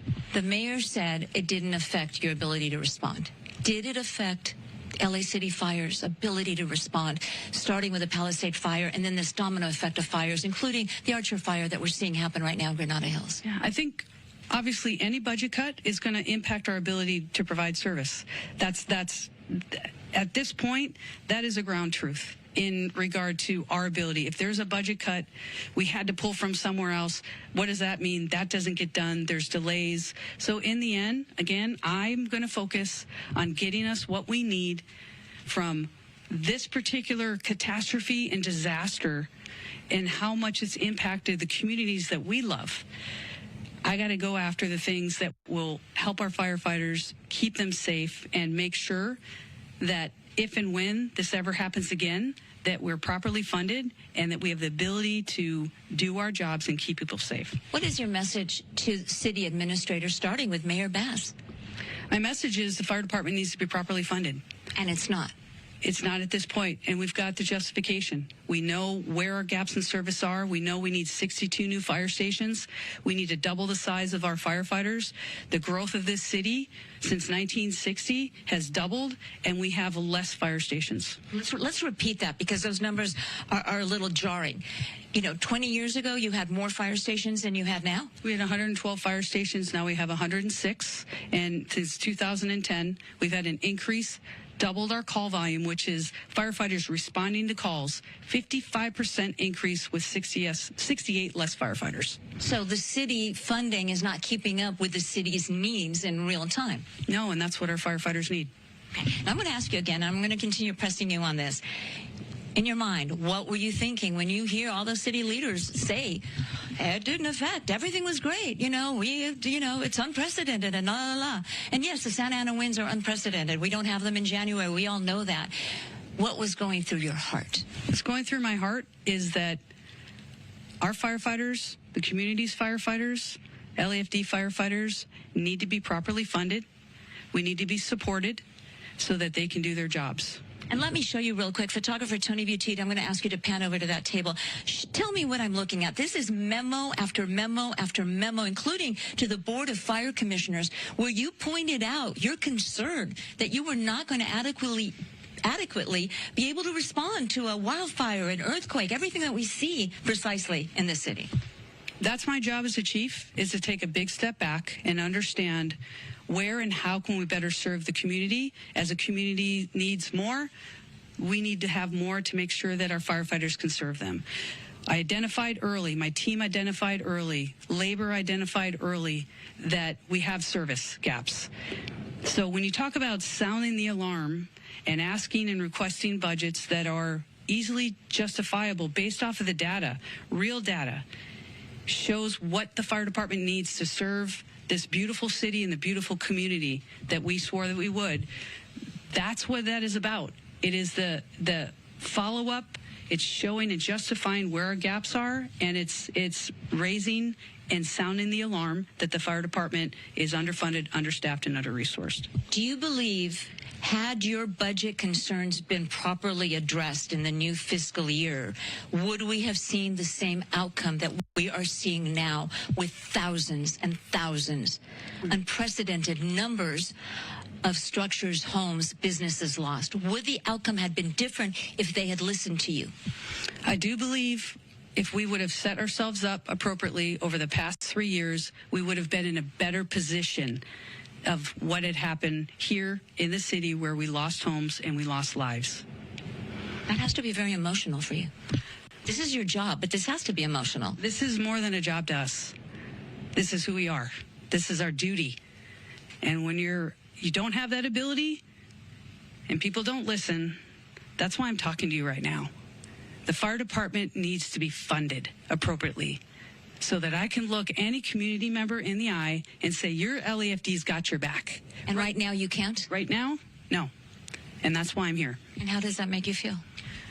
This is the burden of command as a fire chief of the greatest department in the world that I've wholeheartedly raised my hand to say, yes, I will represent the amazing men and women of the LAFD. And when they're not getting what they need to do their jobs, it's enough.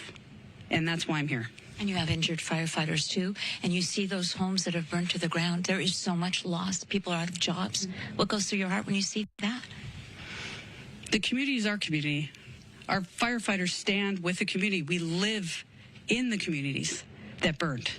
So if anybody says anything in regard to our firefighters not doing everything that they can to protect our neighbors, our community, I will stand up and defend every action that our members went through and are still actively fighting fire. I don't think anybody is criticizing the firefighters. I think the criticism has been lobbed maybe 80% at the city of Los Angeles and maybe 20% at the administration here. Mm-hmm. Well, again, I'm here to make sure that we are garnering the support to get our LAFD firefighters what they need to do their jobs, period. Did the city of Los Angeles fail you and your department and our city?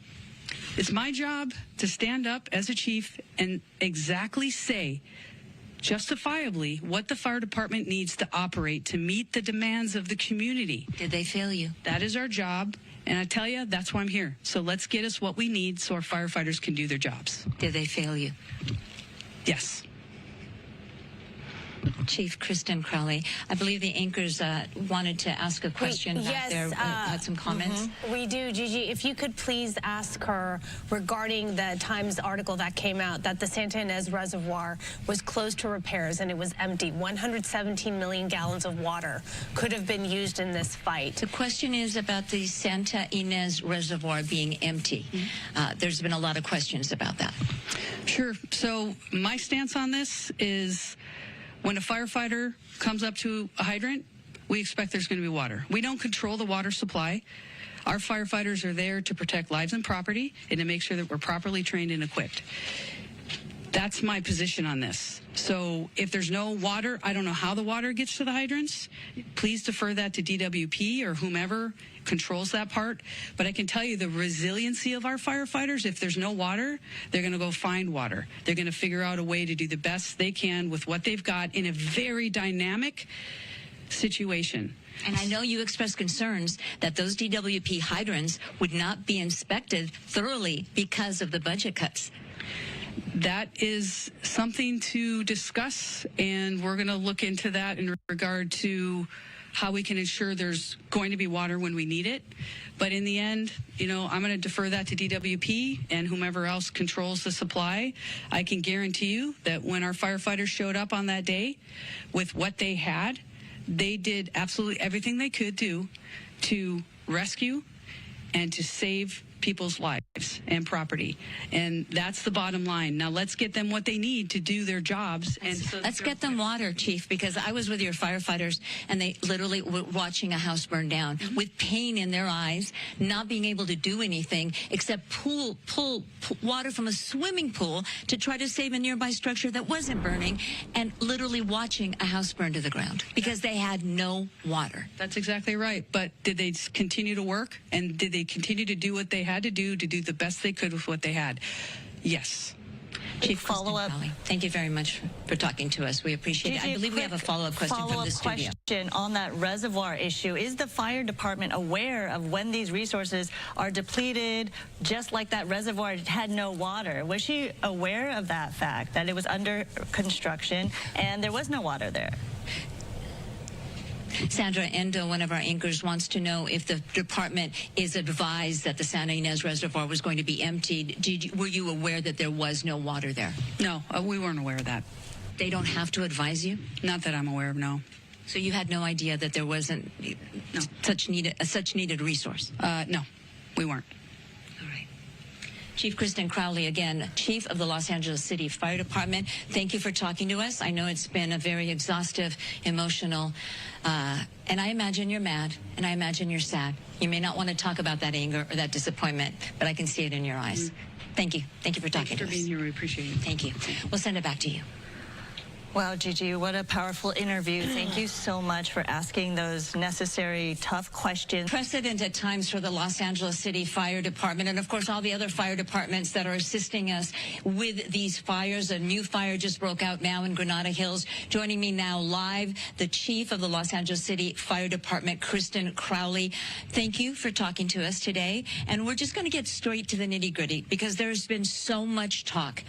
And you're aware of the criticism. Yes. Most of the criticism has been directed towards the city of Los Angeles, towards Mayor Karen Bass, but it's also been directed towards the administration. Everybody loves firefighters. We love our men and women on the front lines, but the administration is another thing, and they've been very critical of the way everything has been handled. Your reaction when you read those tweets, those messages, those emails? I tell you, my reaction first and foremost is to step back and remind myself that I'm not a politician. I'm the fire chief of the greatest fire department in the world. So my focus, first and foremost, is to make sure that our fire department, our firefighters are properly funded, they're properly trained, they're properly equipped. So when it comes to the criticism, since day one, my number one priority has been and will continue to be that our firefighters get what they need so that they can serve the community. That is number one. I am going to turn down the noise when it comes to any type of criticism because every decision that I make is going to be based off of what my firefighters need. And those lives are on the line. So let's get to the big question, the budget. There's so much talk about it. It was cut $17 million. It was cut this. It wasn't cut at all, according to one newspaper. Was your budget for the fiscal year 2024-2025 cut? I can tell you, I'm going to even go back further than that. Again, since day one, we've identified huge gaps in regard to our service delivery and our ability from our firefighters, boots on the ground, to do their jobs. Since day one, this is my third budget as we're going into 25-26. What I can tell you is we are still understaffed, we're still under-resourced, and we're still underfunded. So with that, whether it's $7 million, $10 million. But was the budget cut, Chief? Yes, it was cut. And it did impact our ability to provide service. Let's talk about that memo. You sent a memo, a scathing memo, to the Board of Fire Commissioners where you expressed your concern that you were not going to be able to do your job. Your firefighters would not be able to respond adequately to a major emergency like a wildfire, like what we're seeing right now. Right. So understanding where our services gaps are, number one, is understanding where our firefighters need in regard to their equipment. Now, let's focus back on what our people need, and what they need to be is properly funded and equipped. Whether it's $7 million or not, it doesn't matter. It impacts our ability, just like you said with the board report, of our ability to provide service, and that's on a normal day. Our firefighters are running over 1,500 calls. They're transporting 650 patients a day on a normal day, let alone the last 3 days of what we've had with significant impacts that have changed the communities that we serve, their lives forever. So with that, We're going to continue to fight for what we need to. That is my job as the fire chief of the best fire department in the world. In December, you wrote that memo. You said that these budget cuts were going to severely affect your department from everything from brush clearance checks to make sure homeowners were doing what they needed to do to fire hydrant checks. And yet you heard the mayor just yesterday say, no, those cuts did not affect the ability to serve and would not have changed anything in this situation. What is going through your mind? And I know this is difficult. There are a lot of politics at play. You are not a politician. You are the woman responsible for all these men and women at LA City Fire and for our residents in the city of Los Angeles. When you hear the mayor say it didn't affect anything at all, what is going through your head? If you can share that with us. Sure. So just full transparency. Again, my position is to make sure that our people get what they need to do their jobs, and also, mind you, that they get to go home to their families. The amount of calls that our firefighters are running today has doubled since 2010, a 55% increase with 68 less people. Full transparency, this isn't a new problem for us. Since the 3 years that I've been in the seat, I've sounded the alarm to say we need more. This is no longer sustainable. So with that, we're now in a position to be properly funded. We are. And that was just some of the great interview there by Fox 11 with the LA fire chief talking about the latest in the crisis of Southern California. We'll keep an eye on that right here for you, as always, on Live Now from Fox. Always great to be with you. I'm your host, Mike Page, as we continue to bring you some of the day's biggest top stories right here on Live Now from Fox. And another big one was that the Trump hush money case finally got resolved after really sentencing delay. Now, Trump was sentenced earlier today. And let's go out to New York. Fox 5's Morgan McKay with the latest on this big story for the president-elect.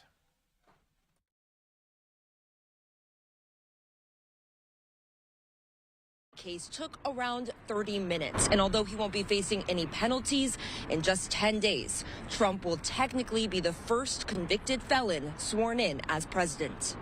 Sir, I wish you Godspeed as you assume your second term in office. Judge Juan Merchan sentencing President-elect Donald Trump to unconditional discharge, which means that Trump will not face any prison time, nor will he be forced to pay any fines. However, this does mean that Trump will now be the first convicted felon to become president. Your Honor, this has been a very terrible experience. Trump appeared virtually in court from Florida and took the opportunity to argue again that this case was politically motivated. It's been a political witch hunt. It was done to damage my reputation so that I'd lose the election. But prosecutor Josh Steinglass argued that it was a unanimous jury that found Trump guilty of 34 counts of falsifying business records in order to hide hush money payments to adult film star Stormy Daniels in an effort to influence the 2016 presidential election. Steinglass accused Trump of showing no remorse for his actions and said Trump instead has promised retribution. Instead of preserving, protecting, and defending our constitutionally established system of criminal justice, the defendant, the once and future president of the United States, has engaged in a coordinated campaign to undermine its legitimacy. I very much disagree. Trump's attorney, Todd Blanche, pushing back, arguing that Americans made their opinions known about the merits of this case at the ballot box this past November. The American voters got a chance to see and decide for themselves whether this is the kind of case that should have been brought. And they decided. But Trump winning the election is why Judge Merchan said that he had to ultimately sentence Trump to unconditional discharge, acknowledging the legal protections granted to the office of the chief executive, but argued, despite the extraordinary breadth of those protections, one power they do not provide is the power to erase a jury verdict. Attorney making it clear that they will be appealing this verdict. Trump taking to social media after the sentencing, declaring victory, saying, quote, Democrats have lost another pathetic, un-American witch hunt. Reporting live, I'm Morgan Mackay. Mike, back to you. Yeah, Morgan, we knew he was going to respond. We just didn't know how. And then, yeah, that is the typical Trump fashion there, just gearing up 10 days away from the big inauguration. So, yeah, we'll definitely be looking at that. But that really just sums up just how crazy the 2024 election cycle was, everything that was going on with Donald Trump, from the attempted assassinations to his legal battles and then the election as a whole. And now it really comes to an end here as the sentencing phase wraps up. And now we settle and get ready for inauguration. Exactly. You know, the trial ended in May, and it took, almost 8 months here or so for Trump to eventually be sentenced. It's been almost the entire 2024 that Trump was facing this hush money case, but he used a lot of the trial as an opportunity to campaign, and he really used this, and he said that he referred to this case saying the American people really showed that they do not believe in the merits of this case, and they made it clear in November. So true. All right, Morgan Mackay with Fox 5. Thanks so much for joining us here on Live Now from Fox. We always appreciate it. Thank you. All right, we will take another 2-minute break. Stay right here with us. We will have more coverage on President-elect Donald Trump and his sentence in the hush money case. All coming back next on Live Now.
And welcome back, everyone, here live now from Fox. We appreciate everyone continuing to join us all in real time right here on Live Now from Fox. I do want to continue our coverage here. One of the big stories that we have been following, of course, Donald Trump's sentence today in his hush money case, won't face any jail time. I do want to bring in our next guest to help us break it all down. Legal analyst Jacqueline Goodman joining us on the show.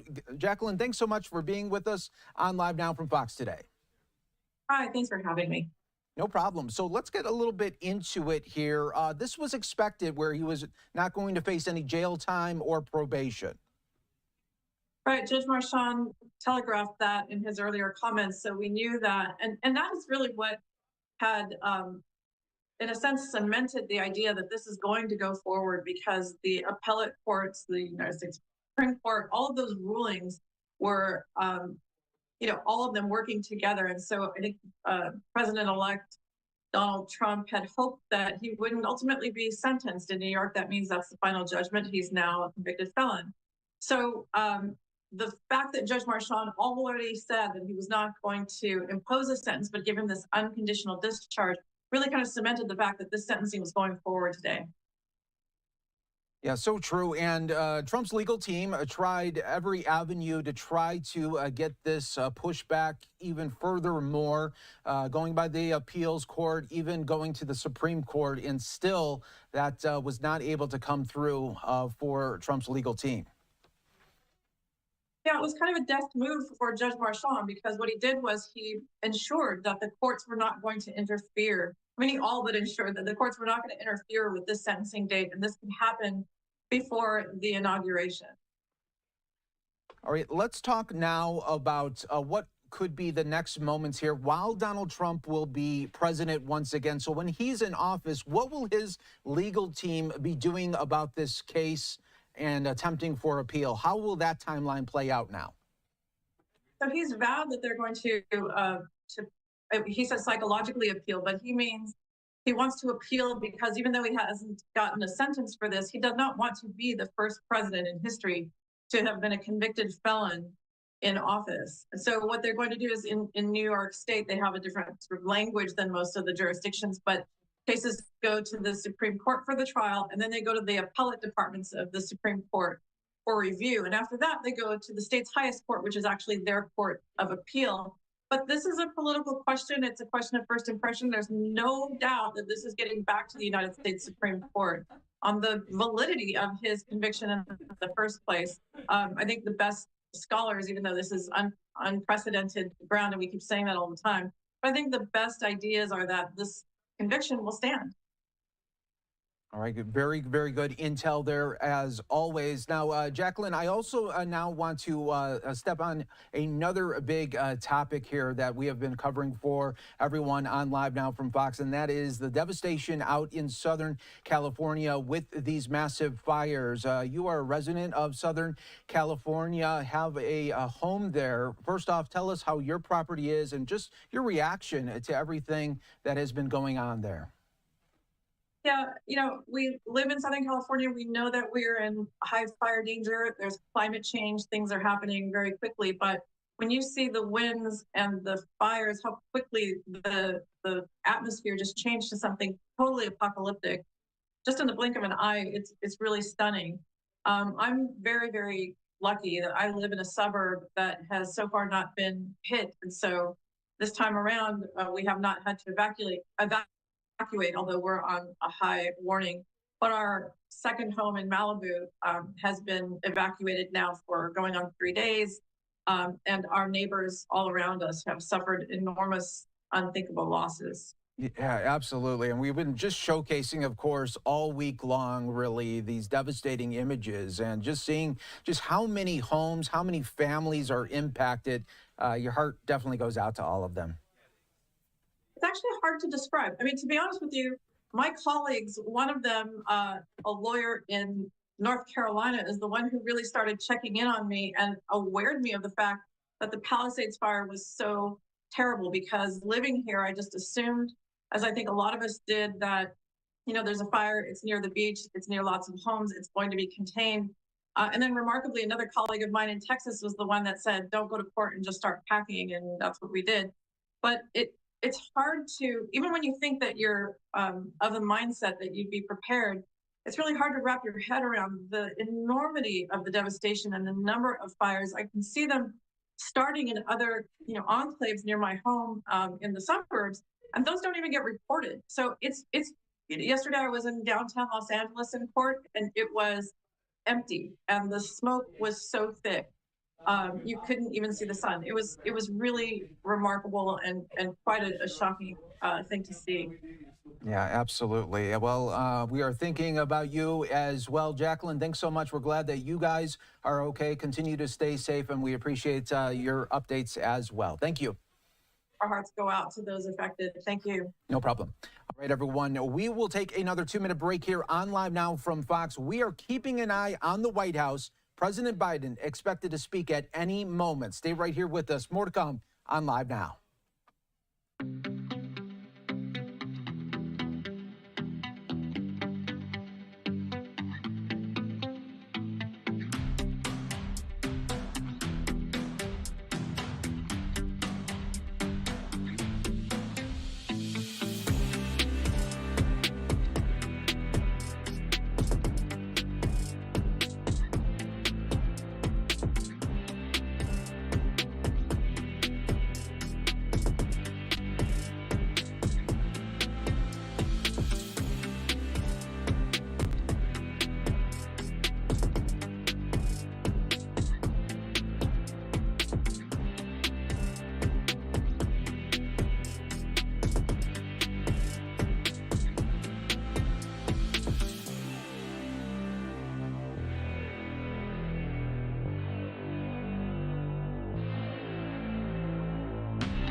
We're back here for you on Live Now from Fox. I'm your host, Mike Page. Thanks again for joining us as always.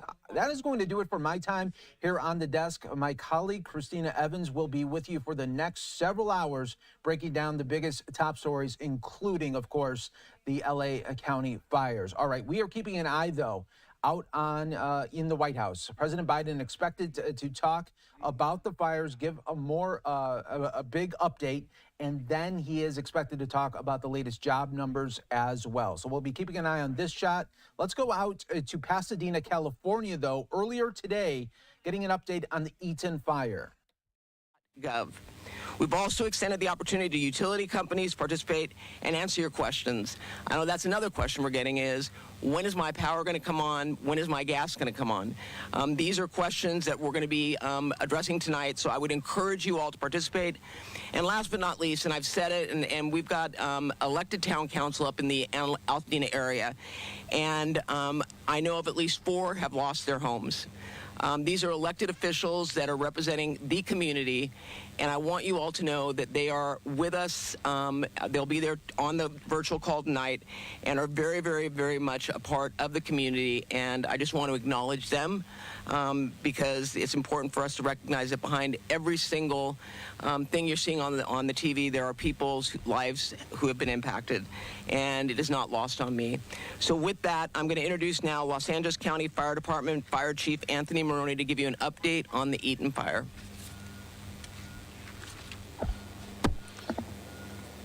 So good afternoon. Thank you, Supervisor Barger. The Eaton fire is estimated to be 13,956 acres with 3% containment. We have over 7,000 structures damaged or destroyed and 1,527 firefighting personnel on scene. Yesterday afternoon, the Eaton fire made a run towards historic Mount Wilson. The Mount Wilson Observatory and the telescope are undamaged thanks to the efforts of our firefighters and observatory staff. No buildings or infrastructure have been damaged or destroyed at Mount Wilson.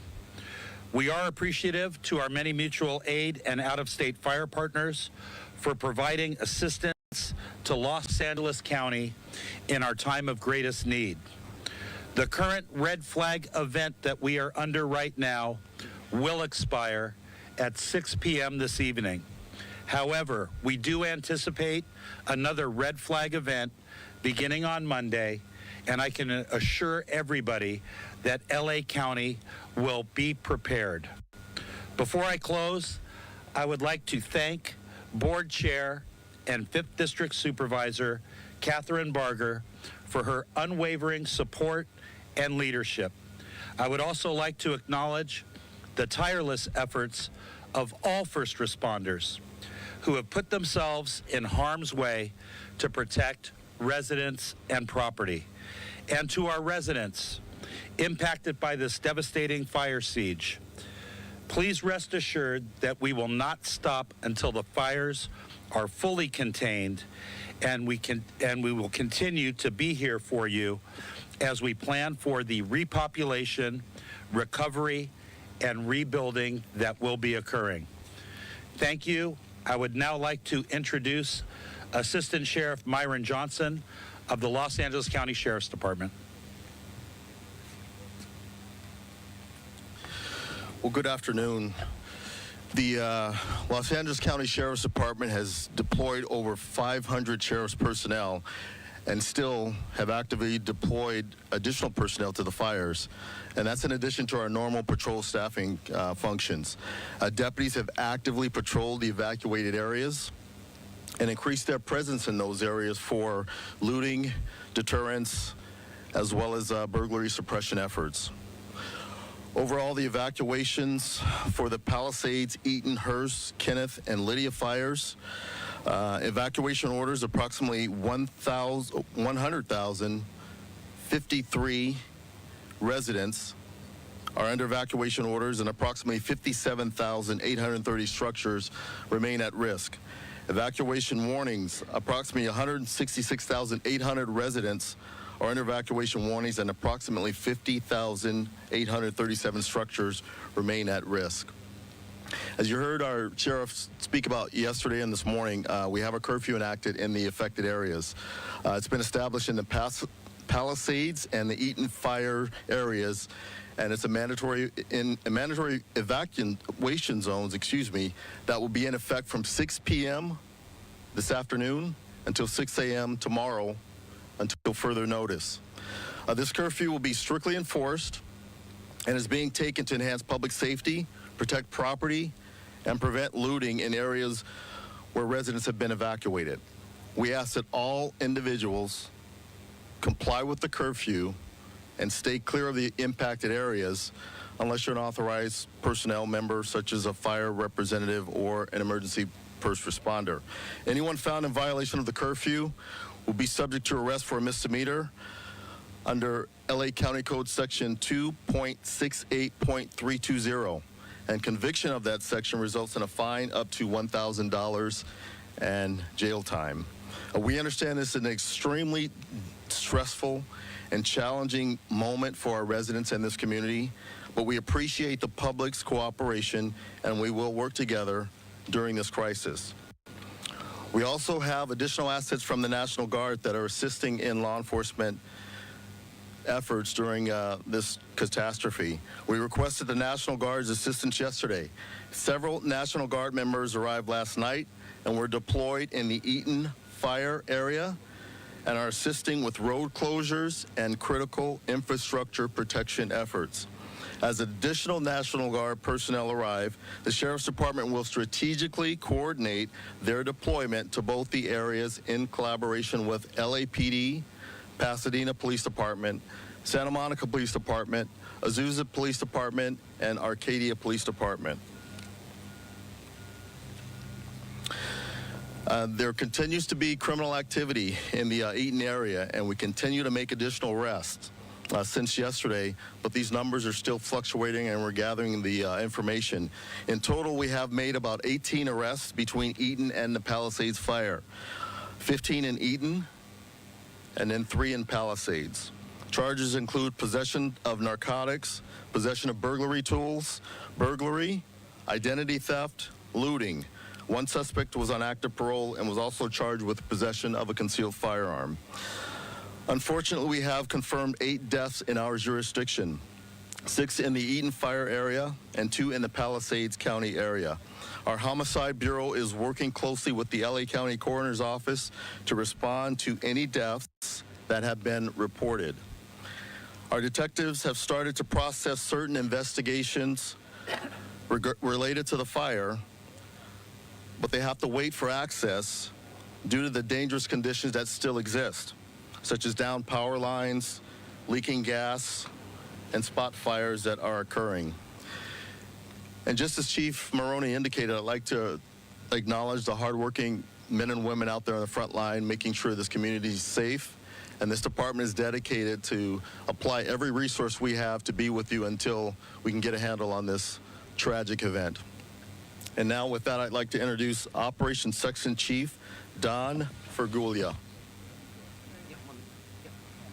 Can I take liberty? I just, when I was done, I turned around and my colleague, Supervisor Janice Hahn, is here and would like to say a few words, but I want to publicly thank you, Supervisor Hahn, because I know that you've been working as Metro Chair to help navigate the transportation system as it relates to the impact of these fires. So with that, Supervisor Hahn. Thank you, Supervisor Barger. I'm here to support you in any way. These fires have not touched the 4th Supervisorial District per se. I'm here supporting you, and thank you for your tremendous leadership. All right, as you can listen in there, we were just listening into the latest update there on the Eaton fire. That has been such a cause of concern. We do know that there have been 8 deaths now attributed to that fire and 2 from the Palisades fire as well. And as we are continuing to track everything that is happening down there in Southern California, I want to show you this live look that we also have of just some of the damage that we've been continuing to watch. And we're going to take this opportunity to join in with Fox's Sarah Alegre. She's down there from the Pacific Palisades, just outside of a local recreation area that was destroyed by the Palisades fire. Sarah, thanks so much for being with us here on Live Now. Again, it's been devastating to see everything that's happening. We know that fire is still burning. Can you sort of tell us what you're seeing at this point? Yeah, I want to show you where we're at. We had to move down to Pacific Coast Highway and want to pan to our crew members currently working at the scene here, working on bringing down loose power lines as well as poles that have been needed to be brought down, I should say, just because of the dangerous aspect of the situation. Yeah, we had the fire that seems to have moved out of this area, of course, still susceptible, but when we're dealing with power lines and so on, it provides dangerous working conditions. So we have Los Angeles Power and Water out here, and then as we pan too, you're seeing the scorched earth right along PCH. I mean, these hills were beautiful. They were green. This is what so many people flock to, and just to see it reduced to what it is now is truly heartbreaking. And just about 21,000 acres we're seeing the Palisades fire. So it is growing at this moment. We have 3,000 firefighters working on containing those flames, but just those dry conditions really working against us, and expecting those Santa Ana winds to kick up just a little bit more as we head into next week.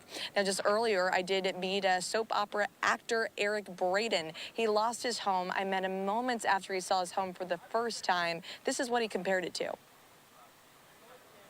Looks like a damn war zone. I grew up in Nazi Germany, and that is what Germany looked like after the war and during the war. Difference is they bombed from the skies.